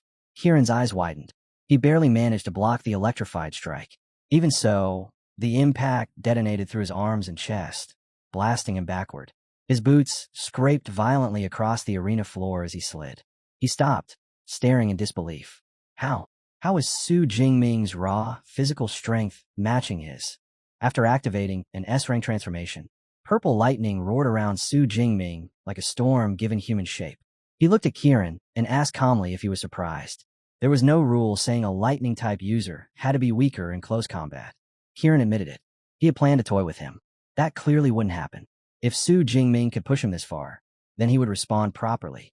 He declared that Su Jingming should feel honored for forcing him to use his full strength. He charged again. This time, something changed. His body convulsed as a second transformation took hold. His face twisted, features warping into something that resembled a demonic mask. The aura around him thickened into something heavier, darker. Beast's sovereign descent erupted into existence. The entire arena explodes in disbelief as realization crashes through the crowd.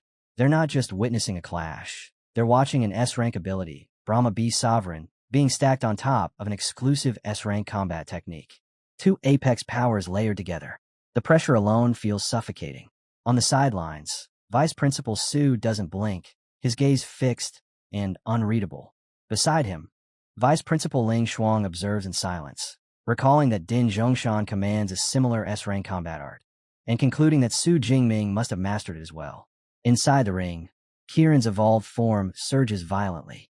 The purple lightning that once wrapped him begins to peel away, forced back by sheer brute enhancement. A savage grin stretches across his face as he locks eyes with Su Jingming and mocks him, asking if he still dares to compete in raw power. Then the atmosphere shifts. Su Jingming's hair turns snow white. His pupils ignite with piercing blue light. No theatrics. No anger. He accepts. Power detonates outward from his body like a compressed, star-going critical. Even Kieran, fully transformed, is shoved back by the shockwave. Su Jingming's eyes narrow, splitting into a sharp, predatory slit as his transformation completes in full view of everyone watching. The audience falls into stunned silence. One student who had glanced away for a split second looks back and nearly chokes on air. Two figures now stand in the arena that don't look human anymore. His friend hurriedly clarifies. Su Jingming and Kieran have both entered their second stage. The first student shakes his head. At this point, this isn't a duel. It's a boss battle. Kieran stares at Su Jingming's altered form, recognition dawning instantly. S-rank combat technique. There's no mistaking it. Su Jingming confirms it without emotion and adds that there's no reward waiting at the end of this. He doesn't allow hesitation, not even a breath. Purple energy compresses tightly into his palm, dense and unstable. The thunder prism begins to take shape. The instant Kieran recognizes the structure, his instincts scream. Control type S-rank technique. This isn't a contest anymore. It's lethal. With no retreat left, Kieran gambles everything. Red vitality armor erupts around his body, hardening over muscle and bone as he charges straight into the forming lightning cage. He tears forward through the storm, forcing a narrow breach with sheer will. The electricity shreds across his armor, burns into his skin, but he breaks through, and then his body gives out. He drops to one knee, breathing ragged, staring upward in disbelief at the power he just endured. Su Jingming doesn't grant even a single breath of recovery. A colossal spear of condensed lightning forms and tears forward, slicing past Kieran by a razor's margin. It misses, but when it detonates, the space behind him is erased in a violent collapse of energy. The arena floor fractures. The air distorts.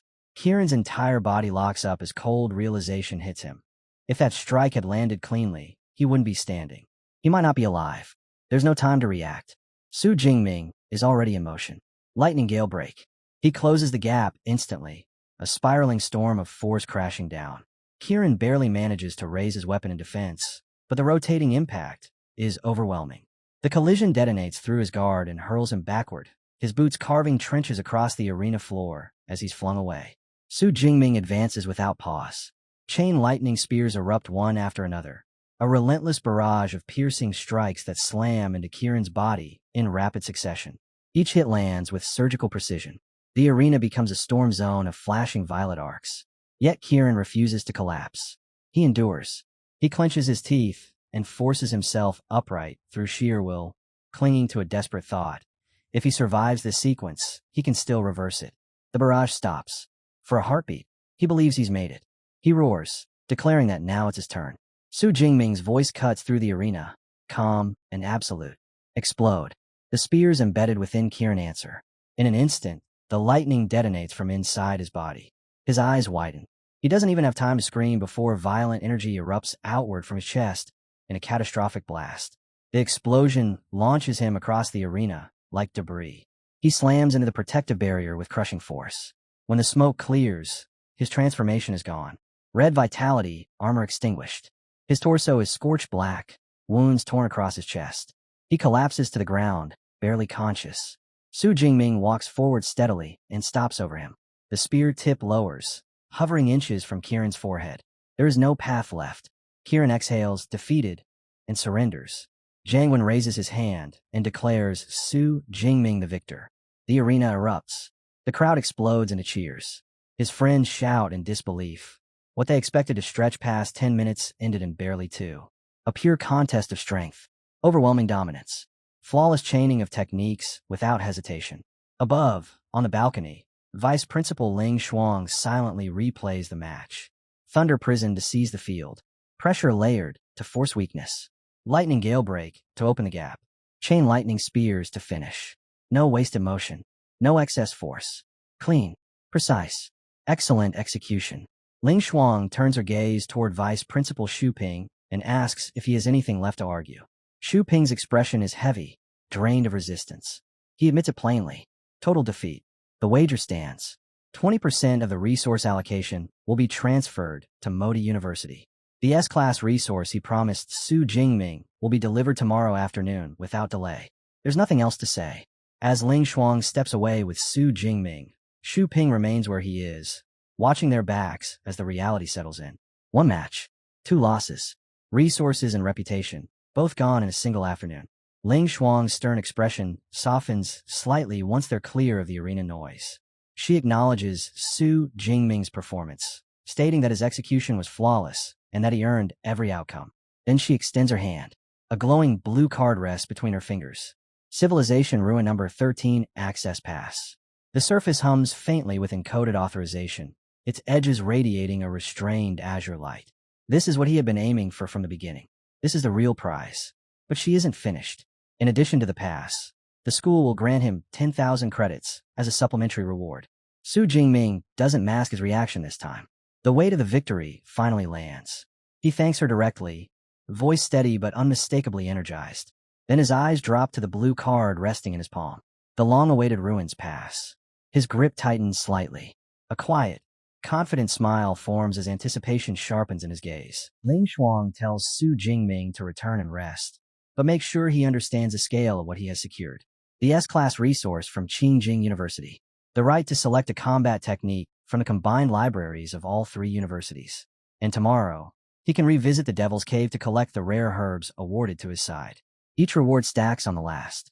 Su Jingming agrees without hesitation. This research exchange has exceeded every projection. A Civilization Ruin Number 13 pass. 10,000 credits. An S-Class resource. Massive quantities of herbs and beast materials. Every objective not only met, but surpassed. Before they can move on, a tall young man with long black hair approaches. His tone is composed as he praises the match, stating that witnessing a genius of Su Jingming's caliber is a rare opportunity. Su Jingming responds with simple courtesy. Once the man leaves, Su Jingming asks who he was. Song Qiuyun Chu explains, Dong Shengxian of Qingjing University. Rank 3rd, just below Su Jingming and Kiran. Su Jingming pauses when he hears Dong Shengxian's cultivation has reached high rank 2nd tier. He mutters that the man is a monster. Song Qiuyun arches a brow and lightly mocks him. If that's a monster, then what does that make him? He's already tier 3. Su Jingming grins, eyes flashing with mischief. He claims he's different. He has a cheat. Says he can level up with a single click. Then asks if she believes that. Song Qiuyun snaps back dramatically, voice exaggerated with disbelief. Not even slightly. The scene shifts. A towering Gothic structure stands beneath a dim sky, its black spires cutting upward like blades. Inside its vast cathedral hall, robed figures kneel in rigid formation. At the center, a man levitates above the ground, an archbishop. Above him rotates a swirling pink orb, pulsing with distorted light. Their chanting echoes through stone. The archbishop raises his hands and declares that since receiving heaven's mandate, their heavenly god is eternal. He turns to his subordinate and asks about the plantation arrangements. Everything is prepared. The archbishop gives the order without hesitation. The teachers from the 3 universities are to be handled. As many as possible are to be killed. The hall answers in unified fervor. Then his gaze shifts again. A hooded figure stands apart, masked, silent. The archbishop addresses him as the Holy Son and assigns him a specific task. Su Jingming, Kiran Rao, the 2 S-rankers. Eliminate them. It will aid his growth. Beneath the mask, a chilling smile forms. The Holy Son accepts calmly, stating that the distance between himself and the S-rankers is already very small. The following morning, the Archbishop delivers his final directive regarding the S-rankers. If they are willing to kneel and join the Heaven's Mandate sect, they may live. If not, the Holy Son is to execute them without hesitation. With that resolved, the Archbishop faces his followers, zeal burning through his voice. Tomorrow will be their stage. The Heaven's Mandate sect will no longer operate in shadows. Their existence will be carved into the nation in the most brutal, high-profile way imaginable. He raises his arms and begins to chant. The hall trembles as his followers roar it back in unison. Since receiving Heaven's Mandate, the Heavenly God is eternal. The scene shifts. Students from the 3 major universities arrive at the Devil's Cave plantation. The structure rises like a palace of glass and steel, an enormous greenhouse marked clearly as restricted territory. The moment they step inside, they freeze. Rows of radiant C-class sunflowers stretch endlessly, golden petals glowing under filtered light. The air is thick with spiritual energy. Excitement ripples through the freshmen as they imagine the value of harvesting such herbs. A base supervisor steps forward to greet them, welcoming the mentors and students formally. Beside him stands lead mentor Hu Ping, who explains that the vice principals did not accompany them because the task carries minimal risk. Even if something unexpected occurs, Vice Principal Ling Shuang's space ability would allow her to arrive within minutes. Reassurance delivered. The supervisor guides them deeper into the plantation before outlining the assignments. Each university receives its own harvesting zone. Qingjing University will collect sunflowers. Another section is designated for scarlet flame grass. Magic City University is assigned cleansing heart grass. It sounds routine. Then he adds a condition. The top 3 freshmen must be separated from the main group. Hu Ping immediately questions it. Other plantations do not operate under such rules. The supervisor remains calm, explaining that a new batch of S-class exotic herbs has matured. These require higher-level talent to harvest safely. It is, he claims, a special opportunity reserved for the strongest. He names them directly. Su Jingming, Qiran Rao, Dong Sheng. They are to follow him and his staff. Su Jingming senses something off in the arrangement. The timing, the isolation, but the presence of university mentors tempers his suspicion. He proceeds. As they walk deeper into the greenhouse corridors, Dong Sheng closes the distance between himself and the other two. He casually compliments their battle from the previous day, speaking with measured admiration. Then he changes the subject. Religion. He mentions rumors of certain sects possessing forbidden techniques, methods capable of elevating a user from Tier 2 to Tier 4 in a single leap. His tone remains thoughtful, almost speculative. With power like that, he muses, perhaps he could stand on equal ground with them. The air subtly tightens around the conversation. Su Jingming's eyes sharpen the moment Qiran brings up faith, and he cuts him off coldly, warning him to stay away from those kinds of religions before they swallow him whole. But Qiran doesn't retreat. Instead, he calmly brings his palms together in prayer, his voice steady as he defends his beliefs. He says the Jadu sect of his homeland and the Holy Father sect are not hollow cults but forces of guidance and blessing. He even declares that the source of his undefeated record is none other than Lord Brahma's protection. Su Jingming lets out a dry laugh, the sound edged with ridicule. If Lord Brahma is so mighty, he asks, why didn't he help you win against me? The question lands like a slap. Qiran's face darkens instantly, fury flashing in his eyes, yet no answer comes. His lips tremble with anger, but he can't refute it. Before the tension can ignite into open conflict, Dong Sheng steps forward with smooth timing. He nods lightly, siding with Qiran just enough to keep the balance, admitting that some religions indeed grant remarkable power. Then he shifts his gaze to Su Jingming, a faint, knowing smile curling at the corner of his mouth. In a low voice, he tells him that soon, very soon, he will personally experience the strength born from faith. And, when that moment comes, he might reconsider his stance. The words are calm, almost casual, but something beneath them feels heavy. Su Jingming feels an unexpected chill crawl up his spine. Dong Sheng's tone carries certainty, as if the future has already been decided. Elsewhere, Supervisor Zhongshan guides mentor Hu Ping along with the 3 strongest students deeper into the greenhouse. They pass rows of rare plants and shimmering cultivation flora until they reach a remote, isolated corner. Zhongshan stops and announces that they have arrived. Hu Ping scans the area, her brows knitting together. The space appears empty. She asks where the promised S-class flowers are. Zhongshan simply raises a finger and tells her to look ahead. In that very instant, the warmth drains from his face. The friendly expression he wore peels away like a discarded mask, replaced by something twisted and malicious. The man known as Zhongshan moves without warning. His body distorts into a dark, shadowy form, red eyes blazing. A massive demonic claw, glowing crimson, tears through the air and slams into Hu Ping's chest with explosive force. The impact hurls her backward. She crashes down but forces herself upright, shock written across her face. She gasps that her attacker is a Tier 7 Grandmaster. Rage and realization strike together. This was a trap. She demands to know who he truly is, then immediately activates her transformation. Shadows coil around her as her A-rank shadow spirit cat ability awakens, her aura sharpening into something feral and lethal. The shadowed assailant watches her with idle interest, even complimenting her vitality. Then he lifts a hand and removes the false face he had been wearing. Beneath it is a different figure entirely, the Archbishop of the Heavens Mandate sect, his smile calm, confident, and utterly unafraid. A vicious smile stretches across the Archbishop's face as he looks at Hu Ping. Since she's about to die, he says, there's no harm in letting her understand exactly who stands before her. The next second, his tone hardens, and he orders his subordinate to slaughter everyone present without hesitation. Hu Ping's eyes blaze with fury. She fires back that they're trying to cut off the future of Great Xia's next generation, to strangle its hope before it can bloom. As she speaks, she crushes a crystal in her palm, attempting to send out a distress signal. The Archbishop throws his head back and laughs. It's already too late, he tells her. Then he raises the crimson orb in his hand. Power floods outward, distorting the air as a massive space blockade expands and locks into place, sealing the entire area.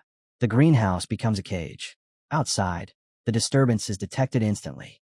The three vice principals sense the violent fluctuation and react at once. Ling Shuang's expression turns ice-cold with rage at the thought that someone dared strike their people. Without a word, the three grandmasters launch into the sky, tearing through the air toward the source of the attack. At the Shan supply base, head supervisor Zhouing also feels the shift. Alarm surges through her as she urgently deploys squads toward the Devil's Cave plantation, commanding them to secure the eldest miss, Song Qiuyun, at all costs. She tells herself that with Tier 8 grandmasters already moving, the situation should be contained, but the strain in her voice betrays her doubt.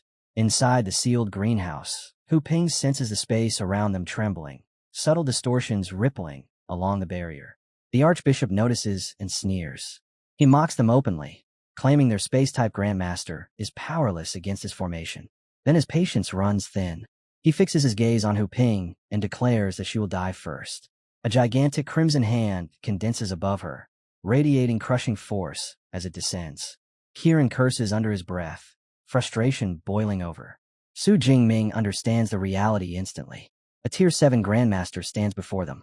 Against that level of power, resistance is nearly meaningless. He braces himself for the inevitable. But just before the massive hand can complete its fall, the blockade shudders violently. The crimson construct flickers. The Archbishop's eyes narrow. He immediately understands. Ling Shuang, the space-time grandmaster, is strong enough to shake his trap from the outside. Calculating the risk, he abandons the idea of direct confrontation. With a swift motion, he retreats, leaping back and informing the Holy Sun that the rest is now his responsibility. In the next breath, the Archbishop vanishes from the battlefield. The air shifts. Dong Sheng steps forward, and the gentle smile he once wore is gone. No more pretense. No more moderation. He calmly announces that the time has come for the Heaven's Mandate sect to step into the light. He looks at Su Jingming and Kieran and tells them they're about to witness his true form. Then his body begins to change. His aura swells, dark and suffocating. Flesh twists. Bones crack. A horrifying transformation unfolds before their eyes. Something no longer entirely human taking shape within the sealed space. Without warning, a violent surge of dark energy erupts from Dongsheng's body. The air trembles as that sinister force spreads outward, swallowing the greenhouse in oppressive pressure. His aura begins to climb at a speed that defies reason. Tier 2 high rank surges to Tier 2 peak, then shatters into Tier 3 without pause. The ascent doesn't stop. Power stacks upon power until it stabilizes at the peak of Tier 4.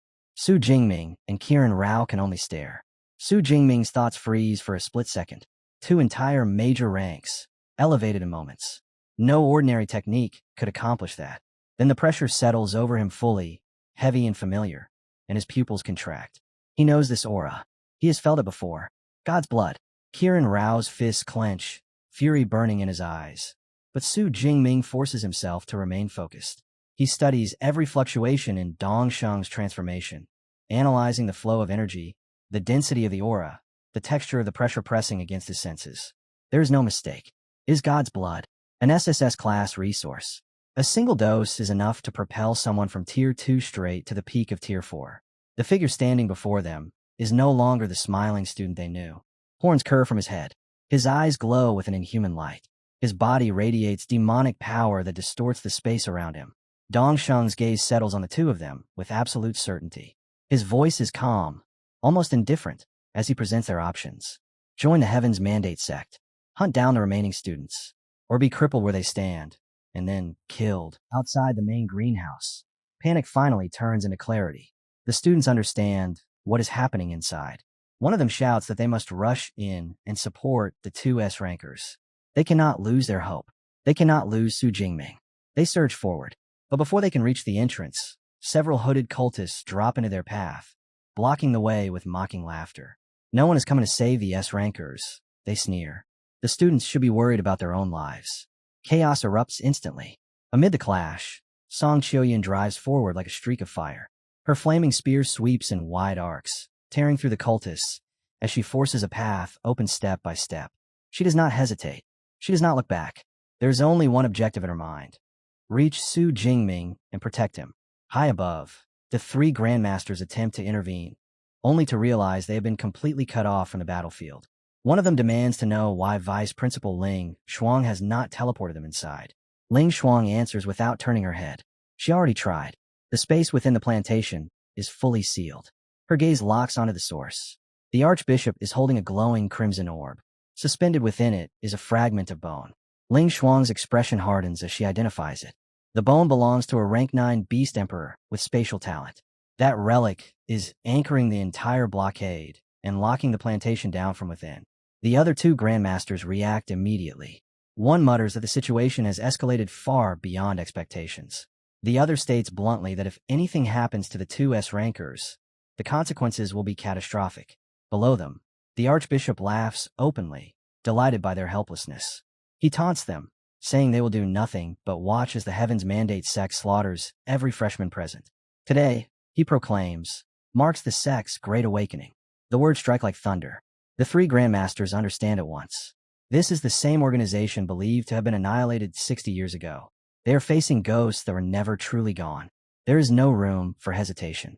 Ling Shuang takes command and states that they must combine their strength. 3 minutes. That is all they need to shatter the spatial blockade. She raises her hand and gives a single command. Rise. A colossal surge of blue energy erupts from beneath the ground. The earth trembles as the entire plantation base is torn free and lifted into the sky, suspended by overwhelming spatial force. Maintaining the levitation, Ling Shuang analyzes the blockade in real time. The underground space is fully sealed, she announces, but she has located the weakest point of the barrier, southeast quadrant. The moment she calls it out, the other two grandmasters respond. Su transforms first, his body swelling and reshaping into a savage, ape-like beast radiating brute strength. Beside him, Dongsheng's form dissolves into swirling blue energy, his presence turning vast and fluid. Without a word, the two launch forward in perfect unison. Their combined power surges toward the floating greenhouse, aimed precisely at the identified weak point of the spatial blockade. Inside the greenhouse, a deafening roar tears through the air as the entire structure shudders under a devastating impact. Glass fractures. The spatial barrier ripples violently. The students stagger, then look up and finally see it, the overwhelming force crashing down from outside. Relief explodes through the crowd. The vice principals have arrived. Shouts erupt. Hope surges back into faces that moments ago were pale with fear. In the center of it all, Su Jingming remains unnaturally calm. While others panic or celebrate, he silently opens his system panel. 49,000 ability points remain. His mind moves quickly, calculating the thresholds. If he commits everything into leveling, the result should push him into Tier 4. That level would be enough to handle the enemies standing before him. Across from him, Dongsheng's voice cuts through the noise, dripping with contempt. He asks the trembling freshmen whether they have now witnessed the true power of the Heaven's Mandate sect. Then he offers them something poisonous. Join him. Kill the surrounding freshmen, and they will be accepted into the sect. They will receive the same overwhelming power he now possesses. Silence spreads. Students exchange uncertain glances. Temptation and fear mix in their eyes. Then Ling Shuang's voice slices through the fractured barrier from outside, cold and absolute. Any freshman who attacks another will be expelled and executed on the spot. The hesitation vanishes instantly. Whatever doubt lingered disappears. No one moves. They will not betray each other. Dongsheng's expression darkens. He calls them fools for rejecting him. Then his gaze returns to Su Jingming and Qiren Rao. One final chance. 3 seconds to submit or die. The countdown begins. Before the final number falls, Qiren Rao lets his sword slip from his hand. It clatters to the ground. He lowers himself into a bow and begs for his life, agreeing to join the Heaven's Mandate sect. Dongsheng accepts him without hesitation. Then he turns to Su Jingming and demands his answer. Su Jingming does not speak. Purple lightning begins to crawl across his skin, snapping and coiling around his body. The energy builds steadily, silent and resolute. The refusal is unmistakable. Dongsheng nods once. Choice made. Su Jingming has chosen death. He then gives his first command to his new subordinate. If Qiren Rao wishes to prove his loyalty, he must kill Su Jingming. The moment that command echoes out, Kirin Rao locks up, a thin sheen of sweat forming along his brow as the truth hits him. He cannot handle Su Jingming alone. And the second that crack in his resolve becomes visible, the hooded figures beside Dong Shang stop pretending.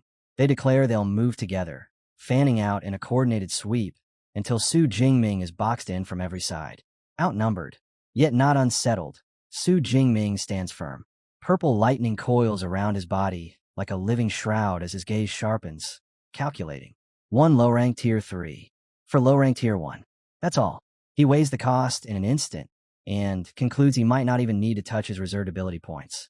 With calm contempt, he beckons them forward and tells them to try. A hooded cultist suddenly plunges from above, a massive axe clenched in both hands.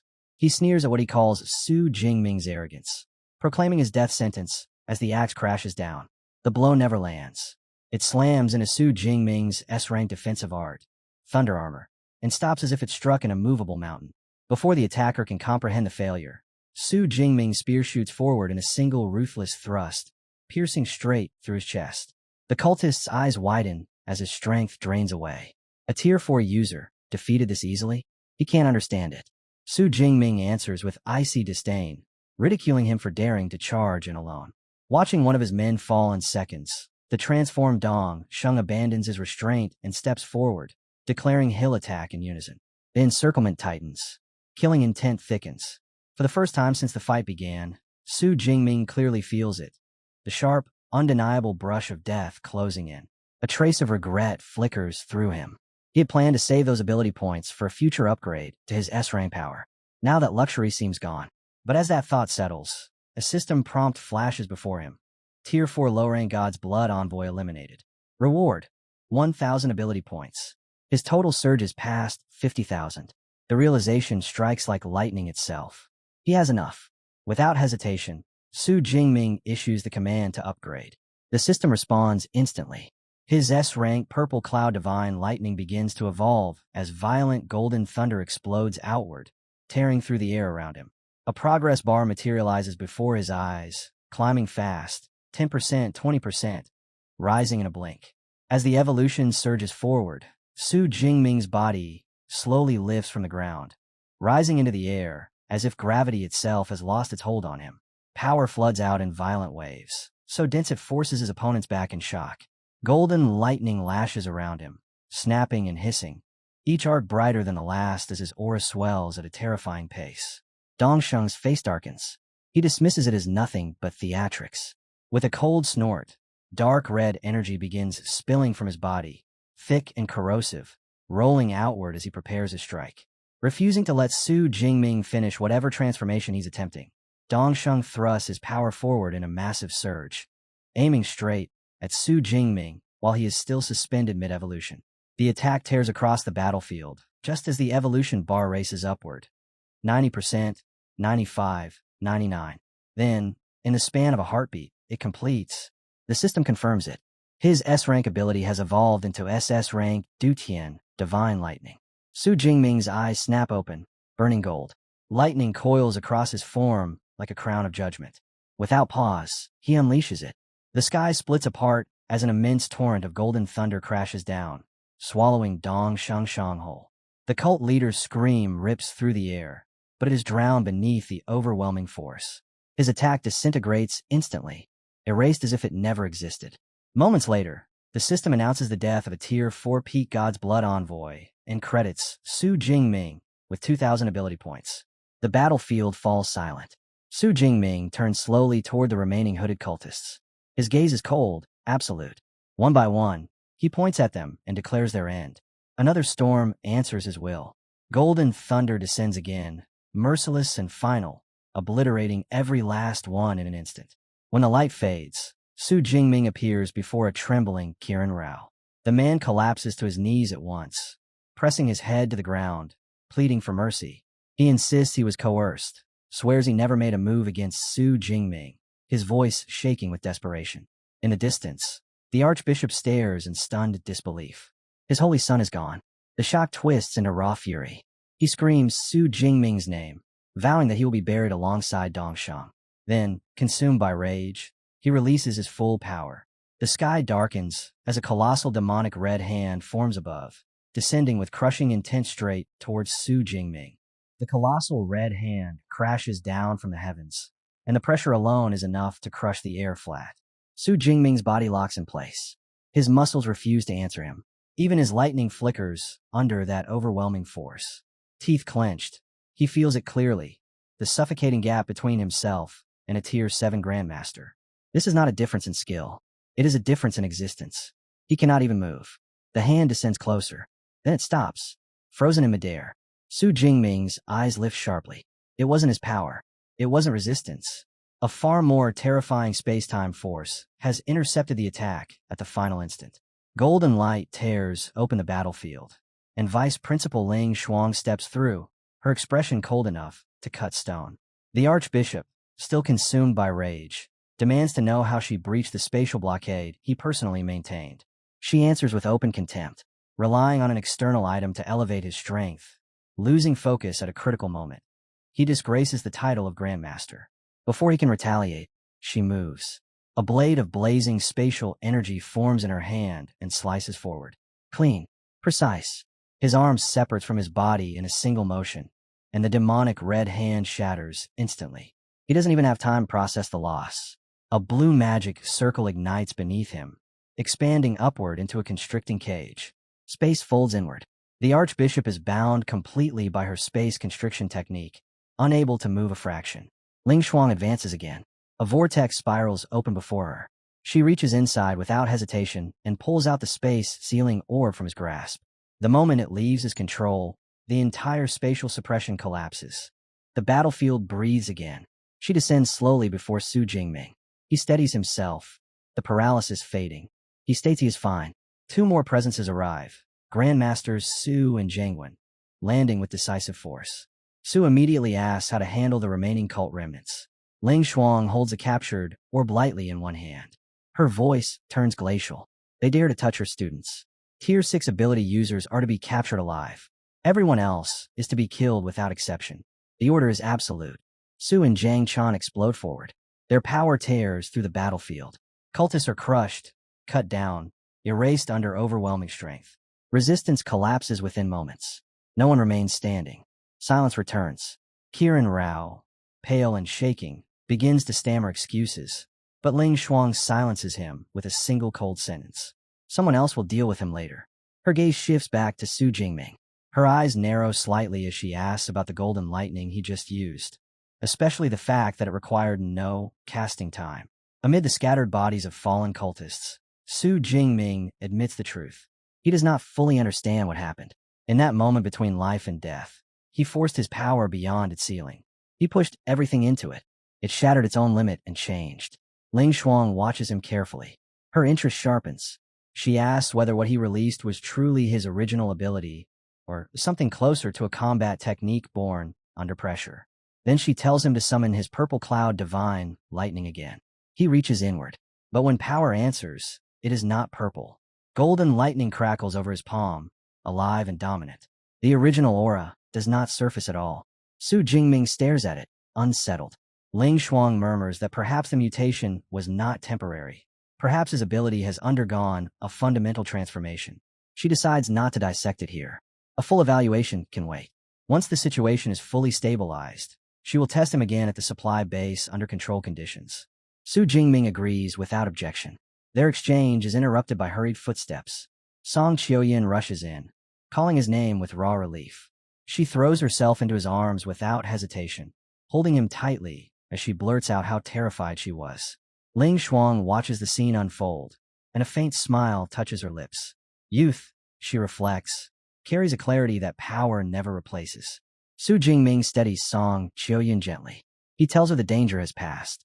When he takes her hands and reassures her with quiet composure, the closeness makes her cheeks flush despite herself. Moments later, Ling Shuang lifts her hand. The floating greenhouse begins descending slowly, guided by her precise control, until it settles back on a solid ground. With immediate threats gone, she gathers the surviving students. Her next words fall heavily. 342 freshmen were killed. The 3 universities will accept full responsibility. Compensation will be delivered to every affected family. Her voice does not waver. That hardens. The Heavens Mandate sect is officially declared an enemy of humanity and of all 3 universities. An extermination order is issued. Every student and teacher will accept missions targeting the sect. There will be no leniency. Within the crowd, Jingming listens in silence. God's blood envoys mean ability points. Missions against the sect mean growth. He makes his decision quietly. He will take those missions. Ling Shuang concludes with a final announcement. The research trip is over. All freshmen are to assemble the next morning and prepare to return to their respective universities. Back at the supply base, Ling Shuang wastes no time. She hands Jingming a circular detector and instructs him to release his power into it. He places his palm against the device. Golden lightning erupts instantly, brilliant and dense, crawling across the instrument's surface. Ling Shuang watches without blinking. As the energy stabilizes, a thought she initially rejects surfaces anyway. Could his S-rank ability have mutated into something rarer? An SS rank? She suppresses the speculation. That level of mutation borders on absurd. The detector finishes scanning. The result displays clearly. Dutch and Divine Lightning. SS rank. Ling Shuang blurts out the confirmation before she can contain herself. It truly is SS rank. Silence follows as the implication settles in. The gap between S rank and SS rank is not incremental. It is generational. If cultivated correctly, this kind of ability could reshape the balance of power against the beasts entirely. Shock gives way to unmistakable delight. She praises him openly. Jingming, still absorbing the revelation, questions how the device can even identify the name of his evolved ability. Ling Shuang explains calmly. For the detector to recognize it, the ability must have existed before, during the ancient civilization era. Modern instruments are reverse-engineered from relic technology recovered from ancient ruins. His power is not random mutation. It has historical precedent. She studies him with renewed assessment. Talent at this level mirrors the legendary figures recorded in ancient archives. Then her tone hardens. He is not to publicize this evolution. Not widely. Not carelessly. As additional insurance, she hands him talisman. If he is ever truly cornered, he can crush it. As long as he is within 400 kilometers, she will reach him. He accepts it without hesitation. Next, she fulfills the university's promise. An S-class resource, a Tier 5 break rank pill. She advises him to save it for his advancement from Tier 5 to Tier 6. Jingming immediately requests an exchange instead. With his system, breakthrough pills are unnecessary. He would prefer another resource. Ling Shuang evaluates him for a moment, then grants approval. She authorizes him to visit the Modi University Resource Department and trade the pill under special permission. She doesn't let the moment cool down. Instead, she reminds him of the final piece of his reward, the privilege to select a combat technique from any of the 3 universities' libraries. The instant she says it, Eva's voice responds, and the air in the room explodes with light as dozens of holographic screens unfold one after another. Every lightning-type technique above a certain rank from the other 2 universities floods into view, each projection radiating killing intent and raw destructive potential. Jingming's gaze sharpens. Among the sea of options, 2 SSS rank techniques stand out like forbidden gods, their descriptions alone enough to make his pulse tighten. For a brief second, temptation flickers in his eyes. But when he checks the requirements, reality hits, level thresholds far beyond his current reach. No matter how monstrous his talent is, he can't break the rules of cultivation overnight. He exhales once and forces himself back to reason. Power isn't about fantasy. It's about what you can wield right now. After scanning the remaining options and calculating quietly, he lifts his head and states his choice without hesitation. He will take the S-rank Thunder God Finger. The central screen zooms in, displaying its details. It compresses lightning into an ultra-condensed point, unleashing it as a single, devastating high-power strike. Minimum requirement, Tier 3. Ability prerequisite, A rank lightning or above. Ling Shuang warns him that learning a technique from another university won't be simple. Barriers, compatibility issues, difficulty curves. It won't come easy. Jingming answers calmly, almost casually. It doesn't matter. He has 6,000 ability points. That will be enough. There's no arrogance in his voice, only certainty. Ling Shuang studies him for a moment, then smiles and approves the selection. As he turns to leave, she watches his back in silence. An SS rank lightning ability. Terrifying growth speed. That system-like advantage no one else understands. If this young man continues to rise unchecked, humanity won't just gain a strong fighter. It will gain a pillar. Back in his private training room, Su Jingming sits cross-legged and settles his breathing. The air grows still. He calls out inwardly for Deep Blue to open his attribute panel. The interface unfolds. Low rank Tier 3. SS rank ability, Dutchin Divine Lightning. Ability points, 6,359. Golden arcs of lightning begin to coil around his fingers, quiet but oppressive. He remembers clearly, 50,000 ability points just to force his lightning from S rank into SS rank. The cost alone was enough to cripple most awakeners for years. And the control, harder than before. This lightning isn't tame. It resists him. It wants to devour. He closes his fists slowly, feeling the unstable power tremble under his will. His next priority becomes clear, control. Without it, even divine power is a liability. His eyes open again, steady and focused. He can already see the future version of himself. Stronger, sharper, untouchable. All it takes is discipline. That evening, the supply base erupts into murmurs. Civilians gather, pointing upward in disbelief as a sleek aircraft glides silently through the sky. No propellers, no visible propulsion.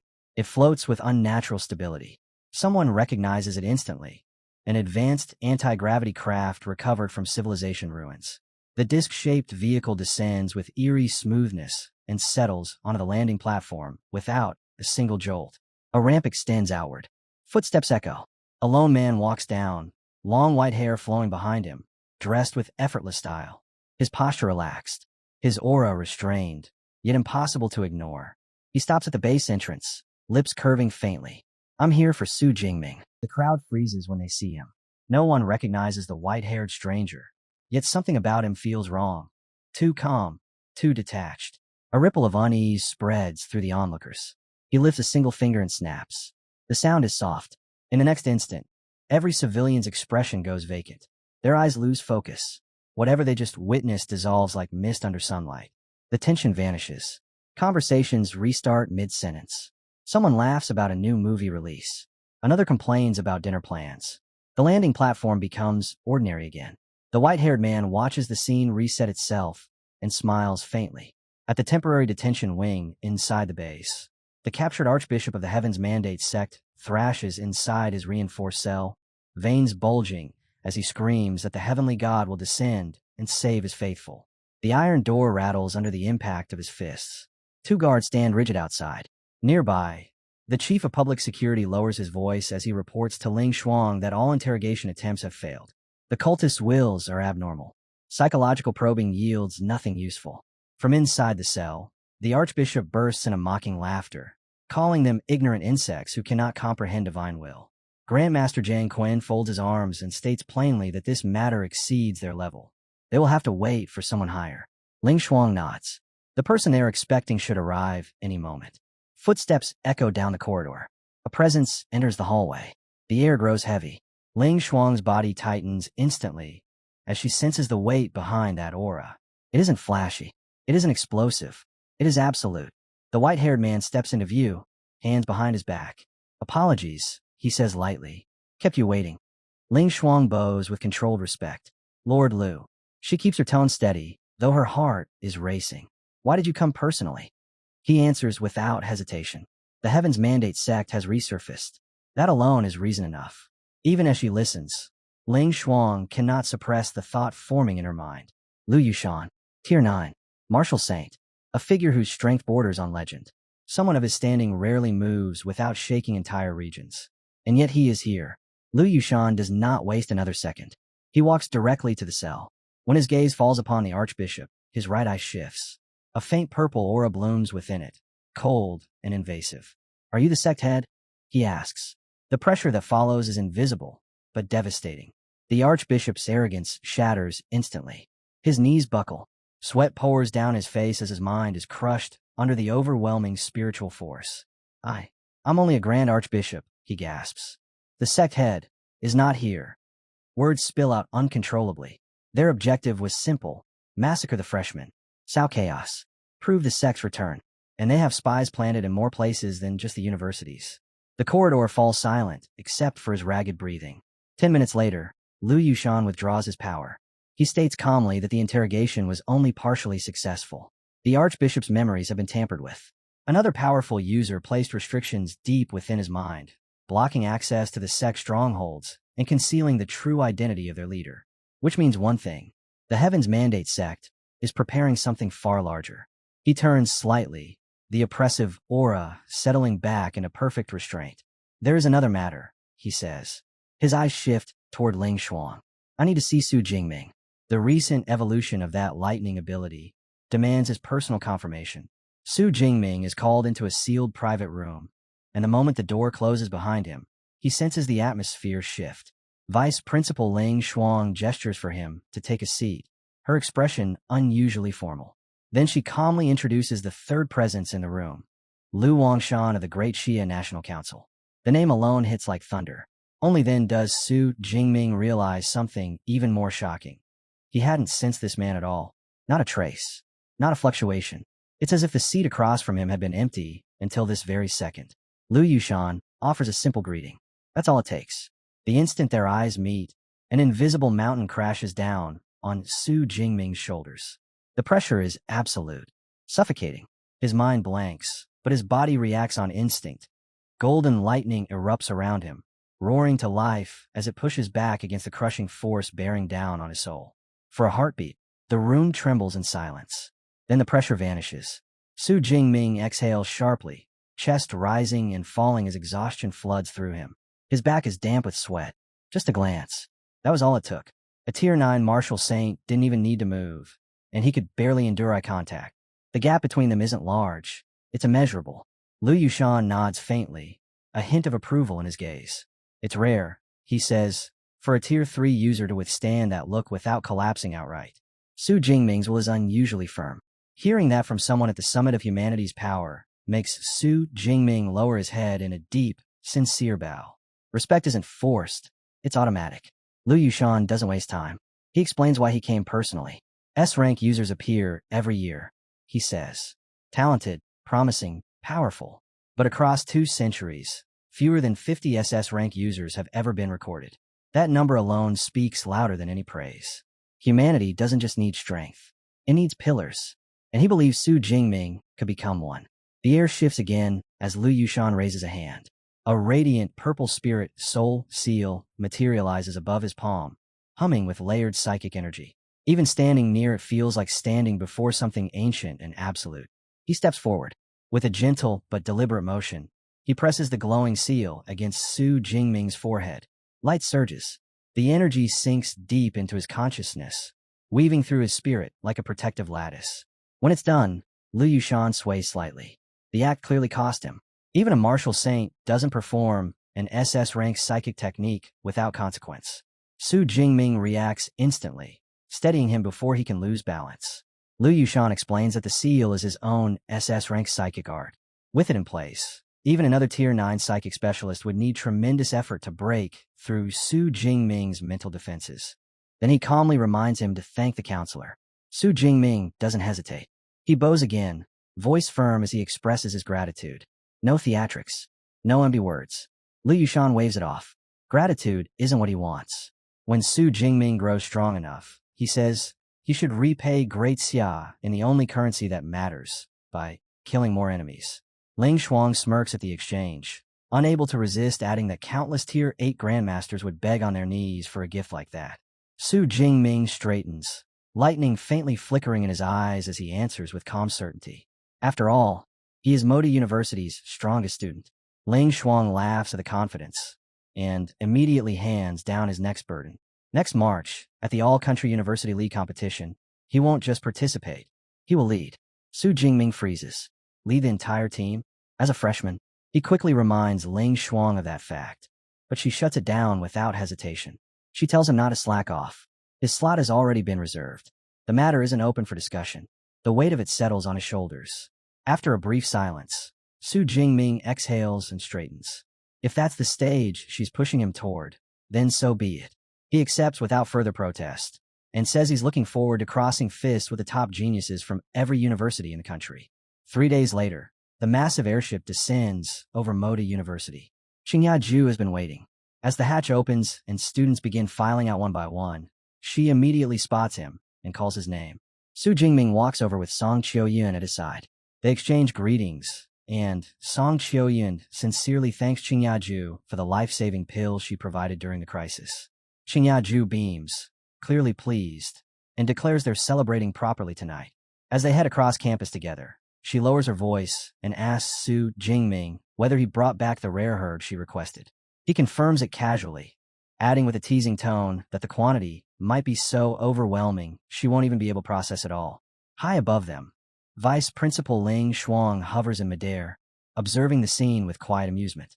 She watches the easy dynamic between them and chuckles inwardly. The kid really is lucky with women. Then her thoughts drift in a completely different direction. Stronger people produce stronger offspring. From a purely strategic perspective, multiple partners would only benefit humanity's future. Asai escapes her. 30-plus years old. Still single. Down below, none of them notice her watching. Later, inside a carefully prepared processing room, Yung Chuan stares at the mountain of rare herbs laid out before her.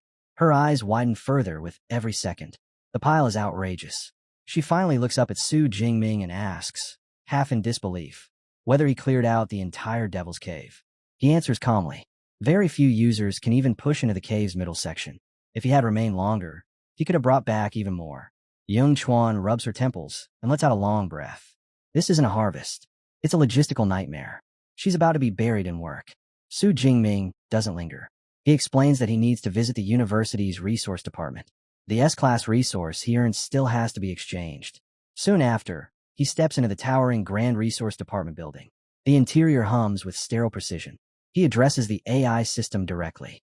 Eva, list all S-class resources available in exchange for a 7th grade breakthrough pill. Instantly, holographic panels bloom around him in layered arcs, each displaying detailed descriptions of rare and powerful items. The selection is vast. Weapons, manuals, enhancement materials, mental artifacts. Even he didn't expect this many options. After scanning through them in silence, Su Jingming narrows his eyes slightly and asks a single focused question. Which choice will most improve his lightning control? The holographic screens flicker once. Then every other option disappears. Only one remains. Eva highlights a single recommendation, an S-Class Thunderhaze Secret Realm Pass. Entry to a specialized, lightning-aligned training ground. The name alone makes Su Jingming's eyes sharpen. Dong City. That's close to his hometown. Close enough that he should have heard rumors at the very least. Yet he hasn't. He asks about it immediately. Eva explains in her calm, mechanical tone that the Thunderhaze Secret Realm manifested 87 years ago. The moment it appeared, it was claimed and sealed by the Thunderhaze Martial Arts Hall. Since then, it has operated as a restricted zone, completely hidden from the general public. A privately controlled realm. Su Jingming's interest deepens. He asks the only question that matters. Are there beasts inside? Eva confirms there are. Not only that, most of them possess lightning-based abilities. Native creatures, shaped by the realm's elemental environment. For a brief second, silence hangs in the resource hall. Then a slow, confident smirk curves across Su Jingming's face. A lightning-dense environment. Lightning beasts. Continuous high-intensity combat and refinement. There couldn't be a more suitable resource for him. He doesn't hesitate. I'll take it. The moment he confirms, light gathers in front of him. Energy condenses, compresses, and solidifies. A sleek, rune-etched pass forms midair before dropping neatly into his palm. Warm, charged, alive with faint arcs of contained thunder. Su Jingming closes his fingers around it. Decision made. Back on campus, Su Jingming's phone vibrates. The caller greets him as Vice President Shu. He pauses. Vice President. Right. He had joined the Meteor Society only a few days ago at his senior's suggestion. He hadn't expected the title to become real this quickly. A society exchange meeting is scheduled for that afternoon. Representatives from different departments will gather and trade insights. Responsibilities are already arriving. He agrees anyway. A cross-department exchange isn't useless. Information is leverage. Soon after, he meets his master. The moment Zhongshan sees him, his eyes lock in place. He steps forward, studying him carefully, then asks directly whether he has already stepped into Tier 3. Su Jingming answers with a calm smile. He broke through during the research trip. Zhongshan stares for a second longer, before placing a firm hand on his shoulder. He laughs, half in disbelief, half in pride, joking that breaking a Tier 3 bottleneck sounds effortless when it comes from Shu's mouth, like eating and drinking water. But the amusement fades quickly. He gestures toward the training room. If his disciple has truly advanced, He wants to see what kind of body emerged after absorbing God's blood. Inside the sealed chamber, Su Jingming doesn't hold back. Golden lightning detonates outward in a violent surge, filling the room with crackling arcs and blinding flashes. The air trembles under the pressure. Zhongshan's brows knit instantly. The first question escapes him without restraint. Why is the purple cloud divine lightning shining gold instead of its usual blue-purple? But even as he speaks, he realizes the problem isn't just color. The aura is different, sharper, denser, sovereign. Su Jingming answers evenly that Vice Principal Ling Shuang should have informed him already. Then he delivers the truth without flourish. His ability has evolved. It is now SS rank, Dutch and Divine Lightning. The words strike harder than the lightning itself. Zhongshan blurts out in disbelief. An S rank, evolving into SS rank. Now he understands why Ling Shuang called yesterday, and hinted there was a surprise waiting. Shock slowly gives way to seriousness. An SS rank ability isn't a simple upgrade. It is exponentially harder to control. The power ceiling rises, but so does the difficulty. If Shu cannot refine it properly, it will devour stamina and stability just as quickly as it destroys enemies. He warns him plainly. Far more practice will be required. Su Jingming nods. He has already exchanged for a Thunderhaze secret rel pass. He intends to prepare and enter soon. Zhongshan approves immediately. A lightning-dense secret realm is the ideal environment for a lightning user to sharpen control under pressure. But before anything else, he raises a hand. Training can wait.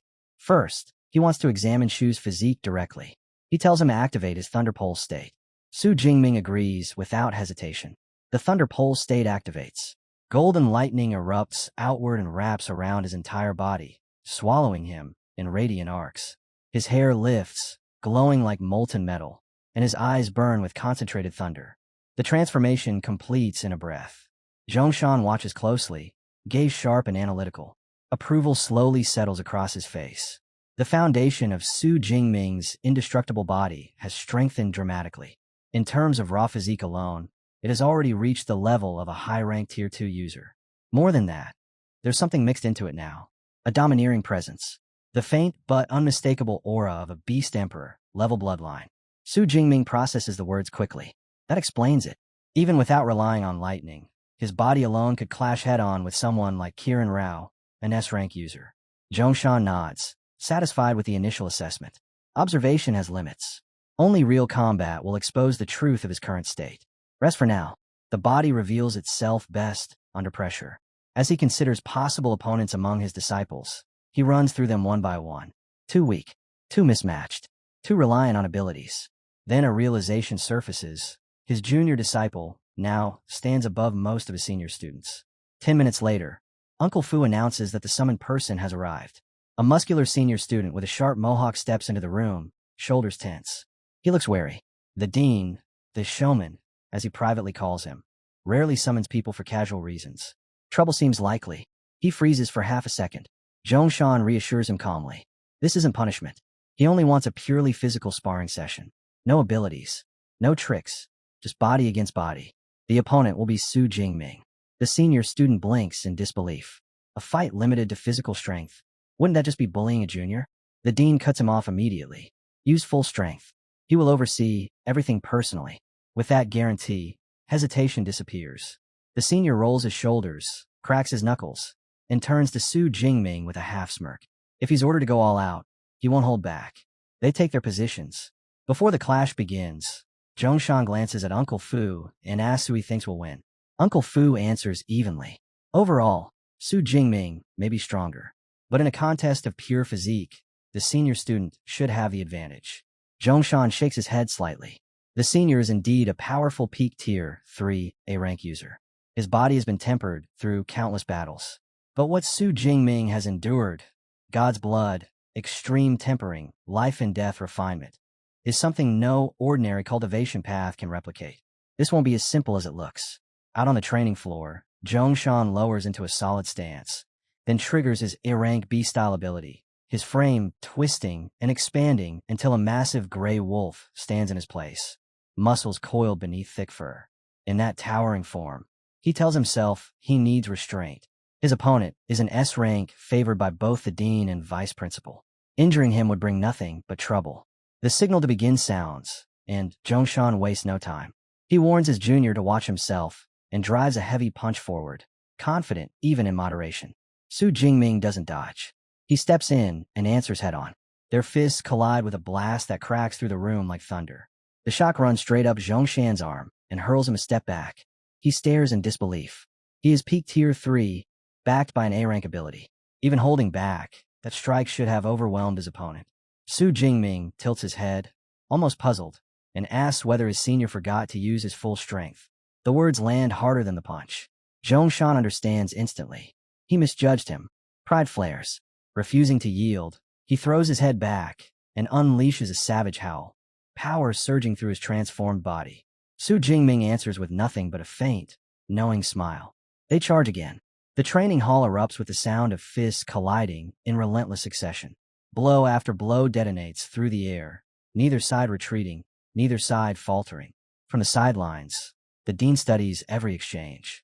He observes the rhythm of their breathing, the speed of their pulses, and realizes Su Jingming's blood is circulating faster, likely driven by that mysterious beast emperor bloodline.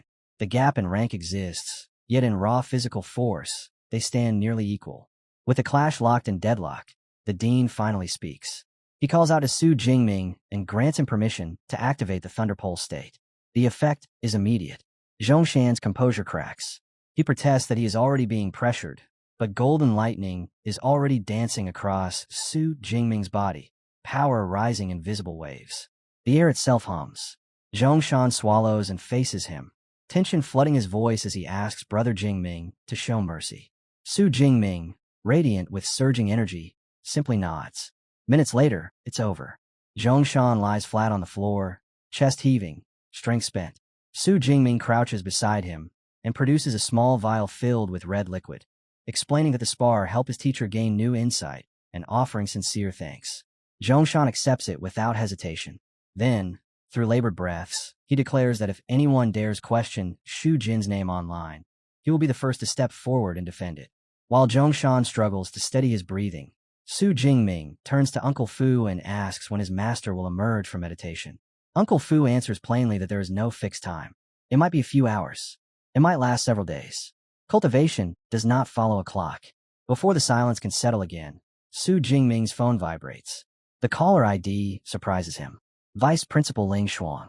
The moment he answers, her crisp voice informs him that Jing University has delivered the original S-rank combat technique, Thunder Godfinger, and orders him to report to the Battle Technique Library to receive it. Surrounded by towering shelves of books, she decides she will fetch him personally. A golden portal tears open beside Su Jingming without warning. Ling Xuan steps out in one fluid motion, says nothing, and grips his shoulder. The next instant, he is dragged through the portal, feet leaving the ground as Zhongshan and Uncle Fu stare, stunned by the abrupt disappearance. They reappear inside an elegantly decorated room. A man sits calmly on a sofa. Ling Xuan, still holding Su Jingming aloft, introduces him as Magic City University's S-rank student, then presents the seated figure as Teacher Chen Lin from Jing University. Once released, Su Jingming lands and bows respectfully. The man smiles and returns the courtesy, addressing him as Student Shu. Ling Xuan explains that Teacher Chen is a low-ranked Tier 7 Grandmaster who has fully mastered Thunder Godfinger. He will remain for half a month. Su Jingming is expected to seek his instruction frequently. Su Jingming nods in agreement, though inwardly he finds it slightly ironic. With his system, mastering the technique could be instantaneous. Outwardly composed, he tells Teacher Chen that he may trouble him often during this period. Teacher Chen dismisses the concern with a wave. He explains that he and Su Jingming's master are old acquaintances, and this visit doubles as a reunion. If Su Jingming needs anything, he can find him at Zhongshan's residence.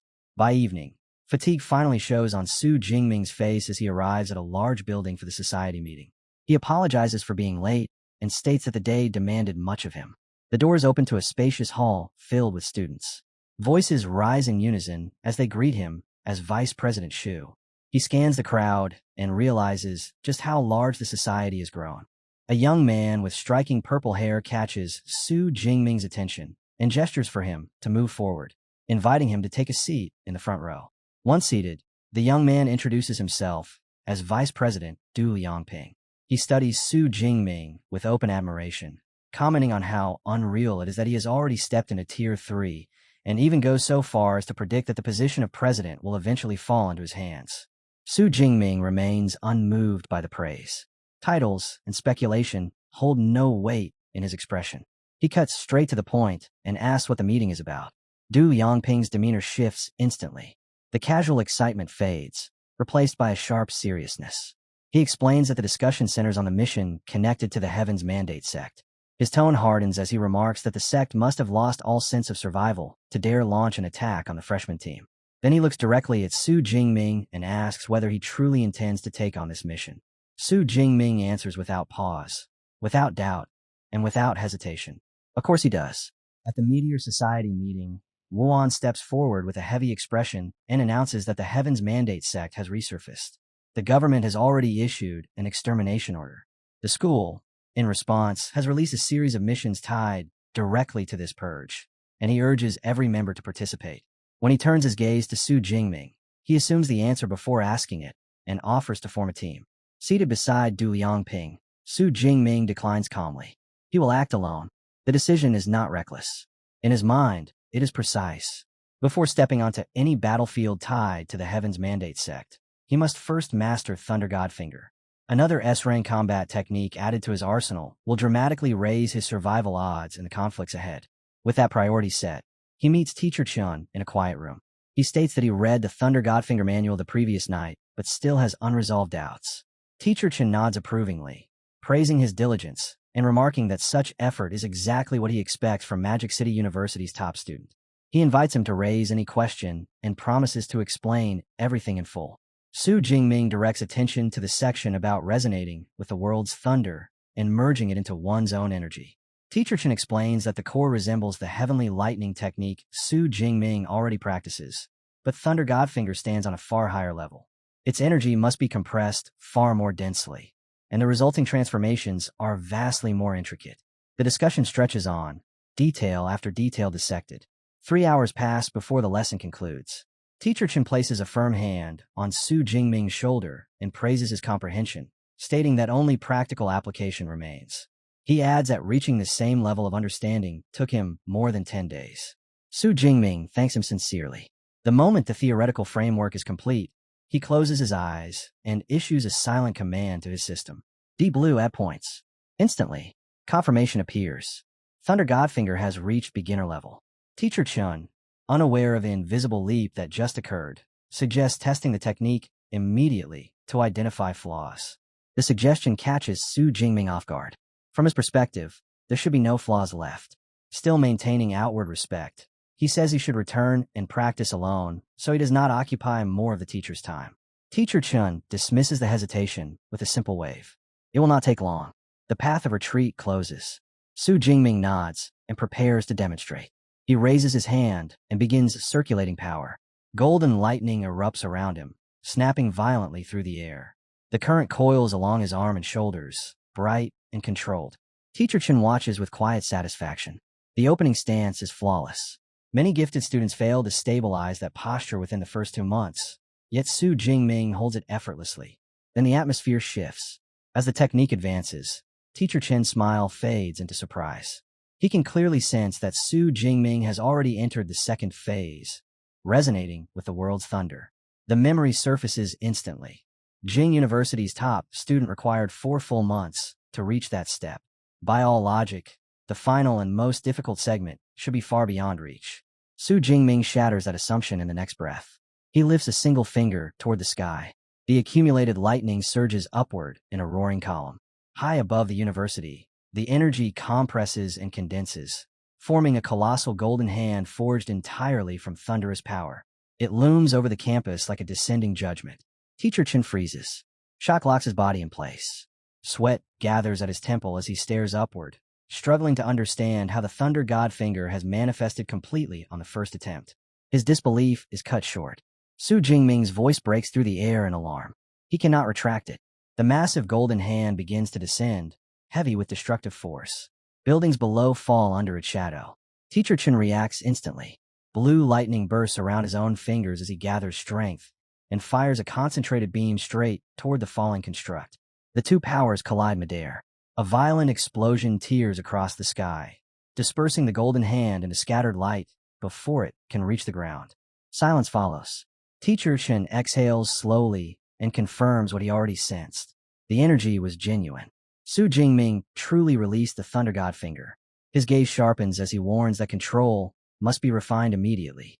If that strike had landed, the damage would have been catastrophic. Su Jingming lets out a strained laugh, clearly relieved that his teacher intervened in time.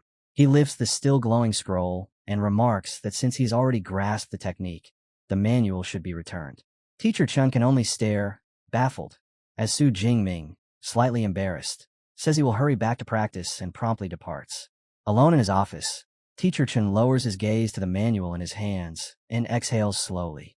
The more he thinks about it, the more absurd it feels. Old Zhong Shan's new disciple. That boy isn't just talented. He's a complete anomaly. In his heart, Chen can only label him a monster. If Su Jingming weren't already Magic City University's prized S-rank cornerstone, he would have fought shamelessly to drag him over to Jing University, no matter the cost. Meanwhile, on a quiet stretch of campus road, Su Jingming walks with his thoughts, circling the move he just unleashed. The Thunder God finger. He replays the strike in his mind, calculating its output. The conclusion is clear. Its power borders on terrifying. Against weaker Tier 5 users, it might be outright unstoppable. But the price is just as brutal. One execution drained nearly half of his Dutch and Divine lightning reserves. That kind of consumption in a real battle could turn deadly. He clicks his tongue and pulls out his phone. Eva, open the store. I need recovery pills for ability power. The holographic interface begins to load, but before he can browse, a familiar voice calls his name. He turns. Song Chioyun approaches, eyes bright with curiosity. He asks why she's here, and she admits she saw a colossal lightning finger rising over the Villa district. There was no need to guess who caused that spectacle. She studies him closely, then asks what new technique he's acquired. Calmly, he tells her he's mastered the S-rank Thunder God finger for the Heavens Mandate sect assignment. A faint flush colors her cheeks. She asks what level the mission is. When he answers that it's S-rank and tied to one of the sect's branches, her expression falters. The excitement drains away. She understands immediately. A mission at that tier isn't something she can step into. After a brief silence, she forces a small smile and says she won't be going. All she can do is remain at school and hope he returns safely. Su Jingming looks at her and asks whether she isn't accepting a mission of her own. She says she wants to, but suitable teammates have been impossible to gather. He tells her to seek out Senior Sister Song. Her mood lifts at once. She nods decisively, saying she'll go find her right now, and asks him to come along. He agrees without hesitation, adding that he also needs to consult Jing about purchasing recovery pills. And just like that, the two of them fall in a step together, heading deeper into campus as preparations quietly begin for the battles ahead. At the Mushi Cafe in Jining City, a 4-person team sits already assembled. The woman with short purple hair glances at the entrance, then at their blonde-haired captain, asking whether the representatives from Magic City University have arrived. The captain remains composed. The meeting is set for 8:30. There is no need for impatience. Another member mutters that they've been waiting far too long, only to be met with a sharp reminder. The local public security bureau is stretched thin, and this operation is already running on limited manpower. Someone asks who Magic City University is sending. The captain answers decisively. A 19-year-old freshman, Su Jingming. The table falls into instant disbelief. A freshman? One member scoffs, asking whether the university is sending a kid to die. Another dismisses it outright as a bad joke. The captain's expression hardens. He tells them to stop cutting him off and listen. Then he delivers the details that silence the room. Su Jingming possesses an S-rank ability. He is already a low-rank Tier 3 user. His combat strength stands at the peak of Tier 3. The atmosphere shifts immediately. Surprise replaces ridicule. A freshman with that level of power can only be described one way. A monster. Someone mutters that this is what a true genius looks like. The captain warns them to keep their attitudes in check when he arrives. As if on cue, the cafe door swings open. Su Jingming steps inside, calm and steady, offering a polite smile as he apologizes for the delay. The blonde-haired captain stands and responds that they have only just arrived as well. He extends his hand and introduces himself as Kaiju, a peak Tier 3 user with a B-class enhancement ability. He gestures to the others in turn. The long gray-haired man is Xiang Shan, a mid-rank Tier 3 support-type user. The short purple-haired woman is Zhang Tong, a high-rank Tier 3 user with a fire-type ability. The man wearing glasses is Sun Yin, also high-rank Tier 3, specializing in mental-type abilities. With introductions complete, Kaiju wastes no time. They move straight to the purpose of the meeting. He activates a holographic projector, and two images materialize in the air between them. Their investigation into the Heaven's Mandate sect has narrowed the suspects down to two individuals. Zhao Wuhao, president of the Tiger Society. Ling Chong, CEO of Blue Ocean Technology. Kaiju states plainly that intelligence reports link both men to the sect. The hunt has finally taken shape. Kaiju taps the projection and states the objective without embellishment. Both men are to be captured and interrogated. Extracting information from them should lead directly to the Heaven's Mandate sect's local branch. Between the two, Ling Chong is assessed as the more troublesome target. For that reason, the plan is simple. Move on Zhao Wuhao first. Su Jingming's role is equally simple. Follow the team's operation tomorrow and provide support as needed. A faint smile touches Su Jingming's lips. He asks a single question. There are two targets. Why not split up? Kaiju answers immediately. Moving together reduces risk. In that moment, Su Jingming understands. They are treating him as reinforcement, not as an equal force. Calmly, he offers a revision. The more difficult target, Ling Chong, will be his responsibility. The Tiger Society can remain theirs. Kaiju studies him, skepticism evident. Even with an S-rank ability, challenging a mid-rank Tier 4 opponent is no small matter. That gap is real. Zhang Tong reacts more sharply. She states that Ling Chong travels with a mid-rank Tier 4 bodyguard. One person attempting that alone borders on reckless. She insists they adhere to the original strategy. Su Jingming remains steady. There is no hesitation in his voice. It will not be a problem. Zhang Tong's irritation surfaces openly. She turns to her captain and demands to know whether this freshman understands the gravity of the situation. Kaiju watches Su Jingming in silence. The confidence is not loud. It is absolute. After a brief pause, he exhales and makes his decision. He agrees to let him act independently. Reaching into his coat, he produces a data chip containing all intelligence gathered on Ling Chong and hands it over. Su Jingming accepts it with an assured smile. Inwardly, he notes the team's limited expectations. An S-rank student, underestimated. That misconception will correct itself soon enough. Inside a quiet room, Su Jingming stands before a holographic map projected from his portable EVA terminal. The Blue Ocean Technology Park glows in layered grids of light. Thousands of sensors blanket the perimeter. Patrol routes overlap with mechanical precision. Dozens of ability users rotate through constant surveillance. Ling Chong hasn't built a company headquarters. He has constructed a fortress, security denser than most military installations. His phone vibrates. Kaiju's voice comes through. The Bureau has approved a special action squad. 20 agents placed under Su Jingming's direct command. He listens, acknowledges the arrangement, and ends the call.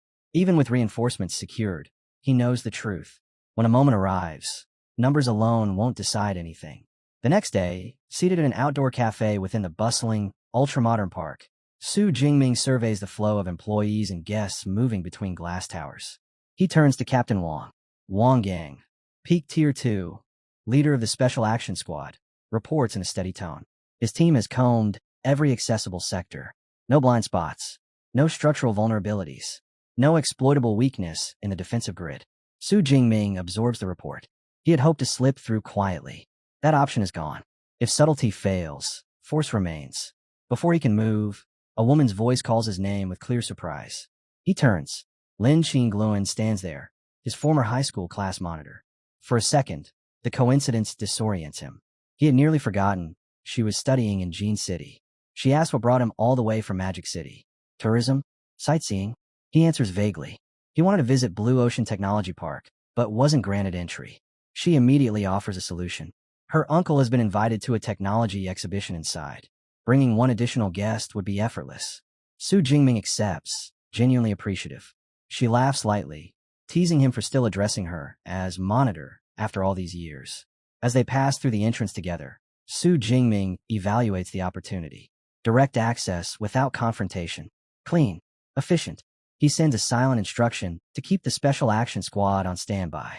Later, in an open-air courtyard framed by towering glass structures, Lin Hema, Qin Gluan's uncle, mentions that CEO Ling Chong will arrive shortly.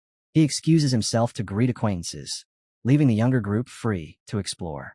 Su Jingming offers a polite smile and thanks him. Internally, the calculation sharpens. No infiltration required. The target is walking directly into his reach.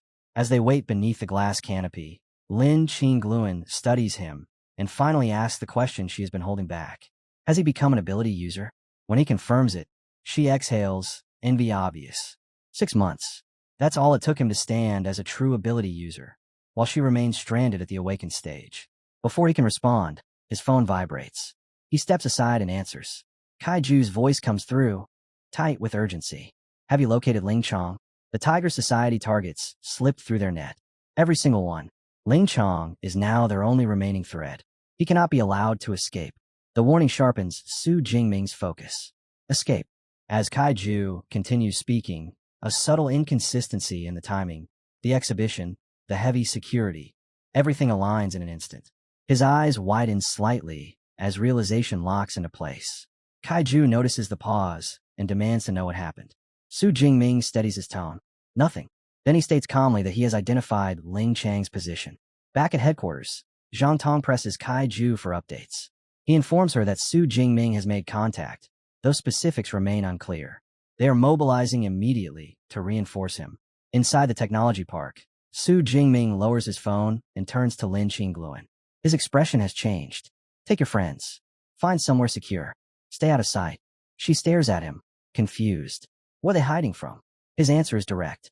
He did not come here as a visitor. Across the courtyard, Ling Chong, CEO of Blue Ocean Technology, stands amid business partners and invited guests, smiling as he exchanges pleasantries. Then a voice cuts through the air. Clear. Commanding. Ling Chong of the Heavens Mandate Sect. Surrender. Conversations freeze. Heads turn. Su Jingming steps forward, gaze locked on his target. He declares that an investigation conducted by the Jining City Public Security Bureau has linked Ling Chong to cult activity. All uninvolved civilians are to evacuate immediately. Anyone attempting to shield the suspect will be treated as an accomplice. Shock ripples outward. Ling Chong is a public figure, a corporate titan. The accusation sounds impossible, but the name of the Public Security Bureau carries weight, and no one can ignore the certainty in Su Jingming's voice. The moment the burly bodyguard Wu Hang steps forward, he plants himself in front of the CEO like a human wall, voice cold as he declares he's nothing more than hired muscle and knows nothing about any so-called cult. Then he lets out a sharp, mocking laugh, asking whether the Bureau has lost his mind to send a mere low-ranked Tier 3 brat to deal with someone of his boss's standing. Those words hit Lin Qingluan harder than any attack. She stiffens, eyes widening in disbelief. Tier 3. In less than a single semester? The realization crashes over her. Su Jingming's growth has already broken common sense. Su Jingming, however, doesn't waste a second on shock or pride. One glance is enough. The killing intent. The aura. The way Wu Hang shields the CEO without hesitation. Cult member. Confirmed. He decides this ends here. Calmly, almost casually, he instructs Eva to start recording the mission. Wu Hang's face twists with fury at the sheer disregard. Dark red energy seeps out of his body, spreading like blood and water, and an enormous sword materializes in his grip. With a savage roar of die, he lunges forward, unleashing a brutal blood tiger slash that tears through the air. Su Jingming shifts one step to the side. Clean. Effortless. The blade cuts nothing but empty space. Gasps explode from the onlookers. Some shout in alarm. Master Wu has made his move. A mid-ranked Tier 4 user. A monster in his own right. Wu Hong sneers from behind, claiming that dodging once means nothing. That luck runs out quickly. Su Jingming doesn't even glance at him. His voice remains level. There's no need to dodge again. He has already seen enough. In the next instant, golden lightning detonates around him. It crackles violently, wrapping his body in blinding brilliance. His hair flashes upward into radiant gold, sharp and untamed, while his eyes ignite with crushing power that makes the air itself feel heavy. Wu Hang's confidence shatters. His face drains of color. For a split second, he believes he's witnessing deification, a sacred transformation reserved for the sex god's blood envoys. But no, this isn't that. The form is different. The presence is different. Before he can process further, Su Jingming raises his hand. Thunder condenses into a savage sphere of gold, compressed to a lethal point. Stubborn. He throws. The spear of pure lightning rips forward and slams into Wu Hang's chest. There's no drawn-out struggle, no second exchange. The impact detonates through him, and the towering bodyguard crashes to the ground, defeated in a single strike. Silence falls. Lin Haima stands rooted in place, mind blank from the shock. Slowly, stiffly, he He turns to his niece and asks in a strained voice whether the young man who just erased Master Wu in one move is really her former classmate. Lin Qingluan gives a slow nod, still trying to steady her breathing as she admits she's just as shaken by how terrifyingly strong he's become. Across the scene, Ling Chong watches his most powerful bodyguard fall like dead weight, and for the first time real fear crawls into his chest. Since when did the Public Security Bureau recruit something like this? He doesn't argue. He doesn't posture. He turns and runs. But the transformed Su Jingming lets out a faint scoff. Too late. His hand lifts. Thunder Prison. In a single blink, golden lightning erupts from the ground. It twists upward in violent arcs, weaving together into a blazing cage that slams shut around the fleeing CEO. The air fills with the sharp scent of ozone as the barrier locks in place. Su Jingming drops down in front of him, eyes glowing with a cold, inhuman light. His voice carries no emotion as he informs Ling Chong that his bodyguard is already dead. Then he delivers a quiet warning. Don't try anything foolish. Otherwise, there's no guarantee he'll be delivered for questioning in one piece. Inside the crackling prison, Ling Chong stares in disbelief. This isn't how the Bureau operates. This isn't restraint. This feels like a predator. He demands to know what is happening, but the question barely leaves his mouth. Su Jingming raises his hand again and condenses a sphere of violently crackling lightning. He drives it forward. The energy slams into Ling Chong's body, and the man instantly convulses, foam spilling from his mouth as his eyes roll back. A second later, he collapses unconscious within the blazing cage. The golden cage still crackles around the courtyard when the remaining guests and staff finally break. Panic spreads fast. They shout that they're innocent, that they have nothing to do with any cult, that they just came here for business. The Thunder Prison hums above their voices, trapping every last one of them inside its blazing framework. Then a special action squad in black suits storms in, weapons ready, movements sharp and disciplined. By the time they secure the perimeter, Su Jingming has already returned to his normal form. The golden hair fades. The lightning dies down. What remains is a calm young officer, standing at the front of the formation. He faces the trapped crowd and speaks evenly. No one leaves until the investigation is complete. Anyone who attempts to flee will be treated as a cult member. The Bureau will not wrong the innocent, and it will not allow the guilty to escape. The shouting dies instantly. When Kaiju's team finally arrives at the technology park, they brace for chaos. Instead, they find something almost absurd. Silence. No craters. No shattered buildings. No scorched battlefield. Kaiju's expression darkens. He assumes the worst. Too late. Mission failed. Their only lead to the branch has slipped through their fingers. He curses under his breath and seizes a nearby squad member, demanding to know whether Ling Chong escaped. The agent blinks, confused. Everything is secure. The park is under control. Ling Chong has already been captured. Kaiju stares at him. Captured? He scans the surroundings again. There isn't a single visible sign of large-scale combat. The agent explains they don't know the details either. When they arrived, Officer Su Jingming had already handled everything. They were assigned cleanup and containment. That was all. The words hit Kaiju's entire team at once. Impossible. A mid-rank Tier 4 bodyguard was stationed here. This wasn't a small-time guard. This was Master Wu. They find him a moment later. Wu Hang lies on the ground, lifeless. No dramatic wounds. No extended struggle. Just a body that never stood a chance. Kaiju crouches beside the corpse, examining the residual energy. The realization sends a chill down his spine. This wasn't a drawn-out battle. This wasn't an even exchange. Su Jingming didn't defeat a mid-rank Tier 4. He erased him. One strike. In that instant, Kaiju fully understands how badly he misjudged that S-rank student. A quiet wave of relief follows. At least he hadn't made the mistake of provoking him earlier. Footsteps approach. Su Jingming walks over as if nothing unusual has happened. Captain Kai steps forward immediately and thanks him for his efforts, openly admitting that his squad would have been completely outmatched here. He even promises to buy him a drink once this operation is concluded. Su Jingming dismisses it with a slight shake of his head. There's no time for that. The priority is interrogation. Ling Chong needs to talk. They need the location of the Heavens Mandate Sect branch.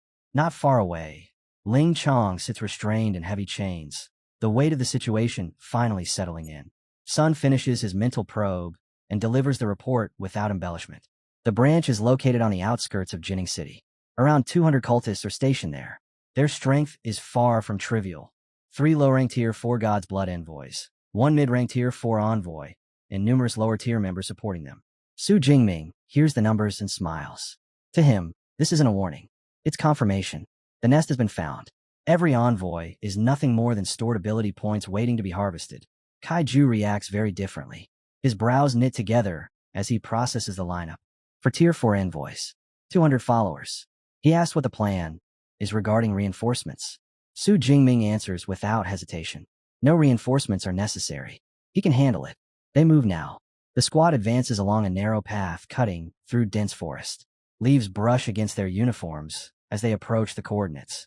Once in position, Sun Yan raises a hand and instructs everyone to relax so he can share his vision. His eye glows faintly. The perspective shifts. Through the shared sight, the concealment peels away. A massive gate comes into view, embedded directly into the side of a mountain, layered in alloy and masked by magic. Without the mental link, it would have been impossible to detect. Su Jingming notes silently how absurdly valuable mental abilities are in operations like this. Crouched behind cover, Kaiju turns to Yung Tong and asks whether her fire ability can melt or blast through the gate. She studies it carefully before admitting the alloy composition would make that extremely difficult. Before the discussion can drag on, Su Jingming steps forward. He produces a Tier 3 ability recovery pill and swallows it without ceremony. Golden lightning immediately spreads across his body as he transforms, the air around him tightening with pressure. Kaiju exhales quietly. Standing beside an S-rank student like this makes his so-called elite squad feel ornamental. In that radiant state, Su Jingming raises his hand toward the sky. Power gathers. The clouds churn. Then it descends. A gigantic golden finger of lightning crashes down from above and smashes directly into the mountain gate. The impact detonates with violent force. The alloy barrier shatters in an explosive blast, fragments tearing outward as the shockwave ripples through the forest. Kaiju and Yung Tong are thrown backward several steps, barely keeping their footing. They stare at the destroyed entrance in stunned silence. The thought presses into their minds at the same time. This is supposed to be Tier 3? The lightning fades. Su Jingming returns to his normal form, a faint smile touching his lips. The first time he attempted this technique, his teacher stopped him before it fully manifested. Now he has finally witnessed its complete destructive power. The lingering regret dissolves. He turns to Captain Kai and states plainly that the gate has been breached. He will enter first. Spear in hand, Su Jingming gives a single command. Eva switches to combat follow mode. He moves. No hesitation. No formation. He storms into the breached fortress alone. Behind him, Kaiju forces himself out of shock and shifts into his leopard-like beast form, muscles bulging, senses sharpening. He snaps orders of the squad. 10 remain outside to seal every exit. No one escapes. The rest follow him in. Inside, the fortress erupts into chaos. Sirens howl through the corridors as red warning lights flash across stone walls. Cultists scramble in confusion, until Priest Wong steps forward and crushes the panic beneath his voice. He declares their heavenly god eternal. He shouts that strength will be granted. He reminds them that the intruders are nothing compared to their mighty Tier 4 God's blood envoys. His words harden fear into fanaticism. Weapons are raised. Killing intent surges. Heavenly God eternal. The chant never finishes. A streak of golden lightning rips through the hall. Bodies split apart. The formation collapses instantly. Priest Wong is struck before he can react, smashed sideways and hurled through the air. Su Jingming descends like judgment itself, landing in their center with his fist crashing into the floor. Stone fractures outward from the impact. He lifts his gaze, cold and edged with mockery, and apologizes for interrupting their rally. Then he asks where the God's blood envoys are. The cultists erupt in fury. They spit curses. They laugh at the arrogance of a mere low-ranked Tier 3 daring to storm their stronghold alone. One of them rallies the rest, shouting that numbers will crush him. Swarm him. Tear him apart. They charge. Su Jingming exhales once, almost bored. They have severely misjudged themselves. Perish. Golden lightning detonates from his hands, expanding into a violent storm. The surge engulfs the charging cultists completely. Screams are swallowed by thunder. Flesh blackens. The current tears through bodies without pause. When the storm fades, what remains standing does so in trembling horror, staring at the smoking ruin of their comrades. One cultist collapses to his knees, shaking uncontrollably. He throws away his weapon and begs for mercy, promising to talk. Su Jingming studies him with an icy expression. He agrees to spare him, for now. then demands the location of the god's blood envoys. The answer spills out instantly. The envoys are gathered around a blood pool in the deepest section of the mountain. Su Jingming nods once. He understands. Lightning flashes. The surrendered cultist convulses and drops lifeless to the ground. Surviving cultists stumble back in horror, voices shaking as they scream at him, demanding to know why he would kill someone who had already surrendered. Su Jingming doesn't answer immediately. Golden lightning coils around his palm, snapping and hissing like something alive. A slow, sinister smile stretches across his face as he tilts his head slightly and asks, almost amused, "When did I ever say I wouldn't kill you if you surrendered?" The words crush whatever courage they had left. The remaining members of the Heaven's Mandate sect collapse into panic, dropping to their knees, swearing they were only misled, only bewitched, that they were victims too. They beg, they cry, they promise anything. Su Jingming's expression doesn't change. He calmly orders Eva to scan their identities. Seconds later, the results return. Wanted fugitives, murder, human trafficking, drug distribution, multiple counts, no innocence, no coercion, just filth hiding behind excuses. The last flicker of patience in his eyes vanishes. Golden lightning ignites in his pupils as he looks down at them and asks one final time whether they still want to talk about being forced. Then he gives his verdict. Die. The lightning erupts. A savage discharge explodes outward, devouring them in an instant. Screams don't even have time to finish before their bodies are torn apart and reduced to drifting ash. Silence returns. Footsteps echo down the corridor. Kaiju and Zhang Tong arrive just in time to witness the aftermath, both momentarily stunned by the sheer destructive force still lingering in the air. Su Jingming turns toward them calmly, as if nothing significant has happened. Kaiju quickly asks about the blood pool, the one tied to the bishop and the so-called God's blood envoys. Su Jingming confirms it exists. A breeding ground, a place designed to manufacture those envoys. They move deeper into the base. What they find makes the air feel colder. A hidden laboratory stretches out before them, lined with large containment tanks. Inside each one, humanoid figures float motionless in glowing blue liquid, suspended like unfinished experiments. For a moment, no one speaks. Then Su Jingming's jaw tightens. Human experimentation. The Heaven's Mandate sect isn't just delusional, it's rotting from the inside. Scum like this, he mutters coldly, don't deserve to live. Kaiju's eyes sharpen as she studies the facility. She recognizes the layout immediately. The blood pool, which means this operation connects directly to their other target, Zhao Wuhao. Before they can advance further, heavy footsteps thunder from the opposite end of the corridor. A bald, heavily muscled man steps forward, followed by a squad of cultists. His gaze locks on a kaiju first before shifting to Su Jingming. He raises a thick finger and declares with absolute confidence, "You'll all die here." Su Jingming studies them casually. He senses their auras. Peak tier 3 at best.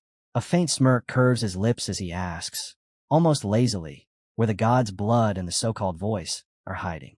The bald man's face twists in rage. He roars that they don't need their strongest members to deal with him and charges forward with killing intent. He never reaches his second step. A spear of condensed thunder flashes through the corridor. In the blink of an eye, it pierces straight through his chest. The massive body collapses to the ground with a heavy thud. One of the cultists stares in disbelief and screams that Bishop Xiao is dead. Panic spreads instantly. In desperation, that same cultist blurts out an offer, claiming Su Jingming could join them, rise to a high-ranking position within the sect, gain power beyond imagination. Su Jingming doesn't even hesitate. The answer is rejection. He doesn't give them even a heartbeat to recover. Instead, he lets out a cold laugh and tells them their so-called intelligence network is garbage, because they never even figured out that he's the one who killed their holy son. The sentence detonates in the corridor. Whatever shred of composure the remaining cultists had shatters instantly. Faces go pale. Eyes widen. Recognition slams into them all at once. The S-rank freshman from Magic City University. It's him. Panic erupts. They spin around and bolt in every direction, abandoning formation, abandoning dignity, abandoning everything. Su Jingming doesn't chase. He simply raises his hand. Lightning arcs outward in branching streaks, precise and merciless. Several of them are struck mid-flight, bodies seizing violently before dropping to the ground in smoking heaps. Leave a few alive. Kaiju's voice cuts through the crackling air, sharp and immediate. We'll need them for interrogation. Su Jingming lowers his hand without complaint. Kaiju watches him closely, Clean movements. No wasted effort. No hesitation. No emotional fluctuation. Not like a student. Like a trained executioner. Su Jingming accepts the adjustment instantly, sparing the last few trembling survivors. Then he states that they're moving forward, into the blood pool. Before advancing, he crouches beside Bishop Zhao's corpse, searches it methodically, and retrieves an access card. A heavy metal door looms ahead. One swipe. The lock disengages. They step inside. The stench hits first. Thick, metallic, suffocating. Kaiju and Zhang Tong instinctively stiffen as their eyes lock onto the massive circular pool dominating the chamber. Blood-red liquid churns slowly within it, swirling as though alive. The moment they enter, the surface trembles. It reacts. Su Jingming doesn't hesitate. He refuses to gamble. A spear of lightning forms in his hand and shoots straight into the center of the pool. The chamber explodes with motion. The liquid convulses violently, blasting upward in a towering surge of crimson spray. The ground trembles, but Su Jingming's expression doesn't change. One strike isn't enough. More thunder spears materialize around him. He drives them down in rapid succession, each one slamming into the pool with ruthless precision. Again, and again, and again. Relentless. From the side, Kaiju mutters under his breath about how absurdly cautious he is. Zhang Tong, meanwhile, stares in disbelief at the speed. No chant, no delay, just technique after technique unleashed seamlessly. Then the entire chamber shakes. A furious roar erupts from within the blood. The surface detonates. A massive lion-like beast-man bursts out, crimson liquid cascading off his body as he lands with a thunderous impact, bellowing for them to stop. 3 more figures follow, springing from the pool to flank him, one bulky and pig-faced among them. Su Jingming studies them in silence. 3 low-ranked Tier 4s, 1 mid-ranked Tier 4. He calculates the balance instantly. Without looking back, he tells Kaiju and Zhang Tong to stay where they are. Don't interfere. The lion-like leader locks on Su Jingming and charges, every step cracking against the floor as he snarls that these lowly humans dare to mock them. Su Jingming doesn't retreat. He answers evenly that they don't seem to consider themselves human either. That only fuels the beastman's arrogance.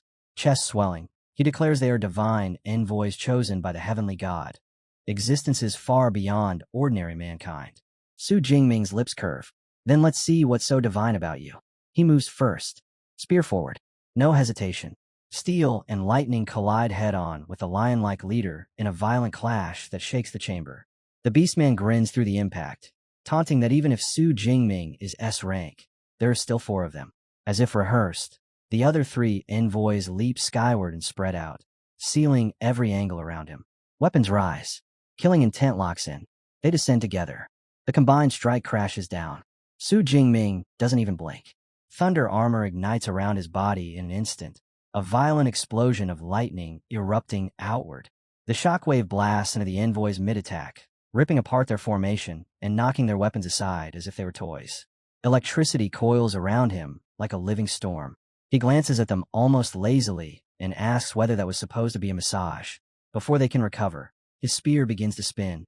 Faster and faster. Golden lightning spirals outward, wind screaming through the chamber as raw energy condenses into a terrifying vortex around him. The floor fractures beneath the pressure. Then, he releases it. One seamless motion.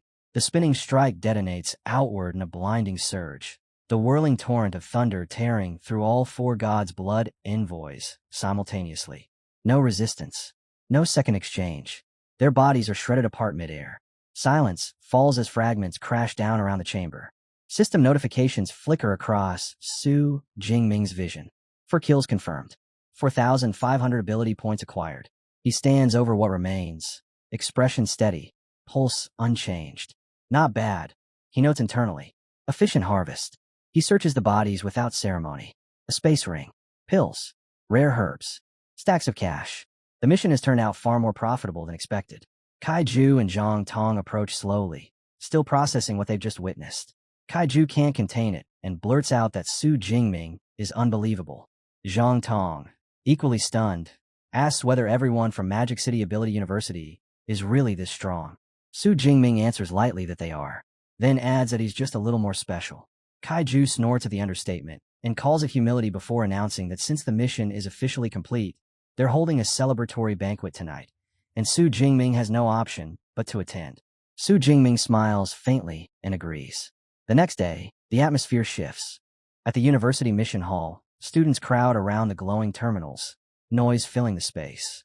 One girl storms away from a screen, complaining that her D-class mission was absurdly difficult and nearly got her killed. Not far from her, a boy proudly declares that he just cleared his own D-class task and pocketed 74 credits. Then someone notices him. Su Jingming. Whispers ripple through the hall. What is he here for? Did he turn in a C-class mission? Maybe a B-class? One student lowers his voice and speculates. Could be an A-class? Another immediately scoffs, pointing out that an elite Tier 4 senior just submitted an A-class mission minutes ago. There's no way Su Jingming is already operating at that level. The noise swells. Su Jingming ignores all of it. He walks forward calmly, expression unchanged, and places his mission card onto the terminal. The machine activates instantly. Light floods the screen. A clear announcement echoes through the hall. First S-class mission against the Heaven's Mandate sect. Successfully completed. Glory ranking updated. Current position, number 1. The mission hall freezes. The same students who were speculating seconds ago stand motionless, faces empty as their brains struggle to process what they just heard. Then the disbelief erupts. He completed an S-class mission. He actually did it. The massive screen in the university hall flickers and refreshes. The updated glory ranking appears for everyone to see. First place, Su Jingming. Mission level, S-class. Completion time, just over 67 hours. Below his name sit Li Kong and Zhang Yue, both credited with A-class completions. The crowd falls into stunned silence. A freshman, highest difficulty mission, finished in barely 3 days. No one expected the top of the ranking to flip this violently. Then a sharply dressed young man steps forward, calm and composed, stopping directly in front of Su Jingming. He remarks that he didn't expect anyone to clear an S-class mission faster than he did, and adds that Su Jingming truly lives up to the rumors. He introduces himself as Yao Fong and says he prefers to befriend strong people. The surrounding students react immediately. Iceberg Yao Fong, top 5 in the university. The realization hits even harder. Su Jingming completed the mission faster than him. Su Jingming recalls the name instantly. Tier 4 senior from the Element Academy. A-rank ice ability. High-level combat reputation. He accepts the handshake politely and replies that he's heard quite a lot about him as well. Yao Fong explains that he and several friends had made a wager over who could finish an S-class mission first. Su Jingming crushed that competition outright. Later, he says he'll introduce him to the rest of the group. Su Jingming agrees calmly. As the conversation ends, a quiet thought crosses his mind. So this is what it feels like to be acknowledged by the university's true elites. After some time, he leaves the hall. Before taking on another mission, he heads toward a grand, traditional residence tucked within the campus grounds. Inside, his master is waiting, Zhongshan. Beside him stands senior brother Lu Ming. Su Jingming greets them properly and gets straight to the point, asking whether there has been any breakthrough regarding the improvement of the indestructible Thunderbody technique. Zhongshan exhales slowly. Only one clue so far. Nothing more. Lu Ming shifts the topic immediately, grinning as he congratulates his junior brother, not just for completing an S-class mission, but also for becoming acquainted with the famous Yao Fong. Su Jingming doesn't even need to ask how he knows. Lu Ming explains he saw it on the university's official website. The news is already circulating. Then Lu Ming adds another thought. If Su Jingming completed an S-class mission alone, there's a real possibility he could secure a slot in the upcoming National University League. The implication hangs in the air. Zhongshan drops the bomb without warning. Vice Principal Ling Shuang has already confirmed it. Su Jingming has secured a reserved spot in the league. For a second, Lu Ming just stares at him, mind blank. Then it hits. His junior brother is about to become the first freshman in their university's history to step onto that stage. But Zhongshan doesn't allow the shock to settle. He waves them toward the training room and orders a live combat session. Right now. Inside the arena, the air tightens. Lu Ming locks eyes with Su Jingming and states plainly that he won't be holding back. No smiles. No courtesy. Just battle. Zhongshan gives the signal. The match ignites instantly. Lu Ming moves first. Turquoise lightning erupts around him in a violent surge, his aura expanding as his transformation completes in a flash. The pressure spikes. Su Jingming answers without hesitation. Golden lightning coils over his body, brighter and denser, his presence swelling until the room itself seems to tremble. The moment Lu Ming feels that overwhelming scale of power, His instincts scream one thing. In this fast. He shoots forward like a bolt. Su Jingming doesn't retreat. He steps in to meet him head-on. Their first clash detonates. Lightning collides with lightning in a deafening explosion that shakes the entire training room.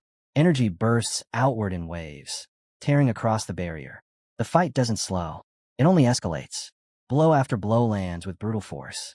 Turquoise and gold streak through the arena, colliding again and again in violent flashes. And yet, 3 minutes later, it's over. The lightning fades. Lu Ming drops to one knee, breathing hard, strength drained to the point he can't remain standing. He exhales and admits defeat without bitterness. Su Jingming immediately downplays it, suggesting his senior brother must have gone easy on him. Lu Ming cuts that off at once. He didn't hold back, not even a little. He calls Su Jingming what he truly is, a monster. But there's no resentment in his voice. Instead, his eyes shine with excitement. If this is the level of power entering the league, then he absolutely has to witness the National University League in person. Zhongshan nods in satisfaction, praising his disciple's performance before asking what Su Jingming plans to do next. He even makes it clear that any leave from classes will be approved without question. Su Jingming answers calmly. He'll focus on missions. Inwardly, his thoughts are colder. Hunting God's blood envoys yields ability points far more efficiently than chasing ferocious beasts. Efficiency matters. 1 month passes. Students crowd into the university hall to check the final glory rankings. Conversations buzz, then abruptly fall silent. At the very top stand a name no one can ignore. Su Jingming. 3 S-class missions, 6 A-class missions, 4 B-class missions. Behind him are Kong Shi and Zhongshan. Murmurs ripple through the hall. Even Kong Shi, a senior of undeniable strength, has been overtaken. And the one who surpassed them all is a freshman.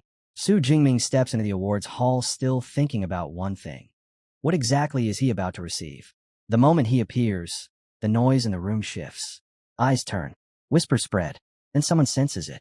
Mid-rank tier 3. The realization spreads like wildfire. In barely half a year, he's gone from an awakener to this level. That kind of growth isn't normal. It isn't even reasonable. Somewhere in the murmurs, a new name surfaces. Thunder Emperor. Zhongshan walks over with a knowing smile, clearly entertained, and casually brings up the title. Su Jingming stiffens immediately, face heating as he dismisses it as exaggerated nonsense. Zhongshan doesn't press him. Instead, he turns and introduces him to Bloodhand Shindongling. She studies him openly from head to toe, gaze sharp and measuring. Then she nods, remarking on his hardened physique and saying the nickname fits. Without missing a beat, she asks where the 2 girls who usually follow him around are. Su Jingming answers plainly. They're preparing for exams. He needs to return and study as well. Zhongshan blinks at that reminder. For all this monstrous performance, Su Jingming is still just a freshman. At that moment, a suited official steps forward to begin the ceremony.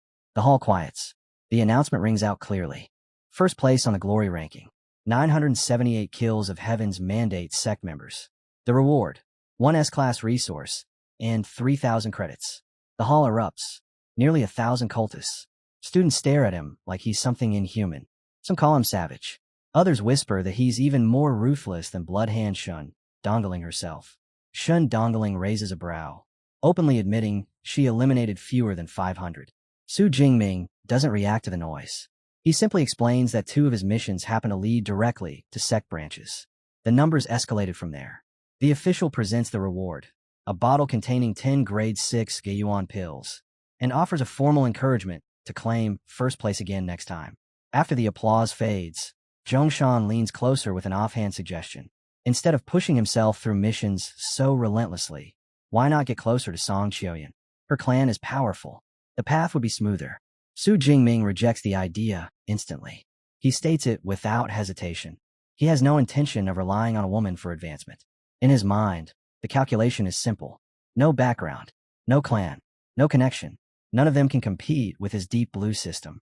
Later, alone in a private room, Su Jingming sits down and begins calculating his next move. His teacher's earlier guidance surfaces in his mind. If he wants a more complete combat system, he can't rely on lightning alone. He needs a close-quarters method that can anchor his power. A fist technique. He opens the holographic interface and scrolls through the options without hesitation. His gaze locks on a one name, Thunder Dragon Fist. An A-class technique. Good enough. He selects it immediately. The plan forms in a clean sequence. Use the system to push it to beginner level first. Then find his teacher and test its real combat value. No wasted time. No unnecessary detours. The decision is barely settled when his phone rings. Vice Principal Ling Xuan. He heads to her residence without delay. The moment he steps inside, something feels different. Subtle, but undeniable. The air around her carries a deeper pressure. Ling Xuan sits calmly on an ornate sofa. Su Jingming studies her for a second before speaking directly. Has she advanced? A faint smile touches her lips. She praises his perception. The confirmation lands heavily. Su Jingming congratulates her sincerely. Inwardly, calculations run fast. The other two vice principals are already in their 50s and still stuck. Yet Ling Xuan, who appears far younger, has stepped ahead of them. Just how old is she? The thought barely forms before Ling Xuan gently scolds him, saying it's impolite to casually speculate about a woman's age. Su Jingming freezes. His spine stiffens. A single, reckless question slips out before he can stop himself. Has she read minds? The instant the words leave his mouth, regret slams into him. He's just exposed himself. Ling Xuan's reputation flashes through his memory. Strict, decisive, merciless in discipline. And now she stands before him as a Tier 8 Grandmaster.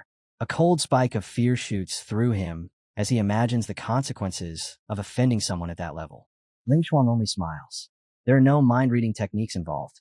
Tier 8 simply means the spirit has reached a level where even the smallest emotional fluctuation becomes obvious. Micro-expressions, tension in breathing, shifts in gaze, nothing escapes notice.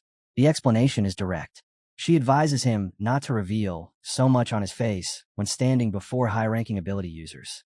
Su Jingming nods at once, relief spreading through him when he realizes she isn't angry. Then she says something that catches him completely unprepared. She's 34.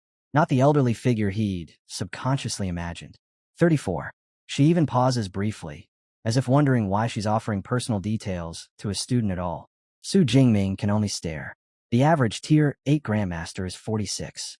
His own teacher, Yonggan, is past 50 and still stranded at the peak of Tier 7. The gap is enormous. He blurts out that she's unbelievably young for her realm. Ling Xuan dismisses the comment with a wave and shifts the subject smoothly. What are his plans for winter break? He answers without hesitation. He'll return to Jiangnan and cultivate for a month inside the Thunder Secret Realm. As soon as the words leave him, he turns inward and asks his AI, Ava, for the straight line distance. 563 kilometers. Ling Xuan nods immediately. That range is acceptable. After advancing to mid-rank Tier 8, she can teleport up to 600 kilometers in a single jump. The implication is clear. She can reach him. Before dismissing him, her tone turns firm. The Heaven's Mandate sect has begun counterattacking. If he ever encounters life-threatening danger, he must crush the talisman she gave him. No hesitation. The reassurance settles heavily in his chest. Her existence alone feels like a shield position above him. But reliance is temporary. If he wants true security, he has to rise. Later, at his master's residence, Su Jingming begins practicing the Thunder Dragon Fist. He steps forward and throws a punch. Lightning erupts. Energy condenses around his fist, surging outward in the shape of a roaring thunder dragon. It charges ahead in a violent streak before exploding with crushing force. The ground trembles from the impact. Zhongshan watches closely, satisfaction clear in his eyes. Su Jingming has already grasped the foundation. The core of the technique is simple in theory and brutal in execution, control and speed. The tighter the ability is compressed, the less wasted energy. The faster the punch, the greater the destructive output. Precision, compression, acceleration. Master those three, and the dragon's bite becomes lethal. After the session, Zhongshan takes out a grade 6 protective talisman and hands it over. It can block attacks from anyone below Tier 7 for 3 full minutes. Su Jingming accepts it seriously. An ancient civilization relic at this level is not something that appears on the market. 3 minutes against a Grandmaster level threat is the difference between life and death. The Dean then offers another layer of preparation. A graduated senior, Jiang Luo, has been assigned as a supervisor inside the Thunder Secret Realm. He'll send over the contact information. A familiar connection will reduce unnecessary friction. Zhongshan's tone turns cautious. The Secret Realm is more than 500 kilometers away. In his view, Ling Xuan's teleportation shouldn't cover that range. Su Jingming responds evenly. She has already advanced to mid-rank Tier 8. Her teleportation limit is now 600 kilometers. The statement leaves Zhongshan briefly speechless. When he finally reacts, he can only remark on Ling Shuang's frightening advancement speed, reaffirming her position as the university's strongest S-rank user. Then his eyes narrow slightly. For Su Jingming to know such confidential information ahead of the rest of the institution, their relationship must be far closer than ordinary. With that realization, he exhales. If Ling Shuang is personally watching over him, then much of the external risk diminishes. 2 days later, Su Jingming arrives at the Jinghu community in Jiang City. His aunt, his uncle Tang Dawen, and his cousin Tang Qi welcome him warmly. His aunt immediately comments that he has grown taller. He tells them he brought gifts. Later, seated together in the living room, he places a box on the table and opens it. 3 rings gleam inside. Tang Qi gasps. Space rings. She has only seen one before, at her mentor's residence. Su Jingming explains each ring contains 1 cubic meter of storage space. That detail shocks her even more. Her mentor's ring holds less. But Tang Dawen reacts immediately, voice firm. Put them back. They cannot accept something like this. His uncle adds the numbers plainly. A single ring is worth at least 50 million. That amount equals decades of family savings. Even Tang Qi lowers her head. The gift is far beyond what they can justify receiving. Su Jingming doesn't entertain their hesitation for even a second. He casually lifts his hand and reveals the space ring on his finger, stating that it holds 10 full cubic meters. And now that he has stepped in a mid-rank tier 3, the smaller rings are nothing but clutter to him. The words drop like a bomb. His cousin stares at him, stunned, blurting out that he's already mid-rank tier 3 when even the mentors at her school have only just reached tier 4. Su Jingming beams with unconcealed pride, declaring that their Jingming has truly made it. Hearing that, his uncle's rigid posture finally eases.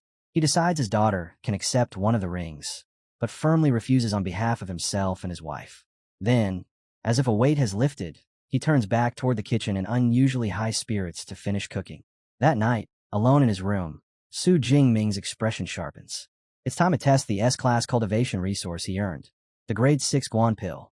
He takes out the glowing purple pill, studies it for a breath, then swallows it in one clean motion. Instantly, a fierce current of energy detonates inside him, surging through his limbs and flooding every meridian with violent force. Half an hour later, he opens his system panel. The numbers make even him pause.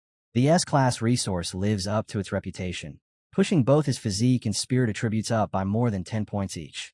Under normal cultivation, he would struggle to gain even half a point in a session. The difference is absurd.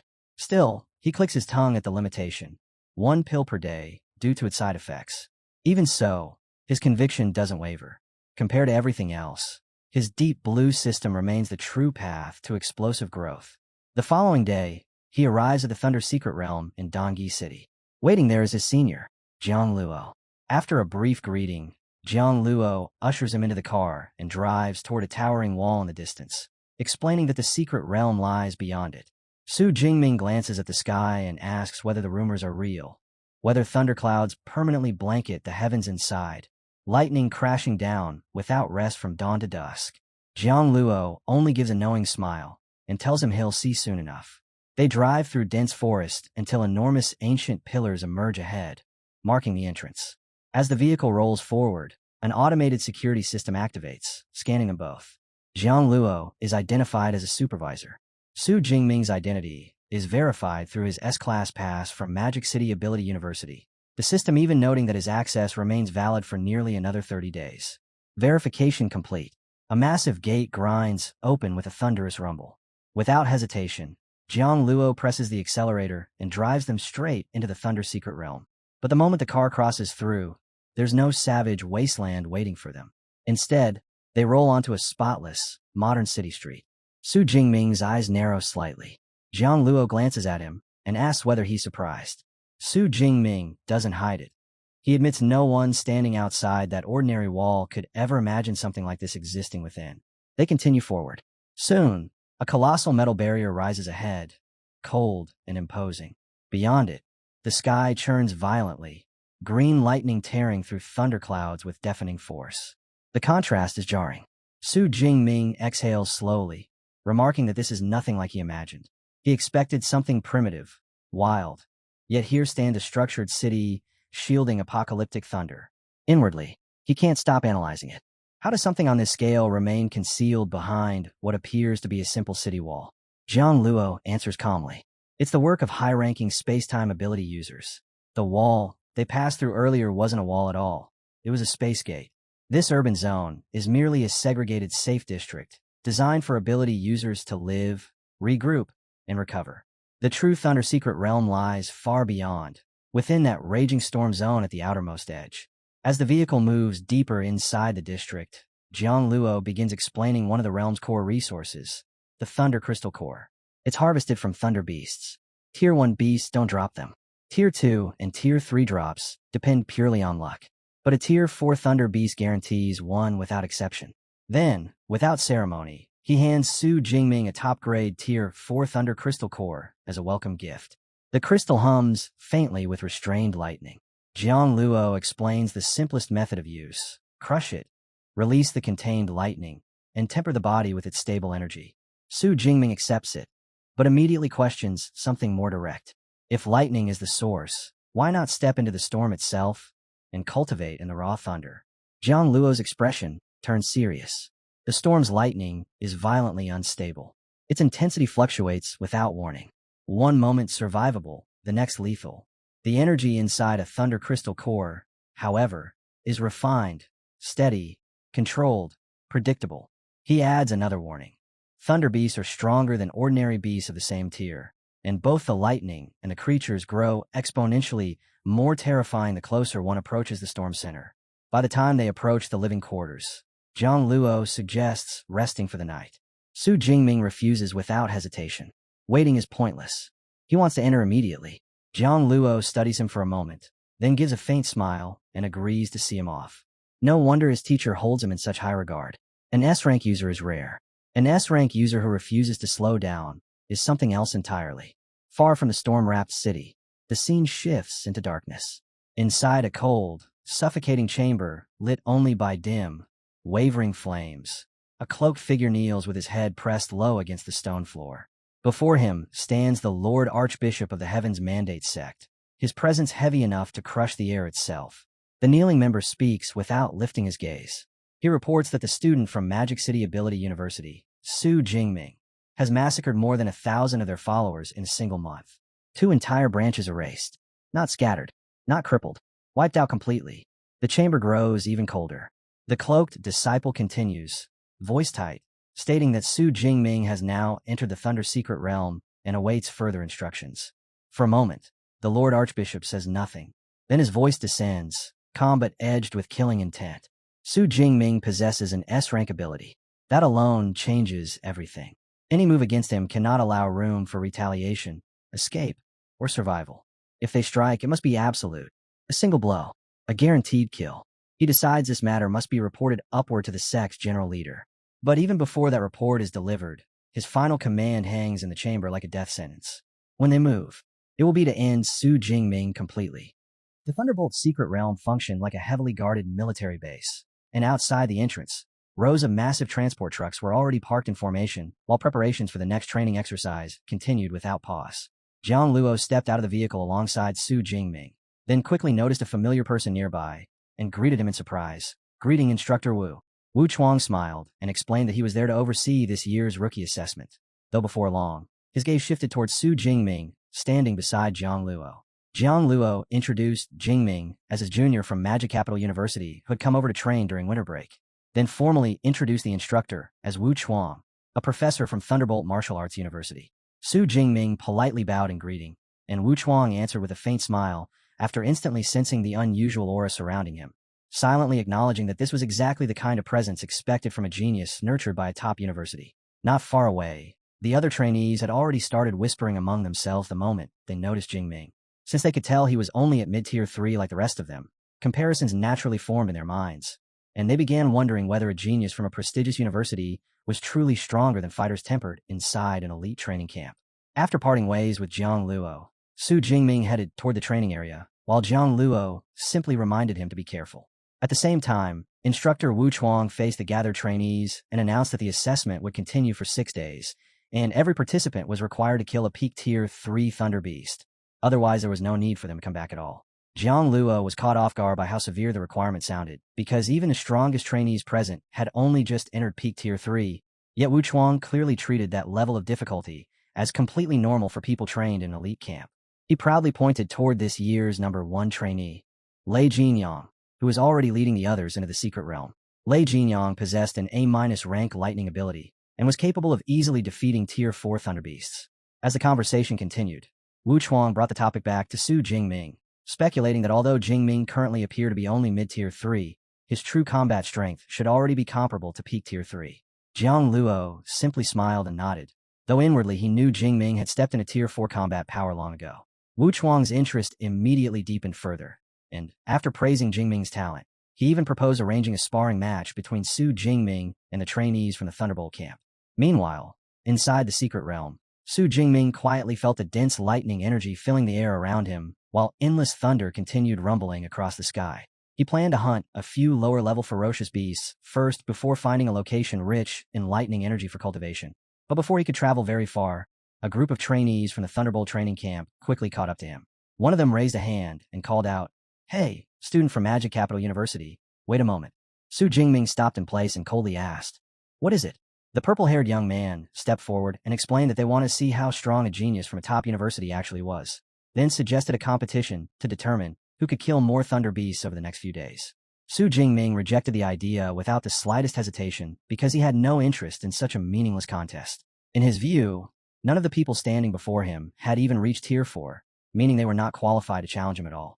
After refusing, he simply turned around and left on his own. One trainee tried to calm the purple-haired youth and advised him not to push the matter further, but the young man only stared at Jingming's departing back and mocked him with a sneer, claiming that students from top universities were all cowards who did not even dare participate in a small competition. Ignoring every provocation, Su Jingming accelerated deeper into the forest. Suddenly, a massive ferocious beast burst out from the woods and blocked his path, its sharp pair of horns crackling with lightning. Jingming narrowed his eyes and immediately identified it as a black-armored thunderbolt, most likely an upper Tier 1 beast. At that moment, Zhang Lao's earlier warning resurfaced in his mind, reminding him that the ferocious beasts inside this place were far stronger than those found in ordinary wilderness zones, and Jingming decided this was the perfect opportunity to test those words himself. The black-armored thunderbolt attacked first, roaring furiously as a brilliant sphere of lightning condensed between its horns before a huge bolt shot straight towards Su Jingming. Yet Jingming made no attempt to dodge. He remained standing completely still and deliberately took the attack head-on with his own body. The lightning struck him directly, but once the sparks disappeared, there was not even a single scratch left on him. Calmly, Jingming remarked, "Not bad. That attack alone could kill most Tier 1 ferocious beasts in ordinary wilderness zones." After testing the beast's strength, a sharp smile appeared on his face as he said, "Now let's see how durable you are." In the very next instant, he burst forward with lightning-fast speed, crossed the distance in a flash, then jumped into the air and brought down a hammer-like punch directly onto the beast's head. The black-armored thunderbolt died instantly and crashed heavily onto the ground. A notification immediately appeared before him. "You have gained 15 ability points." Su Jingming quickly understood that the beast's defense was far greater than that of ordinary Tier 1 ferocious beasts, most likely because it had been constantly tempered by lightning within the secret realm itself. Standing amid the fading sparks, he suddenly realized that nearly a month had passed since the last time he had seriously hunted ferocious beasts, and once that thought crossed his mind, he decided to begin hunting properly again with the goal of reaching upper Tier 3 as soon as possible. For hours later, Su Jingming pulled his spear from the corpse of a gigantic white wolf, just as another notification panel appeared before him. Killed a mid-Tier 2 Swift Thunder, Iron Wolf. Ability points plus 25. Jingming looked down at the corpse with slight dissatisfaction because after several hours of hunting, he had already discovered that the density of ferocious beasts inside the Thunderbolt's secret realm was much lower than in ordinary wilderness zones.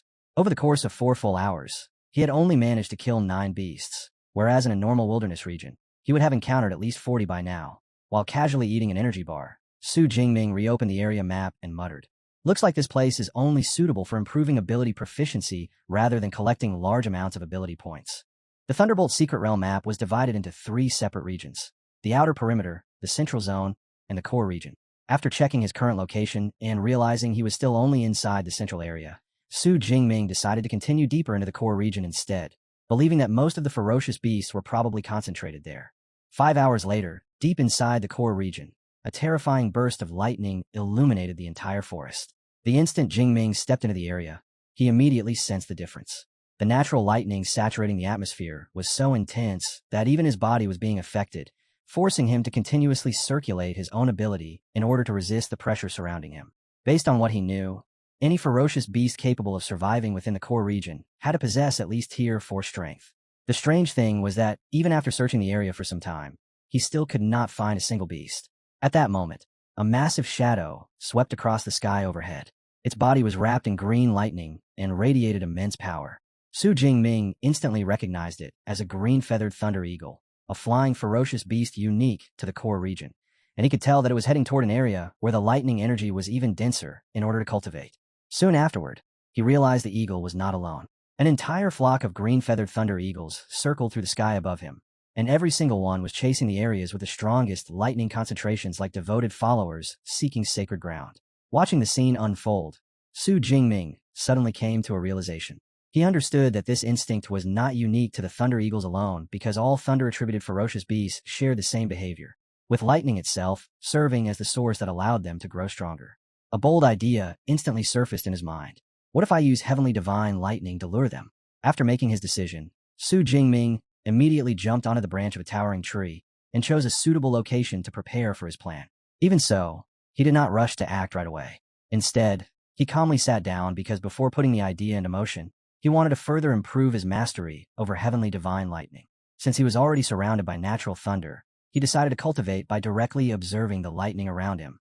He carefully studied every form of lightning in the area, from bolts spreading through the clouds to spherical lightning, tree-shaped lightning, and even needle-like strands of electricity. As his observations deepened, he gradually realized that thunder and lightning contained countless subtle details he had never truly noticed before, including their ferocity, their stillness, and their razor-like sharpness. It almost felt as though the natural lightning filling the forest had begun dancing directly within his palm. At that moment, Jingming became completely certain that observing natural thunder firsthand could greatly improve his control over his own lightning ability. 3 hours later, a brilliant sphere of golden lightning rotated steadily above Su Jingming's palm, far more condensed and stable than before. Looking at it, he commented with satisfaction that his current mastery was already no weaker than the former S-rank Purple Heaven Divine Lightning. At the same time, he understood clearly that if he wanted to advance even further and reach the stage of liquefying lightning itself, far more time and effort would still be required. Su Jingming clearly understood the path of energy cultivation, liquefaction, solidification, and then condensation, with each stage multiplying power far beyond the previous one. Feeling that today's cultivation was sufficient, Jingming finally ended his training session. It was time to return to the central zone and test the idea he had just developed. Back inside the central area, Su Jingming immediately released a massive amount of heavenly divine lightning without the slightest hesitation. His entire body became enveloped in radiant golden lightning as heavenly divine lightning surged violently around him. Whether he could obtain a massive harvest of ability points depended entirely on this one attempt. Soon afterward, deep roars and heavy footsteps began echoing throughout the forest. Su Jingming curled his lips into a satisfied smile because his plan had clearly succeeded. He shot through the forest like an arrow, trails of golden lightning streaming behind him like an irresistible lure, while provocatively shouting toward the approaching monsters, "Thunder beasts, come at me." 2 hours later, an enormous horde of ferocious beasts of every kind was frantically pursuing Su Jingming through the forest. After confirming that the numbers had finally reached a satisfactory level, he knew it was time to begin his grand harvest. A confident smile appeared on his face as he quietly muttered, "Almost enough. Time to reap." Without warning, Jingming came to a complete stop. The lightning beneath his feet seemed to anchor itself directly into the earth as he calmly prepared to face the incoming tide of monsters head-on. Even while surrounded by countless ferocious beasts, Su Jingming remained perfectly composed. In a proud voice, he declared, "Since you all wish to bathe in my lightning so badly, I shall grant your wish." Lightning Prison. The first wave of monsters charging toward him was instantly swallowed by a sea of golden lightning. Miserable screams echoed through the forest before their bodies were burned into ashes on the spot. Su Jingming raised one hand and freely controlled the violent storm of lightning surrounding him as the entire battlefield transformed into a true prison of thunder. A terrifying burst of energy exploded outward from Jingming's position, forming a blazing red lightning prison that incinerated everything trapped within its range. Violent shock waves swept in every direction, blasting massive ferocious beasts into the air before tearing them apart completely. Standing at the center of the lightning prison, Su Jingming laughed wildly and shouted, "Come, I'll release even more energy." Another overwhelming eruption of thunder energy exploded outward, instantly annihilating every monster still charging toward him.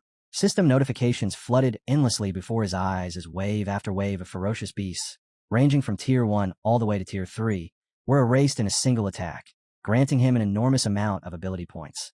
His hair whipped violently within the storm, while lightning continued crackling across his body, and Jingming could no longer suppress his excitement.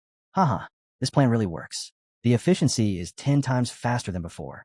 For 5 straight days and nights, Su Jingming remained inside the Thunder region without stopping his hunt even once, and the forest that had originally been dense with life had long since turned into a ruined battlefield where the earth was burned pitch black. Stray arcs of lightning still hissed through the air, and Thunder Beast corpses lay scattered across the destruction.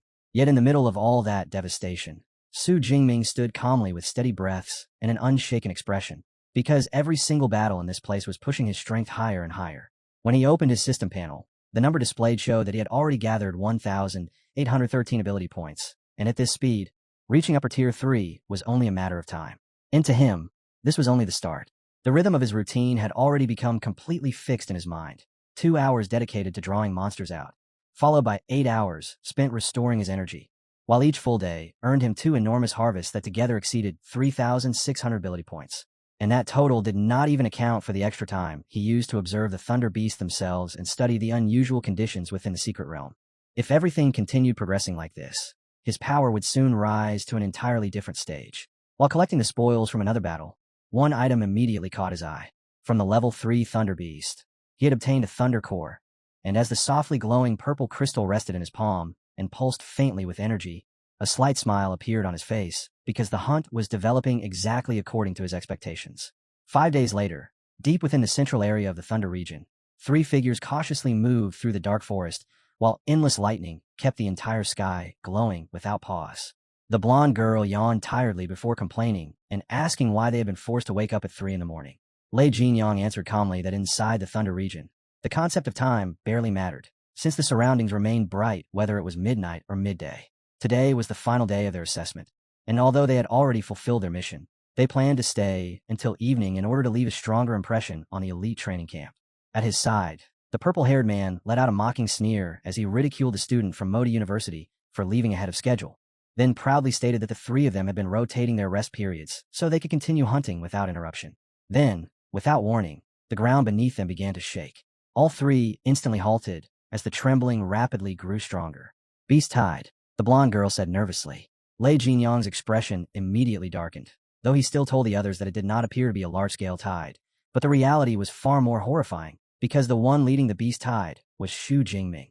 A bolt of lightning tore through the forest at unbelievable speed, and behind it, hundreds of thunder beasts surged forward like a raging storm that refused to stop. The blonde girl recognized Su Jingming immediately. Liu Yaoyang assumed he had accidentally provoked the monsters and instantly prepared to step in and help. But the blonde girl quickly understood the truth. He had done it deliberately. Before any of them had the chance to react, Su Jingming shot past the group without slowing down in the slightest while the massive horde of thunder beasts roared after him. From above, the sight appeared almost absurd, as though one lone figure was being chased by an endless ocean of monsters stretching across the forest. The blonde girl laughed and remarked that he had brought it upon himself. But Lei Jinyang soon noticed something that completely changed his expression, because the thunder beasts paid no attention to them at all. Golden lightning flickered around Su Jingming's body, precisely controlling the monster's focus and locking the entire beast tide onto him alone. Lei Jinyang's brows tightened deeply. Su Jingming was only level 3 mid-rank, so how could he possibly dare gather a beast tide of this scale, especially when several thunder beasts within the horde had already reached level 3 peak? Then Su Jingming suddenly came to a stop. For one brief instant, the entire forest fell silent.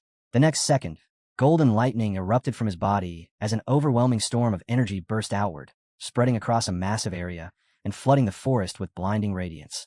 Every thunder beast caught inside the attack was torn apart instantly. With one strike, the entire beast tide was completely wiped out. Silence descended over the forest once again. Lei Jinyang remained frozen in place. Even as a level 3 peak awakener, the maximum range of his strongest attack was only 30 meters. Yet Su Jingming's lightning had expanded far beyond that limit. This no longer resembled the strength of rank 3. Could it actually be an S-rank ability? But that possibility made no sense, because the only S-rank student at Modi University was still a freshman, yet the person standing before them already possessed such monstrous power. Behind Lei Jinyang, The other two teammates could do nothing except stare in utter disbelief. Meanwhile, surrounded by piles of Thunder Beast corpses, Shu Jingming opened his system once more. 23,000 ability points. Finally, it was enough. After fighting non-stop for 5 days and 5 nights without proper rest, even his own condition had begun to decline. At last, it was time for him to level up. Not far away, the purple-haired man wiped the cold sweat from his forehead, all the arrogance he carried earlier having completely disappeared, before asking Lei Jinyang whether he himself could have handled that beast tide alone. Lei Jinyang answered truthfully that he could have dealt with the beast tide as well, but there was no way he could have finished it that quickly, nor with such absolute precision. The purple-haired man swallowed hard as he suddenly realized just how fortunate they had been that Shu Jingming rejected their earlier wager. After a brief hesitation, he asked another question, wondering whether Shu Jingming might actually possess the ability to defeat a level 4 beast despite still being below that rank himself. Lei Jinyang shook his head and stated that such a thing was impossible. 10 minutes later, Shu Jingming found a secluded area and quietly sat down. Opening his system panel, he immediately ordered all of his accumulated points to be allocated. Golden lightning erupted around his body in an instant, while thunder roared outward in every direction, causing the surrounding forest to shake violently. His realm advanced. Level 3, upper rank. His physique and spirit both increased by 500 points, while the range of his lightning expanded to 40 meters. At this stage, his overall combat power had already become comparable to that of a B-tier level 4 awakener, possessing an A-rank ability. Originally, Shu Jingming intended to leave the Thunder region immediately after his breakthrough, but the rise in his realm restored a large portion of his exhausted mental energy. After thinking for a moment, he changed his plans. He would continue heading deeper into the core region to observe the natural lightning and search for an opportunity to gain enlightenment. Outside the Thunder region, Chong Lo was becoming increasingly uneasy. Shu Jingming had already remained inside for 5 days and 5 nights without returning, and even Chong Lo himself could only withstand the environment there for roughly 8 days at most. At that moment, Wu Chuang arrived. After hearing the situation explained, Wu Chuang stated that he had already planned to enter the Thunder region anyway, and since both he and Shu Jingming belonged to the same martial hall, helping each other was only natural. He would search for Shu Jingming along the way. With that, Wu Chuang stepped into the forest.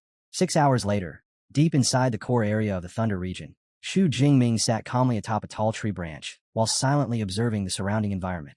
After some time passed, he slowly stood and jumped downward. The moment he landed, the ground beneath his feet split apart purely from the force of impact, fully displaying the terrifying strength of his enhanced physique. Level 3 upper rank was already powerful, but Shu Jingming understood better than anyone that this was merely the beginning. Right then, a deafening roar suddenly echoed throughout the forest. A gigantic figure slowly stepped out from the shadows, its entire body covered in green thunder. A storm thunder bear, a level 4 upper rank ferocious beast. Shu Jingming could have instantly wiped the creature out with his lightning ability, but after completing his breakthrough, he wanted to personally test the limits of his physical power instead. Golden lightning erupted around his body as he rushed straight toward the bear without hesitation. Hidden nearby, Wu Chuang suddenly went still, because the person he had been searching for the entire time was now standing directly before him. Shu Jingming had already advanced to level 3 upper rank, and the range of his lightning was obviously far beyond what should have been possible at that level. Yet despite that, he was actually charging head-on toward a level 4 beast. Wu Chuang slowly shook his head, believing that even true prodigies still needed to recognize their own limits. The Storm Thunder Bear let out a furious roar as violent lightning gathered around its massive claw before it slammed downward with terrifying force. Shu Jingming did not dodge at all. Instead, he threw a punch directly toward it. Golden lightning tightly wrapped around his fist as the two attacks collided head-on. A violent explosion burst outward, and the entire forest shook from the impact. Wu Chuang's eyes widened instantly. Shu Jingming had not simply blocked the attack. His lightning had completely crushed the bear's power. This was a level 4 upper rank ferocious beast, an entire major realm above him. Cold sweat immediately appeared across Wu Chuang's forehead. This kind of strength no longer belonged to the level of an A-rank ability. It had to be S-rank. Then Wu Chuang suddenly recalled the rumors surrounding Shu Jingming, the S-rank lightning freshman from Moda University. But that realization only made the situation feel even more unbelievable. A mere freshman had already reached this level of power. Golden lightning flickered within Shu Jingming's eyes as he stood facing the gigantic Storm Thunder Bear, and a confident smile slowly formed across his face. Looks like my lightning is still 1 level stronger. Then he stepped forward. Come. With a deafening roar, the gigantic Storm Thunder Bear charged straight at Shu Jingming. Its enormous claw tore through the air before crashing downward like a falling mountain.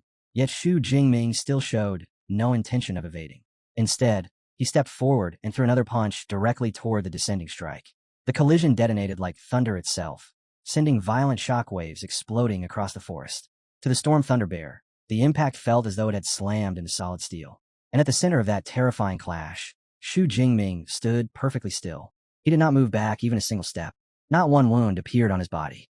The direct confrontation between a third-rank human and a high-tier fourth-rank monster unleashed an overwhelming wave of force that swept violently through the surrounding trees.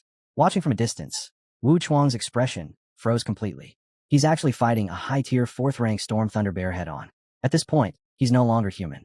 He's a humanoid beast.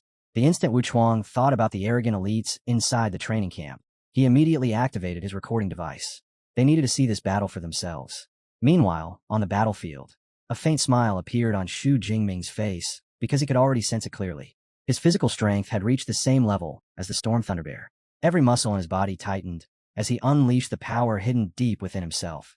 3,000 units of vital energy merged together as the invincible Thunder Body entered the Thunder Extreme state. Golden lightning erupted violently across his entire body, turning him into a living storm. Without the slightest pause, Shu Jingming stepped forward again and launched another heavy punch. His fist tore straight through the Storm Thunder Bear's iron-like fur, spraying blood through the air. The gigantic beast let out a painful roar, and for the first time since the battle began, the enormous creature was forced backward. Shock filled the Storm Thunder Bear's eyes because it had never expected such terrifying power from someone so small. But despite the injury, the beast counterattacked immediately as another massive claw swept towards Shu Jingming. Shu Jingming moved smoothly and avoided the strike with ease. The resulting shockwave pushed him slightly backward, but his footing remained completely steady. Even so, a trace of surprise surfaced in his thoughts. He had already attacked with his full strength, yet the bear's limbs still had not shattered. If he had been wielding a weapon, the fight would already be over. But today he specifically intended to test the limits of his physical body. Now completely enraged, the Storm Thunder Bear began gathering blue lightning around itself as violent thunder energy surged wildly in every direction. The Storm Thunder Bear was preparing its thunderstorm ability, and the moment Wu Chuang saw it forming in the distance, his expression changed instantly because that technique was incredibly dangerous. Anyone caught inside the storm could be gravely injured or even killed. Under normal circumstances, retreating would have been the smartest decision. But Shu Jingming did not retreat. Instead, he faced the rapidly expanding storm directly, excitement flashing in his eyes as he said, "Let's see whose thunder is stronger." The golden lightning surrounding his body erupted with even greater intensity, and in the very next moment, Shu Jingming shot into the air and rushed straight toward the Storm Thunder Bear. Blue lightning and golden lightning collided violently in midair, creating a terrifying yet breathtaking spectacle. Wrapped in blazing thunder, Shu Jingming tore through the storm itself without suffering even the slightest damage from its power. At that instant, his confidence reached its absolute peak. The moment he appeared in front of the shocked Storm Thunder Bear, he launched another attack without hesitation. In the blink of an eye, the battlefield became a chaotic storm of lightning and afterimages as Shu Jingming moved like living thunder itself, unleashing relentless attacks one after another. While the Storm Thunder Bear retaliated by wildly swinging its claws, yet every strike passed through nothing but empty air. Compared to Shu Jingming, the massive beast was simply far too slow. Finally deciding to end the fight, Shu Jingming gathered all of his strength into a single finishing move. Thunder Dragon Fist. Golden lightning surged around his arm before condensing into the shape of a roaring thunder dragon. The Thunder Dragon shot forward instantly and pierced directly through the Storm Thunder Bear's skull. The enormous beast collapsed heavily onto the ground. Shu Jingming landed calmly beside the corpse. At that moment, a system notification appeared. High-tier 4th-rank Storm Thunder Bear eliminated. Ability points increased by 321. Not far away, Wu Chuang remained frozen in complete disbelief because the ruler of this entire region had fallen in a single decisive battle. That kid isn't a monster. He's a dragon wearing human form. After finally recovering from the shock, Wu Chuang walked over while applauding. As expected of Modu's S-rank genius. Truly extraordinary. Standing beside the corpse of the Storm Thunder Bear, Wu Chuang sincerely praised Shu Jingming. If the country had more 3rd-rank geniuses capable of defeating 4th-rank monsters like you, eliminating the beast threat would no longer be some distant dream. Then Wu Chuang lifted the recording device in his hand and said, "I recorded the entire fight. May I use it as training material for the Thunderbolt training camp?" Shu Jingming agreed immediately without any hesitation because he still had not revealed his full strength during the battle. Wu Chuang sincerely thanked him before extending an invitation. After graduation, you should consider joining the Thunderbolt Martial Arts Hall, Wu Chuang said. The Hall Master himself is a 9th-rank Thunder Saint who would personally guide you, and you would also receive top-level benefits along with permission to guard the Thunderbolt's secret realm. Shu Jingming responded with a polite smile and said he would think about it. For someone with a Thunder Element ability, it was undeniably an extremely valuable opportunity, but he was still only a freshman, so there was no need to decide so early. Wu Chuang then reminded him that his senior brother, Jiang Luo, was still waiting outside. Only then did Shu Jingming realize the situation, and he gave an awkward smile because he had become so absorbed in training that he completely forgot someone had been waiting for him the entire time. Before leaving, Shu Jingming searched through the Storm Thunder Bear's corpse and found a shining spirit stone hidden deep within its thick fur. Although it was slightly inferior to the spirit stone Jiang Luo had previously given him, it was still a satisfying reward. Not long after departing from the area, Shu Jingming returned to the safe zone, where Jiang Luo finally spotted him and let out a long breath of relief. You stayed inside for 6 days and 5 nights. How do you feel? Shu Jingming answered honestly. Just sleepy. Jiang Luo laughed before wrapping an arm around his shoulder. After fighting non-stop without rest, anyone would feel exhausted. Cultivation isn't only about training. Recovery matters too. That same night, inside Wu Chuang's office, several trainees stood before him as the 6-day assessment officially concluded without a single casualty. Lei Jinyang confidently stepped forward and reported their achievements. Every member of the team had successfully killed a peak 3rd-rank beast, while he himself had even defeated a low-tier 4th-rank monster alone. Wu Chuang calmly nodded because, for elite trainees, those accomplishments were already considered impressive. Yet in his mind, he could not stop comparing them to Shu Jingming's performance. The difference between them was simply too enormous. Even so, Wu Chuang still praised the group before suddenly asking, "What do all of you think about Shu Jingming?" The trainees quickly shared their opinions. In their eyes, Shu Jingming's strength had already surpassed that of an ordinary mid-3rd-rank ability user and might have even reached the level of a peak 3rd-rank expert. However, one trainee confidently spoke up. He's strong, but he still can't compare to senior Lei Jinyang. A faint smile appeared on Wu Chuang's face. Is that so? The trainees firmly insisted that their elite training camp was stronger than any student from Modu University. Without saying anything else, Wu Chuang activated a spherical recording device. The device floated into the air before projecting a blue image across the room. Within the projection, a gigantic thunder bear immediately appeared. At least peak 4th rank, someone muttered nervously. Then the image shifted and revealed the figure standing against the beast. The entire room fell silent in an instant. Several trainees turned pale on the spot. The trainee who had spoken so confidently earlier stared at the projection in disbelief before stuttering. It's Shu Jingming. At that moment, every trace of pride and confidence within the elite training camp completely collapsed. And for Shu Jingming, this battle was only the beginning of his true rise. A violent bolt of lightning tore through the air before slamming directly into the Thunder Bear and forcing the massive beast backward on the spot. Despite being a peak Tier 4 monster, the Thunder Bear was being completely suppressed as though it had no strength to resist at all. The trainees stared at the projection in stunned silence, unable to believe what they were seeing. How could someone possibly become this powerful in such a short amount of time? The pressure radiating from Shu Jingming and the overwhelming aura surrounding his body were not inferior to the Thunder Bear's presence in the slightest. When the recording finally came to an end, Wu Chuang calmly looked toward the trainees. Well, what do you think? Still visibly shaken, the trainees answered honestly. That kind of power, it's terrifying. There's no way he's still mid-Tier 3. Wu Chuang gave a slight nod. You're right. He has already reached late Tier 3. For a brief moment, that explanation eased part of the shock in their hearts because the gap at least seemed somewhat more reasonable now. But the relief vanished almost immediately. The purple-haired trainee stared in disbelief and said, late Tier 3? How did he break through that quickly? Lei Jinyang spoke much more rationally. A peak Tier 4 Thunder Bear can overpower most ability users at the same level. Yet Shu Jingming didn't just defeat it. He completely crushed it. And the most terrifying part is that he fought barehanded. The atmosphere inside the room instantly became heavy. Wu Chuang continued calmly. Shu Jingming is a special case. Even within Modu, curiosity immediately spread through the group. Does he come from some powerful background? One trainee asked. Is he related to the university president? Another added. Wu Chuang chuckled softly. Even being the president's grandson wouldn't explain this. The answer is simple. He's an S-rank ability user. Those words struck the room like a thunderclap. Shock spread across every face once again. But Lei Jinyang frowned deeply. Modu's S-rank student is supposed to be a freshman, right? How could a first-year student already reach this level? Wu Chuang answered calmly. That's right. He's only 19. This time, the trainees were completely stunned. 19 years old. Late Tier 3. Meanwhile, they themselves were already 23 after enduring years of difficult training. For a brief moment, all of their hard work suddenly felt insignificant. Wu Chuang then revealed why he had shown them the footage in the first place. I didn't show this to discourage you. I showed it so you would have a goal. Use him as your target. After a long silence, the trainees slowly straightened their posture. We understand. We'll give it everything we have. Lei Jinyang then requested a copy of the battle footage, and Wu Chuang agreed to upload it onto the training camp's internal network. However, another trainee suddenly spoke with concern. The National University Tournament is approaching soon.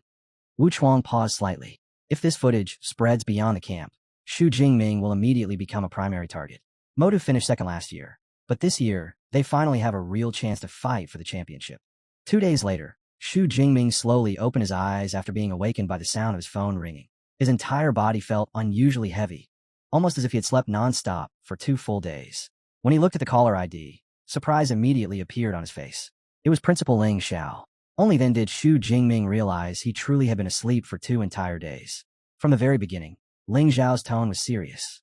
The Heaven Mandate sect was preparing to launch a counterattack. His family and everyone closely connected to him had already been placed under protection, and Xu Jingming himself would very likely become one of their targets. If you encounter danger, Ling Xiao warned, activate the protective talisman immediately. After the call ended, Xu Jingming carefully thought through the situation. His residence already had extremely strict security measures, including access authorization and identity verification, making infiltration incredibly difficult. So since there was no point wasting energy worrying about something beyond his control, he chose to focus completely on cultivation instead. Far away, inside a dark and ancient castle, the headquarters of the Heaven Mandate sect stood beneath the dim glow of enormous candle chandeliers, creating a cold and oppressive atmosphere. 2 members stood before the sect's supreme leader and delivered their report. Xu Jingming possesses S-rank talent. If he continues to grow, he will become a major threat. We request permission to eliminate him before that happens. The leader asked only a single question. Where is he now?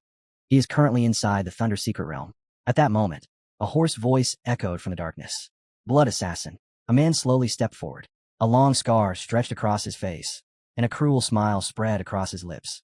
His mission was simple. Enter the Thunder Secret Realm, destroy the martial arts forces stationed there, and kill Xu Jingming. He accepted the task without the slightest hesitation. I enjoy hunting geniuses, he said coldly. After all, he was an 8th-tier Grandmaster, and once he personally made a move, very few people in existence could stop him. Meanwhile, the outside world carried a completely different atmosphere. As the new year approached, lanterns decorated the streets while crowds filled the city in celebration. While wandering alone through the crowded streets, Xu Jingming suddenly came to a realization. This year, he would probably end up spending the holiday by himself again. Not long earlier, he had absorbed another lightning core, and the result was equal to nearly 6 entire days of bitter cultivation. Yet even with that kind of progress, he still felt it was far too slow. His eyes gradually rose toward a massive building wrapped in crackling arcs of lightning. The Thunder Tower. Senior brother Jiang had once recommended the place to him, saying that cultivators inside could observe natural lightning directly, and if the rumors were true, the environment there could raise cultivation speed tremendously. After entering the tower, the staff quickly verified his S-rank privileges. 4 hours of cultivation time on the 100th floor. The tower itself had 110 floors, and the higher one went, the more terrifying the surrounding lightning energy became. Xu Jingming wasted no time and headed straight upward. Inside the cultivation chamber, he waited quietly. Then, without warning, green lightning burst from the devices installed across the ceiling. His eyes widened at once. This was lightning in its most original and pure form. Under normal circumstances, natural lightning formed thousands of miles away in the sky, making close observation impossible. But inside the Thunder Tower, every tiny change and detail appeared clearly before him. Xu Jingming immediately entered cultivation. 4 hours vanished almost instantly. When he opened his eyes again, satisfaction appeared across his face. At this speed, he would need less than 5 more days to reach the stage of lightning liquefaction. The Thunder Tower truly lived up to its reputation as a sacred cultivation ground. As soon as his allotted time expired, Xu Jingming immediately asked whether he could extend his stay. The price stunned him. Tier 4 lightning course. A single extra hour inside that cultivation room was worth millions. Even the staff advised him to move to a lower floor to reduce the cost. Yet Xu Jingming still decided to remain where he was, using high-grade Tier 4 lightning cores as payment in exchange for another 11 hours of cultivation time. After that, he asked about the floors above.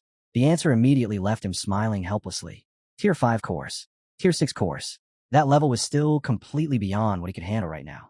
Once his cultivation ended, Xu Jingming returned to the Thunder Martial Arts Hall, where senior brother Jiang welcomed him with good news. The materials Xu Jingming had sold earlier had brought in a total of 3 billion yuan. Jiang Luo burst into loud laughter. Next time, you're paying for the meal. Xu Jingming agreed without hesitation, because without Jiang Luo's help, selling those materials for such an incredible price would have been impossible. Jiang Luo then brought up the battle against the Thunder Bear. You're improving way too fast. Xu Jingming answered in a calm tone. Maybe my talent isn't bad. The moment those words came out, Jiang Luo burst into laughter. After laughing for a while, he asked Xu Jingming about his plans for the new year. Xu Jingming answered directly. I'll keep training inside the thunderstorm zone. Jiang Luo nodded, though he still gave him a reminder. At least come back once. There'll be a New Year auction, and you might come across something useful. Xu Jingming's eyes lit up immediately. His current spear was already beginning to lag behind the pace of his increasing strength, so if there was an opportunity to replace it with something better, he definitely would not let it pass. Meanwhile, in another quiet room, Tong Xuan spoke with obvious excitement. For New Year's, I want to go to the Thunder Secret Realm. I want to see Xu Jingming. Right after saying that, she asked Jingming to accompany her. Jingming looked a little surprised at the request, but before long, a smile appeared on her face, and she agreed. Deep down, she silently thought to herself, looks like this little sister is finally willing to share. That's actually pretty good. Lightning ripped violently across the skies surrounding the Thunder Tower as another storm gathered above the enormous structure. By now, 6 entire days had passed since Xu Jingming entered his period of intense cultivation inside the tower. Standing in the reception hall, Xu Jingming calmly placed several thunder crystal cores onto the counter before the receptionist. The young woman carefully examined every core one by one before calculating their value. After confirming the amount of energy stored within them, she informed him that the total was equal to 37 hours of cultivation time on the tower's 100th floor. While completing the exchange, the receptionist struggled to hide the shock in her eyes. She quietly observed the young cultivator standing in front of her, because the quantity of thunder crystal cores alone was already astonishing. 9 Tier 4 thunder crystal cores were extremely difficult to obtain, and among cultivators around her age, she had almost never seen anyone so young gather so many. Her gaze briefly rested on his composed expression and sharp features, as she silently wondered what level of strength he possessed to accomplish something like this. Xu Jingming then asked whether the cultivation time could be split across different sessions instead of being consumed in one use. The receptionist explained that it could all be managed through his pass card.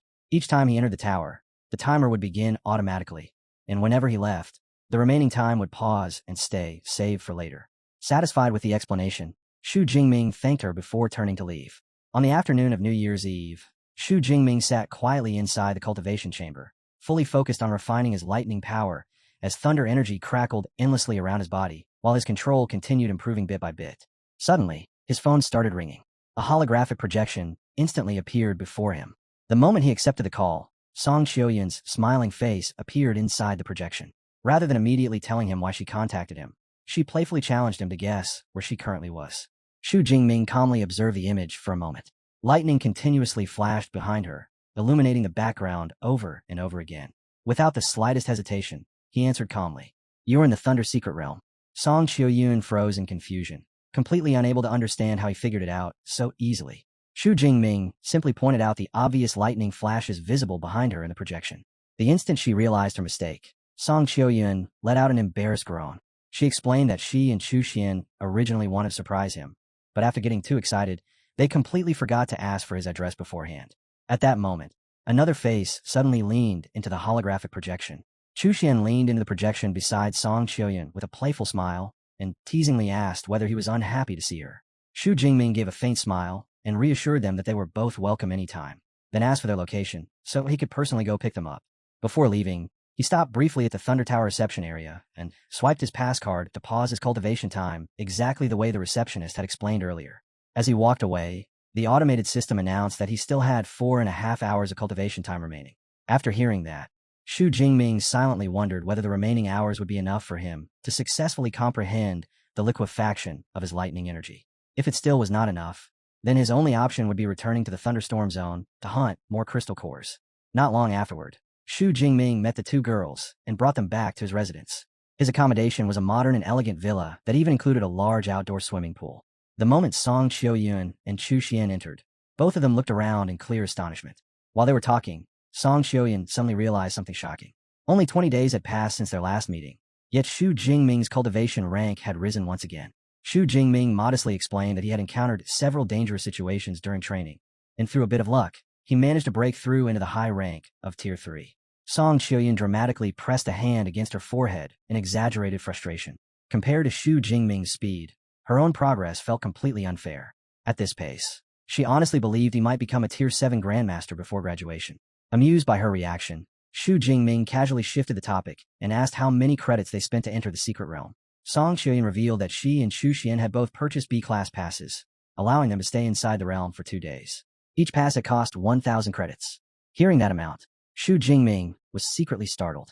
After quickly calculating the value in his mind, he realized it was roughly equal to 10 million Great Xia currency. Not long later, Xu Jingming offered them the choice of any 2 of the 4 rooms upstairs. However, Song Qiuyan immediately refused and decided that she and Xu Xian would simply stay together in one room. Xu Jingming told them to get settled first and suggested that later he would take them out for a meal to celebrate New Year's Eve. But Song Qiuyan rejected the idea right away. In her opinion, New Year's Eve should always be celebrated with a proper home-cooked meal. Before Xu Jingming could even ask how they intended to cook inside someone else's house, Xu Xian suddenly raised her hand. A cluster of ingredients immediately floated into the air, every item perfectly fresh and neatly prepared. Looking at the ingredients suspended above the table, Xu Jingming could not hide the doubt on his face as he asked whether they actually knew how to cook. Song Qiuyan confidently declared that the 2 of them were masters in the kitchen, and amused by their enthusiasm, Xu Jingming agreed to stay while also offering to help prepare the meal. Xu Xian happily accepted, and the 3 of them headed into the kitchen together. Later that evening, the dining table was completely covered with dishes. After finishing the massive feast, Xu Jingming finally put down his chopsticks with a satisfied sigh. Nearly every plate had been cleaned empty, while a bottle of wine rested beside the towering stack of dishes. And as Xu Jingming leaned back in his chair and rubbed his stomach, he sincerely praised the girls for their excellent cooking. Both Song Qiuyan and Xu Xian proudly accepted the compliment. At that moment, brilliant explosions suddenly illuminated the sky outside as fireworks burst above the city, filling the night with vibrant colors. Song Qiuyan's eyes immediately brightened with excitement, and she suggested going up to the rooftop to take a group photo so they could remember the moment. Xu Jingming gladly agreed, and a few minutes later, the 3 of them stood together on the villa's rooftop terrace, while fireworks continuously exploded across the night sky, painting the clouds with dazzling streaks of color. Song Qiuyan lifted her phone and positioned it for a selfie, and the 3 friends leaned closer together with warm smiles as the camera captured the moment. While the fireworks continued flashing overhead, Xu Jingming quietly watched the lights and reflected on how completely his life had changed after obtaining the mysterious system. For the first time in a very long while, he truly felt grateful to spend such a peaceful New Year's Eve together with friends. The next morning, the trio headed toward the Thunder Martial Arts Hall. As they walked through the building, Xu Jingming apologized for dragging them to an auction on the very first day of the new year, but Xu Xian immediately scolded him for worrying about something so insignificant, while Song Qiuyan explained that she already planned to attend the auction herself because she wanted to purchase several pieces of equipment she needed. As they continued down the corridor, they unexpectedly ran into Jiang Luo. After greeting Xu Jingming, Jiang Luo curiously asked about the 2 young women beside him, leading Xu Jingming to introduce Song Qiuyan and Xu Xian as his friends from Magic City University, after which Jiang Luo warmly greets both of them, while inwardly marveling at how effortlessly his junior brother forms connections, then immediately offers to handle the cost of their auction entry tickets without the slightest hesitation. Xu Jingming sincerely thanks him.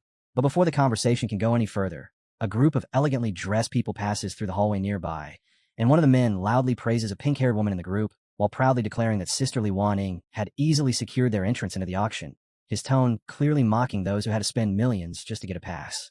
Hearing the praise, the pink-haired woman lets out an arrogant laugh before casually commenting that anyone willing to pay such absurd fees must be an idiot. The moment Song Qiuyan hears that remark, she immediately grows irritated and asks what major family that woman comes from, prompting Jiang Luo to quietly explain that she is Li Waning, the eldest daughter of the Li family, the strongest of the 6 great families within the secret realm.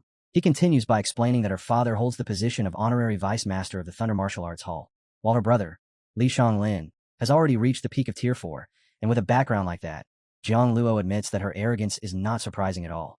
After hearing the explanation, Xu Jingming calmly remarks that her attitude makes complete sense, considering the influence and power behind her family. Jiang Luo then adds that Li Waning fights with a spear, though her ability focuses on enhancement rather than elemental manipulation. Not long afterward, Jiang Luo leads the group toward a pair of enormous double doors, and with a faint smile, he gestures forward while welcoming Xu Jingming to the Thunder's secret realm auction. The instant they step inside, the atmosphere turns grand and imposing, as the enormous hall sits beneath dim lighting with hundreds of neatly arranged seats facing a brilliantly illuminated stage at the front. Jiang Luo explains that the annual Spring Festival auction usually draws around 800 attendees, and every guest present possesses liquid assets exceeding 100 million. Once they sit down, Jiang Luo explains how the bidding system works, pointing out the electronic screen built into each chair's armrest, where participants can input their bid amounts. And after confirming the price, simply raising a hand is enough to finalize the offer. Before the auction officially starts, Jiang Luo encourages Xu Jingming to take a look through the catalog first. Xu Jingming opens the catalog and begins browsing through the contents, quickly discovering that the list contains 108 items, ranging from rare spiritual plants all the way to powerful S-class resources. Jiang Luo casually remarks that the auction only offers items up to the S-class tier, though he also says that this restriction is actually a good thing, because anything above that level would already be completely beyond their ability to afford, and Xu Jingming silently agrees with that assessment. Sitting beside him, Song Qiuyan asks whether he has spotted anything interesting yet, and Xu Jingming replies that several items have already attracted his attention, but he would rather wait until the host formally introduces them before making any decisions. After the auction officially begins, Xu Jingming gradually narrows his attention onto two particular targets. The first is an S-class weapon called the Qing Sha Black Dragon Spear, which carries a starting bid of 500 million, while the second is a bundle containing 5 Tier 4 low-rank Thunder Crystal Cores with a starting price of 40 million.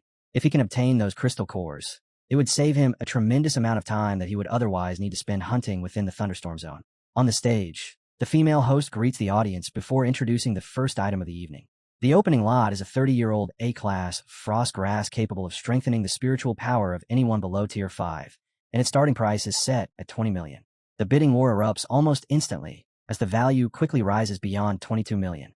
An hour later, the auction finally reaches the 36th item, and the host announces the bundle of 5 Tier 4 low-rank Thunder Crystal Cores with an opening bid of 40 million. The moment the item appears on stage, Xu Jingming quietly releases a relieved breath. Without hesitation, he enters his offer through the electronic screen built into the armrest, and the host immediately acknowledges the bid from seat number 0310 while announcing a price of 41 million.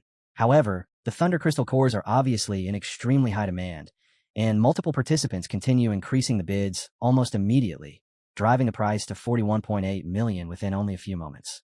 As he watches the numbers climb at such a rapid pace, Xu Jingming's expression gradually becomes serious.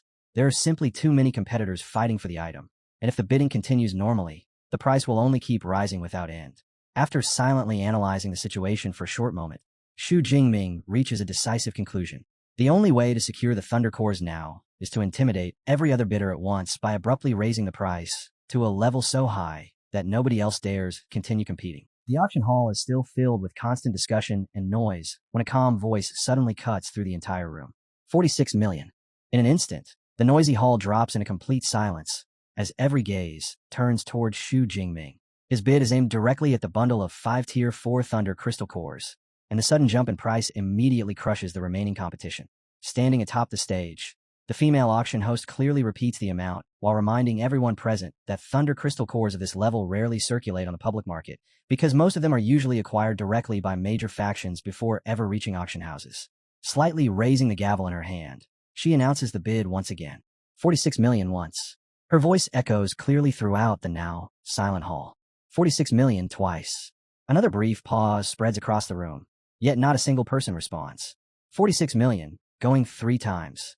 The gavel slams down heavily, officially confirming the sale, as the 5 Thunder Crystal Cores are won by Xu Jingming. Even Xu Jingming himself did not expect the transaction to end so smoothly. Sitting beside him, Jiang Luo quietly explains the reason behind it. Large organizations and powerful clans, such as the Thunder Martial Arts Hall, already maintain stable sources of Thunder Crystal Cores, so they rarely waste effort competing for them in auctions. Because of that, the only remaining bidders were independent cultivators, and Xu Jingming's sudden increase of 5 million was enough to frighten all of them into backing away. Jiang Luo then looks at him with visible confusion and asks that if he needed the Thunder Crystal Cores so urgently, why not simply hunt for them himself instead? Xu Jingming calmly explains that his electric ability has already reached the edge of a breakthrough. His goal is to step directly into the liquefying realm, and he intends to complete the entire advancement in one uninterrupted cultivation session, something the Thunder Crystal Cores will allow him to accomplish. Jiang Luo stares at him in disbelief as sweat slowly appears across his forehead. Advancing into the liquefying realm at such speed is almost absurd. When Jiang Luo himself reached that level in the past, he had already been close to graduation. So compared to that, Xu Jingming's rate of growth feels genuinely terrifying. Nearly 2 hours pass before the auction finally reaches the 98th item, and the instant the attendants carry the next treasure onto the stage, the atmosphere inside the hall changes completely. Resting within the display case is a long spear. The female host smiles faintly before making her announcement. The next item is an S-class weapon. She lifts the spear for everyone in the audience to see. The flowing cloud golden edge spear, personally forged by the renowned artifact master. Light reflects across the surface of the weapon as she begins introducing the details of its construction. The spear's shaft is forged from A-class creamier alloy, a rare metal famous for its unique property of becoming drastically heavier once ability energy is infused into it. The spearhead is even more remarkable, having been crafted from S-class extreme edge alloy, a material renowned for its terrifying hardness and overwhelming piercing power. The moment those details are announced, excited murmurs immediately spread throughout the auction hall, since weapons of this level rarely appear in public auctions. Jingming carefully examines the spear while recalling the properties of creamier alloy, already aware that the weapon's weight increases dramatically once ability energy is poured into it. The host soon confirms this information for the audience, explaining that when pushed to its maximum output, the spear can reach an astonishing weight of 100 tons. Soon afterward, the starting price appears on the screen. 500 million. The bidding war explodes instantly. 510 million.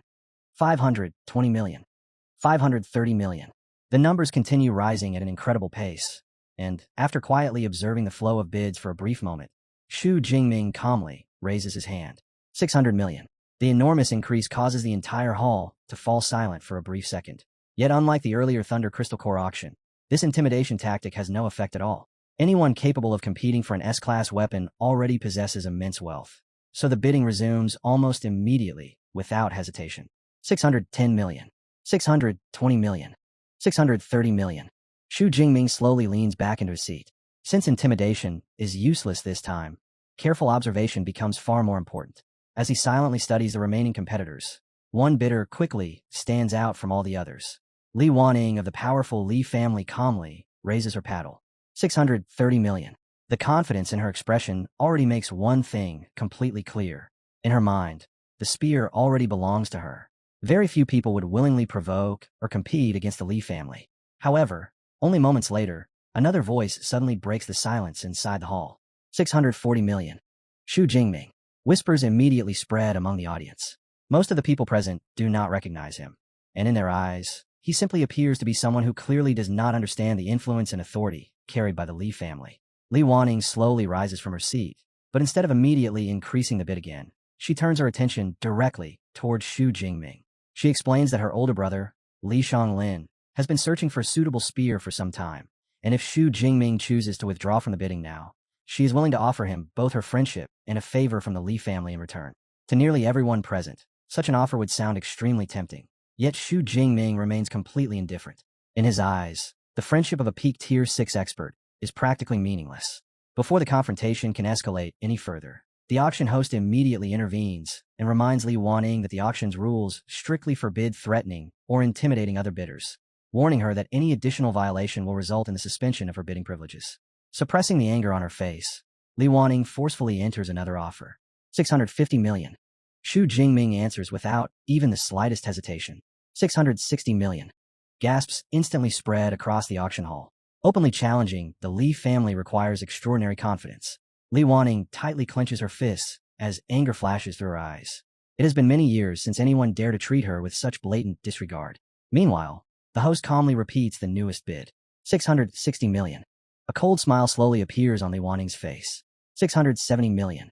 At that moment, Jingming silently calculates the amount of money he still has available. If the bidding continues climbing higher, outside assistance may become necessary, so he turns toward his companions.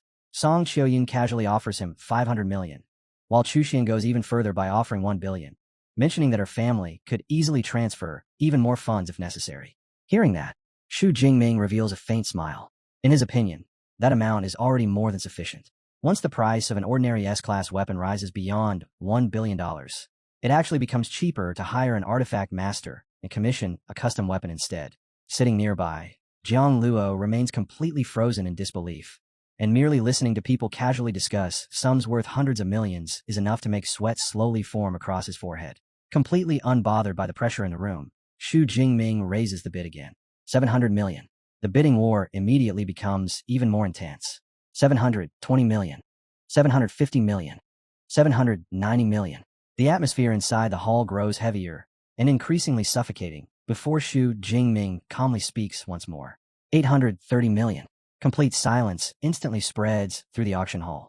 One of Li Waning's companions quickly urges her to stop, reminding her that they have already exceeded their original budget, and continuing any further simply to win an argument would accomplish nothing. After remaining silent for a long moment, Li Waning slowly lowers her paddle, though the fury burning in her eyes never disappears.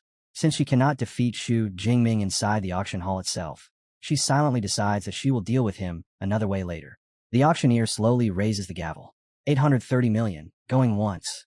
830 million, going twice. The gavel crashes down heavily. The flowing cloud golden edge spear officially becomes Shu Jingming's possession. Half an hour later, the auction staff delivers his purchases, including both the 5 Thunder Crystal cores and an S-class spear.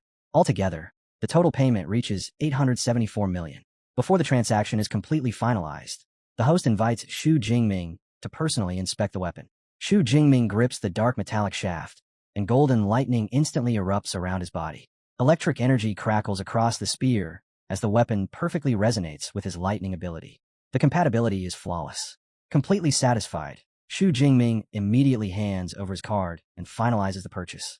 Meanwhile, inside an extravagant private lounge, Li Waning still burns with fury as she calls for an elderly retainer named Uncle Li along with 2 suited subordinates, then gives a single direct order. The man who humiliated her must die, and every piece of equipment he owns must be taken. Uncle Li asks for additional details, prompting Li Waning to explain that she has already looked into Shu Jingming's background. He is currently a Tier 3 high-rank student and possesses a pass issued by Magic City Ability University. Hearing this, Uncle Li carefully advises investigating further before acting. Yet Li Waning immediately rejects the suggestion. Students frequently enter the Thunder Secret Realm, and once Shu Jingming goes inside that dangerous area, they can attack him there without issue. Countless savage beasts roam the region, so if he dies inside, the creatures will devour the corpse within hours and erase all evidence. As for the spear they intend to steal, changing its appearance afterward would be simple. Once the plan is laid out, Uncle Li instructs the 2 subordinates to keep watch at the entrance to the Thunder Secret Realm and report the instant Shu Jingming arrives. Li Waning then declares that she will personally accompany them because she wants to see Shu Jingming regret offending her with her own eyes. Back at his residence, Shu Jingming starts testing the weapon he just purchased, gripping the spear while carefully feeling its balance before suddenly remembering the unique property of creamier alloy. Driven by curiosity, he channels his lightning ability directly into the weapon, and in the next instant the spear's weight increases so drastically that he is caught completely unprepared, his body forced down to one knee while the spear slams violently against the floor. After regaining his stability, Shu Jingming quickly begins calculating the change. His current lifting capacity is around 5 tons, while the spear normally weighs roughly 800 kilograms. Yet the moment lightning energy flowed into it, the weapon's mass jumped to more than 6 tons. A new thought immediately flashes through his mind. Shu Jingming rises to his feet once again, steadies his posture, assumes a proper combat stance, and swings the spear downward with all his strength. The strike erupts through the room as the wooden floor explodes apart instantly, shattered fragments flying in every direction. A faint smile slowly spreads across his face. If he attacks while the spear remains at its normal weight to maximize speed, then pours lightning energy into it right before the moment of impact, the sudden increase in mass would multiply the force of the strike tremendously. Combined with the accumulated acceleration and overwhelming weight, the attack would be powerful enough to crush almost any opponent. However, controlling the momentum after such a sudden shift in weight remains incredibly difficult. Standing in the middle of the shattered floorboards, Shu Jingming realizes something with complete clarity. This spear is not simply powerful. It is an absolutely terrifying weapon meant for killing, and if he wants to truly master it, intense training will be unavoidable. Once his companions depart, he intends to return to the Thunderstorm Zone and continue practicing there. The next day at noon, Shu Jingming stood by the roadside seeing his 2 friends off. Chuxian smiled and told him they would meet again after the new semester started. But before leaving, she reminded him not to forget his promise because once school resumed, he still had to guide both of them during training. Jingming nodded, thanked them for coming all the way here just to accompany him, and exchanged a few final words before the red car slowly pulled away. He remained standing there with his hand raised in farewell as the vehicle gradually disappeared farther down the road, continuing to watch silently until it vanished completely from sight, and only then did he slowly lower his hand. The look on his face soon became serious. He had less than a week remaining inside the secret realm, which meant every minute left had become extremely valuable. If he wanted to keep growing stronger, then he needed to make full use of the time he had left, and the destination he planned to head toward had already been decided long ago. The Thunderstorm Zone.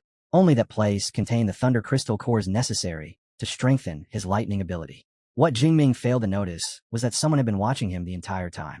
Hidden among the trees nearby, a man silently observed every movement he made, and the moment Jingming began heading toward the Thunderstorm Zone, the watcher immediately activated a communication device and delivered a brief report. The target has begun moving. He's heading toward the Thunder Zone.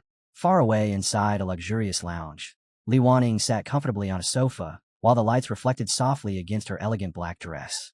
The instant she heard the report, a confident smile slowly formed on her lips. Perfect.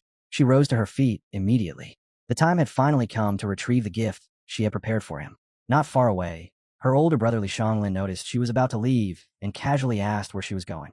Li Wanning merely gave a faint smile before replying that she was heading out to retrieve the birthday gift she had promised him. Hearing that, Li Xianglin narrowed his eyes slightly. If his sister intended to retrieve it personally, then the gift had to be extraordinarily valuable. Meanwhile, deep inside the secret realm, Su Jingming was already fighting. With a fierce thrust, he drove his spear directly through a monster and slammed the corpse heavily on the ground, blood splashing across the forest floor.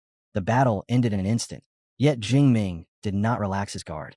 Instead, he slowly turned toward the bushes behind him and spoke calmly. "You've been following me for quite a while."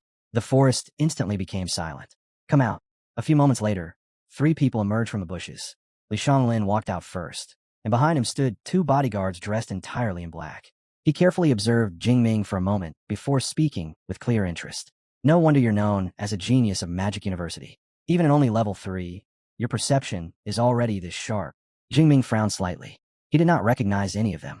"Why are you following me?" Before Li Xianglin could respond, another figure stepped forward. Li Wanning. She stared directly at Jingming with open arrogance in her eyes. "If you don't recognize my bodyguards, then you should at least recognize me." The moment he saw her, Jingming immediately understood the reason for their appearance. Their goal was the weapon in his hand, the S-rank treasure, the flowing cloud golden-edged spear. Li Wanning admitted it without the slightest hesitation. "That's right. I want a spear, and I want your life." Her gaze slowly swept over him before a teasing smile appeared on her face. "With a face like yours, if you stop resisting, I might even let you join my harem." Jingming's expression immediately turned cold. "Are you really so cruel that you won't leave others even a single chance to survive?" Killing intent instantly filled Li Wanning's eyes. In the world of the strong, the weak don't have the right to speak. She ordered Jingming to kneel and beg for forgiveness, declaring that if he obeyed, she might allow him a quick death, but if he refused, she would torture him before killing him anyway. In the very next moment, violent lightning erupted around Jingming's body as he activated heavenly thunder. Electric arcs flashed across his skin while the surrounding air trembled under the pressure pouring from his power.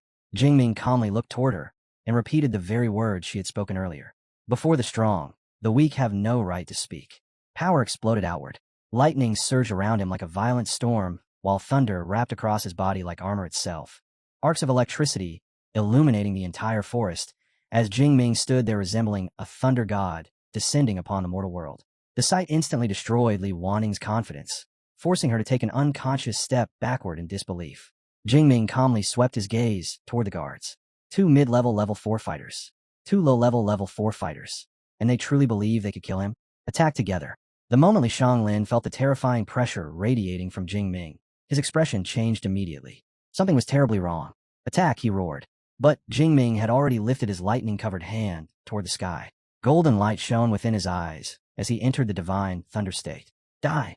The sky answered instantly. A massive bolt of lightning ripped through the clouds and slammed directly into the battlefield. The deafening thunderclap shook the entire forest as blinding light burst across the surroundings. Then everything became silent again. When the lightning finally disappeared, the ground had already been burned pitch black. Li Xianglin and the elite guards were completely gone, erased by a single strike. Only Li Wanning remained alive. She stared at the devastated scene in absolute terror before her survival instincts finally took over. She turned and fled immediately, but her panic caused her high heels to slip against the forest floor, sending her crashing heavily to the ground. Behind her, footsteps slowly approached. Calm, steady, unavoidable footsteps echoed through the forest until Jingming finally stopped beside her. "Now it's your turn." Li Wanning trembled uncontrollably as she stared at him and demanded to know who he really was. "How can someone like you possess this kind of power?" Jingming answered her calmly. "I'm exactly who you think I am. a student from Magic University. Realizing death was already closing in, Li Wanning desperately began begging for mercy. She offered him 10 billion, promised him protection, and when wealth failed to sway him, she immediately resorted to seduction instead, claiming she could personally serve him and insisting she was far superior to the girls around him. Jingming looked at her with undisguised disgust. "Those girls are pure," he replied coldly. "You're nothing more than a body ruined by drugs and indulgence." The humiliation instantly drove Li Wanning insane. She began screaming vicious threats, swearing that her family would exterminate his entire bloodline. Lightning slowly gathered within Jingming's hand once more. "You don't want to leave here alive?" he said calmly. "Fine. Your wish will be granted." A pillar of lightning descended from the sky immediately afterward, and within a blinding flash, Li Wanning vanished completely, leaving behind nothing but ashes. Jingming simply turned around and walked away. Anyone willing to kill others should always be prepared to face the same fate themselves. He deliberately ignored her spatial ring. Large families often concealed tracking devices inside such items, and taking it would only create unnecessary danger. Far away inside the Li family mansion, a sudden alarm abruptly echoed through the halls. Bracelet number 003 has detected the user's heart has stopped. All vital signs have disappeared. Li Xianglin froze instantly before suddenly rising to his feet, because bracelet number 003 belonged to only one person, his younger sister, Li Wanning. He immediately ordered his subordinates to locate her final recorded position, and moments later the report arrived. The last signal originated near the outer edge of the thunderstorm zone. Li Xianglin's expression darkened as he frowned deeply. "She said she was going to retrieve my birthday present, so why would she end up there?" The moment the words left his mouth, Li Xianglin's face turned grim, and he immediately ordered, "Contact her guards." Only a few seconds passed before the reply arrived. "All 4 guards have lost their vital signs." The entire room fell into dead silence. Li Xianglin was a level 4 fighter himself, and every guard assigned to Li Wanning was a powerful expert. Yet all of them had been killed before any warning could even be sent back. "This blood debt will be repaid," Li Xianglin said in a freezing tone. Not long after, his subordinates uncovered another crucial piece of information. 2 days earlier, Li Wanning had tried to buy an S-rank spear as his birthday gift, but before she could secure it, someone else had already purchased it. "Who bought the spear?" Li Xianglin demanded coldly. "A student from Magic University," the subordinate answered at once. "His name is Su Jingming. He has S-rank ability potential, though his current strength is only level 3. Li Xianglin gave a cold sneer. "It has to be him. My sister would never willingly abandon that spear." Killing intent surged through his eyes as he continued. "A blood debt can only be repaid with blood. In my eyes, he's still nothing more than a freshman, and no matter how talented he is, killing my sister is unforgivable." Li Xianglin slowly rose from his seat. "Uncle Quan, come with me. We'll stop him at the exit of the thunderstorm zone."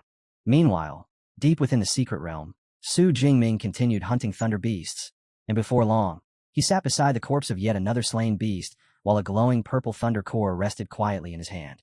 System notifications rapidly appeared one after another. 17 level 4 thunder beasts defeated. More than 4,000 ability points obtained. 17 thunder cores collected. Jingming gave a faint nod to himself. That was already more than enough, and with these resources in hand, breaking into the lightning liquefaction realm would no longer be difficult. After gathering all the spoils, he stood up and continued moving deeper through the forest shrouded in mist, gradually leaving the thunderstorm zone behind. But the danger waiting outside was far more terrifying than the storm he had just survived. At a heavily guarded checkpoint, a man dressed in red robes stepped forward and handed over his identification card. He was Bloodkill, an Archbishop of Heaven's Mandate, currently operating under the false identity Zhang Hong while carrying a C-Class access pass. After the card was scanned, the system quickly approved 24 hours of entry into the restricted section of the Thunder Martial Arts Hall. The receptionist politely reminded him to make good use of his limited time, but Bloodkill only responded with a cold smile. In his view, 24 hours was already excessive, because the mission was practically finished the moment he arrived, and today would be the day Su Jingming died. Near the exit tunnel, several men in black suits stood silently while guarding the area, their presence naturally drawing the attention of the surrounding crowd. Before long, people recognized them as members of the powerful Li family, and many noticed they had already been waiting there for several days, making it obvious that the person they were targeting was about to emerge. A few moments later, Su Jingming finally stepped out from the tunnel, and one of the suited men immediately spoke into his earpiece to report that the target had appeared. Su Jingming slightly slowed his pace. His instincts had already picked up on the sudden shift in atmosphere and the hostile focus locking directly onto him. Without any warning, a figure descended from above with a spear in hand before slamming downward with explosive force. Su Jingming. Blood must be repaid with blood. Su Jingming calmly raised his eyes and instantly assessed the attacker's strength. A peak tier 4 physical fighter, Li Xianglin. Even while facing the sudden ambush, Su Jingming remained completely composed, casually thinking that if he had known they would track him down this quickly, he would not have destroyed the storage rings he looted earlier and wasted millions worth of potential value. Overcome with rage, Li Xianglin demanded to know whether Su Jingming had killed his sister. Su Jingming answered without the slightest fluctuation in emotion. Why ask when you already know the answer?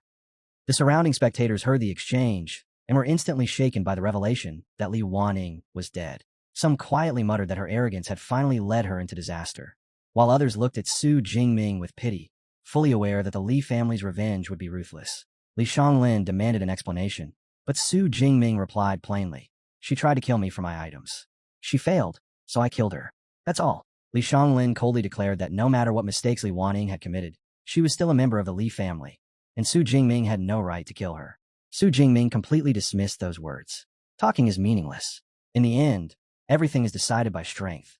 The moment those words fell, terrifying power erupted from Su Jingming's body as his hair instantly turned white and golden lightning burst violently around him. Without the slightest hesitation, he stepped forward and directly challenged Li Xianglin, asking whether he or the entire Li family truly believed they could do anything to him, causing the surrounding crowd to freeze in shock as they finally realized he was the S-rank genius from Magic City University, the monstrous talent who had already reached Tier 3 high rank at only 19 years old, an achievement so absurd that many could barely believe it, although some were already convinced. This would also become the day of his downfall. Li Xianglin suddenly burst into laughter before activating his ability, his body rapidly expanding into a gigantic wolf-like beast with glowing purple eyes as he declared that he alone was more than enough to kill Su Jingming. Su Jingming moved first. Lightning exploded beneath his feet as he charged forward without hesitation, while Li Xianglin rushed directly toward him as well, mocking Su Jingming for recklessly closing the distance and calling it nothing more than a death wish. Their weapons collided head-on, releasing a blinding shockwave that tore across the entire area. Yet the result became clear almost immediately. Li Xianglin was completely overwhelmed. His gigantic body was blasted backward before smashing violently into the ground, tearing through concrete as he uncontrollably slid across the battlefield. And although he was injured and visibly shaken, he still could not comprehend what had just happened. As a peak Tier 4 physical fighter, his raw power should have utterly dominated the clash. Yet instead, he was the one being crushed. Su Jingming slowly raised one hand while golden lightning rapidly gathered around him into a terrifying concentration of power, then spoke coldly. Normally, I enjoy longer fights, but today I plan to end this quickly. The sky suddenly flashed. An enormous pillar of golden lightning crashed directly onto Li Xianglin, whose beast form released a painful scream while his body burned beneath the overwhelming force. The fury in his eyes instantly transformed into fear as he realized that if this continued, he would die. And in desperation, he shouted for his uncle to save him. An older man instantly rushed forward with flames erupting around his fists, and the surrounding crowd immediately recognized him as Butler Li Quan, a Tier 5 expert, causing many people to assume Su Jingming was finished. However, before the situation could change at all, another bolt of lightning descended instantly, and this time Li Xianglin had no chance to resist as he was killed on the spot. Butler Li Quan abruptly stopped in place, disbelief filling his face as he realized something had gone terribly wrong. As the dust gradually settled, the surrounding crowd remained stunned. The S-rank student had just instantly killed a peak Tier 4 opponent. Yet what confused them even more was how Su Jingming had survived the butler's attack. When the smoke finally cleared, Su Jingming was revealed standing completely unharmed behind a blue energy shield that had entirely blocked the flames.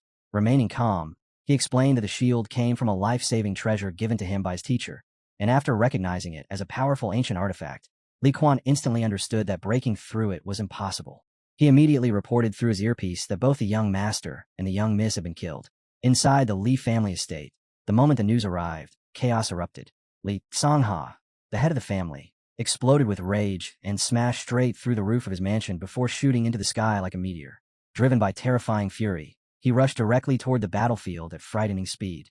Back at the scene, Su Jingming suddenly raised his head, and his expression immediately became serious as he sensed an overwhelming presence rapidly approaching. In the very next instant, Li Songha descended from the sky and slammed into the ground with devastating force, shattering the concrete beneath him while unleashing a violent shockwave that swept across the entire area.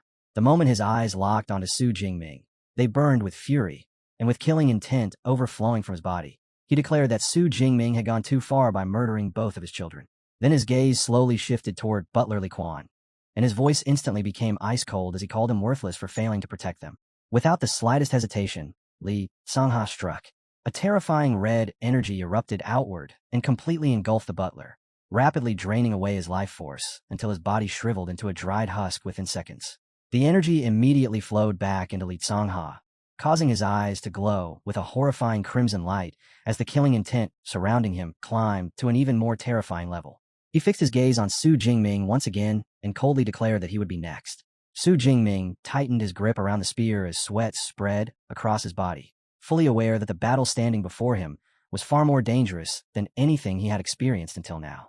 However, before either side could make another move, a calm voice suddenly broke through the suffocating tension. Wang Gu, the branch master of the Thunder Secret Realm, stepped forward alongside several guards and calmly positioned himself between the two sides.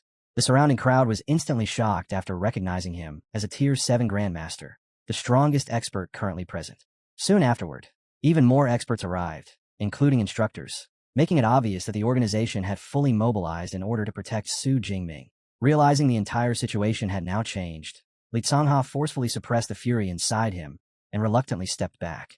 He respectfully greeted Wang Gu while carefully concealing his killing intent, fully understanding that today's opportunity to strike had already slipped away. The suffocating pressure in the area eased slightly as one of Su Jingming's friends quickly hurried to his side and reassured him that nothing would happen as long as the branch master remained there.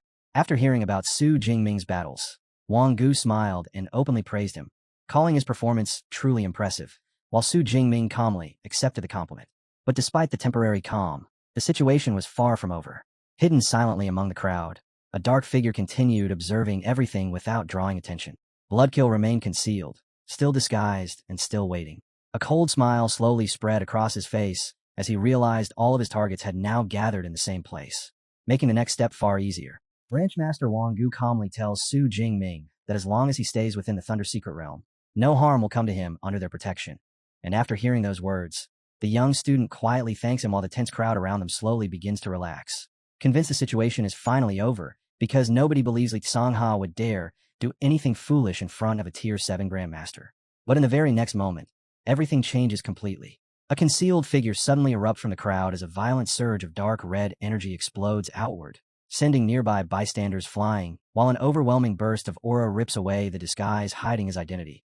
And with a crazed expression twisting across his face, the man finally reveals himself as Bloodkill, the red-robed Archbishop of the Heaven's Mandate sect. Without the slightest hesitation, Bloodkill openly declares his intention. The Thunder Secret Realm will be destroyed, and both Wang Gu and Su Jingming are going to die here. The instant Bloodkill exposes himself, Wang Gu immediately realizes how disastrous the situation truly is, because the enemy standing before them is a Tier 8 Grandmaster belonging to one of the most notorious cults in existence. Bloodkill then turns his icy gaze towards Su Jingming and silently assesses him for a moment. A mere Tier 3 defeating a peak Tier 4 possesses terrifying talent and could potentially rise to the level of a martial saint in the future. Yet Bloodkill mercilessly decides that Su Jingming's future ends today. With arrogant confidence, he mockingly tells the student to summon the university's space-type Grandmaster, fully believing the distance is far too great for anyone to arrive in time and save them. Su Jingming, however, shows no trace of panic. Instead, a faint irritation appears on his face because he already understands that Bloodkill has completely underestimated Vice Principal Li Quan, the S-rank space-time user. A slight smile even appears as Su Jingming reflects on how his enemies always start celebrating far too early, and without delaying another second, he immediately raises his talisman and crushes it. In an instant, a gigantic blue magic circle spreads across the sky as a radiant portal slowly opens overhead, and from within it Li Quan descends gracefully, surrounded by swirling currents of energy. The entire crowd falls silent in shock before overwhelming relief quickly spreads through them, because the crushing pressure radiating from her aura alone makes it instantly clear that they're safe now. Off to the side of the battlefield, cold sweat runs down Li Kang's back as he suddenly realizes that if he had acted impulsively earlier, his entire family would already be dead. Floating calmly in the air, Li Quan looks directly at Bloodkill and casually comments that the Heaven's Mandate sect still refuses to disappear, continuing to linger in this world like ghosts. Bloodkill is left completely stunned because, according to every known limitation, crossing such a vast distance through teleportation should have been impossible for her. Li Quan calmly explains the truth, revealing that she intentionally hid news of her breakthrough long ago because she anticipated the Heaven's Mandate sect would eventually fall for the trap. As her aura rises once again to an even more frightening level, Bloodkill instantly understands the meaning behind it. Li Quan has already stepped into the realm of a Tier 8 mid-rank Grandmaster, and as a mere B-class user facing an S-class opponent, he immediately realizes the gap between them is overwhelming. Fear takes over almost instantly, and without the slightest hesitation, Bloodkill turns and attempts to escape. Li Quan calmly lifts one hand, causing a glowing magic circle to appear at once, as she coldly informs him that it is already too late. In the very next moment, a massive hexagonal barrier manifests and forms the spatial Yin-Yang domain, sealing Bloodkill entirely within it. The spherical prison leaves him with no possible route of escape, while Li Quan remains outside, maintaining complete control over the domain.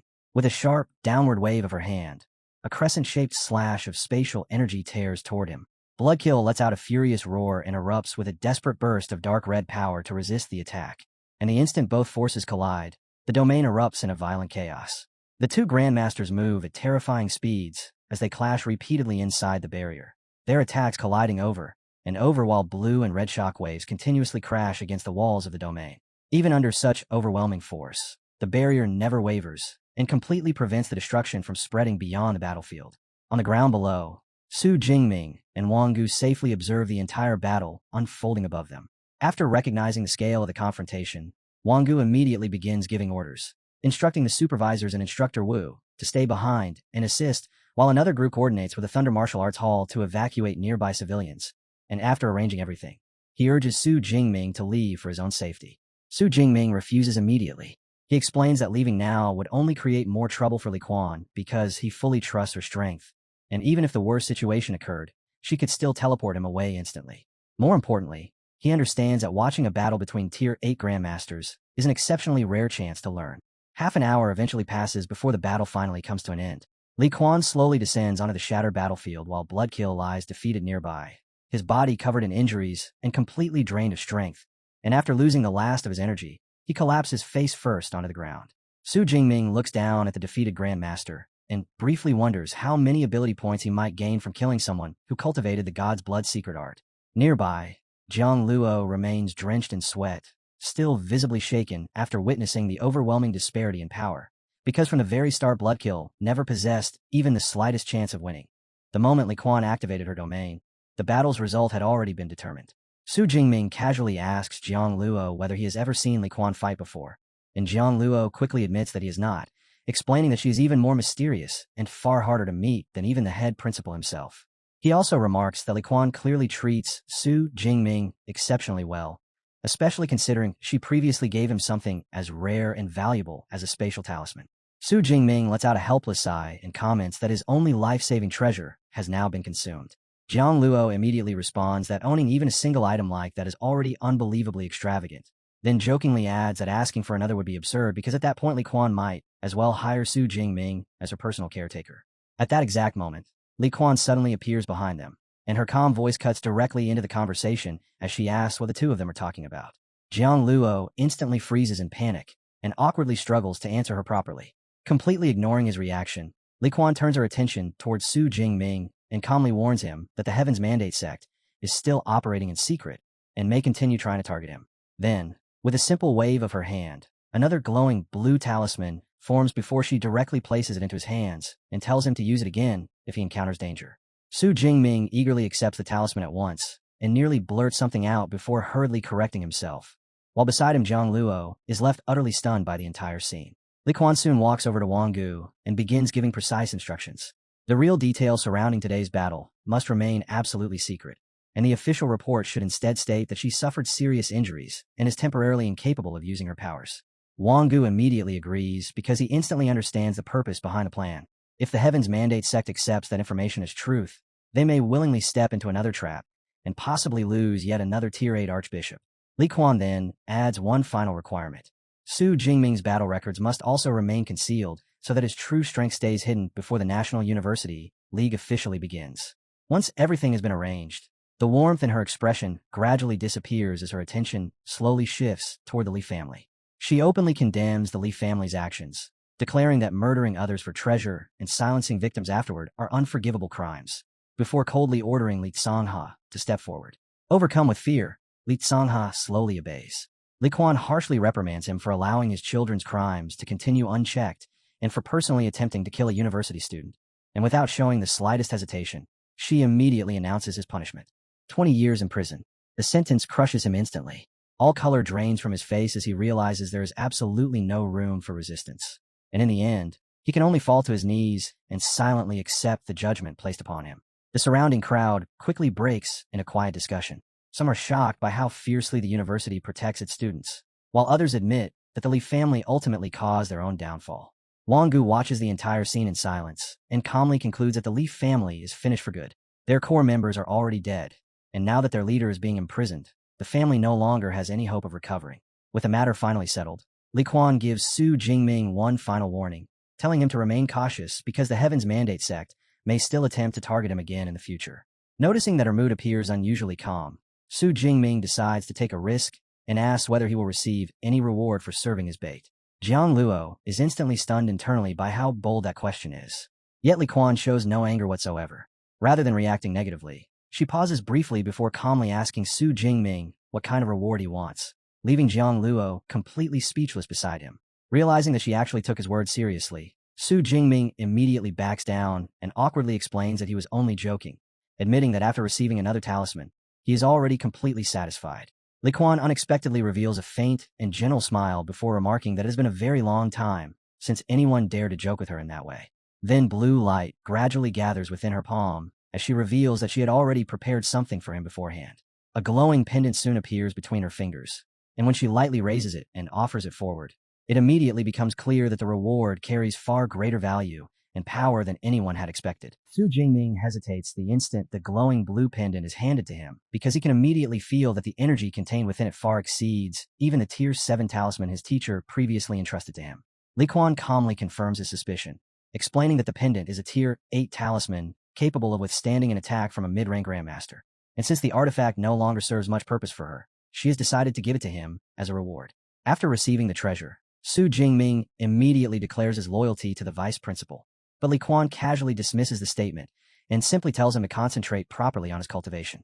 As Su Jingming secures the new talisman around his wrist, Jiang Luo quietly watches from nearby, while inwardly wishing he possessed something similar himself. At the same time, Wang Gu observes Li Quan calmly floating in the air and realizes just how highly she regards Su Jingming, leading him to silently conclude that establishing a strong relationship with the young student would be extremely worthwhile. Li Quan then asks Su Jingming whether he has already finished everything he came to do and suggests that they return together to Magic City Ability University for the beginning of the new semester. Su Jingming politely refuses for the moment and explains that he still has unfinished matters to deal with. When Li Quan asks how much more time he needs, he estimates that 2 additional days should be enough. To his surprise, Li Quan decides to remain behind and wait for him personally, stating that once he completes his cultivation, she will escort him back herself. Su Jingming smiles and happily accepts the arrangement while Jiang Luo stands nearby, soaked in sweat from pure envy, utterly stunned that a high-ranking grandmaster is practically treating a single student like someone under her personal care. Later, inside his luxurious villa, Su Jingming slowly wakes up on his bed looking groggy as he reaches for his phone. The exhaustion on his face disappears instantly the moment he checks the time, and panic immediately overtakes him after realizing he accidentally slept for 2 full days. He hurriedly rushes out of his room, while lamenting that he now has less than 2 hours remaining inside the Thunder Secret Realm to comprehend liquefying lightning. Su Jingming sprints through the hallway, but abruptly stops in shock after spotting Li Quan calmly meditating nearby, floating within glowing blue magical runes. Without even turning around, the vice principal calmly asks whether he rested well. Still visibly anxious, Su Jingming replies that he did, but nervously explains that he barely has any time left to finish cultivating his lightning power. Li Quan immediately reassures Su Jingming that there is no longer any time limit on his access, revealing that Branchmaster Wang Gu personally upgraded his S-Class pass into a permanent one. And the moment Su Jingming hears that, the tension leaves him as he quickly expresses his sincere gratitude toward her. Li Quan calmly explains that she actually contributed very little because the decision was Wang Gu's idea from the beginning, since the Branchmaster values Su Jingming's potential extremely highly. But Su Jingming quickly figures out that such special treatment was only possible because Wang Gu respected Li Quan's influence. Li Quan casually admits that his guess is correct, then adds that Wang Gu still does not know about Su Jingming's true SS rank talent. Otherwise, the permanent authorization would have been granted even without her involvement. After that, Li Quan warns him that he should start preparing himself now because his Real rank will eventually be exposed during the upcoming National University League. Slightly puzzled, Su Jingming asks what exactly he is supposed to prepare for, and Li Quan calmly lists the countless temptations that will soon surround him, including money, authority, fame, and women. She reminds him that SS rank talents are unbelievably rare, with no one at that level appearing during the last 4 years, and she seriously advises him not to lose himself once those distractions begin closing in around him. Su Jingming respectfully assures her that he understands what she means. Li Quan then continues by saying that compared to wealth or power, the thing she worries about the most is women, explaining that seduction is one of the most common methods foreign factions use to manipulate gifted geniuses.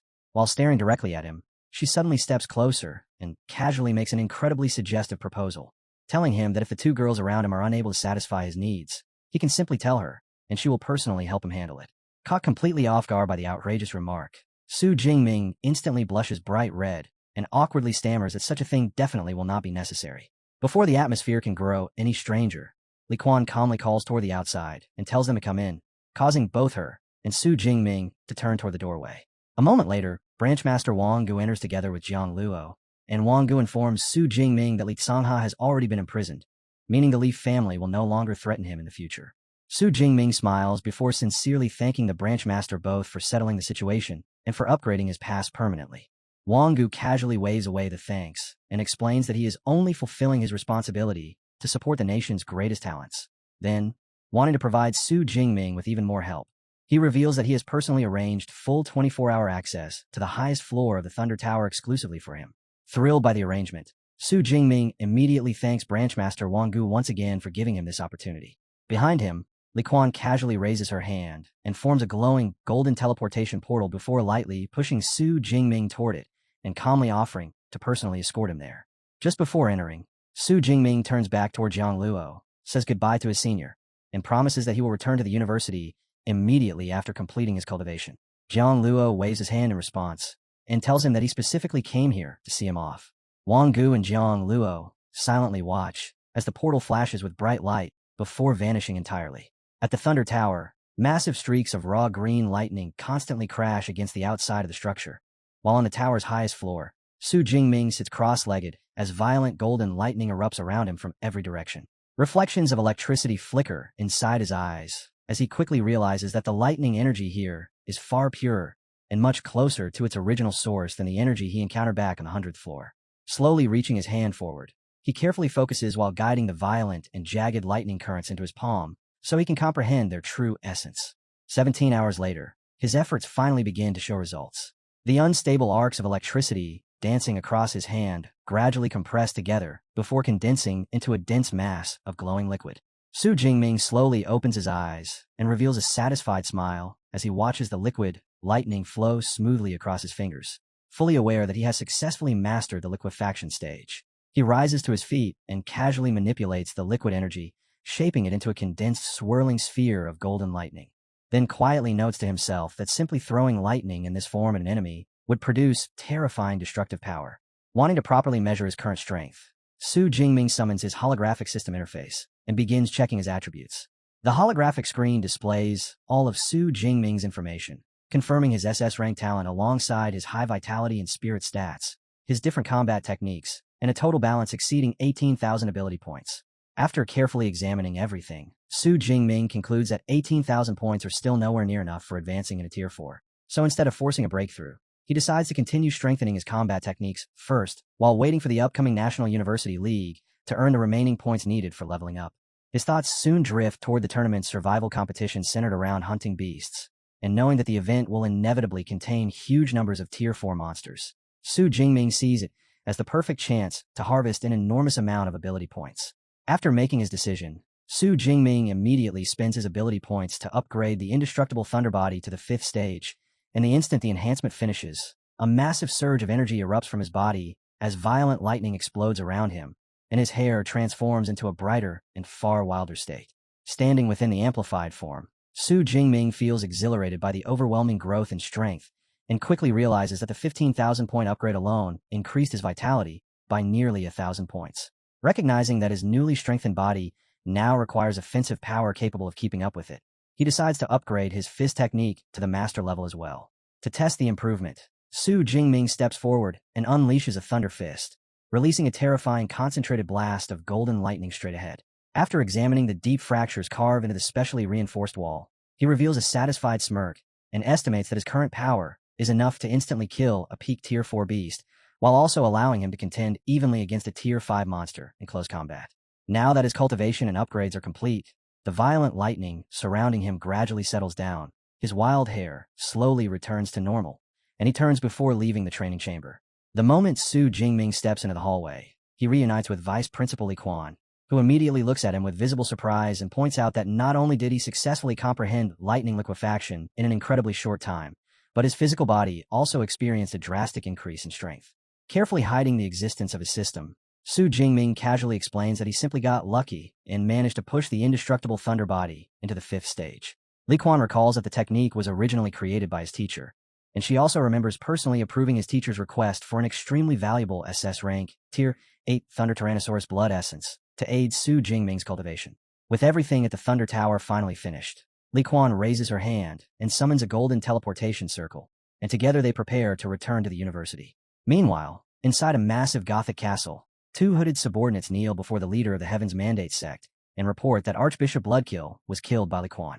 Completely misled by the false information spread by the university, they explain that Li Quan supposedly suffered severe injuries and is no longer capable of personally protecting Su Jingming, then ask whether they should resume the assassination attempts against him. One of the hooded cultists, whose mouth is lined with jagged teeth, eagerly volunteers for the mission and swears that he will personally execute the young genius himself. The leader of the Heaven's Mandate sect calmly tells his subordinates that the sect has already lost far too much fighting strength because of the nation's extermination campaign, and after weighing the situation carefully, he concludes that continuing to target Su Jingming is no longer a wise choice. Instead, he orders every cult member to remain hidden and patiently wait for the peak of the origin energy tide, the moment when their supreme god will descend upon the world and grant them eternal life. The instant they hear those words, the loyal followers immediately lower their heads and begin chanting praises to their god. Back at Magic City Ability University, an exhausted Su Jingming meets with Vice Principal Li Quan once again and explains that after forcing his ability to remain in an extreme state for 17 straight hours in order to achieve a breakthrough, he is now completely drained. To help him recover, Li Quan casually hands him a glowing packet of Sunbae crackers. Su Jingming immediately looks surprised because he recognizes the snack as a rare B-class resource originating from a secret realm, although this is the first time he has ever actually seen one in person. The moment he takes a bite, the exhaustion throughout his body rapidly disappears, and his energy instantly recovers. Li Quan reveals a faint smile and explains that the snack is believed to bring good luck, then expresses her hope that Su Jingming will defeat Jingming University during the National University League and lead Magic City Ability University to first place. Afterward, Li Quan directly asks Su Jingming to become the captain of the university team for the upcoming league. Looking down at the snack packet in his hand, Su Jingming accepts the role and firmly promises that no matter what happens, he will win the championship. Satisfied with his response, Li Quan informs him that the finalized team roster will be officially posted on the school website the next morning. The following day, excited students gather together while checking their phones to view the newly announced lineup. The list officially names freshman Su Jingming as team captain, senior Kong Shi as vice captain, and senior Yao Fong as one of the main members. Some students immediately question the decision and worry that making a freshman the captain is far too dangerous, arguing that Kong Shi would have been the safer option instead.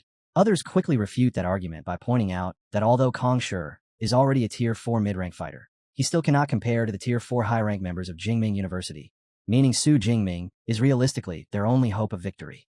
Elsewhere, Li Chongxi stares blankly at his phone in complete disbelief. The announcement finally makes Li Chongxi realize just how terrifying Su Jingming's strength must be for the university to place him in the captain position. And after a brief moment of bitterness, he silently admits to himself that he could never compare to a monster like that. Meanwhile, while walking across campus, Xiongya playfully congratulates her friend Song Qiuyun and teasingly remarks that her man has now become the team captain. Song Qiuyun immediately denies it and insists that nothing official exists between her and Su Jingming. Xiongya quickly points out that Song Qiuyun even visited Su Jingming on New Year's Eve and says she cannot believe that, despite spending time alone with him, she still failed to win him over. Song Qiuyun awkwardly reveals that she actually brought senior sister Jiang along with her that night. Completely speechless, Xiongya asks why she would voluntarily bring a romantic rival with her. Song Qiuyun calmly explains that Jiang is genuinely a good person, and secretly trying to pursue Su Jingming behind her back would have made her feel guilty. When Xiongya questions how anyone could possibly accept sharing a romance with someone else, Song Qiuyun honestly admits that she personally does not mind sharing Su Jingming with Jiang, because Jiang feels exactly the same way. The explanation instantly causes Xiongya to facepalm in utter disbelief. Song Xiaoyun then continues by explaining that with Su Jingming's talent and terrifying rate of growth, countless women will inevitably become interested in him in the future. So from her perspective, it is much easier to accept sharing him with someone she already knows and likes. Realizing there is no point continuing the argument, Xiaoya finally gives up trying to persuade her. However, Song Xiaoyun adds that discussing all of this now is still too early because Su Jingming has not accepted either of them yet. Xiaoya immediately warns her not to wait too long, because once the National University League ends, Su Jingming will become even more famous and attract girls who are far more exceptional. Just imagining superior girls approaching Su Jingming immediately hits Song Xiaoyun where it hurts.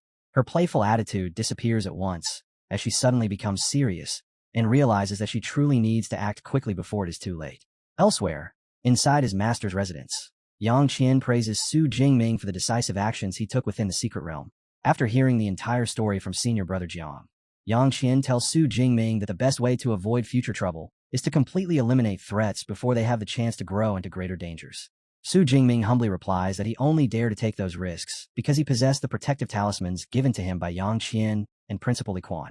Yang Qian calmly explains that the talisman he gave Su Jingming was always intended to be used at the right moment, though he also reminds him that Principal Li Quan deserves proper repayment for the protection she provided, and Su Jingming immediately nods in agreement.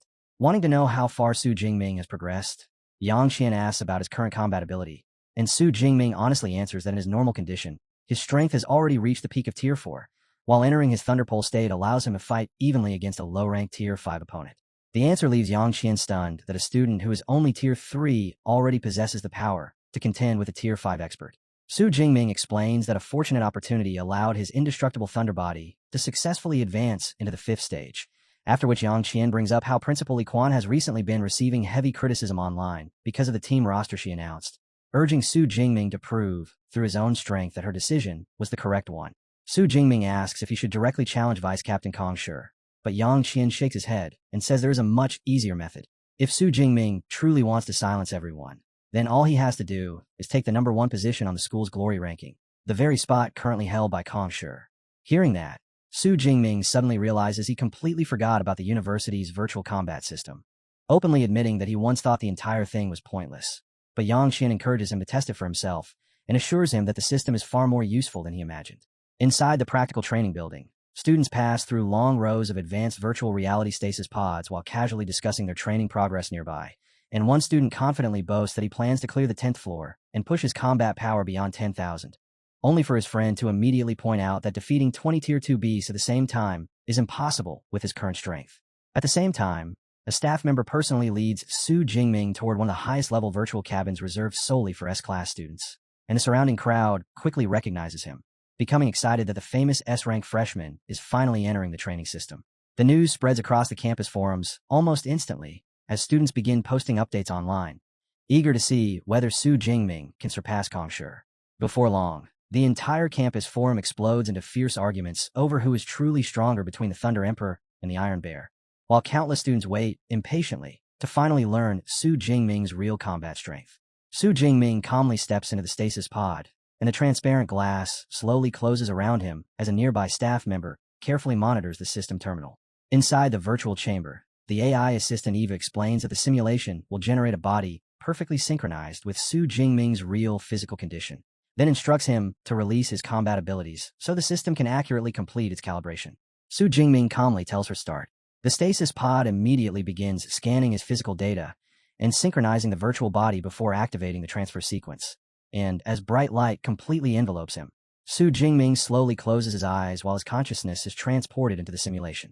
A moment later, he arrives inside a massive hall lined with towering white pillars standing before an enormous marble monument, and he quickly realizes that the structure is the university's ranking board. What surprises him even more is seeing that the monument contains records for over 4,200 students. At the very top of the ranking board, Kong Shi firmly remains in first place with combat power exceeding 500,000. Only then does Su Jingming truly understand why so many students doubted his appointment as captain, because, from an outsider's perspective, the gap between an unranked freshman and the university's strongest senior appears overwhelmingly large. Right at that moment, a fairy-like holographic girl suddenly appears in front of him and introduces herself as Eva. Eva welcomes Su Jingming before instructing him to select a B-class combat suit along with a weapon, and all around him, Countless holographic weapons float through the air as she explains that he simply needs to touch one in order to equip it, while also being free to adjust the weapon's weight afterward. Without any hesitation, Su Jingming reaches out toward a long spear. In the next instant, a dark combat suit appears on his body together with the spear he selected, and Eva asks whether he is ready to begin. Su Jingming calmly confirms that he is prepared. Eva immediately starts the countdown, and, as a glowing magic circle illuminates behind her, the first floor trial officially begins. Su Jingming is instantly transferred into a quiet grassy field with his spear tightly gripped in hand. But only moments later, a herd of massive red-eyed rhino beasts bursts through the surrounding mist and charges directly at him at full speed. Remaining completely composed, Su Jingming raises his free hand and releases golden lightning. A violent explosion instantly sweeps across the battlefield and completely annihilates the charging beasts. The next moment, Su Jingming returns to the main hall, where Eva informs him that he has successfully cleared the first floor before offering him an opportunity to rest. But Su Jingming immediately refuses and tells her to continue the trial without pause. Elsewhere, inside the senior dormitory, several upperclassmen gather together while complaining about the newly announced team roster. They argue that Kong Shi, a Tier 4 mid-rank fighter, is clearly more suitable to act as captain than a freshman. Kong Shi, however, calmly speaks in defense of the decision and states that Su Jingming's pure combat strength already makes him fully qualified for the position. One irritated senior immediately declares that he intends to personally challenge the freshman, but Kong Shi dismisses the idea and says he believes Principal Li Quan must have had her own reasons for making that choice. Right then, another student suddenly checks his phone and interrupts the discussion, and with a shocked expression, he announces that the campus forums have completely exploded because Su Jingming just entered the virtual trial, while everyone is now waiting to see what ranking he will achieve. Kong Shi sits together with another senior student in the lounge while the two of them check the virtual trial rankings. But the senior suddenly freezes in shock after seeing Su Jingming jump from 0 points directly to 42nd place with a combat power score of 214,000. Kong Shi immediately asks him to check how long ago Su Jingming entered the trial. After quickly looking through his device, the senior reveals that Su Jingming only began the simulation 3 minutes earlier. Kong Shi instantly understands the meaning behind those numbers and realizes that reaching such a score in only 3 minutes means Su Jingming has already cleared the 20th floor, averaging a ridiculous speed of roughly 9 seconds per stage. At that moment, another student rushes over and confirms that identical reports are flooding the campus forums as well, proving that the ranking system is functioning normally and not suffering any malfunction. The senior nervously guesses that although lightning-type users naturally clear weaker enemies faster, the 21st floor should finally be enough to slow Su Jingming down since that stage contains a Tier 4 low-rank beast. The standing student nods in agreement and explains that anyone capable of clearing the 21st floor and reaching 240,000 combat power is already considered one of the university's top students. Suddenly, his expression completely changes as he stares at his phone in disbelief. He loudly shouts that Su Jingming has already passed the 21st floor. Still unable to accept it, he insists that maintaining such instant kill speed on the 22nd floor should be impossible because that stage contains 20 Tier 4 low-rank beasts attacking simultaneously. But before anyone can fully react, another ranking update suddenly appears.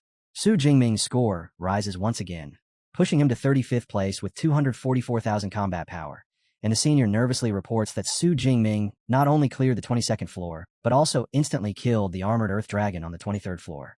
Faced with such overwhelming strength, even Kong Shi begins to feel pressure as he admits that Su Jingming is far stronger than he initially expected.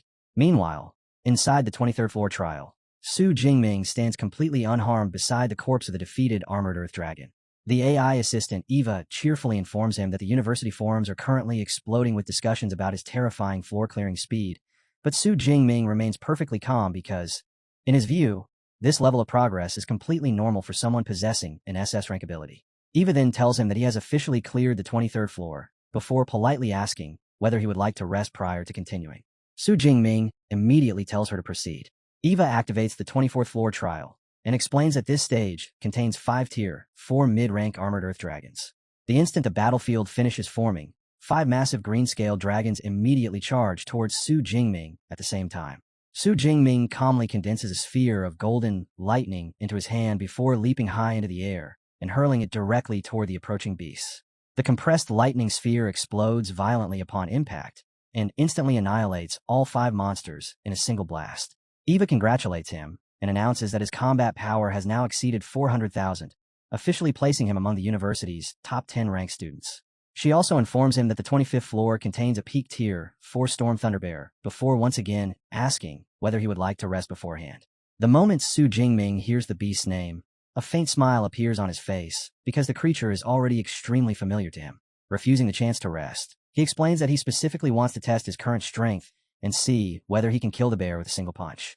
As the 25th floor trial officially begins, Su Jingming asks what his ranking will become if he succeeds. Eva explains that every student ranked from 2nd to 7th has become stuck on this exact floor, while Kongsher remains the only student who successfully cleared it, although even he needed a full 30 minutes to finish the battle. She then confirms that if Su Jingming defeats the beast faster than Kongsher, he will immediately take first place on the rankings. Soon afterward, a gigantic storm thunder bear appears on the battlefield with violent electricity crackling across its body. The sight immediately reminds Su Jingming of the difficult battle he once fought against the same species in the real world, but this time he feels completely certain that the fight will be much easier.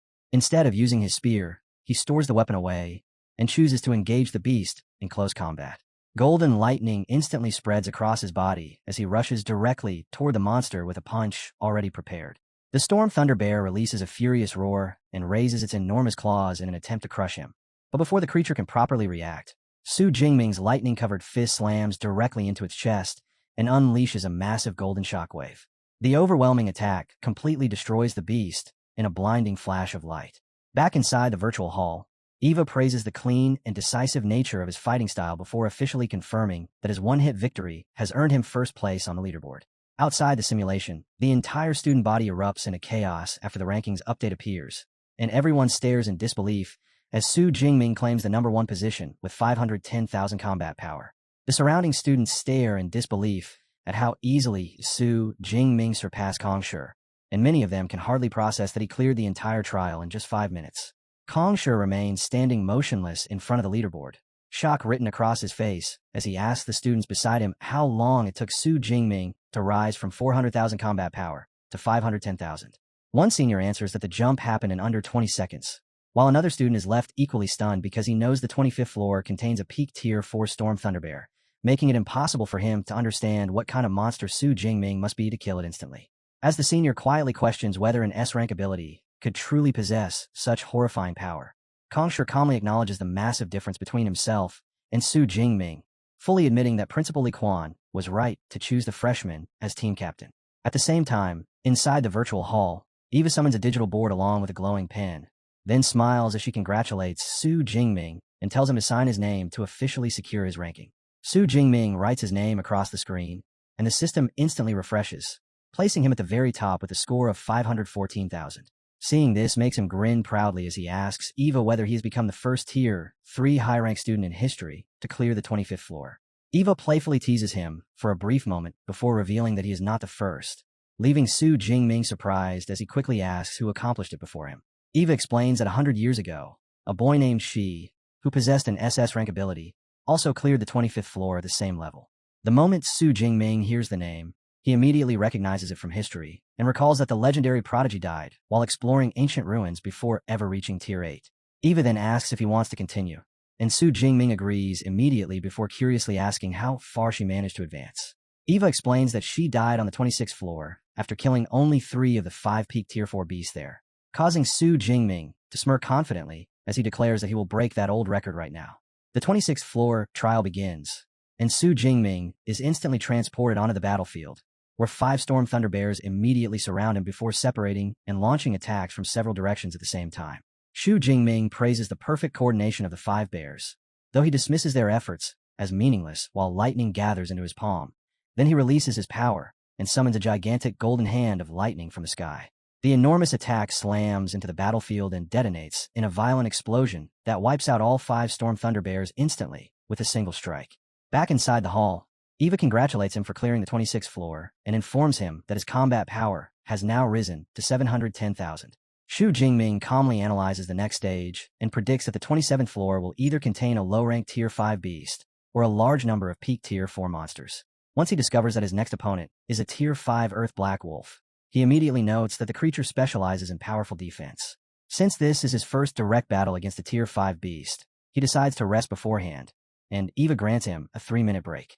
After climbing through the floors so rapidly, Su Jingming feels slightly exhausted, so he sits down and steadies his breathing while the students outside notice that he has finally stopped advancing.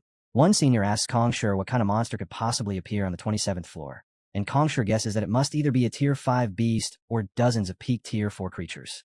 Another nearby student doubts that a Tier 5 beast would appear because the increase in difficulty sounds far too extreme, so Kongsher agrees that the floor is probably filled with a massive swarm of Tier 4 monsters instead, although he admits that overcoming such overwhelming numbers would still be incredibly difficult. Inside the tower, the break soon ends, and the 27th floor officially begins as golden lightning erupts around Shu Jingming. He equips his spear and activates his thunder armor, covering his entire body in purple and gold electricity while preparing himself for the battle ahead, then openly challenges his opponent to make the first move. In response, the gigantic Earth Black Wolf releases a deafening roar before slamming its paws against the ground and channeling energy through the earth itself, causing countless sharp boulders to descend from the sky like a meteor shower aimed directly at Shu Jingming. Spinning his spear at incredible speed, Shu Jingming knocks aside the huge rocks one after another, and the heavy force behind every collision only excites him more because it has been a very long time since he encountered attacks with this level of power. The moment he notices an opening in the wolf's movements, Shu Jingming instantly rushes forward and thrusts his electric spear toward the beast, but the Earth Black Wolf reacts immediately by raising a massive stone pillar from the ground to block the attack. Shu Jingming shows no intention of retreating and drives his spear forward with overwhelming force, instantly smashing the massive stone pillar apart and reducing the entire structure to countless scattered fragments.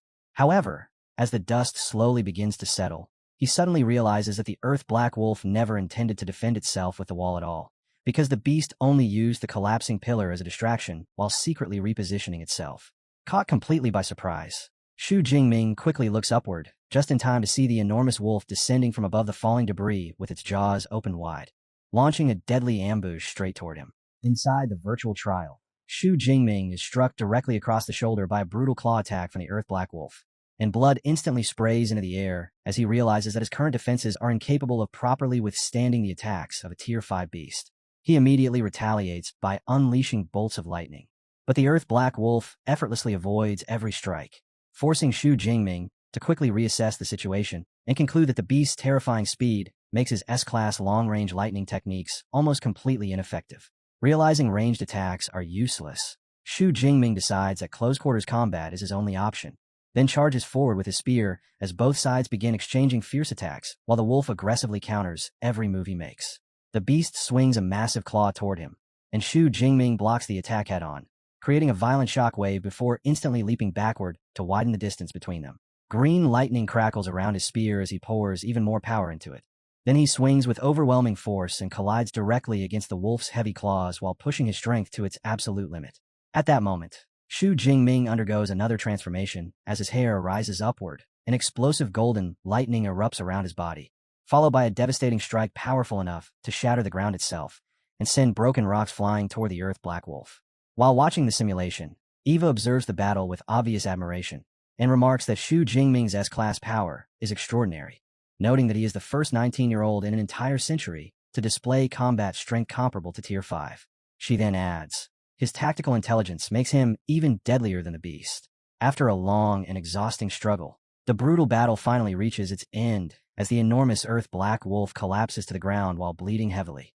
Nearby, a completely drained Shu Jingming falls to one knee and uses his spear to support himself while struggling to catch his breath through heavy pants. Not long afterward, he is transported back into the spotless virtual hall beside Eva, where he quietly reflects on the fight and realizes that the absence of an S-Class spear technique made the battle far harder than it should have been. Because of that, he decides that he will soon enter the wilderness to collect ability points and obtain a new technique. Eva enthusiastically congratulates him and announces that his combat power has skyrocketed to a record-breaking 1 million points, leaving Shu Jingming stunned by the enormous increase. Eva explains that defeating a Tier 5 beast is an exceptionally rare achievement, which is why the reward is so huge. Then she asks whether he wants to challenge the 28th floor, and reveals that the next trial contains 5 low-ranked Tier 5 Earth Black Wolves. Shu Jingming agrees to continue the challenge, though before starting the next floor, he asks Eva for a short break so he can recover his stamina. Meanwhile, news of his 1 million combat power spreads across the entire campus at incredible speed and immediately throws the university into chaos, as countless students become convinced that Magic City University will now dominate the National University League without difficulty. Excited crowds begin rushing toward the training tower, all eager to witness the unbelievable achievement with their own eyes. The senior students are completely stunned after discovering that a Tier 3 student actually managed to defeat a Tier 5 beast. And Kongsher immediately turns toward his friend with a teasing smile, before asking whether he still plans to challenge Shu Jingming for the position of team captain. The student who had spoken so confidently earlier instantly loses all courage, fumbling so badly that he drops his phone before admitting that someone with 1 million combat power could probably defeat him with a single finger. Elsewhere, Yang Jinshin checks the updated rankings on his phone while smiling proudly to himself. He reflects on how incredibly rare it is for a Tier 3 cultivator to defeat a Tier 5 beast, something considered extraordinary even among users with SS rank abilities, and he marvels at the fact that the most independent student he has ever taught is also the strongest. As the team's coach, Yang Jinshin realizes he now has to completely redesign their entire tournament strategy around Shu Jingming's overwhelming power. And he also notes that Vice Principal Lin Quan can finally stop worrying about the criticism she received for choosing Shu Jingming as captain. At the same time, Vice Principal Lin Quan relaxes on a plush sofa while looking at her phone with a warm smile. She quickly understands that Shu Jingming intentionally achieved such a shocking score in order to publicly prove that her decision to appoint him as captain was correct, and she quietly appreciates the effort he made for her sake. After fully recovering his strength, Shu Jingming activates his golden lightning once again and tells Eva that he is ready to begin the 28th floor trial. In an instant, he is transported back onto the battlefield, where a glowing magic circle surrounds the entire area, while 5 snarling earth-black wolves appear around him simultaneously. The pack immediately launches a flawlessly coordinated assault, bombarding him from every direction with an endless rain of enormous boulders.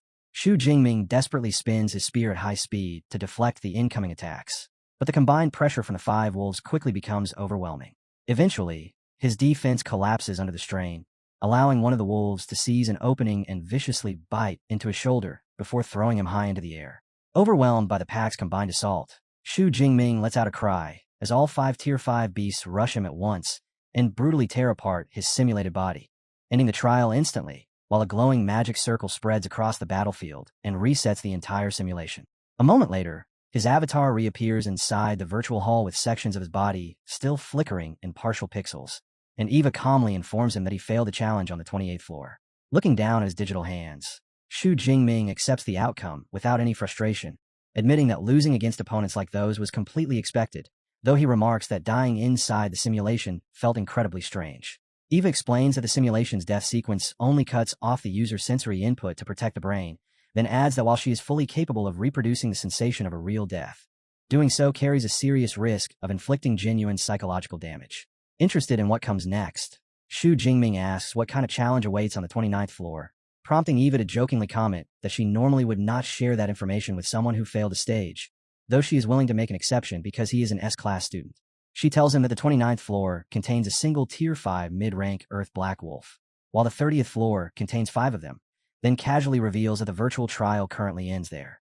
Shu Jingming is visibly surprised that the limit is so low and asks why the simulation stops at only 30 floors, causing Eva to fold her arms and dryly remind him that ordinary students are not monsters like him, since most graduating seniors only manage to reach Tier 4 mid-rank strength. She explains that 30 floors are already far beyond what the average student needs. Smiling confidently, Shu Jingming says the university will probably have to add more floors soon just to keep up with him, making Eva teasingly tell him to clear the 30th floor before making requests like that. As the logout process begins and his avatar slowly dissolves away, Eva informs him that first place on the leaderboard comes with a seasonal reward of 2,000 credits, which has already been deposited into his student account. Shu Jingming slowly opens his eyes as the physical stasis pod powers down around him, then steps out of the advanced machine while studying his hand with fascination. Quietly, he marvels at the university's technology and reflects on how the virtual world felt almost indistinguishable from reality, aside from the fact that death itself carried no pain. Shu Jingming's thoughts are suddenly cut off when he looks up and freezes after seeing what is waiting outside the pod. An enormous crowd of students has gathered across the entire training facility, completely surrounding his stasis machine as they eagerly wait for him to come out. And the instant they see him emerge, the crowd explodes into loud cheers while students excitedly praise his unbelievable 1 million combat power and repeatedly shout his title, the Thunder Emperor.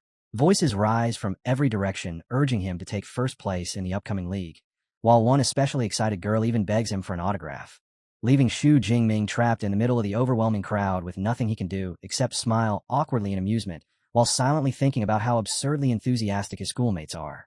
After finally managing to escape the mass of excited students, Shu Jingming runs into Song Qiuyun, who immediately congratulates him for officially claiming the #1 position on the leaderboard. Xu Jingming modestly brushes the achievement aside, as though it is nothing special, and Song Xiuyan quickly changes the subject by reminding him about the promise he made to spar with her after returning from the secret realm before asking whether he has time later that afternoon. With a playful tone, Xu Jingming asks if she still has not experienced enough defeats, causing Song Xiuyan to confidently raise her fist and challenge him to beat her into submission if he really has the ability. Amused by her confidence, Xu Jingming reminds her how easily he defeated both her and Chu Xian before agreeing to the spar, though he explains that it will need to wait until evening because he still has a mandatory team training session to attend first. Song Xiuyan happily agrees to meet him later, and as she watches him walk away, a faint blush appears on her face while she quietly marvels at how quickly he has become stronger, secretly hoping that her pursuit of him will eventually succeed. That night, Yao Fong and Kong Shi arrive at a specialized circular training room lined with advanced virtual training pods, and Yao Fong asks Kong Shi how he feels about losing his place at the top of the rankings. Kong Shi calmly replies that he does not resent it at all because Xu Jingming's overwhelming strength clearly proves he deserves the #1 spot. At that moment, Shun Dongling enters together with a blue-haired senior student and praises Kong Shi for his mature attitude. But before the discussion can continue, the blue-haired student notices someone approaching and immediately alerts the others. Xu Jingming enters the training facility and finds the rest of his teammates already waiting for him, including Shun Dongling, Yao Fong, and Kong Shi, and the moment he arrives, everyone respectfully greets him as their captain. Not long afterward, Coach Yang Jinshin gathers the entire team together and instructs them to enter the virtual stealth cabins so the training session can begin. In a flash of light, the whole group is transported into a bright, completely empty virtual space, and once everyone settles in a place, Coach Yang Jinshin explains that the upcoming matches will place heavy importance on teamwork and coordination. To help the members better understand one another's abilities, he decides to begin with introductions while reviewing the complete roster, explaining that the squad contains 8 members in total, made up of 5 main players and 3 substitutes. The coach starts by introducing their vice-captain, Kong Shi, explaining that his A-rank ability, Solid Iron Giant Bear, greatly boosts his physical strength and allows him to act as the team's frontline tank. He then introduces Shun Dongling as the squad's assassin because of her A-rank Demon Moon Blood Fox ability, while Yao Fong is presented as their long-range mage, who controls the A-rank Extreme Cold Ice Soul. The final core member is Gu Wan, the team's support player, whose myriad-turning spiritual light ability can heal injuries while also increasing the strength of her allies. Afterward, the coach moves on to the substitute members and introduces another warrior named Gu Wan, who possesses the A-rank Bronze Body ability, followed by Li Changfeng, a mage who uses the A-rank Abyssal Karmic Fire, and finally Servant, a support-type awakener with the A-rank Gentle Spirit Water. Once the introductions are finished, Coach Yang Jinshin turns towards Xu Jingming and prepares to formally explain the abilities of their captain, but Yao Fong casually interrupts and says there is no need because everyone already knows their captain is a rare S-rank awakener. The coach immediately corrects him, shocking the entire team by revealing that Xu Jingming is actually an SS rank user whose lightning ability is called Duty Divine Lightning. Yao Fong and Shun Dongling stare at Xu Jingming in complete disbelief as shock spreads across the group, and everyone is overwhelmed by the realization that their captain possesses such terrifying talent. Yao Fong quickly points out that this finally explains why Xu Jingming's lightning turned golden, while the others begin whispering among themselves as they struggle to understand how his ability could possibly have evolved into an SS rank. Coach Yang Jinshin cuts off the team's speculation and tells everyone to stop wasting time wondering how it happened, and instead focus on the fact that their captain now possesses an SS rank ability. He then starts explaining the tournament rules, stating that every participant is limited to using A-class battle suits and S-class weapons in order to keep the competition fair between schools. As he speaks, holograms of powerful armor and weapons appear throughout the virtual space, and the coach explains that the students are free to select from those virtual items, while also having the option of uploading data from their own real-world weapons for future training sessions. Picking up a standard virtual spear, Xu Jingming immediately realizes the restrictions were created to stop elite universities from crushing ordinary schools simply by supplying their students with SSS-class equipment. After understanding how the system works, he decides that before the next training session, he will upload the data of his own flowing cloud golden edge spear into the simulation. Before beginning the teamwork exercises, Coach Yang Jinshin instructs everyone to display their abilities so the team can fully understand what to expect from one another during combat. Then asks Xu Jingming to demonstrate first. Calmly, Xu Jingming asks whether he should reveal everything, and Coach Yang Jinshin nods, explaining that seeing his full strength will help the team create the best strategies for future matches. Gripping his spear, Xu Jingming calmly explains that his combat style combines spear techniques, close-quarters combat, and long-range spells, adding that he will showcase each aspect separately. The instant his hand tightens around the weapon, violent golden lightning erupts around his body, and the entire team stares in amazement as they realize his SS rank energy appears far more terrifying and beautiful in person than it did in any recorded video. Shu Jingming begins with a barrage of blindingly fast spear strikes, unleashing multiple chain lightning spears that tear through the air one after another at incredible speed. Without stopping, he smoothly shifts into his next abilities by casting a thunder prison that seals off the surrounding area, then hurls a condensed thunder spear before ending the sequence with a devastating lightning-infused punch to demonstrate his close-range strength. Watching from the sidelines, Li Changfeng and Gu Wan are left completely stunned by their captain's overwhelming power.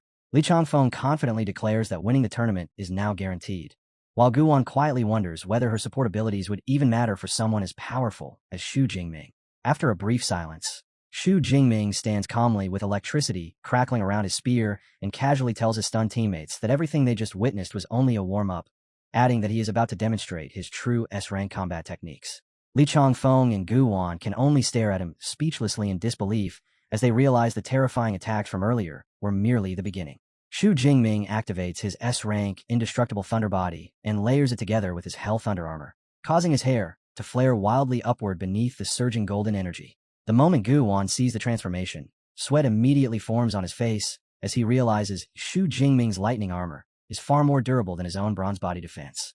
Shifting back onto the offensive, Shu Jingming unleashes his heavenly lightning technique, and the enormous burst of power tears across the virtual battlefield, leaving the team stunned once again after discovering that he has mastered yet another S-rank ability. Even after releasing such destructive force, Shu Jingming calmly states that the attack still is not his strongest move, then gathers blazing red lightning onto the tip of his finger as he prepares to reveal his ultimate trump card. The instant the attack is released, a gigantic flaming finger descends from the sky and violently crashes into the battlefield below, creating a catastrophic explosion that engulfs the entire area in blinding light and raging flames. When the smoke finally clears, Shen Dongling and Yao Fong slowly walk toward the edge of a massive glowing crater and stare downward in complete shock, unable to believe that a student could unleash destruction on this level. Frightened by the sheer power of the attack, Kongsher nervously asks Coach Yang Jinshin how durable the virtual floor actually is, and when the coach calmly replies that it possesses the same toughness as C-class alloy, Kongsher immediately turns pale after realizing that any ordinary human struck by that attack would be burned to ashes instantly. After witnessing such overwhelming strength, the rest of the team suddenly feels completely unnecessary. Yao Fong lets out a nervous laugh and jokes that they probably will not even need to fight if their captain opens every match with that move, while Shen Dongling sighs in agreement and admits that their presence on the battlefield now feels entirely pointless.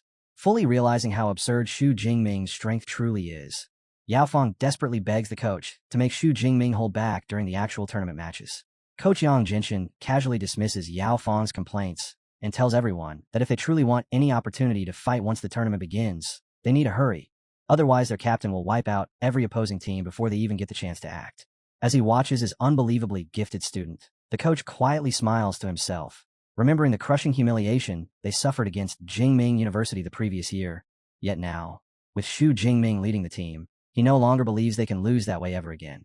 After completing his demonstration, Shu Jingming calmly states that those are all the combat techniques he currently possesses. Coach Yang Jinshin then instructs the remaining members to showcase their own abilities so they can finally start practicing real coordination as a team, and the instant everyone activates their powers together, the virtual arena explodes with brilliant waves of ice, blazing fire, flowing water, blood-colored energy, and massive defensive armor, filling the space all at once. Interested in seeing how their abilities might combine, Guwon approaches Shu Jingming and asks if she can test her support buffs on him, because she is unsure whether an A-rank support skill would even work on an SS-rank combatant. Shu Jingming agrees immediately, and a glowing green aura quickly envelopes his body. The enhancement takes effect almost instantly, and after sensing his strength rise by 30%, Shu Jingming is genuinely surprised, immediately understanding how important a powerful support specialist can be within a combat squad. When the teamwork training finally comes to an end, Coach Yang Jinshin announces that practice is over and dismisses the rest of the team, though he specifically tells Shu Jingming to stay behind. One after another, the other members wave farewell before logging out, their virtual forms gradually fading away until only the coach and Shu Jingming remain inside the space. Now alone with his student, Coach Yang Jinshin explains that they need to discuss the team's strategy for the upcoming battles. Shu Jingming calmly nods and tells him to speak openly. The coach explains that the tournament structure will be extremely brutal since they must face several elite academies in back-to-back matches. Then he directly asks Shu Jingming whether he is ready to stay on the battlefield through every single fight, without taking any rest at all. Hearing that, Shu Jingming merely smiles and accepts the challenge without even a moment of hesitation. Shu Jingming had just left team practice when his phone suddenly started ringing, and the moment he answered, he heard a clearly flustered Song Qian asking him to come straight to her dormitory, because the new battle suit she had recently bought was apparently too inconvenient to wear outside. Shu Jingming immediately agreed and headed there without hesitation. Though the entire way over, he could not stop wondering what she actually meant, because out of all things, why would a battle suit be difficult to wear outdoors? Not long after, he arrived at her luxurious residence and pressed the bell at the entrance. Song Qiuyan's roommate, she, opened the door with a strangely knowing smile, invited him inside, and pointed him toward the training room on the second floor where Song Qiuyan was already waiting. Although Shu Jingming found that smile somewhat suspicious, he ultimately ignored it and continued upstairs anyway. The instant he pushed open the training room door, Shu Jingming completely froze after seeing the scene inside. Standing before him was Song Qiuyan, wearing a brand new futuristic battle suit colored blue and white, the tight design closely outlining her figure, while leaving a large portion around her stomach exposed. The revealing appearance immediately made Shu Jingming blush intensely, and he hurriedly turned his eyes away in embarrassment. Song Qiuyan explained that the outfit was a newly developed high-tech battle suit specifically created to reduce wind resistance. Then after noticing how flustered he looked, she asked whether it appeared strange on her. Still visibly embarrassed, Shu Jingming quickly assured her that it looked perfectly fine. Hearing that answer instantly filled Song Qiuyan with satisfaction as she secretly celebrated the success of her small plan, because she had deliberately bought a slightly smaller size just to observe his reaction, and through her light-based ability, she could clearly sense his excitement.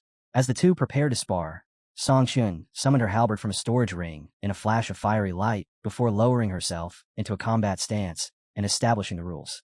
She told Shu Jingming that he had to suppress his strength to the level of a Tier 2 low-rank fighter, so she could finally stand a chance of defeating him. Shu Jingming accepted the condition with an amused smile while casually removing his long coat. Then, after tossing it aside, he confidently declared that he had grown far stronger now and could beat her using only his bare hands. Completely unshaken by his confidence, Song Qiuyan tightened her grip on the halberd and warned him that she had also been training seriously. The moment her words ended, she exploded forward in a burst of speed and drove the weapon straight toward his chest. At the very last moment, Shu Jingming casually leans backward, letting the halberd's sharp blade miss him by the narrowest margin before his hand shoots forward with lightning-fast speed and firmly grabs the weapon's shaft, bringing the attack to a complete stop. Using his grip on the halberd as leverage, Song Qiuyan suddenly flips through the air and gracefully vaults over Shu Jingming's head while avoiding the counterattack aimed at her. She lands smoothly behind him with a playful laugh, earning immediate praise from Shu Jingming for escaping so skillfully. Not long afterward, the two begin exchanging attacks at high speed as Song Qiuyan unleashes an unbroken stream of strikes, while Shu Jingming effortlessly dodges, weaving around every attack while steadily shortening the distance between them until they are standing nearly face to face. The fierce sparring session quickly drains Song Qiuyan's stamina, leaving her breathing heavily and covered in sweat as she leans against her halberd for support, while Shu Jingming stands nearby, without showing even the slightest sign of exhaustion. Wearing a confident smile, he asks whether she is finally prepared to admit defeat and submit. Song Qiuyan looks up at him with a mischievous grin and breathlessly admits she lost, though she teasingly adds that losing does not mean she intends to submit willingly, and if he truly wants to force her into it, he will have to make it hurt. Taking those words seriously, Shu Jingming's expression abruptly sharpens as power bursts from his body and his hair blazes into a brilliant golden color.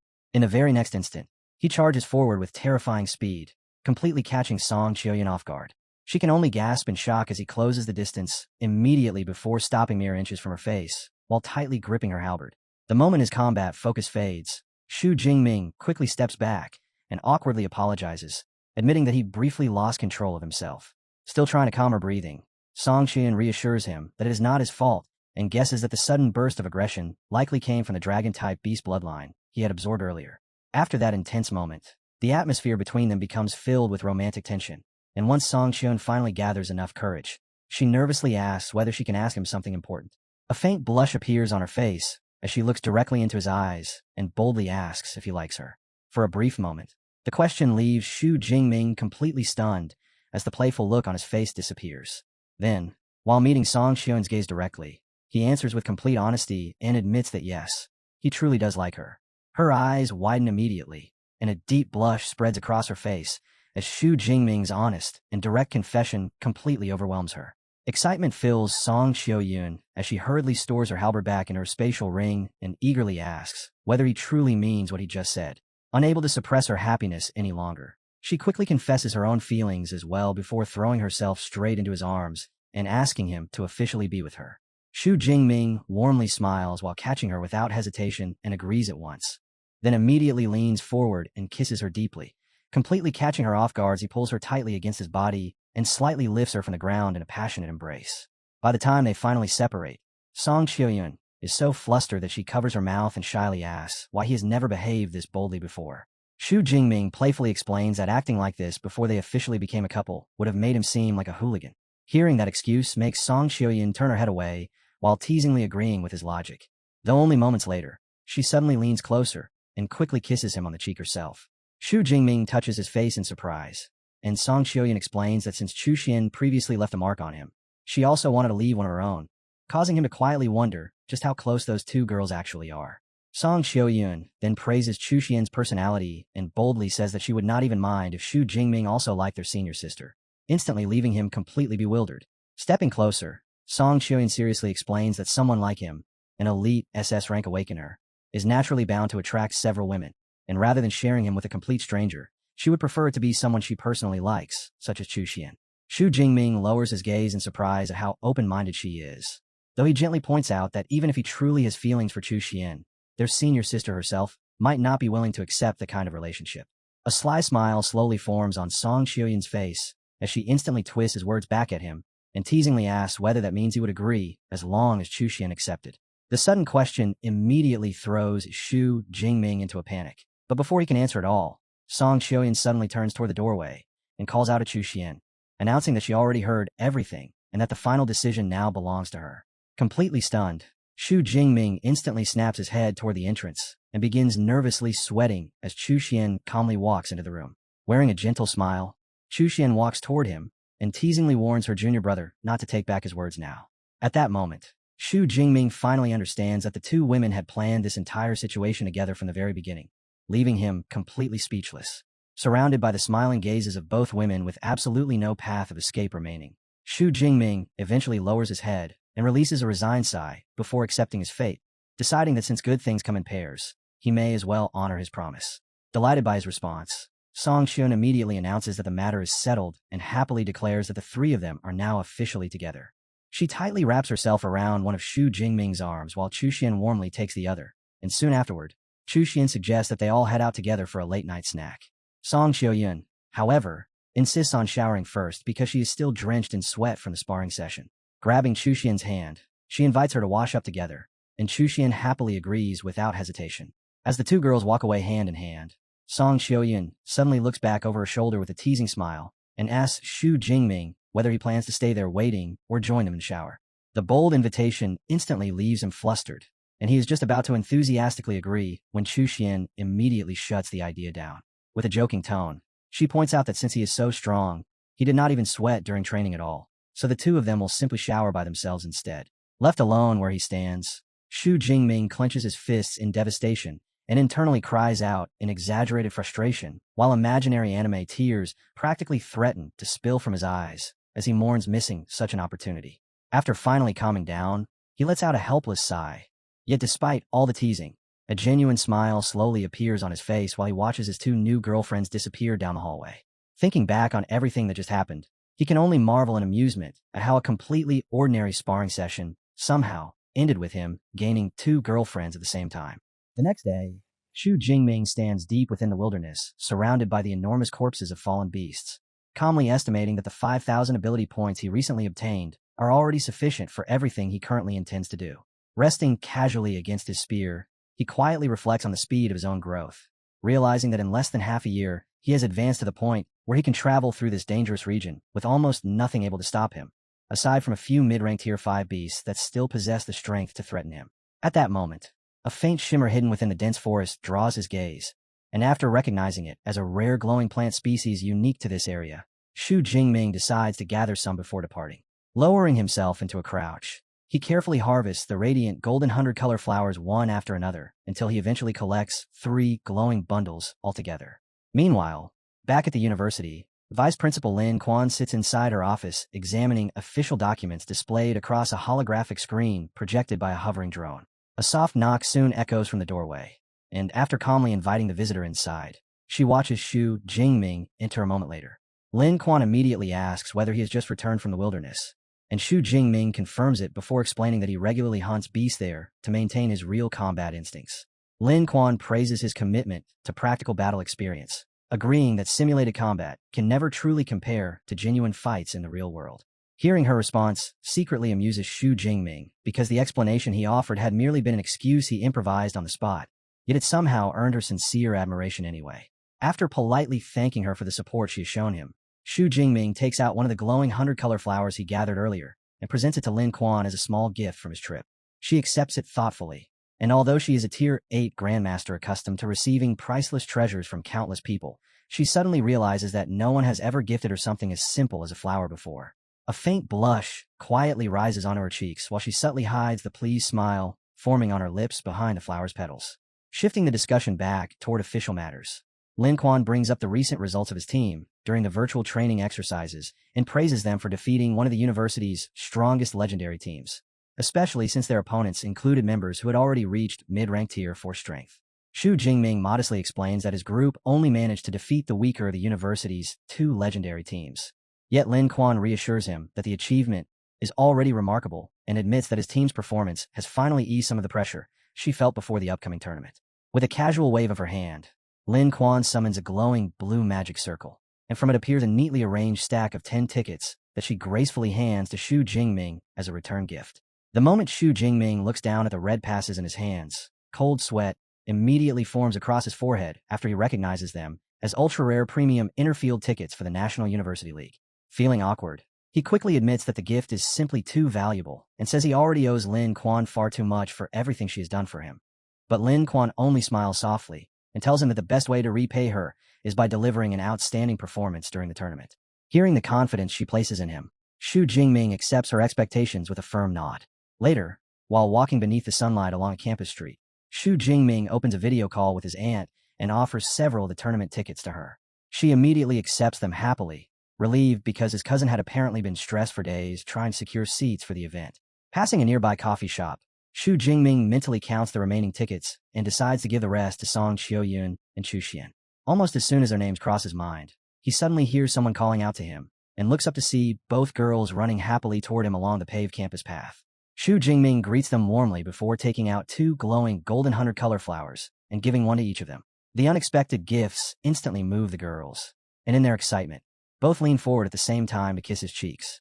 Amused by their affectionate reactions, Shu Jingming then takes out the tournament tickets and asks how many passes they each need for the upcoming competition.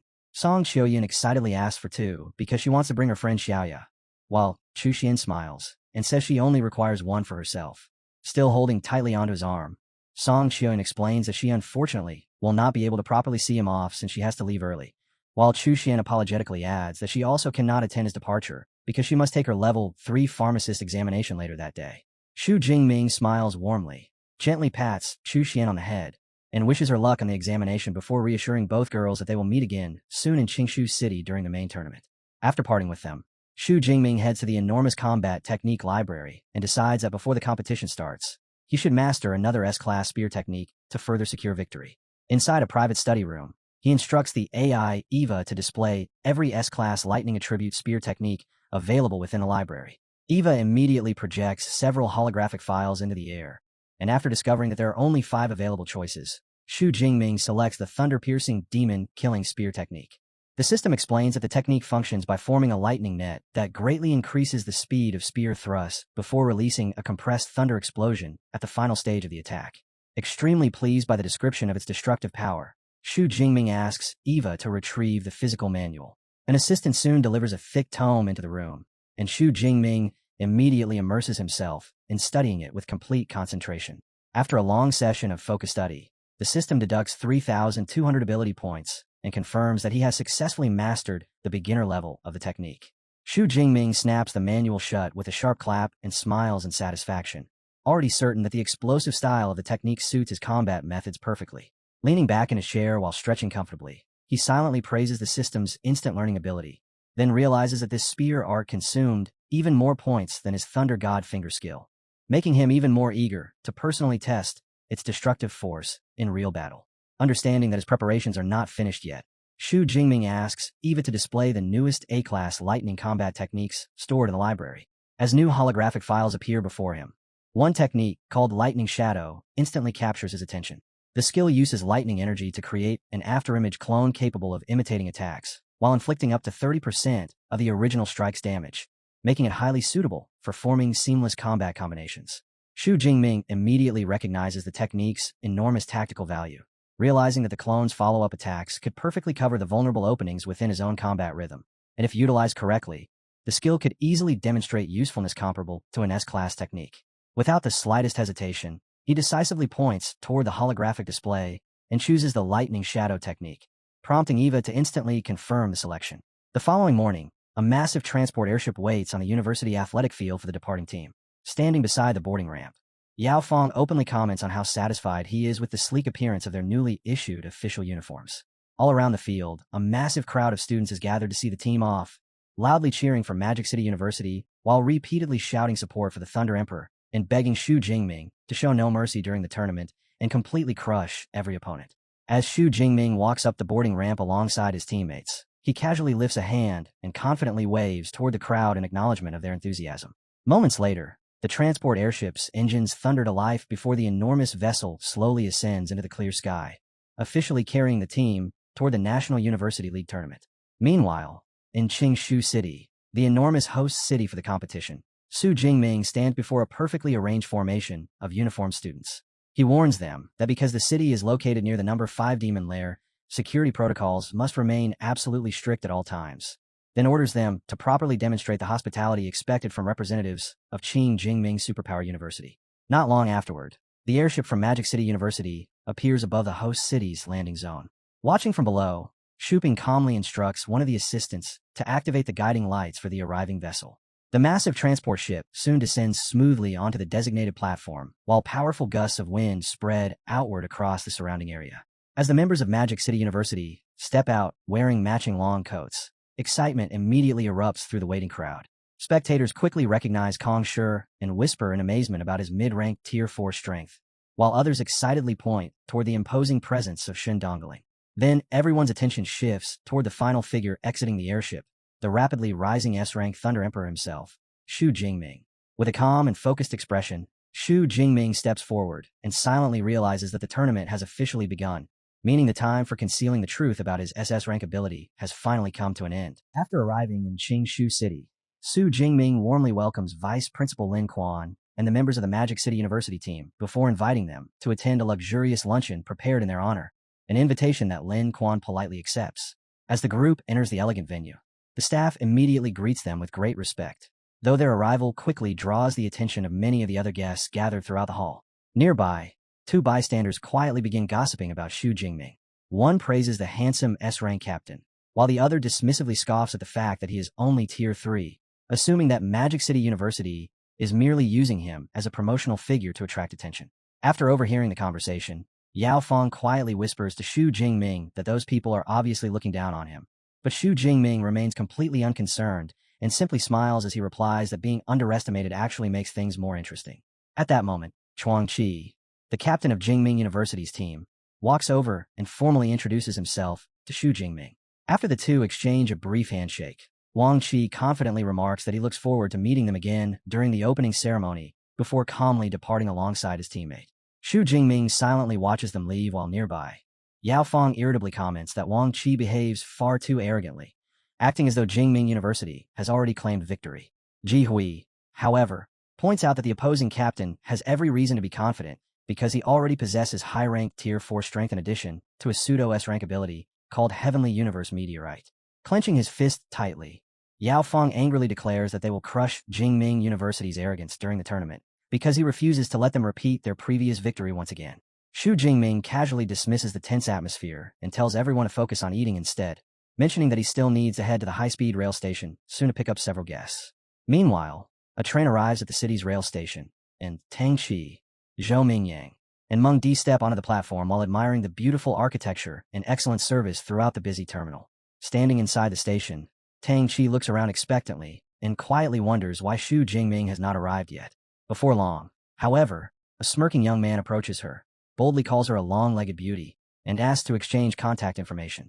Completely unimpressed, Tang Chi coldly refuses him and firmly states that she does not give her number to strangers, immediately causing his teammates nearby to burst into laughter. A student with spiky hair jokes that their usually handsome friend finally got rejected for the first time, while a pink hair girl laughs so hard she says she has to tell their captain later. The teasing immediately humiliates him, and his expression twists with anger as he lashes out at Tang Chi, calling her a snob and arrogantly claiming she should feel honored that he even asked for her number. The moment those disrespectful words leave his mouth, Zhou Yang steps forward and positions himself protectively in front of Tang Chi, swirling wind energy gathering around him as he angrily demands to know what he just said. Instead of feeling pressured, the bully only smirks with amusement before unleashing his own overwhelming aura, causing the nearby spectators to react in shock when they realize his strength has already reached the peak of Tier 3. As the disturbance grows larger, more people gather around, and several soon recognize his group as students from Baishan Superpower University. Some spectators even identify him as the vice captain, making everyone wonder whether a fight is about to break out right there inside the station. Sensing the massive difference in power between them, Zhou Yang starts sweating nervously, but Tang Chi quickly grabs his arm and tells him to leave instead, warning him not to stoop to the level of someone like that bully. At the same time, one of the vice captain's own teammates steps in to calm things down, reminding him that they came for the tournament and should not ruin their university's reputation before the competition has even started. Although he reluctantly backs off, he still points aggressively at Zhou Yang and warns that if the tournament were not about to begin, he would never have allowed them to leave so easily. Then openly ridicules Zhou Yang's weak Tier 1 strength and sneers that someone like him has no right to act like a hero. After spitting onto the ground in contempt, Hang Tian angrily turns to leave, only to suddenly slam into someone standing directly in front of him. Startled, he slowly looks up and instantly freezes when he sees Xu Jingming towering over him. Golden light glimmers within Xu Jingming's eyes as he glares down at the bully with overwhelming pressure before coldly asking whether his own strength is enough to protect his friends. Hang Tian becomes too terrified to answer, and after seeing the silence, Xu Jingming calmly gathers golden lightning into his palm and coldly remarks that the lack of a response already gives him the answer he needs. Without showing the slightest hesitation, Xu Jingming suddenly swings a lightning-covered backhand straight across Hang Tian's face, and the sheer force of the blow instantly sends blood spraying from the bully's mouth. Before Hang Tian can react at all, Xu Jingming grabs him by the hair and violently drives a knee into his stomach. The impact so powerful that visible shock waves ripple through the surrounding air. Hang Tian crashes heavily onto the floor, coughing up blood while clutching his stomach in agony, as Xu Jingming stands over him with a cold expression. The moment they see their friend arrive, Tang Chi and Zhou Yang are instantly filled with relief and quickly call out to Xu Jingming, while the student from Baishan University rush forward to help their injured vice captain. The spiky-haired student immediately recognizes Xu Jingming as the feared captain of Magic City University and hurriedly warns the others not to retaliate, deciding it would be smarter to wait until their own captain arrives instead. Nearby, an excited bystander starts recording everything on his phone while loudly telling his livestream viewers that the S-rank captain of Magic City University just beat up Baishan University's vice captain inside the station. The spiky-haired student then glares furiously at Xu Jingming and demands to know why he suddenly attacked their vice captain without any provocation. Xu Jingming calmly gestures toward Tang Chi and Zhou Yang before explaining that even if Hang Tian had not provoked him personally, he crossed the line the moment he harassed Xu Jingming's cousin and friend. The instant those words are spoken, the bloodied Hang Tian looks up in panic. At that moment, the surrounding crowd suddenly parts as a young man with grayish-blue hair pushes his way through the scene. The newcomer is Ji Hui, the captain of the Baishan University team. Letting out a tired sigh, Ji Hui asks his teammates how they managed to create such a huge disturbance during the brief time he spent nearby paying a bill. Facing Xu Jingming, Ji Hui acknowledges who he is and admits that his own team was responsible for starting the trouble, though he still criticizes Xu Jingming by saying that using such excessive force against fellow tournament participants is unacceptable. Completely unmoved by the criticism, Xu Jingming calmly asks Ji Hui which university team he belongs to, casually remarking that they must also be participating in the tournament. The question immediately irritates Ji Hui because Xu Jingming beat up his vice captain without even knowing who they were. Keeping a cold expression, Ji Hui formally introduces himself as the captain of Baishan University before pointing accusingly at Xu Jingming and threatening to report the incident. He reminds Xu Jingming that private fights between tournament participants violate the competition rules and warns that it could even lead to disqualification unless Xu Jingming apologizes. Xu Jingming merely smiles with complete confidence and ignores the threat entirely, casually telling Ji Hui to go ahead and report him if he wants to. Gritting his teeth in frustration, Ji Hui quickly realizes that intimidation is useless against the captain of Magic City University. Muttering under his breath about Shu Jingming's ruthless personality, he reluctantly orders his teammates to withdraw instead. The Baishan students help their heavily injured vice captain back onto his feet before leaving the station, while Shu Jingming's group silently watches them depart. After they're gone, Wang Qi nervously asks whether the incident could affect Shu Jingming's eligibility for the tournament. But Shu Jingming calmly reassures her by explaining that they were clearly justified and that the organizers would never disqualify a major university team over a conflict this minor. Elsewhere, after departing from the station, the spiky-haired Baishan student quietly asks Ji Hui whether they truly plan to let the matter end like this.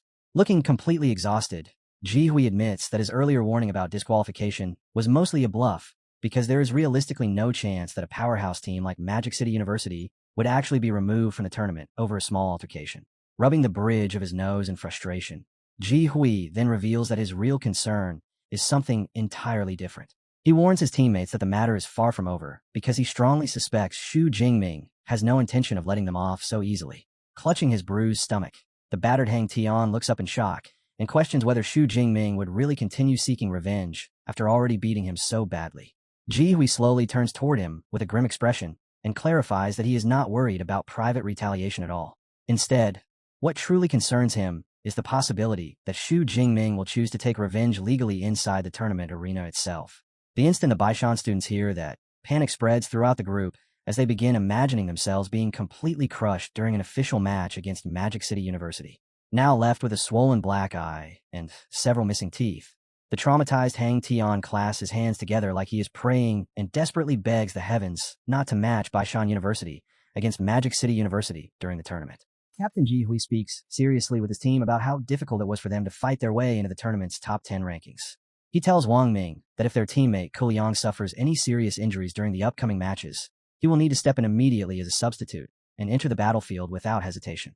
Nearby, Ku Liang is still kneeling on the ground, looking battered and visibly shaken from everything that happened earlier, and he nervously asks his captain whether the situation is really that severe. Already irritated, Ji Hui angrily scolds him for acting so frightened and admits that all they can do now is hope the overwhelmingly powerful Magic City University team will not be too ruthless toward them during the competition.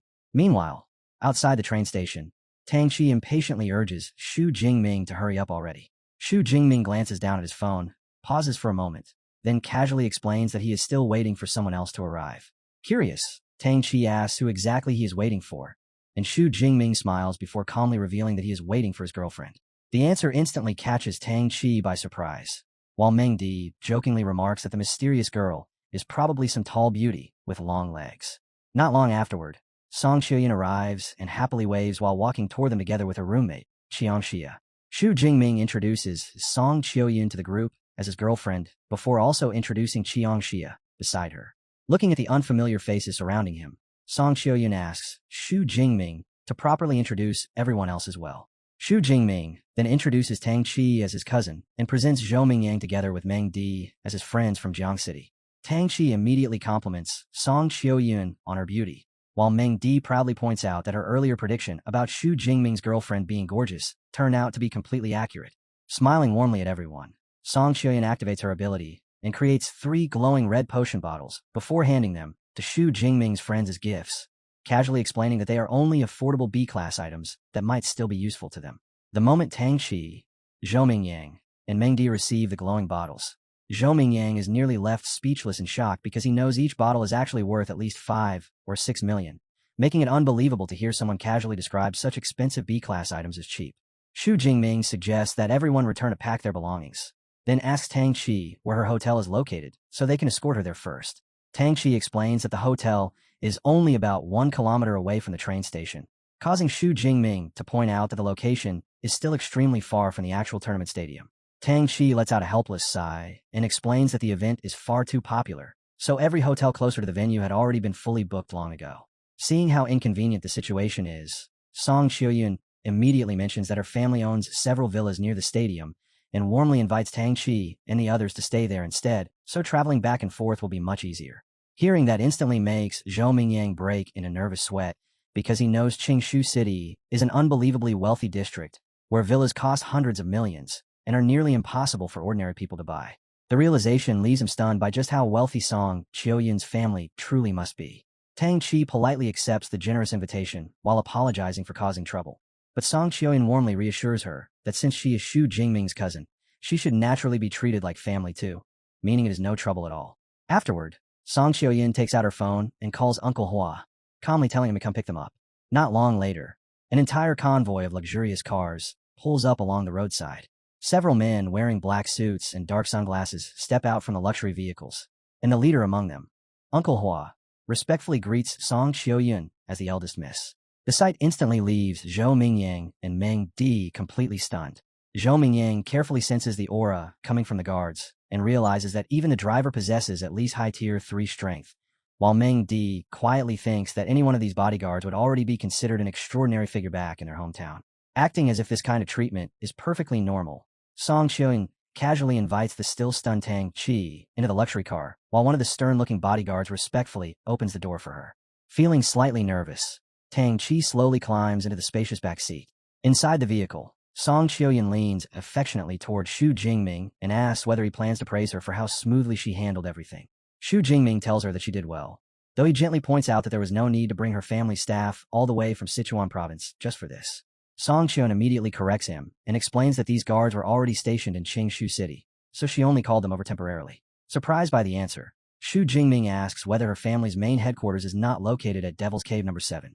Leaning comfortably against Xu Jingming's arm, Song Qiuyan explains that although Devil's Cave No. 7 serves as the Song family's main territory, their influence extends throughout every other major cave as well, and hearing that makes Xu Jingming quietly understand just how frightening the power and wealth of a true Grandmaster family really are.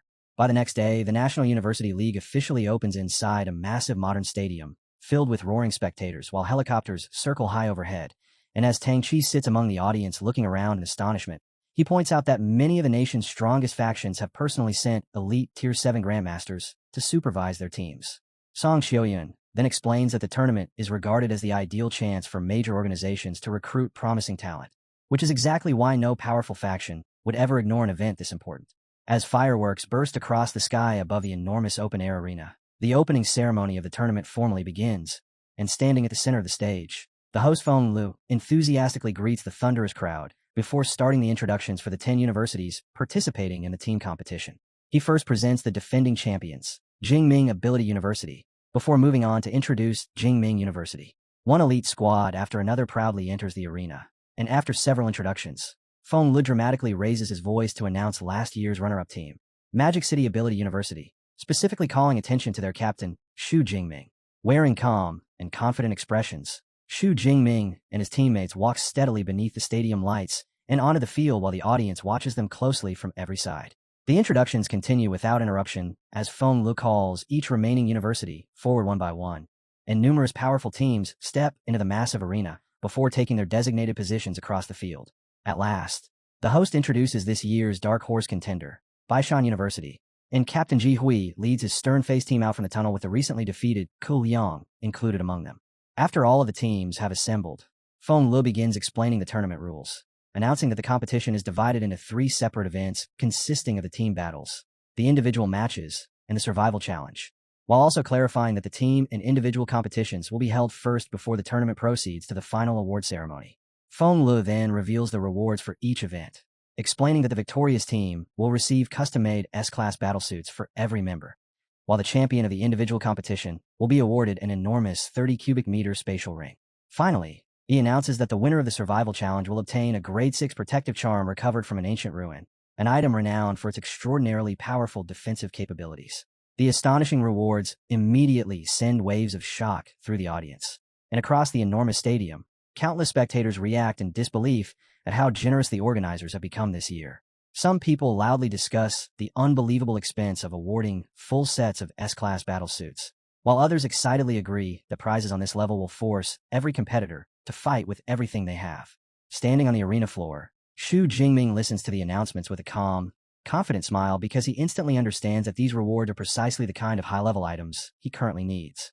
Without wasting time, Feng Lu continues by explaining the rules for the team competition, stating that each university must battle all 9 opposing schools in a single-round format, creating a brutal 9-day schedule with 5 matches taking place every day.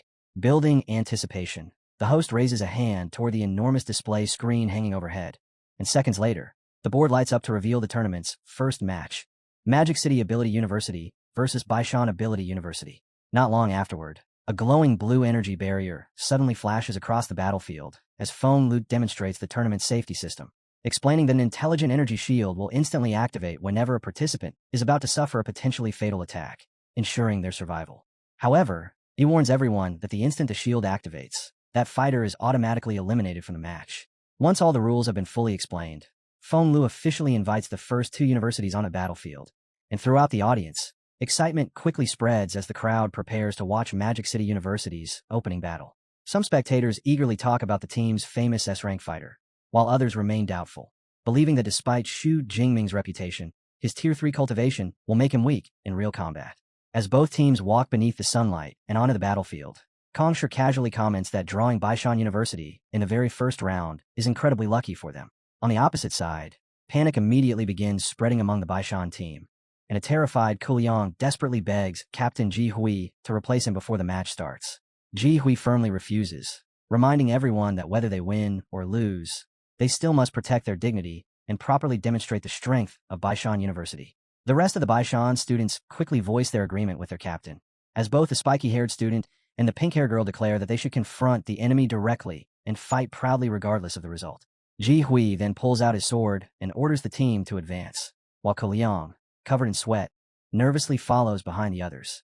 Before long, the two 5-person teams stand opposite each other across the enormous white arena floor, while countless spectators observe from the towering stand surrounding the battlefield. The audience quickly notices the obvious gap in strength between the two sides, because Magic City University possesses 2 mid-tier 4 fighters, 2 low-tier 4 fighters, and 1 high-tier 3 fighter, whereas Baishan University has only a single mid-tier 4, alongside 4 high-tier 3s. Many spectators immediately begin sympathizing with Baishan University, commenting that the entire team is practically dependent on one person trying to carry 4 noticeably weaker teammates. As the countdown resounds throughout the stadium, the match officially starts, and the Baishan team instantly tightens into a combat formation while the members of Magic City University remain completely relaxed in comparison. Someone asks Xu Jingming what strategy they should use against their opponents, but golden lightning suddenly flickers violently within Xu Jingming's eyes as he calmly replies that they do not need any strategy at all. An instant later, terrifying red and gold lightning explodes around Xu Jingming's body as he shoots forward alone at astonishing speed. The sudden action shocks the entire audience, and many spectators immediately assume he is recklessly throwing his life away by charging ahead without the support of his teammates.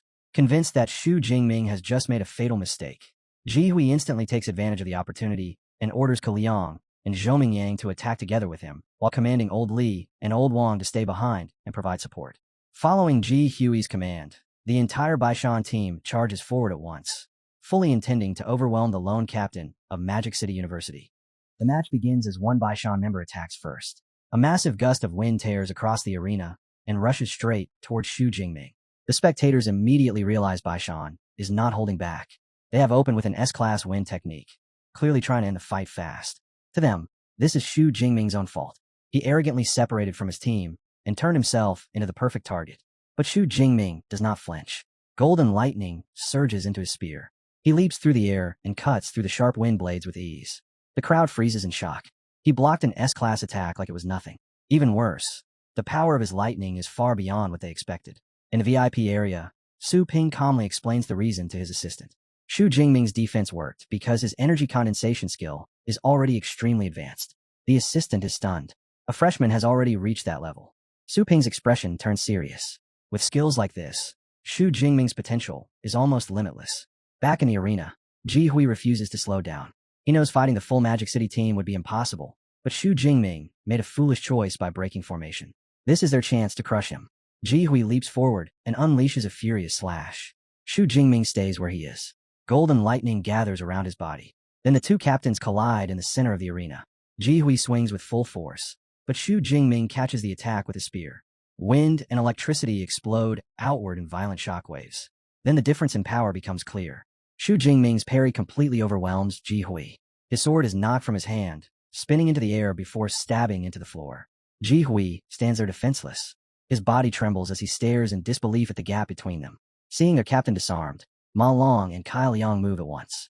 Ma Long charges from the front with a heavy punch, while Kai Liang slips behind Xu Jingming and aims for his back. Surrounded from both sides, Xu Jingming only smiles.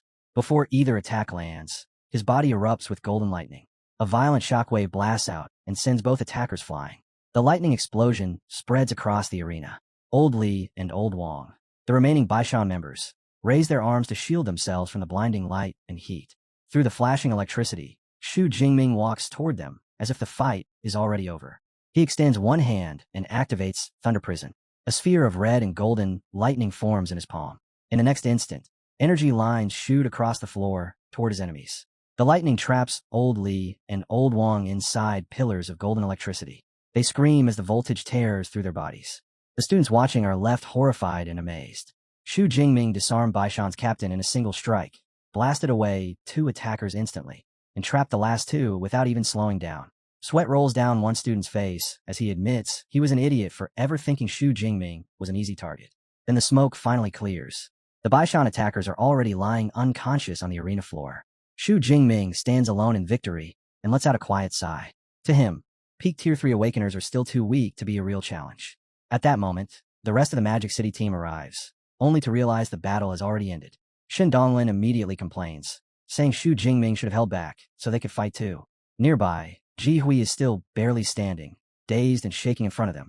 Since he wants some action, Kong Shou steps forward and punches the stunned Baishan captain straight in the chest. Ji Hui coughs up blood and is blasted backward, completely knocked out. Feng Lu then raises his voice and announces that the entire Baishan team is down. With that, he officially declares Magic City Ability University the winner of the opening match. The crowd erupts in shock. No one expected the power gap between the 2 teams to be this massive. The students chatter in disbelief, calling it insane that a 5-on-5 match ended in less than half a minute. In the VIP area, Su Ping's assistants are just as stunned. They wonder if an S-class ability can really be this powerful. One of them points out that Shu Jingming's registered ability is Purple Lightning, but the energy he just used was clearly golden. Su Ping immediately gives his judgment. The destructive power they witnessed is far too high for an ordinary S-class ability. He asks if the AI has finished checking Shu Jingming's real power. Lu Wangshan looks at the hologram and confirms that the lightning data and energy levels have been fully analyzed. Then the system chimes as the scan ends. Lu Wangshan freezes when he sees the result. Shocked, he tells Su Ping that Shu Jingming's true power is Dutian Divine Lightning, a legendary SS-class ability. Su Ping stares at the data in disbelief. Cold sweat runs down his face as he realizes what they are looking at. This is a real SS-class ability. He mutters that an SS-class talent only appears once every 10 or 20 years. What he cannot understand is how Shu Jingming managed to evolve his power to such an extreme level. Turning toward Vice Principal Ling Shuang, Su Ping says he now understands why the council was so alarmed.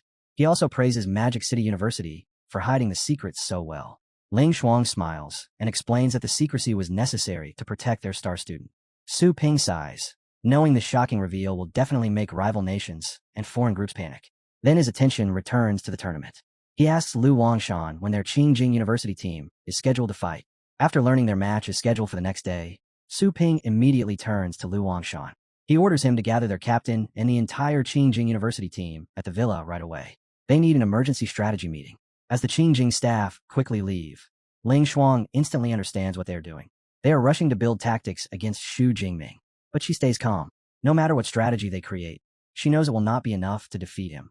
Back in the rest area, Coach Yang praises the Magic City team for ending their first battle so quickly and cleanly.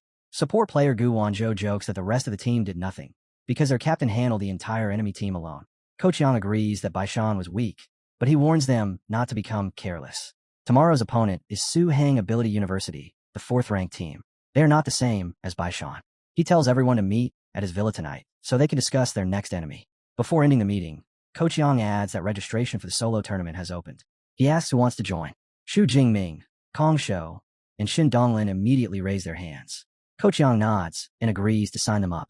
Soon after, Vice Principal Ling Shuang pulls Shu Jingming aside. She tells him Qingjing University already knows about his SS-class power, and the other schools will find out soon as well. Once his secret spreads, pressure will follow. But she promises that the university will give him whatever he needs to handle it. Shu Jingming is surprised. He did not expect his true power level to be exposed to rival schools this quickly. Ling Shuang smiles warmly and promises to personally protect him from any outside threat. Nearby, Yao Fong and Shin Donglin watch in disbelief. Their usually strict vice principal is smiling so gently at their captain. Yao Fong whispers that Ling Shuang is acting unusually soft toward him. Shin Donglin replies that anyone with a rare SS rank ability would receive this kind of special treatment. Kongsho leans closer and quietly reminds them that with the vice principal's level, she can hear every word of their gossip. That realization instantly fills Yao Fong and Shin Donglin with dread. Ling Shuang hears everything. Her smile fades. A terrifying aura begins to leak from her body as she glares at the trembling students. In that moment, she silently decides to increase their training after the tournament ends. Meanwhile, inside a private villa, Su Ping holds an emergency meeting with the Qingjing University team. He asks for their thoughts on Xu Jingming's combat skills. Team Captain Wang Qi gives his judgment. Xu Jingming's combat instincts are strong, but his real advantage does not come from technique or level. It comes from the raw power of his S-rank lightning. Su Ping agrees that the ability is the main problem, but his expression turns grim as he corrects him. Their scans have confirmed the truth. Xu Jingming does not have an S-rank ability. He has a legendary SS rank ability. The entire team freezes. Wang Qi and his teammates immediately question the result, wondering if the scanners malfunctioned. To them, it seems impossible for any student to hide an SS rank ability for this long. Su Ping points to the scanner data and confirms the instruments are working perfectly. There is no mistake. Xu Jingming's ability truly changed. After reviewing the timeline, Su Ping concludes that his power must have evolved during last year's study tour. Team Captain Wang Qi immediately grows tense. He connects it to the Heaven's Mandate sect ambush that happened during that trip. But even then, he struggles to accept it. A near-death crisis triggering an evolution from S-rank to SS rank sounds almost impossible. Lu Wangshan then adds another point. This finally explains the rumors about Xu Jingming's battle records at Magic City University. If the data is real, then he really did defeat dozens of peak Tier 4 beasts by himself. Wang Qi exhales and admits the truth. That freshman is a monster. Give him one more year, and no one in this tournament will be able to touch him. Still, Wang Qi does not lose confidence. Xu Jingming is only a freshman right now. That means he can still be beaten in this year's competition. Su Ping pats his captain on the shoulder, clearly relieved. At least Qingjing University can still rely on Wang Qi to secure victory this year. Before leaving, Su Ping tells Lu Wangshan to adjust their tactics around that fact. This is their final chance, because Wang Qi will graduate soon. Soon after, the news spreads across the country like a storm. Inside his office, Jiang Quan stares at the holographic report in disbelief. Panic flashes across his face as he frantically orders his staff to create a new counter-strategy. At the Thunder Martial Arts Hall, a manager urgently tells his people to contact headquarters and update their recruitment plans. At the Violent Bear Martial Arts Hall, the director gives an even harsher order. They must recruit this young prodigy at any cost. The military receives the news as well. An officer reports the appearance of an SS-rank student to a general, and the general reacts with pride instead of fear. He orders the media to broadcast the news across the world, so every nation understands Great Xia's strength. In an instant, news outlets and social media explode. Every headline celebrates Xu Jingming and his Dutian divine lightning. The country praises him as the first SS rank talent in 23 years. Inside a grand traditional estate, an assistant approaches two men playing chess and reports that Xu Jingming's SS rank news is trending everywhere online. She adds that foreign factions are also pushing the topic and asks whether they should suppress it. Counselor Wang Jun dismisses them as nothing more than bugs. In his eyes, they are not worth worrying about. Great Xia is powerful enough to protect one SS rank student. Then Wang Jun asks who has been assigned to protect Xu Jingming. Lu Wangshan replies that the task belongs to Ling Shuang, the vice principal of Magic City University. Wang Jun is surprised. He recognizes her as a genius from the Thunder Martial Art Hall, someone with an S-class space ability. He wonders why a person like her is still hiding inside a university instead of climbing to a higher position. Lu Wangshan explains that she offended the powerful Li family and took refuge at the school. Even so, he admires her talent. Without extra resources, she still reached mid-rank Tier 8 in just 3 years. Wang Jun remembers her famously stubborn personality. He says others would dream of marrying into the Li family, yet she ran from them like they were a plague. Then he places his final chess piece and wins the game. Smiling, he concludes that with someone as strong as Ling Shuang guarding Xu Jingming, he can finally relax. That afternoon, the tournament stadium is packed with spectators. Host Feng Lei steps onto the arena floor and announces the official start of the individual tournament. He explains that 64 fighters from 10 schools will compete today, and only 32 will advance. The stadium's AI will randomly generate every matchup. A massive holographic bracket appears above the arena. Kongsho checks the list and sees that he is in the 6th match against Suhang University. For him, that is perfect. He can scout their opponent before fighting. Shin Donglin happily says she drew the 12th match against a Baishan substitute. Xu Jingming looks at the bracket and realizes he is up first among them. His match is 3rd against Zhou Hu from Jinsheng University. Feng Lei hypes up the crowd and announces that the tournament will run 4 matches at the same time. As the first round begins, Xu Jingming walks onto the arena floor. Golden electricity crackles around his spear. In the stands, his teammates cheer loudly for their captain, chanting the name Thunder Emperor. Across from him, his green-haired opponent, Zhou Hu, starts sweating. He curses his luck for drawing Magic City's captain in the first round. Still, he forces himself to stay positive. If he can defeat an SS-rank genius, the glory will be enormous. The match begins. Zhou Hu immediately surrounds himself with a defensive vortex of wind. Then he uses the powerful updraft to fly high into the air. Xu Jingming looks up, slightly surprised by his opponent's flight. He reminds himself that no ability user should be underestimated. Hovering far above the arena, Zhou Hu taunts him. He claims the Magic City captain cannot touch him and will run out of energy first. Then Zhou Hu attacks from above, launching sharp wind blades down at the arena. The attacks slam into the ground, but Xu Jingming dodges them easily with quick dashes. While moving, he measures the distance. His vertical jump will not reach that height. Throwing ordinary ranged spears would also be difficult to aim, so he decides on a better method. He will create a powerful suction force and drag Zhou Hu down. In the stands, spectators grow frustrated as they watch the aerial bombardment. Some complain that flying is a cheap tactic. Others point out that Zhou Hu is only stalling, because the arena shield will shrink in 20 minutes and force close combat. But down on the field, Xu Jingming has no interest in dodging until the clock runs out. That is not his style. He channels his power. Golden electricity erupts across his body. Then he crouches low and gathers a dense sphere of crimson lightning in his hand. Zhou Hu scoffs at the glowing orb and shouts that the attack cannot reach him from 75 meters away. Xu Jingming only smiles as he holds the compressed lightning. Zhou Hu's confidence is exactly what he wants. His storm's pull can easily drag down a flying student. Then Xu Jingming releases the compressed energy. A massive tornado of lightning explodes upward and tears into the sky. The crowd watches in shock as the storm swallows the arena. Zhou Hu is caught off guard. The vortex locks onto him with terrifying suction, and his body goes numb as he panics, desperately trying to escape the trap. Below him, Xu Jingming summons his spear and coats it in golden energy. He admits Zhou Hu's flying ability is impressive, but this matchup is simply bad luck for him. Xu Jingming hurls the lightning spear straight at his trapped opponent. Zhou Hu panics and summons a large wind barrier to protect himself. It does nothing.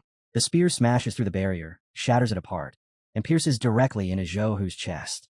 Zhou Hu is smashed violently into the arena floor, where he loses consciousness the instant he lands, leaving the announcer to formally declare Xu Jingming the winner. The overwhelming display sends the entire audience into a frenzy as thunderous cheers roll through the stadium, with countless spectators staring in amazement at the Thunder Emperor's effortless one-strike victory. Inside the VIP section, Xu Jingming admits that he expected Zhou Hu's aerial strategy to prolong the match considerably. Yet even he cannot hide his admiration for the terrifying precision behind Xu Jingming's control over his energy. At the same moment, another formidable competitor enters the battlefield as Jing University's captain, Wang Qi, steps forward for his own match with one fist wrapped in enormous stone armor covered in jagged spikes. He ends the fight with a single crushing punch that launches his opponent across the arena, securing an easy victory without giving him any chance to resist. As the stadium erupts in applause for Jing University's captain, Wang Qi responds with a confident smirk, making it perfectly clear that his performance was meant as a public warning to every rival watching. Observing from the sidelines, Shen Dongling remarks that Wang Qi has openly issued a challenge, but Xu Jingming shows no concern and casually states that Wang Qi is not strong enough to defeat him. Moments later, Coach Yang Jintian pulls Xu Jingming aside and reveals that several elite martial arts halls and major guilds have already delivered exclusive recruitment invitations, then asks whether he is willing to meet their representatives privately. Xu Jingming shows no interest in their political maneuvering and immediately orders Coach Yang Jintian to reject every invitation, giving an answer that his coach had already expected. Yao Feng, however, is completely baffled, unable to understand why their captain would refuse even to listen to what such powerful organizations might offer. But Xu Jingming calmly explains that none of them possesses anything he currently needs. In truth, his reason is even simpler, because with the extraordinarily powerful Deep Blue system and the full backing of Magic City Ability University supporting his growth, he has no reason to bind himself to an outside faction merely for the sake of becoming stronger. Later that evening, once the excitement surrounding the tournament has finally faded, Xu Jingming and Kong Shi walk peacefully along a quiet street, only for their calm stroll to be interrupted when a mysterious blonde woman steps directly into their path. Introducing herself as Irene, she reveals that she is a representative of the immensely wealthy William family from the United States. Without wasting a single moment on pleasantries, Irene presents Xu Jingming with an astonishing offer. promising to provide anything he could possibly desire as long as he agrees to renounce his great Xia citizenship and join the William family. Su Jingming remains completely unconvinced and directly questions whether her family truly possesses enough power to fulfill such an extravagant promise. With a confident smile, Irene begins listing the William family's terrifying credentials, revealing that they command 3 Tier 9 martial saints, control 10 ancient ruins, and hold nearly 1/3 of all seats on the Global Council. The moment Kongsher hears that the family has 3 Tier 9 martial saints, cold sweat runs down her face as she realizes they are dealing with a faction whose influence stretches across the entire world. Believing that her family's reputation has finally shaken them, Irene pushes the offer further by promising Su Jingming unlimited access to SS-class resources, SSS-class resources, and even mythical treasures that surpass the SSS level. She tells him that once he reaches a higher realm, he will finally understand how vast the world truly is, then casually adds that the William family can also provide as many beautiful young women as he could ever desire. The instant those words leave her mouth, Kongsher turns toward Irene and fixes her with a freezing, soul-piercing glare, causing Irene to notice the obvious hostility and playfully apologize to the possessive girlfriend for speaking without restraint. Su Jingming has no interest in allowing the conversation to continue and firmly rejects the proposal, declaring that he will never betray his homeland before ordering Irene to stop wasting her breath and warning her never to approach him again. Realizing that none of her promises have affected him and that she has exhausted every possible argument, Irene is forced to leave empty-handed, allowing Su Jingming and Kongsher to continue their peaceful evening together. After putting some distance between herself and the couple, Irene stops alone on the empty street and releases a frustrated sigh, irritated that her carefully prepared recruitment operation ended in complete failure. She immediately contacts her handler and reports the situation, explaining that she never found an opportunity to activate her mental manipulation ability because Su Jingming's soul is protected by the overwhelming aura of a Tier 9 martial saint. Her handler reacts furiously to the news and asks whether they should abandon persuasion entirely, activate Plan B, and eliminate Su Jingming before he becomes an even greater threat. Irene rejects the idea without hesitation, explaining that assassination is completely impossible while Su Jingming remains under the constant protection of a Tier 8 Grandmaster. High above the city, Vice Principal Ling Shuang silently hovers beneath the night sky, watching over Su Jingming from a distance and ensuring that no one dares to make a move against him. With a warrior of Ling Shuang's strength guarding Su Jingming at every moment, any attempt to assassinate him would be no different from willingly walking into a suicide mission. Realizing that they have no chance of reaching their target under the current circumstances, Irene's handler reluctantly orders her to withdraw and abandon the operation for the time being. The following day, attention returns to the tournament stadium as the announcer welcomes the roaring audience to the 4th round of the team competition, where Magic City Ability University will face Su Hong Ability University. Before long, both teams step onto the grand stage beneath the deafening cheers of the packed stands.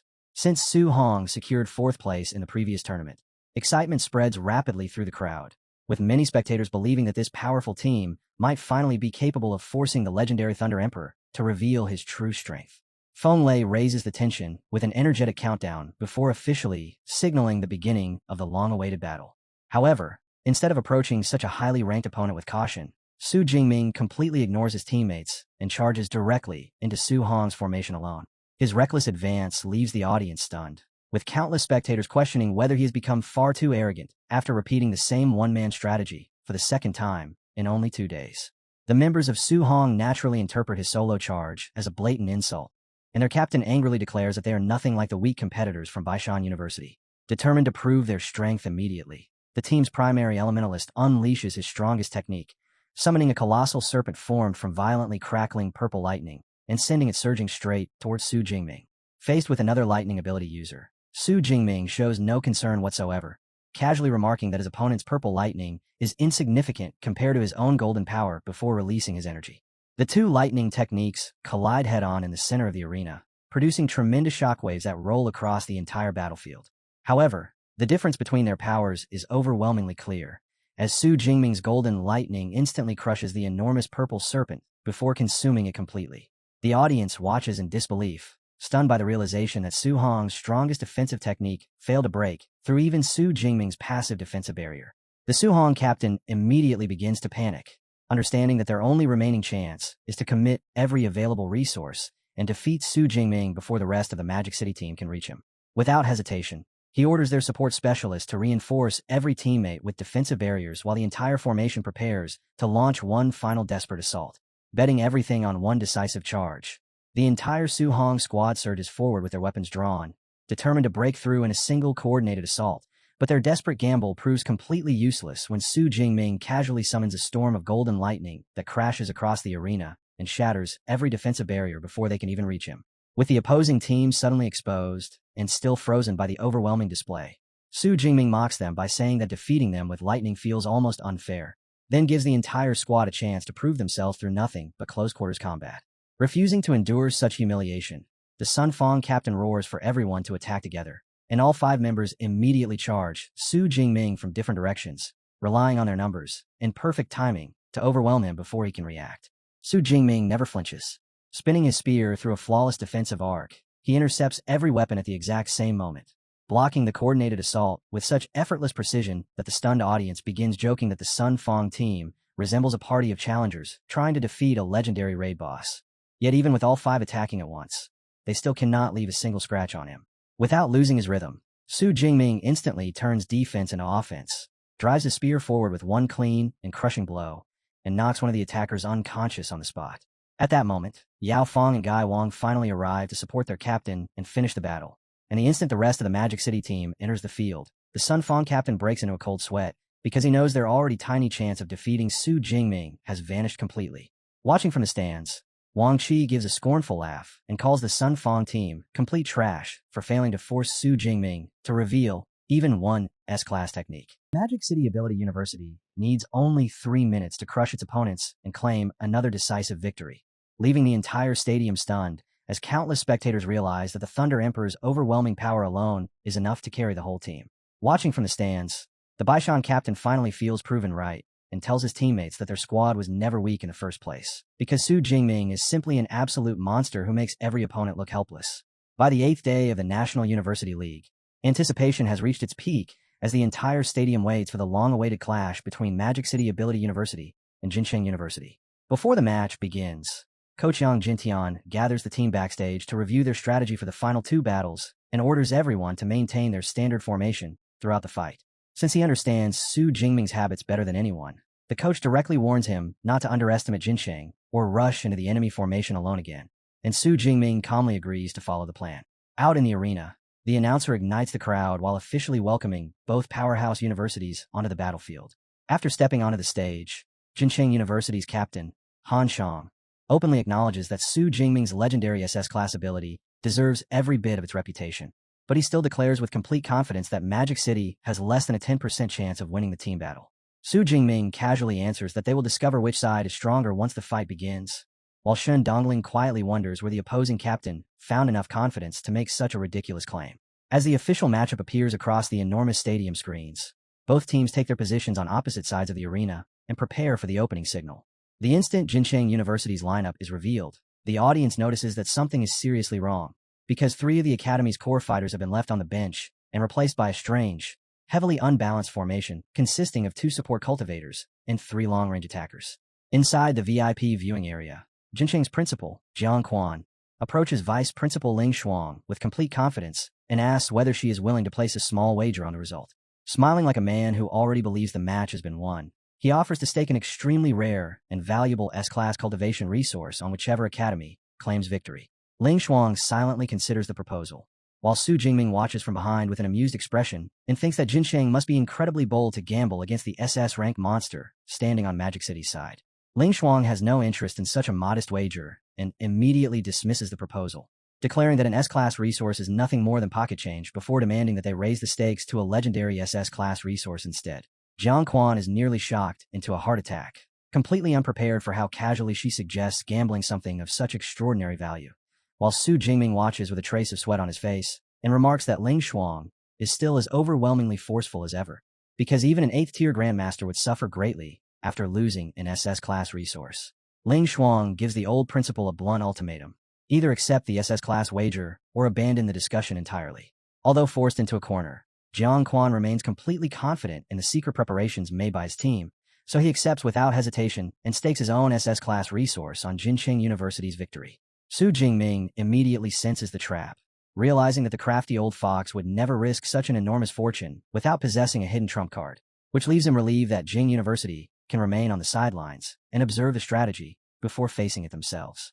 With enormous fortunes now, depending on the result, the countdown reaches 0 and officially begins the long-awaited battle. Almost immediately, Jincheng University's 2 support cultivators activate their abilities and surround the entire team with a massive swirling dome of radiant energy. Han Xiang proudly reveals that this is his ultimate SS rank technique, life sharing, explaining that it reduces all incoming damage by 60% before evenly distributing the remaining force among every member of the team, effectively forming an almost impenetrable defensive shell. The spectators quickly understand Jincheng's strategy, realizing that combining damage sharing with continuous healing creates an infuriating stalling formation designed to prolong the battle until the opposing team becomes completely exhausted. Yao Fong is surprised that a university student has already mastered an SS rank technique, but Su Jingming remains calm and instructs him to test the defense first. Yao Fong immediately activates his A-rank extreme cold eye soul ability and launches a deadly storm of high speed, razor-sharp eye shards directly toward the opposing captain, but the entire assault is effortlessly shattered and absorbed by the barrier without leaving even the slightest mark on Han Xiang. Treating the powerful attack as nothing more than a minor itch, Han Xiang mockingly invites Magic City to continue striking with everything they possess for 1 entire minute. Shen Dongling then points out that Jincheng has not relied on life sharing alone, because 3 active S-class elemental defense techniques are also reinforcing the barrier, making the shield exceptionally difficult to destroy. When Kong Qi volunteers to rush forward with his shield and test the enemy's defenses, Shen Dongling immediately stops him, warning that Jincheng University's 3 hidden long-range fighters would tear him apart before he could get anywhere near their formation. Although Su Jingming remembers Kochiang Jinshen's order to maintain their standard formation, he decides that this is the perfect moment to reveal a genuine surprise, and brilliant golden energy erupts across his body as he activates a berserk body-forging transformation. The entire audience stares in shock, unable to understand how a pure lightning element mage could possess such a terrifying physical enhancement technique, while Su Jingming's overwhelming aura makes him appear almost impossible to stop. Even under that crushing pressure, Han Xiang continues speaking arrogantly and insists that no matter how much the lightning transformation strengthens Su Jingming's body, it still cannot provide enough power to shatter their shared defensive barrier. Calling Han Xiang far too confident, Su Jingming calmly asks Guy Wang to apply her strongest support enhancement, and she responds without hesitation by releasing her healing light buff, raising their captain's already monstrous strength to an even more frightening level. Once the enhancement fully takes effect, Su Jingming lifts one finger toward the sky, and an enormous sphere of dense, crackling golden lightning rapidly condenses above its tip. He then unleashes his legendary Thunder God finger, summoning a colossal finger formed entirely from destructive lightning that descends toward the arena with terrifying force, instantly leaving every member of Jincheng University drenched in cold sweat. As the catastrophic attack falls, panic spreads through the Jincheng squad, but Han Xiang urgently orders everyone to pour every remaining trace of energy into their defenses, betting everything on survival. The entire team raises their hands and desperately reinforces the shared barrier, just as the gigantic lightning finger crashes directly into it. Refusing to surrender, Han Xiang roars and activates his ultimate defensive technique, Life Tide, making one final attempt to endure the devastating impact, but even their combined power cannot withstand the overwhelming force of the SS rank attack, which detonates in a blinding explosion and engulfs the entire battlefield. The spectators remain frozen in disbelief, shouting that the aura released by that single finger feels like the presence of a true god. As the smoke slowly clears, the result becomes undeniable. Jincheng University's supposedly unbreakable defense has been completely destroyed. Every member of their team lies face down across the arena floor, and Su Jingming remains standing without a single scratch. The announcer confirms that the entire squad has been eliminated and officially declares Magic City Ability University the unquestioned winner of the match. High above the arena, inside the VIP booth, Jincheng University's principal breaks into a cold sweat, devastated by the defeat and terrified by the thought of how powerful Su Jingming will become once he advances to Tier 4. Seizing the perfect opportunity, Ling Shuang smiles gracefully and reminds everyone that Magic City Ability University has once again remained one step ahead of the competition. With no argument left to make, Jiang Quan lowers his head in defeat, openly admits that he has lost the wager, and agrees to surrender the priceless SS-class cultivation resource. Principal Jiang Quan has no choice but to honor the wager, and with heartbreak written across his face, he reluctantly extends the legendary SS-class Red Flame Spirit Fruit and hands the priceless treasure to Vice Principal Ling Shuang. As she accepts it, Ling Shuang explains that this legendary fruit grants Fire-type ability users an exceptionally rare chance to trigger a major evolution, while Su Jingming watches from the side and quietly breaks into a cold sweat, knowing that although Jiang Quan is forcing himself to remain composed, He is almost certainly crying inside. However, Su Jingming quickly turns his attention back to the tournament. Because Su Jingming's Thunder God Finger has now revealed itself as an overwhelmingly dangerous trump card that Jing University must prepare to counter. Despite the threat, he remains confident in their position, since Jing University has been placed in the final match slot and can observe every battle before stepping onto the stage, giving them the greatest possible advantage when gathering information on their opponents. Meanwhile, Coach Yang Jinqian returns to the Magic City team, overflowing with excitement, and promises that if they defeat Jing University tomorrow, he will personally double every credit reward they earn.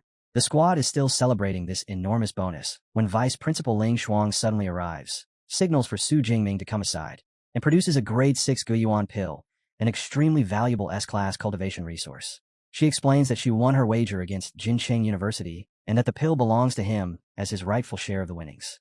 Su Jingming gratefully accepts the reward while inwardly marveling that Tier 8 Grandmasters can gamble with SS-class resources as casually as ordinary people spend spare pocket change.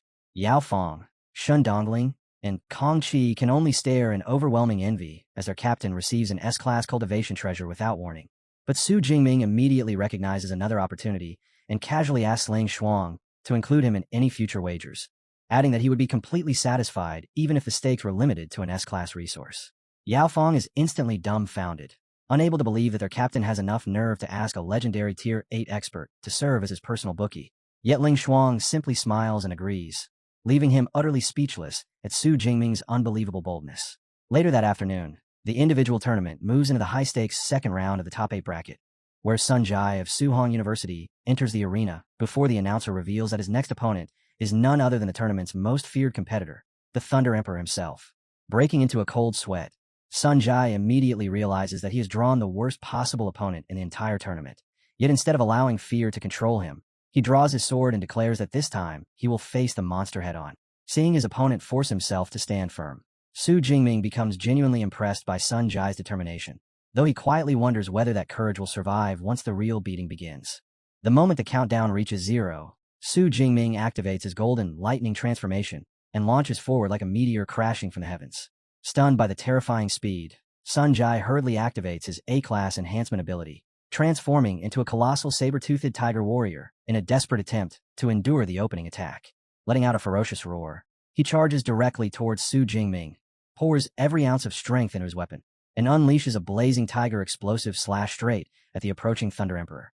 Su Jingming merely grins before meeting the enormous flaming strike head-on, stopping it effortlessly with his spear and triggering a violent collision of overwhelming power. The instant their weapons clash, massive shockwaves spread across the arena and make the ground tremble beneath the spectators. But even with all of Sun Jai's strength behind the attack, Su Jingming's physical power proves far too overwhelming. The pressure alone instantly bends Sun Jai's heavy broadsword out of shape, and before he can recover from a shock, Su Jingming drives a devastating physical blow into him and sends the giant tiger warrior flying across the stadium. Sun Jai crashes violently into the arena barrier, and the impact is so severe that his saber-toothed tiger transformation collapses as his body completely gives out. Spitting blood onto the ground, Sun Jai admits that meeting Su Jingming's attacks head-on is simply impossible, though he still takes bitter pride in the fact that, unlike before, he did not turn and run. With Sun Jai no longer capable of continuing, the announcer officially declares Su Jingming the winner, securing his rightful place among the tournament's elite top 8. The crowd erupts in disbelief after witnessing yet another flawless instant victory, especially after seeing Sun Jai's high-grade weapon bent apart in a single exchange. Without giving the audience time to recover, the announcer immediately begins building anticipation for the third match, calling Magic City's Yao Fong and Jing University's powerhouse captain, Wang Qi, onto the stage. As they walk through the tunnel toward the arena, Su Jingming encourages Yao Fong to fight for a place in the top 4, but Yao Fong can only let out a realistic sigh, admitting that defeating someone as powerful as Wang Qi is almost impossible, while promising that he will still give everything he has and continue fighting until the very end. Under the thunderous cheers of the crowd, both competitors step onto the battlefield, where the supremely confident Wang Qi greets Yao Fong with a smug smile, clearly believing that his opponent is nothing more than a convenient warm-up before the final.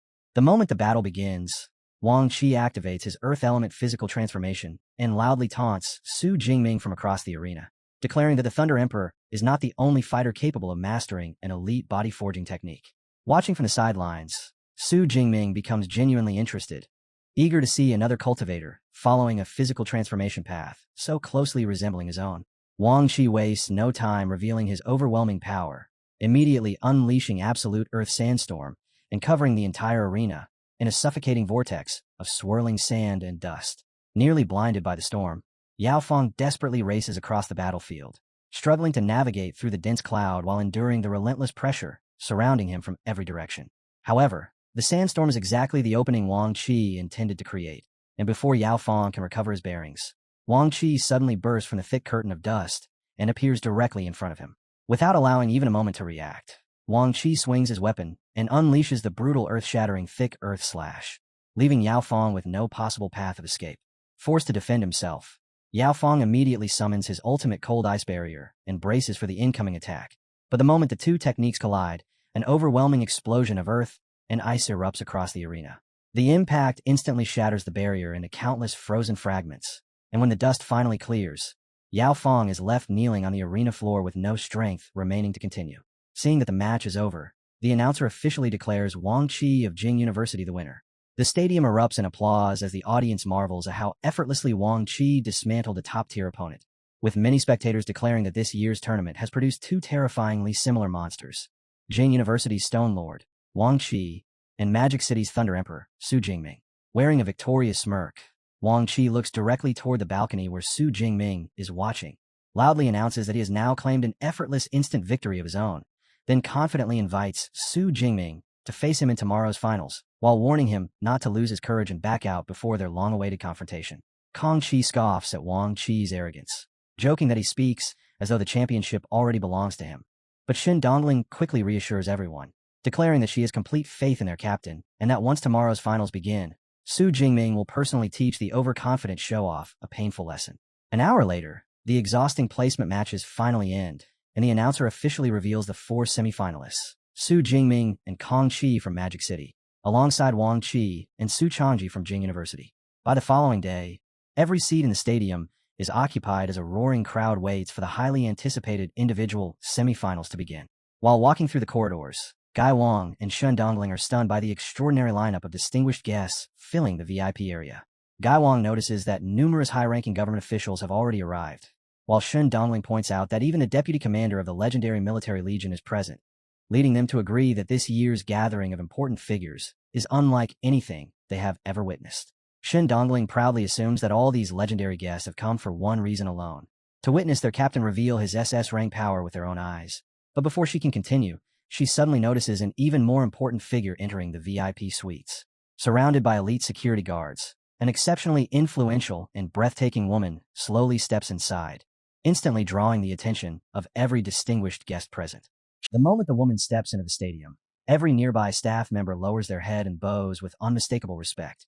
And after noticing the extraordinary security surrounding her and the authority she carries without saying a word, Su Jingming turns to Shen Dongling and asks who this beautiful, yet terrifying powerhouse could be. Shen Dongling explains that she is Su Qingli, the legendary master of the elite Thunder Martial Arts Hall, a Tier 9 martial saint who controls the fearsome S-Class Yu King Divine Thunder. Su Jingming is surprised because he remembers hearing that the hall's director was a middle-aged man. But Shen Dongling quickly explains that the former director vanished 4 years ago, and Su Qingli's rise as his replacement became headline news throughout the nation. Scratching his head awkwardly, Su Jingming admits that he was still in middle school back then and never paid attention to national news, leaving Shen Dongling to grumble about the irritating generation gap between them. High above the arena inside the VIP suite, Su Qingli asks Manager Sun whether he has managed to arrange a private meeting with Su Jingming, but the manager can only sigh before revealing that Su Jingming's teacher has rejected every invitation sent by outside organizations. Despite those repeated refusals, Manager Sun offers to try again, convinced that nobody would dare reject an invitation personally issued in Su Qingli's name. Su Qingli calmly tells him to stop for now, deciding that once the individual tournament ends, she will visit Su Jingming herself.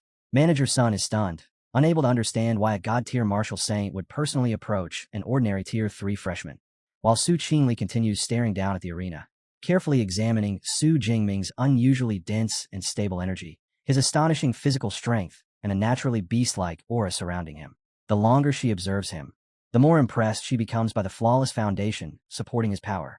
On the arena floor, Feng Lei ignites the crowd as he announces the first semifinal and calls Magic City's Su Jingming and Jingyu's Zhou Taiji onto the stage.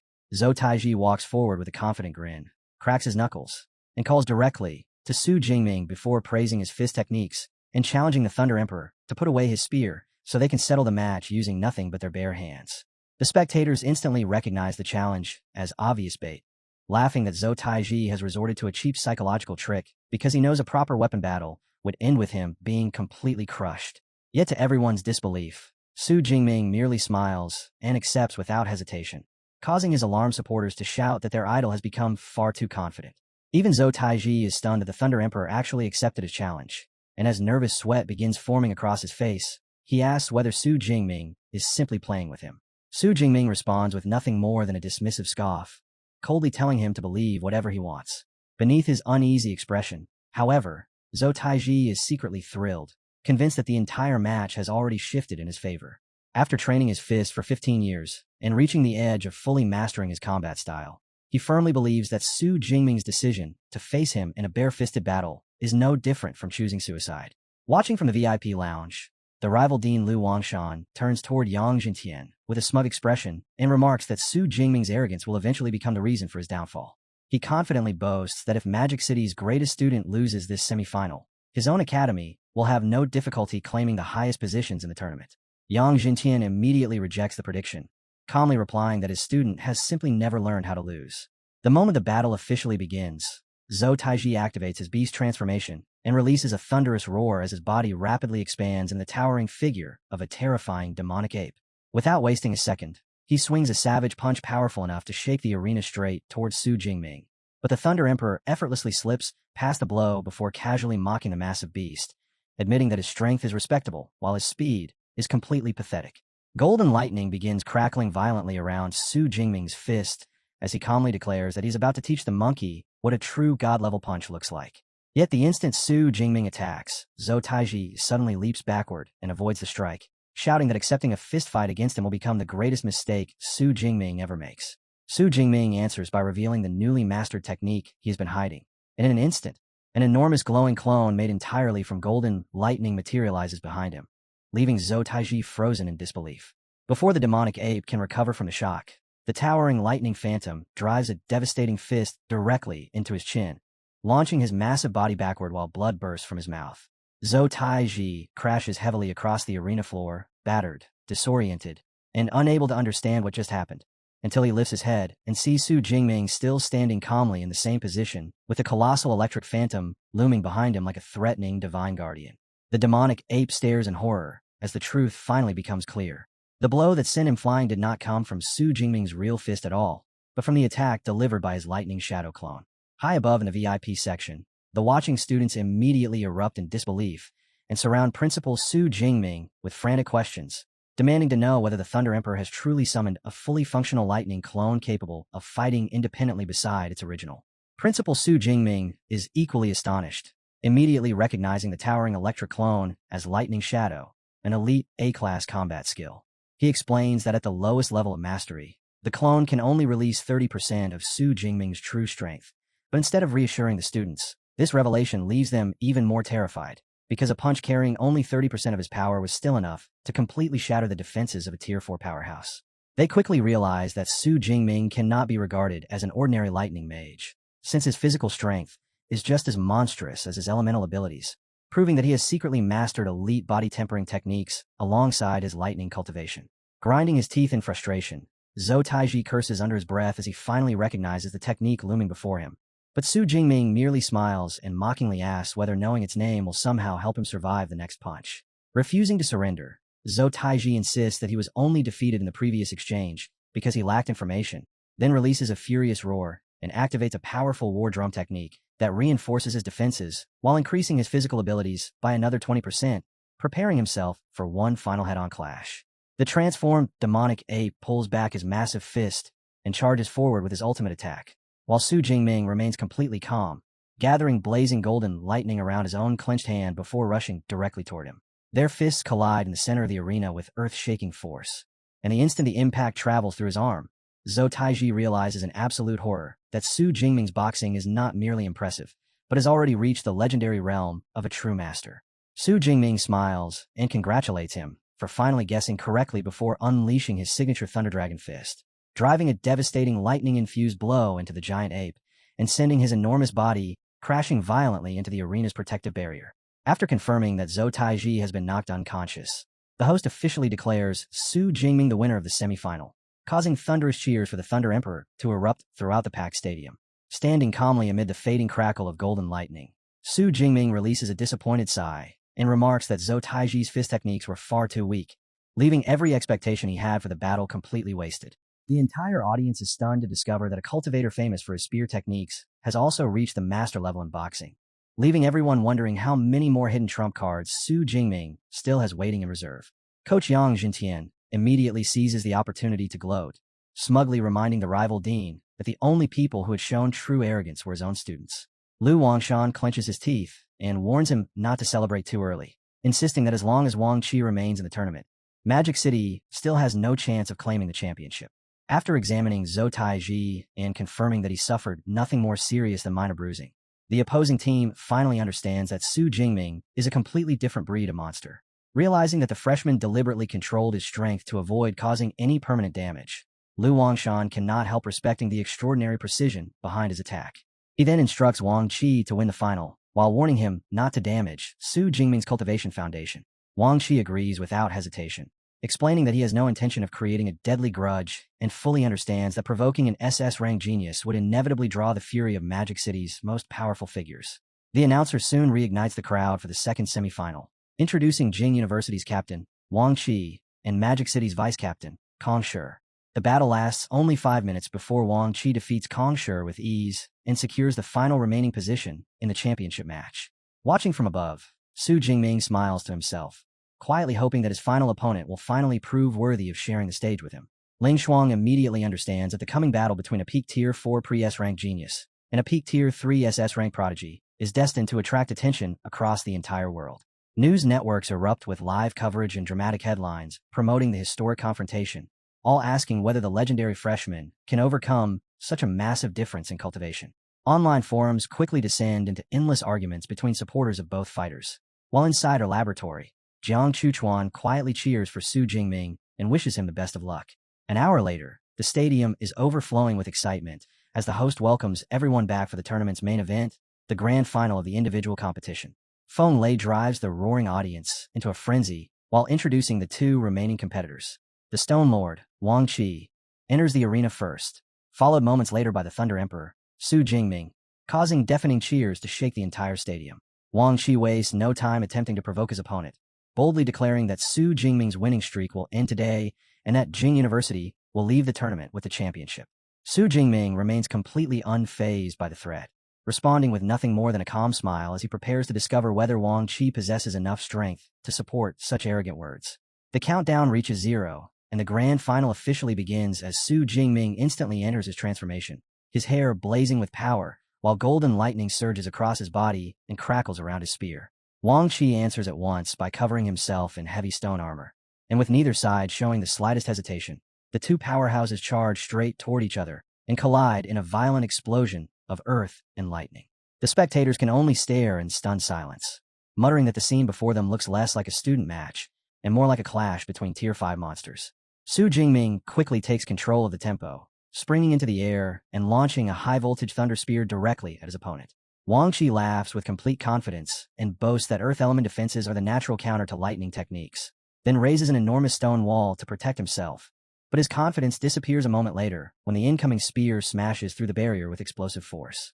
Realizing that staying on the defensive will only push him closer to defeat, Wang Qi immediately rushes forward and unleashes his devastating A-class thick earth slash. Yet Su Jingming calmly answers with a lightning-infused spear thrust. The two attacks collide in a blinding burst of power that sends Wang Qi flying backward, and the shock on his face is unmistakable as he struggles to understand how what appears to be a basic technique could match the strength of his premium A-class skill. Su Jingming notices the disbelief in his opponent's eyes, smiles mockingly, and asks what happened to all the trash talk from earlier. Without giving Wang Qi any time to recover, Su Jingming presses forward by activating Thunder Flash, vanishing in a streak of golden lightning before instantly reappearing beside the startled earth cultivator. He drives his spear forward with crushing force, leaving Wang Qi no option except to desperately block with his stone-covered arms. But even that is not enough to stop the impact from forcing him to slide backward across the arena. After regaining his footing, Wang Qi slowly breaks into an excited grin and admits that the freshman truly is a formidable opponent. Finally casting aside all restraint, Wang Qi activates his ultimate A-class technique, Earth Guardian, and encases himself in a massive suit of fortress-like stone armor as he enters his strongest state. He immediately throws a heavy punch, only for Su Jingming to casually knock it aside with his spear. From there, the two fighters erupt into a rapid exchange, trading dozens of lightning-fast blows until their movements blur together before the audience's eyes. Watching the relentless clash, the spectators break into cold sweats as they realize that Su Jingming's spearmanship has also reached the master level, making his natural talent seem almost impossible to believe. High above in the VIP suites, even the god-tier martial saint Su Qingli cannot hide her admiration as she recognizes the freshman's flawless command of combat. Under the crushing pressure of the battle, Wang Qi realizes that his Earth Guardian form will last only 5 more minutes, leaving him no choice but to defeat Su Jingming before the technique collapses. Su Jingming faces the same danger, sensing that more than half of his energy has already been consumed while his stamina continues to fall. Wang Qi can hardly believe that, even after pushing himself this far, he has still failed to bring down a freshman, and openly admits that with just 1 more year of training, Su Jingming would become an opponent no one could stop. Even so, he declares with absolute confidence that the freshman has no chance of surviving his final attack.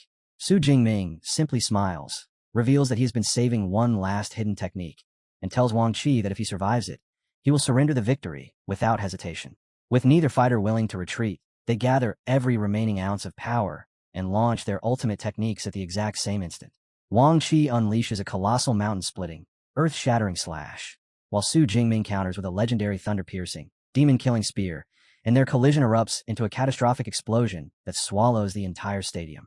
As the smoke finally clears, Wang Qi stands frozen in stunned silence, staring at the massive charred hole burned straight through his torso before collapsing to the ground, and using his final breath to whisper that Su Jingming's spear had moved at a terrifying speed. The announcer immediately raises the microphone and declares Su Jingming the champion of the National University League individual tournament, sending the entire stadium into an uproar as countless spectators chant, "Thunder Emperor!" Suk leaps up in excitement, delighted that her man has claimed first place, while Su Jingming's cousin Tang Qi and his friends celebrate just as loudly, amazed by how powerful he has become. Inside her research laboratory, his other girlfriend, Jiang Chuchuan, watches the broadcast with a proud smile and resolves to earn her level 3 pharmacist certificate so she can stand beside him.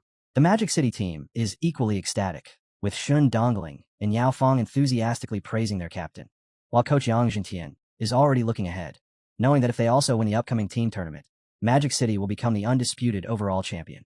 Across the arena, Jing University's squad is devastated, but Principal Lu Wangshan gathers everyone and encourages them, reminding the team that the group competition still awaits them tomorrow. Recognizing how completely the momentum has shifted, Jinsheng's principal, Su Jingming, congratulates Magic City's vice principal, Ling Shuang, and admits that Su Jingming was simply too powerful. Ling Shuang accepts the praise with a calm smile, although she privately regrets not placing another wager with him earlier. The moment the newly crowned champion leaves the arena, reporters, corporate sponsors, and representatives from martial arts halls rush toward him from every direction, each determined to recruit the Thunder Emperor. While the reporters desperately search through the crowd for their missing champion, Tier 9 Martial Saint Su Qingli calmly asks Vice Principal Ling Shuang whether she may borrow Su Jingming for a private conversation. Ling Shuang agrees without hesitation and activates her space element magic, teleporting him away from the arena and leaving the disappointed reporters in despair. Moments later, all 3 of them appear inside an elegant VIP lounge. Ling Shuang introduces Su Qingli as the curator of the prestigious Thunder Martial Arts Hall, and Su Jingming respectfully greets her, only for Su Qingli to dismiss the formalities and reveal that she and Ling Shuang have been close friends for many years. She praises his performance throughout the tournament, admitting that she is genuinely impressed by a Tier 3 freshman defeating a Tier 4 powerhouse, before directly inviting him to join the elite Thunder Martial Arts Hall. Su Jingming politely declines the offer for the time being, explaining that he has not yet decided what he intends to do after graduation, but Su Qingli merely laughs and tells him that if he wants to move forward sooner, he can simply graduate ahead of schedule. Ling Shuang confirms that early graduation is possible, though anyone attempting it must first pass a strict evaluation. Su Qingli points out that forcing Su Jingming to remain at the university for another 4 years would only waste his potential, because the school's cultivation resources are designed for students below Tier 4, while he is already progressing beyond anything the university can reasonably provide. Ling Shuang is reluctant to admit it, but she acknowledges that Su Qingli is correct. Recognizing that Su Jingming is listening, Su Qingli explains the advantages of joining the Thunder Martial Arts Hall, revealing that the organization is supported by several Tier 9 martial saints and possesses an enormous reserve of cultivation resources, including a vault filled with thousands of exclusive lightning element combat manuals. The instant Su Jingming hears this, his eyes brighten, because an endless supply of top-level lightning techniques is exactly what he needs to continue increasing his strength. Su Qingli then presents 4 generous conditions for his recruitment. First, he will receive 100 million Great Xia coins in monthly funding. Second, he will be granted a place in the Heaven's chosen global headquarters training camp.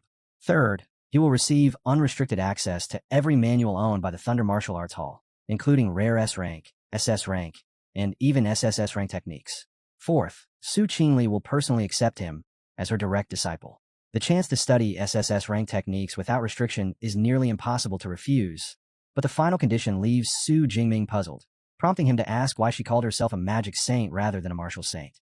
Ling Shuang explains that magic saint is the traditional title given to a Tier 9 elementalist, while martial saint refers to a Tier 9 cultivator who focuses on close-quarters combat.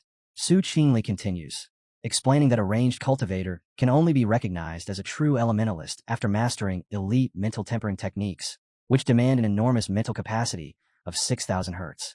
Because most cultivators do not reach that threshold until Tier 5, universities generally do not teach such advanced courses.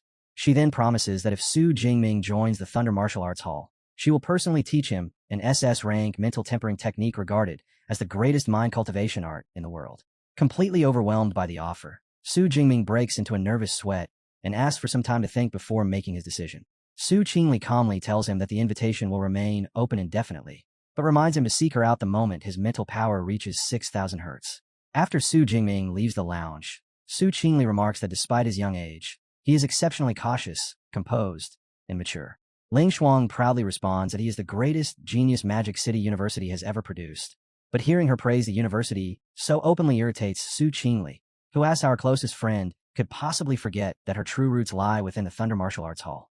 Ling Shuang explains that she only left the organization because remaining there would have placed it in danger from the powerful Li family. Su Qingli reassures her that she plans to deal with the Li family before long, then pulls Ling Shuang into a close embrace and admits that one of the main reasons she came today was to persuade her old friend to return. Ling Shuang gently refuses, explaining that going back now would only create unnecessary trouble for everyone. Su Qingli's resolve immediately hardens as she declares that the situation has changed, admitting that 3 years ago, she did not possess enough strength to protect Ling Shuang, but confidently stating that she no longer fears the Li family. As one final reason for her to reconsider, Su Qingli reveals that the Thunder Martial Arts Hall recently recruited a student with a rare space attribute and hopes Ling Shuang will return to personally mentor that disciple. Ling Shuang does not accept immediately, but promises that she will seriously consider the proposal. Having quietly slipped away from the lounge, Su Jingming soon catches up with Coach Yang Jinqian and tells him about the recruitment offer. The coach is shocked by how generous the Thunder Martial Arts Hall's conditions are, but advises Su Jingming not to rush his decision until he has also heard what the rival Violent Bear Martial Arts Hall is willing to provide. Su Jingming immediately asks whether the rival organization possesses an SS rank mental tempering technique capable of refining the mind. When Yang Jinqian admits that it does not, Su Jingming confidently concludes that the Thunder Martial Arts Hall is clearly the most suitable choice for him, since his entire cultivation path already revolves around lightning element techniques. Joining an organization specializing in that power would naturally provide him with the greatest benefits. He then asks when he should attempt the university's early graduation evaluation. Yang Jintian advises him to remain enrolled until he reaches the middle or upper stages of Tier 4, allowing him to continue taking full advantage of the university's resources before moving on. Su Jingming agrees with the recommendation and decides to put the matter aside for now, focusing all of his attention on the team competition beginning the following day. By the next day, the stadium is once again packed to capacity as the final stage of the team tournament begins. The host welcomes the roaring audience with great enthusiasm before announcing that today's matches will determine the team champion. Entering the competition with an outstanding 8-match winning streak is Magic City Ability University. The arena erupts with cheers from Magic City, but the excitement reaches its peak when their undefeated rivals from Su Jingming Ability University step onto the field, and as the two powerhouse teams face each other, the spectators immediately notice Su Jingming standing at the rear of Magic City's formation and wonder whether he is preparing another one-shot Thunder God Finger. However, the experienced observers know that a top team would have studied that technique and prepared a counter, while Suingi watches the unusual formation with curiosity, questioning whether Magic City truly plans to use its strongest physical fighter as a long-range attacker. Wang Yi is equally puzzled by Su Jingming's defensive position, but but he soon grins when he realizes it gives his team the perfect chance to charge forward and crush the rest of Magic City first. The crowd explodes as the countdown reaches 0 and the match begins, with Su Jingming immediately asking Gu for her strongest support enhancement, allowing her green light to flow through his body as he fully activates his golden lightning transformation. Zhou Taiji and Wang Yi lead a rapid charge, shouting that they are tougher than his previous opponents and declaring that his finger technique will never work against them. But Su Jingming completely overturns their expectations by ignoring Thunder God Finger and summoning Heavenly Thunder instead. A colossal bolt of golden lightning crashes onto one of Wang Yi's teammates, instantly destroying his defenses and eliminating him from the match, while the terrified spectators stare at the thick, lightning-fast strike and agree that such an attack could reduce even a Tier 4 expert to ashes. Wang Yi immediately realizes that they have been baited, yet he cannot understand how Su Jingming casts such a devastating spell with almost no preparation. And with their frontline fighter already gone, his remaining squad begins to panic until Wang Qi forces them to stay focused. Believing that a spell as powerful as Heavenly Thunder must have a cooldown, Wang Qi orders the others to block Kong Shu while he rushes toward Magic City's assassin. But his theory collapses when another enormous lightning bolt descends and eliminates a second teammate before anyone can move. Wang Qi freezes in terror, unable to comprehend how Su Jingming is repeatedly casting such a high-level spell without any cooldown. And before the rival team can form another plan, Su Jingming transforms the arena into a raging thunderstorm, raining endless golden lightning strikes across the battlefield until the entire opposing squad is wiped out. Watching the destruction, Shun Donglin and Yaoang casually walk forward and tease that their captain has become so overpowered that he left absolutely nothing for them to do. Back on the Scorch Arena floor, Wang Qi stares at his final defeated teammate, unable to believe that his elite squad failed to survive a single exchange against the freshman monster, while Wang Qi, now alone, realizes that he is the last member of his team still standing. Kong Shu steps forward in his solid iron giant bear transformation and slams his shield into the ground, mocking the isolated captain for prolonging a hopeless 5-against-1 battle, while the transformed Shun Dongling warns that remaining on the field will only bring him more pain. Surrounded and fully aware that victory is impossible, Wang Qi surrenders before his team loses any more strength, prompting the announcer to declare Magic City Ability University the winner as the arena erupts with cheers and the champions celebrate their overwhelming victory. Watching the result, one observer is astonished by Su Jingming's magical talent, and after realizing that the Elementalist path would perfectly complement his monstrous physical abilities, she decides that she must recruit him into the Thunder Martial Arts Hall regardless of the cost. Coach Young Jinshin releases a deep breath of relief, thrilled that his team has accomplished the impossible, and backstage, he praises his star captain while reminding him that only the survival tournament stand between Magic City and a historic sweep of 3 gold medals. Su Jingming confidently tells the coach to relax and leave the final victory to him, while secretly feeling even more excited because he has been waiting for the survival match, knowing it will give him the perfect opportunity to kill hordes of beasts and collect ability points. Shin Donglin reminds him that tomorrow is their rest day and invites him to join the squad on a trip into the city center. But Su Jingming tells everyone to enjoy themselves without him, causing Yaoang to tease him by pointing out that his wealthy girlfriend is already waiting and that he clearly has no intention of spending the day with his teammates. Later that night, Sechik applies a valuable A-rank body-strengthening fluid across his back, and when she asks about its effects, Su Jingming admits that it works extremely well, but says he cannot continue depending on her family's wealth forever. Suk blushes and playfully asks why they should separate what belongs to him from what belongs to her when they're already a couple, then leans close and whispers that, if he truly wants to repay her, he can begin by staying with her for the night, an offer Su Jingming accepts with a smile. While Su Jingming enjoys his peaceful evening, a secret meeting unfolds inside the tournament lounge, where Jing University's principal, Xu Pining, sits across from Jincheng's principal, Zhang Quan, and proposes that their 2 universities form a hidden alliance for the upcoming survival match. Xu Pining points out that Magic City's momentum has become far too powerful, warning that unless their 2 universities work together to eliminate them, Magic City will almost certainly claim the 3rd gold medal as well. He adds that allowing one university to sweep all 3 events would severely damage future student enrollment for both of their schools, then strengthens his proposal with an enormous incentive, promising Jink University 1 elite A-rank cultivation resource for every squad member if they help remove Magic City first. Yung Quan is stunned by the offer of 8 premium resources, while Xu Pining bitterly admits that he's been left with no other choice, because as the official responsible for this year's tournament, another humiliating defeat would destroy his career. Unable to reject such a valuable reward, Yung Quan shakes his hand and accepts the alliance, though he makes it clear that once Magic City has been eliminated, the final victory will belong to whichever university proves stronger. Xu Pining merely smirks, confidently declaring that even an SS rank monster like Su Jingming cannot possibly withstand the combined assault of two elite universities attacking him at the same time. The long-awaited day finally arrives, and the crowd's excitement reaches an all-time high as the spectators prepare for the league's final and most brutal event, the survival match.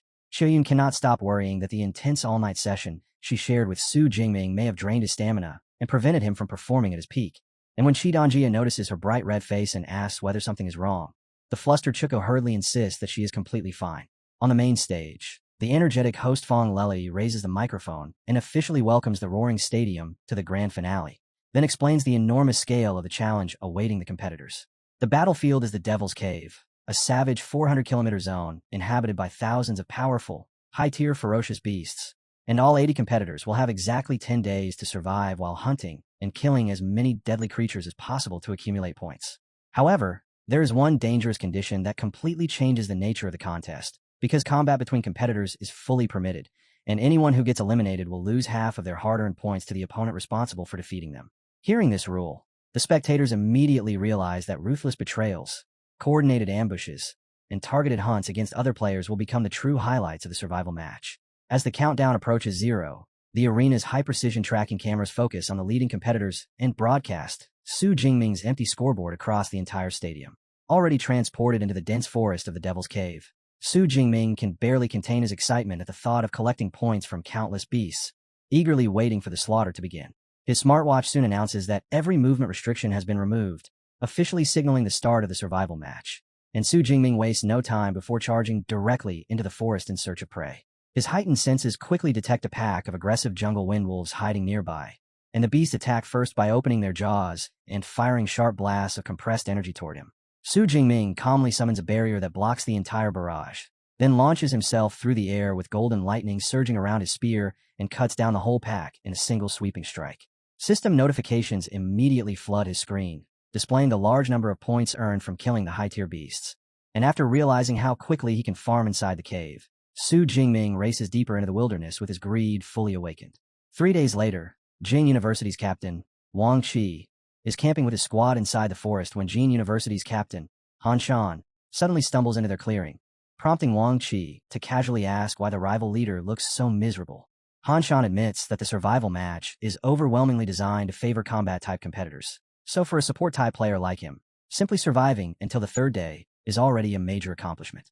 Wang Yi immediately proposes that they cooperate from this point onward, suggesting that both sides gather their remaining teammates before joining forces to permanently eliminate Magic City Ability University. Knowing that he has no chance of surviving alone, Han Shan eagerly accepts the proposal and seals their new partnership with a firm handshake. As the two groups move through the forest, Zhou Taiji remains amazed that the deans of their fiercely competitive universities actually forced them into such an unprecedented alliance. But Han Shan explains that they had no other choice because Su Jingming is a complete monster who has already accumulated more than 6,000 points by the 3rd day. Zhou Taiji checks the live rankings on his communicator and is stunned to find Su Jingming firmly occupying 1st place while leaving the 2nd-place competitor far behind. Han Shan adds that, according to the tracker's telemetry, the Thunder Emperor has not spent a single second sleeping or resting since the survival match began. Zhou Taiji cannot understand why Su Jingming is farming beasts with such frightening intensity, but Han Shan smugly points out that the number of creatures Su Jingming kills is irrelevant, because the moment their alliance defeats him, all those accumulated points will become the perfect stepping stone toward their own victory. Inside the stadium, the spectators roar over the Thunder Emperor's unbelievable grinding speed, but their excitement instantly turns into outrage when the screens expose the alliance between Jing University and Jing University, causing the crowd to condemn both schools for possessing no martial virtue. Seizing the opportunity, Shuing approaches Vice Principal Ling and arrogantly proposes a wager on the survival match, fully confident that his alliance will secure victory. Ling does not hesitate and raises the stakes to 1 SS-class resource and 1 S-class resource on Magic City University winning, leaving Shuing shocked by her confidence, since he believes that even a monster like Su Jingming cannot survive an ambush from 2 elite universities at once. Driven by greed, Shuing accepts the wager, while Ling keeps her eyes fixed on the screen and trusts her star student to create another miracle. By the 7th day, the combined alliance finally surrounds Magic City's vice-captain, Kong Shi, and smugly orders him to surrender because he is hopelessly outnumbered. However, Kong Shi is far too proud to submit, so he challenges them to take his points themselves before activating his beast transformation and charging in a battle with uncontrollable fury. Unfortunately, his determination cannot overcome their enormous numerical advantage, and only 3 minutes later, the battered Kongshu is officially eliminated when his emergency protective shield activates. Looking at the live tracker, Han Shan is delighted to see that his third-place score has finally surpassed 10,000 points. But that satisfaction disappears the moment he notices Su Jingming sitting in an entirely different league with more than 20,000. And when one of his teammates asks whether they should hunt the monster down immediately, Wang Qi tells everyone to remain patient, because the daily location map will update at 9 o'clock, making Su Jingming easy to find. Meanwhile, Su Jingming notices that Kongshu has already been eliminated, which means only he and Gu remain to carry Magic City University's hopes. So he opens the Deep Blue System panel and pours his enormous reserve of 51,000 ability points into his cultivation, finally forcing his power to break through into Tier 4. A massive wave of golden lightning erupts around his body as the breakthrough is completed, and Su Jingming immediately recognizes that Tier 4 is where true strength begins, because the effective range of his divine lightning has instantly doubled. Although the two rival universities have joined forces against him, Su Jingming knows they have no understanding of the monster they are preparing to face. When the clock finally strikes 9, the system map updates at once and reveals the real-time locations of every competitor still remaining in the survival match. After checking his tracker, Zhou Taiji excitedly announces that the Thunder Emperor is only 8 kilometers away and asks whether they should launch their ambush immediately. But Wang Qi chooses a more calculated approach, pointing out that Magic City support player, Gu, is much closer to their position. He orders the squad to eliminate her first, intending to strip Su Jingming of his healing and enhancement buffs before beginning their final raid against him.